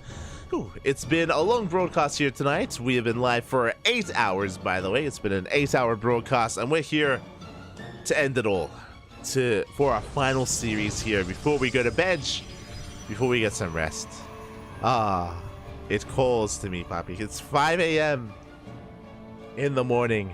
I'm ready for a best of 5. If you're in the chat, predictions are open. Place your bets on who you believe is going to be this week's champion. Predictions open. Predictions are open. Best of luck, everyone in the chat, for who you believe is going to be our champion this week. For now, spawning in the top left-hand corner, let us introduce our players. We have our red Polish Protoss player. Some know him as the Witcher. He's representing Storm Gaming. It is Geralt of Bologna. Here we go. And spawning in the bottom right-hand corner, we have the opponent. We have the blue Protoss player from the land of Poland, representing Starlight Twinkle. His nemesis, his rival here. They come hand in hand, the yin and the yang. It is Cristiano. And Geralt's known more for his longer macro play and his mustache. Cristiano, known for being more of an aggressive Protoss player instead.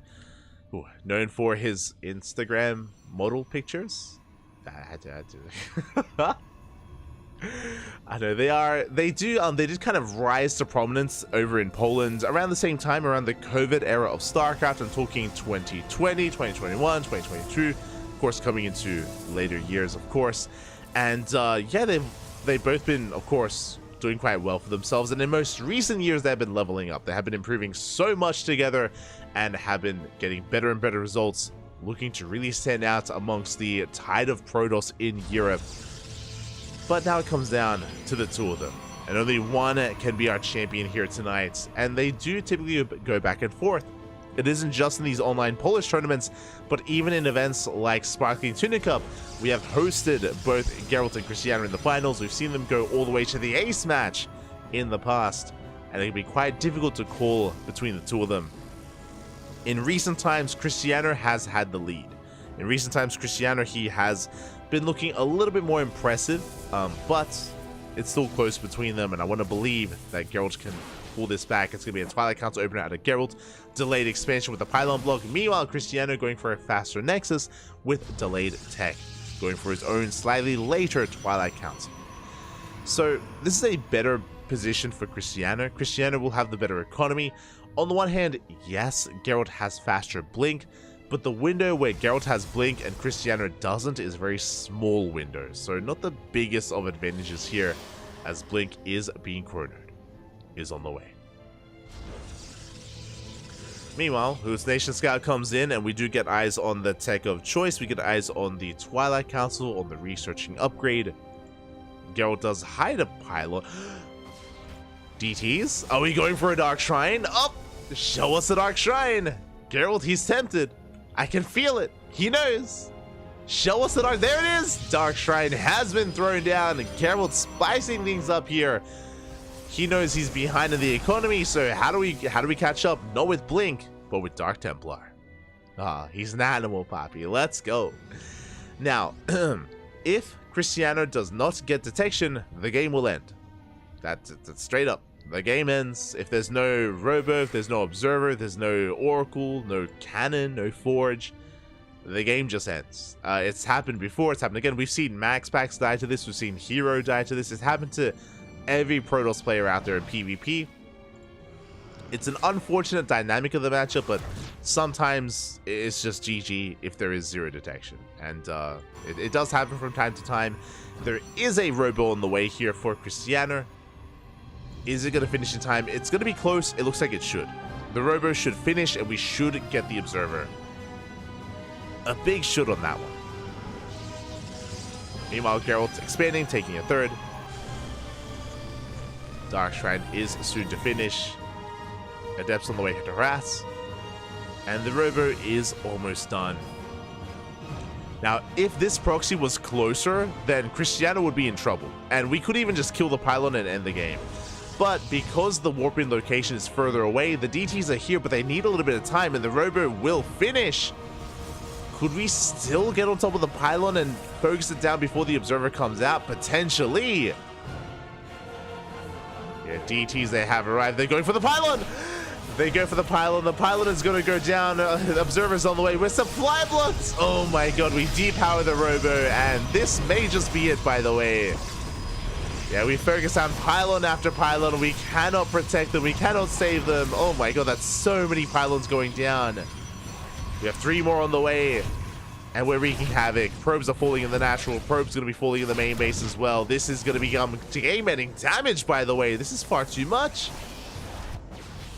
We have Stalkers here at the third, and we have more DTs in between the bases as well. Yeah, depowering production, killing more probes. That's going to be 14 probe kills here in the natural. We've killed pylons as well. We're going for the main base. DT comes back into the natural. We get even more damage. GG gets called. And it wasn't an insta DG with an Arc Templar, but may as well have been. May as well have been. GG, well played. The Invisible Man, it's just too good. And with that, Geralt takes a solid lead in the series. Again, this is a relatively common dynamic. It's an unfortunate part of PvP, but honestly, just sometimes DTs rock up and they just win the game. It is what it is. Oh.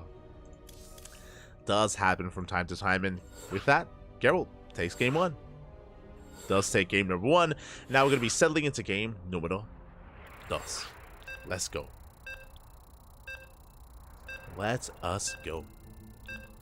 Again, the onus was on Cristiano to scout, and he was being active with the hallucinations with the sentries. Unfortunately, he wasn't able to scout the fringe areas of the map, wasn't able to get eyes on any kind of proxy location, and his robot was at a good time, but if you remember, he was also supply blocked as well, just as he was trying to make the observer, and didn't make the observer immediately either, because there was no reason to. And with that, so there's already game 1 in the books, and now we're settling into game number 2 and spawning in the top left-hand corner of Ghost River. We have our red Polish Protoss player representing Storm Gaming, leading the series 1-0. But it's still best of 5, still plenty more games ahead of us. It is Geralt. And spawning in the top right-hand corner, we have the blue Polish Protoss player representing Starlight Twinkle. Down in the series, looking to bounce back. It is Lucian. Now, we have seen a lot of gate expands out of Cristiano. We've seen a lot of gate expand builds here from him, and I'm curious if he's willing to do it here on Ghost River. I'm curious. No, he is not. He goes down for the scout, comes back up, and we should be seeing a 2-gate opener from both of our players. There it is. 2 gateways from Cristiano, 2 gateways from Geralt as well. Probes are moving out for a scout, and they will come across each other.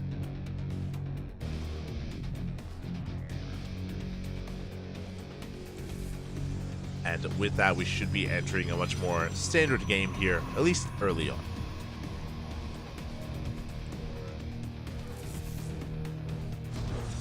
At least early on.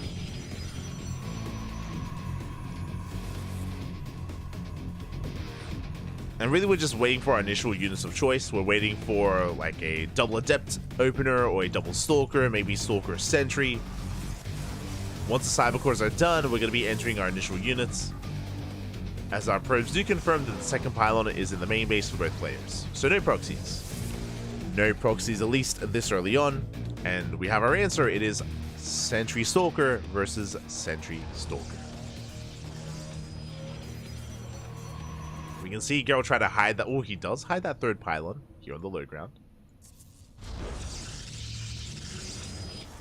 Does hide it here as we try to make it look like we're being more aggressive than we are. Cristiano may respond with a robo opener. He might be baited into that. Curious. Meanwhile, pylon finishes, so that's going to be a kill on the pylon, but Geralt is going to be having the faster expansion. Nexus is on the way. Cristiano is delayed.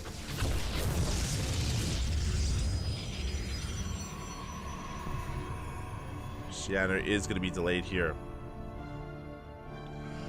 Going for a slightly later expansion, going for a Twilight Council. It's going to be blink-based opener for both players. Hallucination on the way.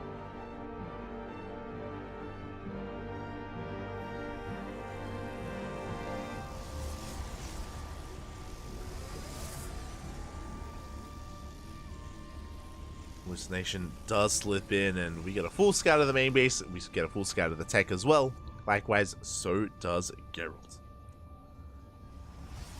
So again, we are just keeping up with each other. And we're just waiting for any kind of big deviation here from either player outside of these, small little details with the faster expansion for Geralt. We do have a Forge though, so with that Forge, we're going to be getting to Fast +1. So it's going to be faster upgrades or better upgrades here for Geralt, as he's going to be committing with Mass Blink Stalker. Meanwhile, Cristiano has yet to really embrace that. Coming in for another hallucination. Oh, but the scout is going to be denied. Oof. So Cristiano, he does not get eyes on the forge, doesn't know that Geralt is going to have that upgrade lead. Back at home, going for the Robo instead. Again, he doesn't want to get killed by a Dark Templar, so Robo into Observer makes sense here for Cristiano. Getting ready for his third base. Doesn't want to get done dirty again. No, not again, Pappy, not again.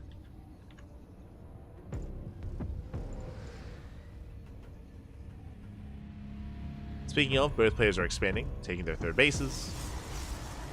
Geralt's also on the way. The forge was spotted by the hallucinations, so Cristiano is now aware of +1. Now has a better idea of the Mass Blink Stalker. I would not be opposed to Immortal production, to be honest, for Cristiano to make up for his lack of upgrades. We'll see what is done after the first Observer comes out. So Cristiano is taking an extra gas. Going up to 3 gases. Likewise, so is Geralt. And there it is, Immortals on the way. Again, because of the upgrade lead here from Geralt, it's necessary to get Immortals to make up for that.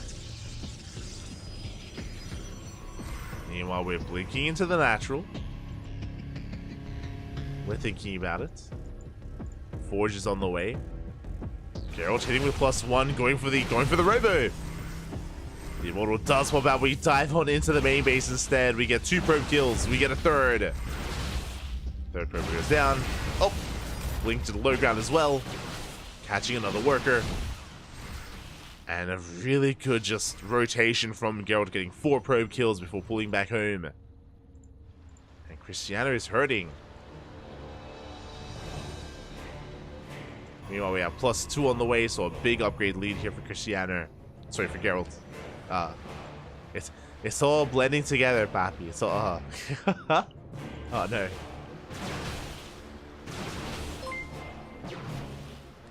We catch a couple of depths. Cristiano moving in between the bases, doesn't quite get much done. Picks up a Stalker. Trading 1 for 1 though. As Cristiano does pull back. Now, what I will say though, despite losing all those workers, is that Cristiano, he does at least have that Immortal count. He's building it up over time here. He has 1, soon to be 2 Immortals. Charge on the way. Slowly catching up with those upgrades. We're getting there. As both armies do settle down. And a big shout out to our Winter in the chat. Thank you so much. Gracias, papi, gracias. Thank you so much for the raid. Hope you had a great stream. Hope you had a great ladder session. Bienvenidos. Welcome.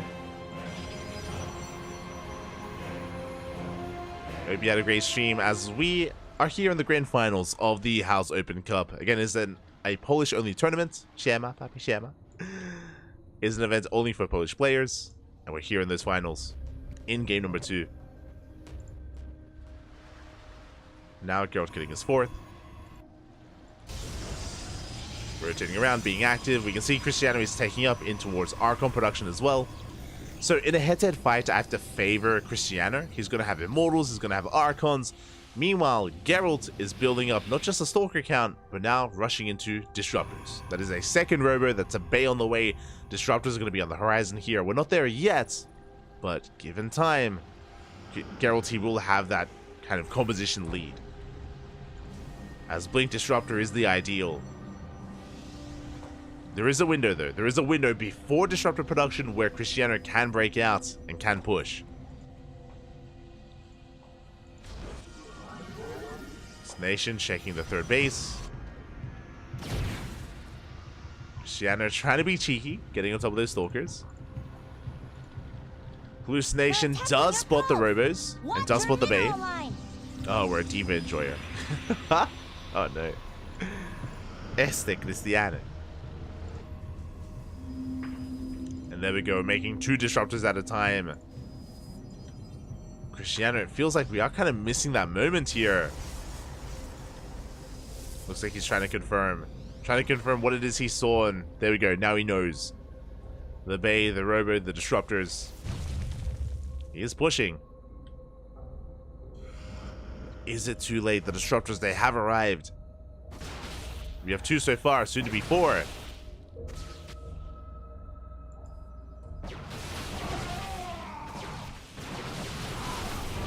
Then looking at the armies. Cristiano is up in those Immortals, he's up in Archons, up in Stalkers as well. Does rotate around. Oh, he's going to bleed out an Immortal though. Nice catch from Geralt. Does catch the Immortal, the Chargelot army. Coming in from the left-hand side as well. Likewise though, Geralt almost caught out. But shows those Novas. How good are they going to be? Up! Massive connection on the Sentries and the Immortal as well. Disruptor goes down, but we snipe the Prism. Big moment here for Geralt. Yeah, as he crushes this army. And more big Novas on the Zealots as well. And Cristiano is being forced all the way back. A brutal fight. And we mentioned before that there was a window before we got into Disruptors where maybe Cristiano could end things. But the window has long since closed. Big Nova here on the Zealots. And Geralt, he does skyrocket ahead here in supply. Cristiano is still stuck with Blink Stalkers, Chargelots, Archons. It does just pale in comparison to what Geralt has. Geralt just rebuilding, remaxing. He's up 50 supply. To be fair, a lot of that supply is in workers, as he's got a 4th and soon to be a 5th. The army is still terrifying. Nova's going to be going off, just zoning away the army. Ooh, big connections on the Archons. On the Zealots as well. Bit of friendly fire there, which is less than ideal, but Geralt, he should still clean this up. GG gets called, and Geralt will take a 2-0 lead in this best of 5 grand finals. GG. GG, well played. Geralt on fire here tonight. Again, over the past couple of months, we've been casting a lot of these two. We've been casting a lot of Geralt and Cristiano, and honestly, Geralt has been struggling. Geralt, he has been struggling against Cristiano, but here tonight, he's on fire. Here tonight, he is on top, and Cristiano, it's going to be his turn to struggle and flounder a little bit here. Like, how do we bounce back? What is our plan? As we do have to switch gears in Game 3. The pressure is on, and Geralt is 1 game away from becoming this week's House Open Cup champion. Ornomas is all he needs. Cristiano, he has to fight back here and now to have a chance at forcing the ace match. Oh boy. The pressure is on. It's been a long event. I mean, as a caster, I'd love for this to go all the way to the ace match. I would love to see a game 5 for this to go the distance. On the other side, I would like to sleep at some point. That would be nice.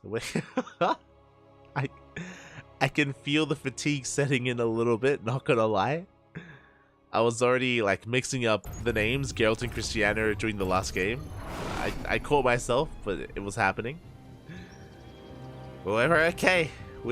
Let's go. As spawning in the top right-hand corner of Alkione, we have our red Polish Protoss player representing Psystorm Gaming, leading the series 2-0, 1 game away from becoming our champion. It is Geralt.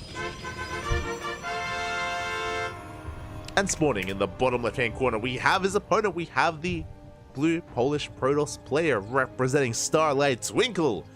Down in this series, the pressure's on. He has to fight back here and now. If you're in the chat, give him your support for an extended series. It is Cristiano. Give us more, Papi. Take us to the ace match and then give us a draw. And keep going. Ah. Ay, ay, ay. All the way, Papi, all the way. For now, we are settling in to our openers of choice. It looks like double gas. Sorry, double gateway, what I meant to say. So 2-gate opener here by Geralt, 2-gate opener by Cristiano, everything looking as it should. And we haven't really deviated too much. I believe every game that we've seen a 2-gate opener, it's been Stalker Sentry. Like, without fail, it's just been Stalker Sentry over and over again. We haven't seen double Adept openers, we haven't seen double Stalker openers. It's been interesting. And especially on a larger map like Alcyone, I imagine that's going to be the same. It's going to continue to be the trend here with those Stalker Sentry openers, but we'll see. I'm hoping for a little bit more aggression or a bit of a different deviation. For now, we're settling in. Gateways are finishing up.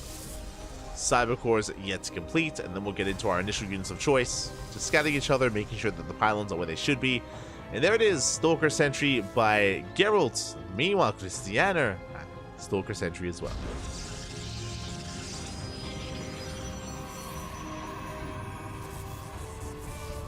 This has become like the macro opener in PvP. Nothing too crazy early on here. As Geralt does lay the expansion, so does Cristiano with that pylon. So we do pylon block each other, we delay each other. And Geralt, he's going for faster tech. Because it's been delayed, we go for a Twilight Council. Meanwhile, Cristiano is going for his expansion. Cristiano is a little bit more stubborn. He's like, no, I'm going to be expanding. It's going to be a little bit later, but I will take my Nexus. Geralt will have faster Twilight Council, means faster Blink, which also means potentially a Dark Shrine. Hello, Mr. Probe. Where are we headed? Where are we going? What's going on?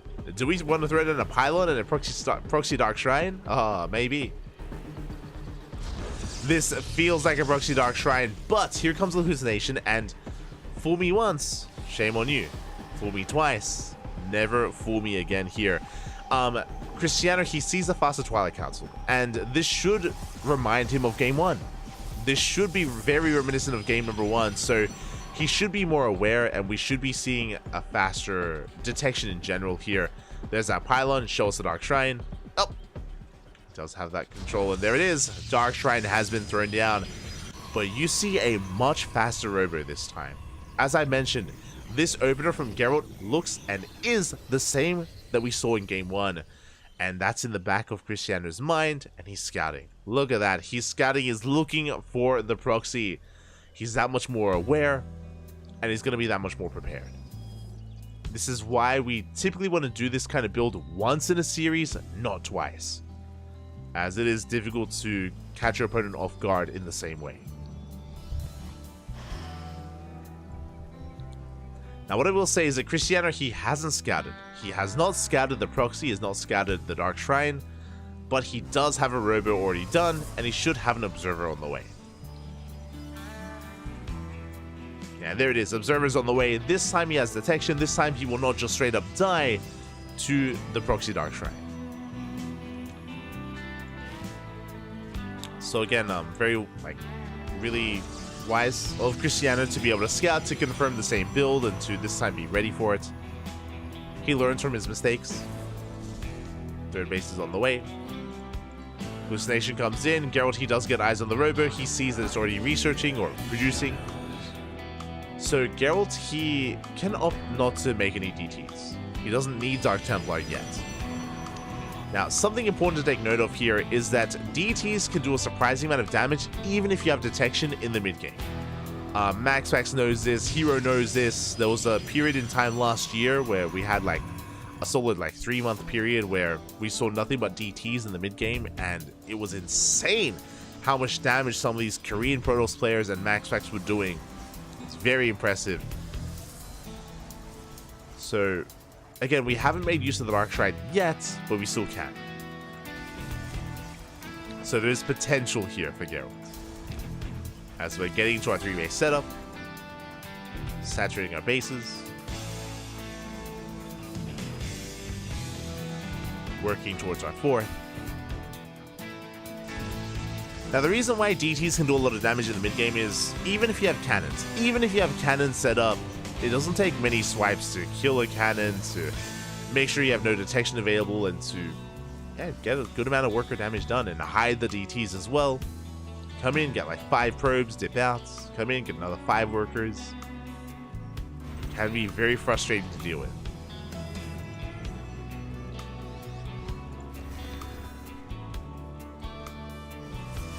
Can be very frustrating. For now, we're settling into our 4-base setup.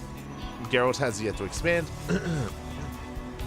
Geralt's a little bit late to expand, I should say, as Cristiano will be taking an economic lead with that faster 4th. Meanwhile, Geralt is working towards charge, +1. Bit of a faster +1 here for our red Protoss player. But it is going to be Chargelets and Blink Stalkers versus Chargelets and Blink Stalkers.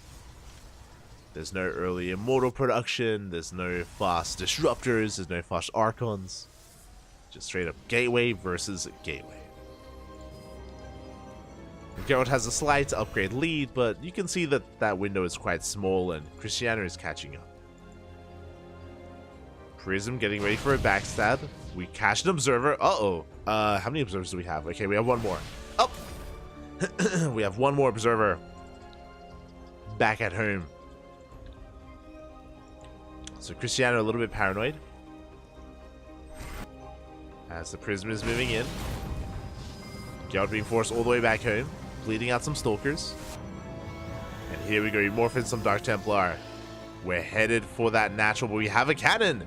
No shield battery, no overcharge. That cannon is looking vulnerable. And Geralt is not aware of it, not yet. Stalkers pushing in, Cristiano with the supply lead. Ooh, we do have a shield battery, we do have an overcharge. Cristiano pushing in. Meanwhile, across the map, DTs, they take down the cannon. We spoke about this, even with detection. 8 probes fall. And it looks like we should clean this up as we do recall the Observer. But Cristiano is forced back home. DT still in the main base as well. Oh, the Prism! Ooh. We do unload just in time. DT into the main. Not much to get done though, but we are keeping Cristiano distracted. And Geralt, he's building back up. He's recovering. He's stabilizing at his 4th base. So well worth it here. As Geralt was he was in a bit of trouble. He was up against the wall at the 4th base. He was struggling to hold on. He forced the recall. What? The Immortal's coming back. More DT harass. The cannon has been rebuilt, thankfully, with a shield battery. Cristiano is still pushing.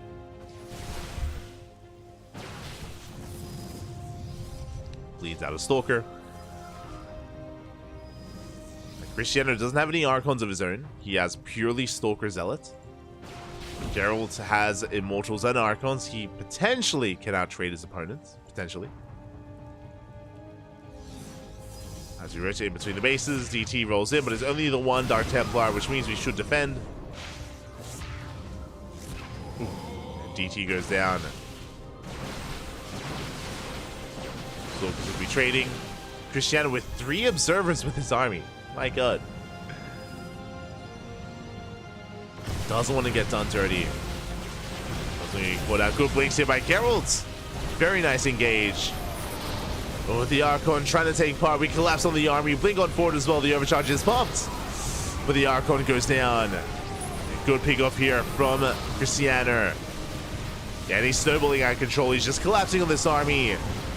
The Immortals falling. The Archons as well. Here come the reinforcements. And Geralt, again, running out of units here, running out of steam. The Immortal exposed once again. It falls. And Cristiano, can he break through these Stalkers? Again, it's close.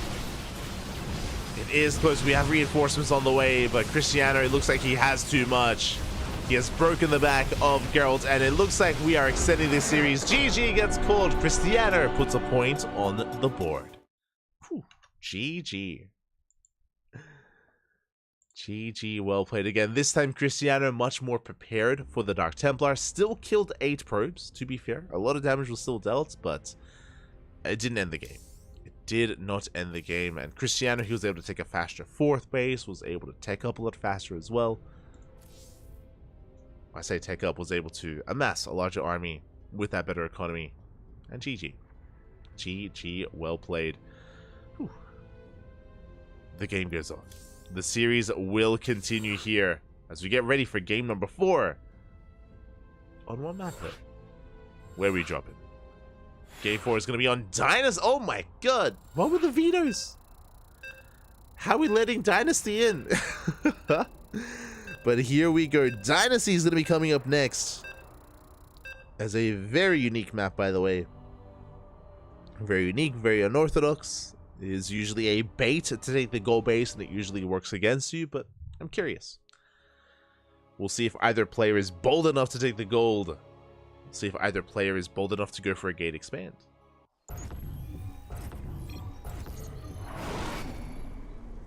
As here we go, spawning in the top right hand corner of Dynasty, we have our red Polish Protoss player representing Storm Gaming. Still one game away from becoming this week's House Open Cup champion. It is Geralt. And spawning in the bottom left hand corner, we have the blue Polish Protoss player representing Starlight Twinkle. It is Cristiano. Since that, more games and also my grapes, please. Let's go. Let us go. As for now, we are going to be settling in. And again, we have seen some players be bold enough to go for a gate expand and even take the gold base, which is crazy. Usually in a PvP, it's difficult to take the gold, and it is usually ill-advised to take the gold early on. You can take it as a 3rd or as a 4th, but as a natural, it's a hard one to take, and we'll see how we turn things out. It's going to be a 2-gate opener from our players, once again. 2-gate opener from our Polish Protosses.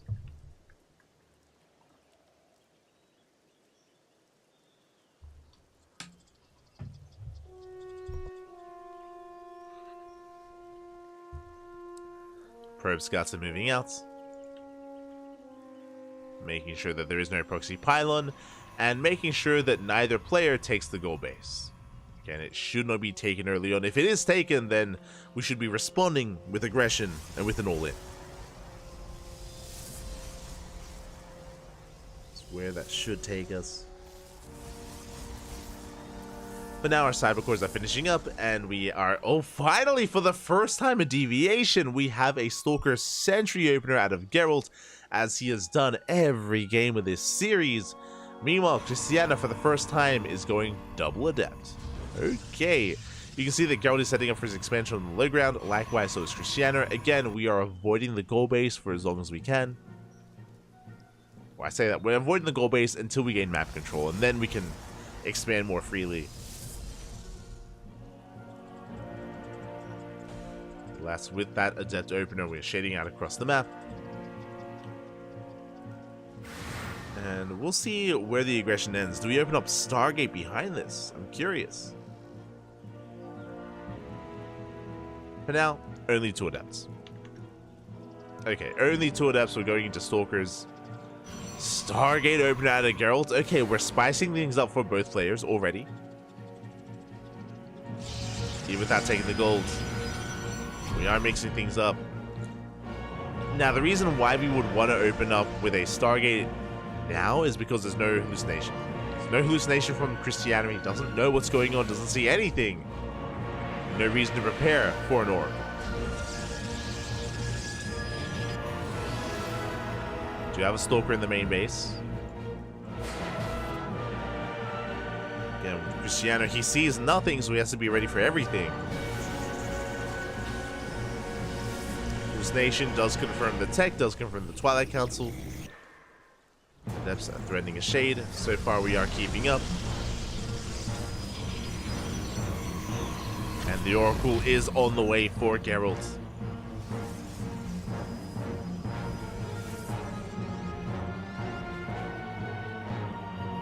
Did we get it? Oh my god. That was close. We commit to the shade, but alas, we locked down the Adepts. And both Adepts going to be going down. Big loss there from Cristiano. And a nice pick off from Geralt. And here comes the Oracle.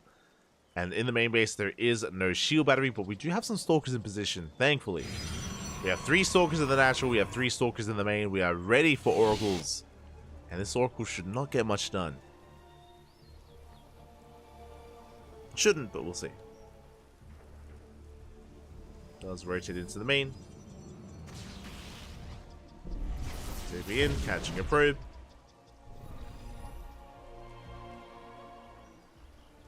Does catch a worker, but not much else.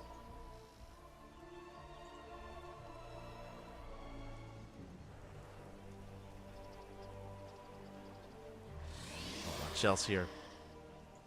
As Geralt, he's going for the gold, and I believe I saw Cristiano head in this direction, but no, never mind.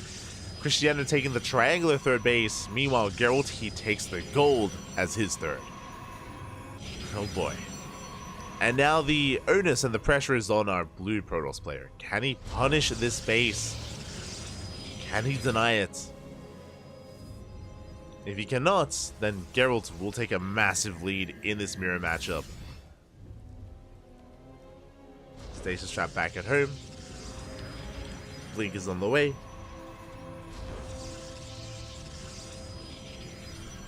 Forge as well. Now, Cristiano does have a Stalker lead. He is ahead in Stalkers. He can bully his opponent a little bit. We do have Blink. Geralt's in position. Cristiano still has numbers on his side. As Cristiano does confirm the expansion, does get eyes on the main army with his own observer.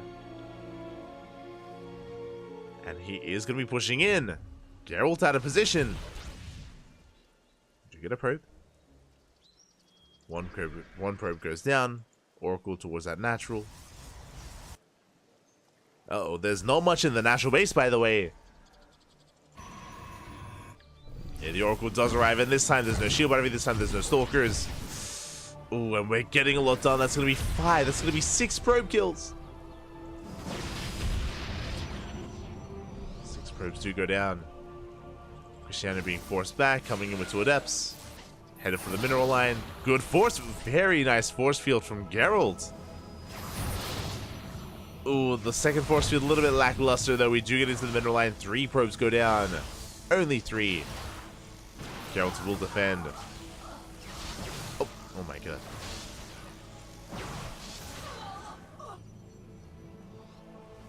Four probes full. Cristiano takes the lead. Ooh, Cristiano does take a big stasis to the face. And the Oracle comes in once again. Who does come back in. You can see Geralt getting ready to pounce on this army, rotating over with his main force.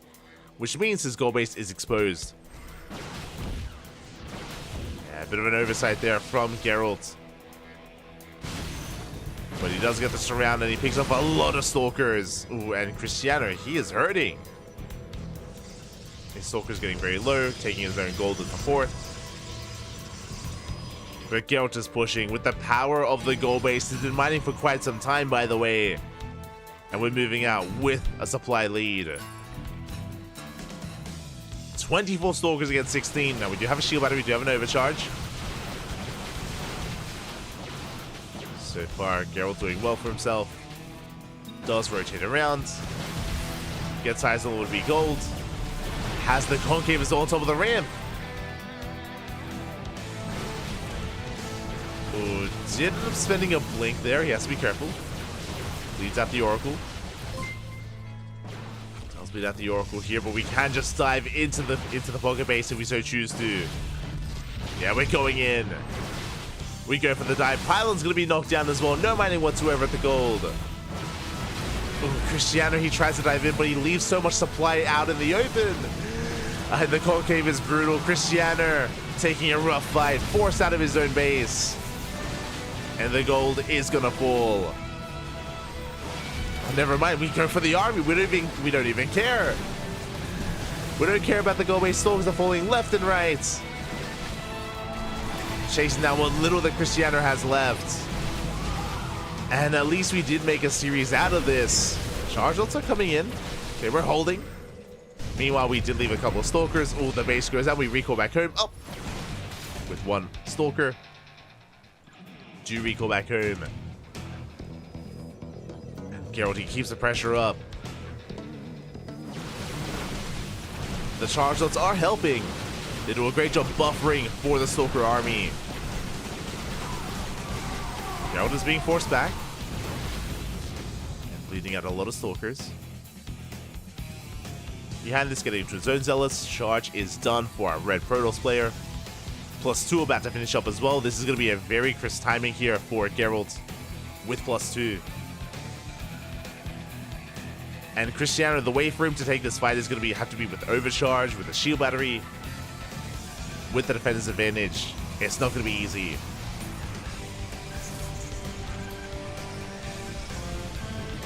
It's not going to be easy, Papi. Meanwhile, a big shout out to Mr. Kitties in the chat. Thank you so much for resubscribing for 2 months. Thank you so much. Thank you so much, Papi. Thanks for all the hours of casting you do, like, thank you. I appreciate it. I'm gonna appreciate it more tomorrow after I wake up. Cause I'm going straight to bed after this. Let me tell you. Straight to bed. It's gonna be beautiful. But now though we do see Geralt, she's gonna be reinforcing, catches out the 4th base. Shield battery goes down, no overcharge as well. And we're going for the surround. We come in from behind. Zealots from one end and from the other. And the numbers assume here it does not lie in favor here of Geralt. Cristiano barely holding on, barely forcing this back. We're just waiting for reinforcements. Again, if Geralt had a War Prism with his army, then he could try to break him here and now, but even with these delayed Zealots, Geralt, he has enough. A handful of Zealots, they peel off into the mineral line. And GG gets called. It's just too much to handle, and Geralt will take the series 3-1, bringing down Cristiano and becoming this week's House Open Cup champion. GG.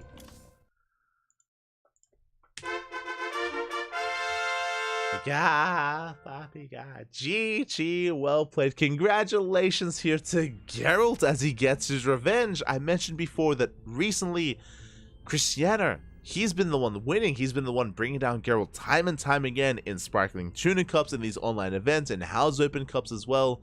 Cristiano has been a little bit more successful, but here Geralt, he fights back. You know, he puts his name back up there on the board saying, you know what, I'm also a threat here. I'm also a Protoss player to be reckoned with in not just the Polish scene, but also in the European region as well. GG, well played. Very well done here by Geralt, as he will be our champion. Congratulations. Congratulations. I need to message him. Oh my god. GG, man. GG. Oh, congratulations. And with that, we are going to be wrapping up today's broadcast here. Again, it was a back-to-back broadcast. KungFu Cup into the House Open Cup. How long has it been? It's not been that long. It's been 9 hours. 9 hours, Papi, 9 hours. And really, this is the beginning here of a very busy weekend. I was having a look at the calendar. This weekend, we've got World Team League, we've got KSL, we've got Masters Swan Open, we've got Sparkling Tuna Cup, we've got the Logic Games as well. We've got, what, like 6 events in 2 days. So our weekend is going to be very busy. It's going to be a very jam-packed schedule, and wish us the best for the weekend. But if you're curious, if you are unsatiated, if you want some more StarCraft, then we're going to be live once again here in around 13 hours time. In 13 hours, we have our next broadcast. It's going to be ESL Open Cup Americas. We're going over the replays of a tournament that took place yesterday. So we missed out yesterday on covering ESL Americas. So we're going over the replays in 13 hours time. So we got you covered, Papi. We got you covered. It's going to be beautiful. So yeah, if you're interested, we got you covered then. We might go over some ESL Europe broadcasts, some ESL Open Cup Europe replays as well. We might go over them, depending on how much time we have. I know the Americas cast was a little bit shorter this week, so a little bit less available, but we'll see. We'll see how long things do take, and how much time we have to maybe go into some European broadcasts as well. European replays even. Oh, good. Otherwise, thank you for watching, everyone. Thanks for the support. For those that are curious, I do live here in Australia. I'm an Australian. Can't you tell by the accents? Oh my god. Este chat. But yes, I do live here in Australia, and it is 6 a.m. 6 a.m. in the morning. You know what time it is? It's time for bed. The sun is rising. The sun is literally rising right in front of my face. It's time to get some rest.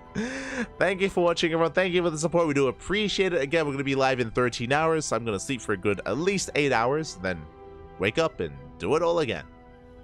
That's how we do. That's how we do here on the CranKy Ducklings. We cast every single day, sometimes multiple times a day. So again, thank you so much for the support that we got earlier from Let Me Play With Your Kittens or Kitties. Thank you so much for resubscribing. We do appreciate it. All we ask is at least a follow, exclamation mark socials in the chat, and you'll gain access to our Twitter, Facebook, Instagram, YouTube, and Discord. All things CranKy Ducklings everywhere. And we also have a YouTube channel. For those that are maybe unfamiliar or unaware, we're also live on YouTube as well. So our VODs are instantly uploaded to the YouTube channel via the live tab, so it's all there on YouTube. If you want some more content, YouTube is the place to be. Otherwise, if you want to support us monetarily, you can do so via Patreon. Patreon is a good way to support us if you want to fund our tournaments. We do host events on a weekly basis, and Patreon will help us grow those tournaments as well. So yeah, we have that available if you wish. Otherwise, thank you for watching. Thank you for the support. Gotta go to bed, gonna wake up, gonna get some food, and then I'll be back to casting. There we go. See you then. See you then. Otherwise, stick around. We're gonna be giving another StarCraft streamer a raid. Who is live right now? I see H.4.0.S. Pappy. H.4.0.S streaming right now. Who else is streaming? Who can we send our love to? Let's see. Un momento, papi, un momento. Who's live right now? There's Juggernaut Jason, there's Upper Tree Zelda, there's H.4.0.S, there's SE2 Fool, there's Kalasi, Colossal Gulp as well. Let's go. Jason. Oh, that's not the Canadian Jason, it's a different Jason. Okay. I see Facebooka. Oh my god. From Bolivia, there's a Bolivian Protoss player. Really cool to see. Who else? We'll find someone nice. So yeah, stick around. I'm going to be giving another StarCraft streamer a raid. Give them a chance, give them some support. Otherwise, we'll see you guys in 13 hours time for some more StarCraft. Until then, hasta luego. Ciao, papi, ciao. Hasta luego. Get some rest, everyone. Get some food. See you next time.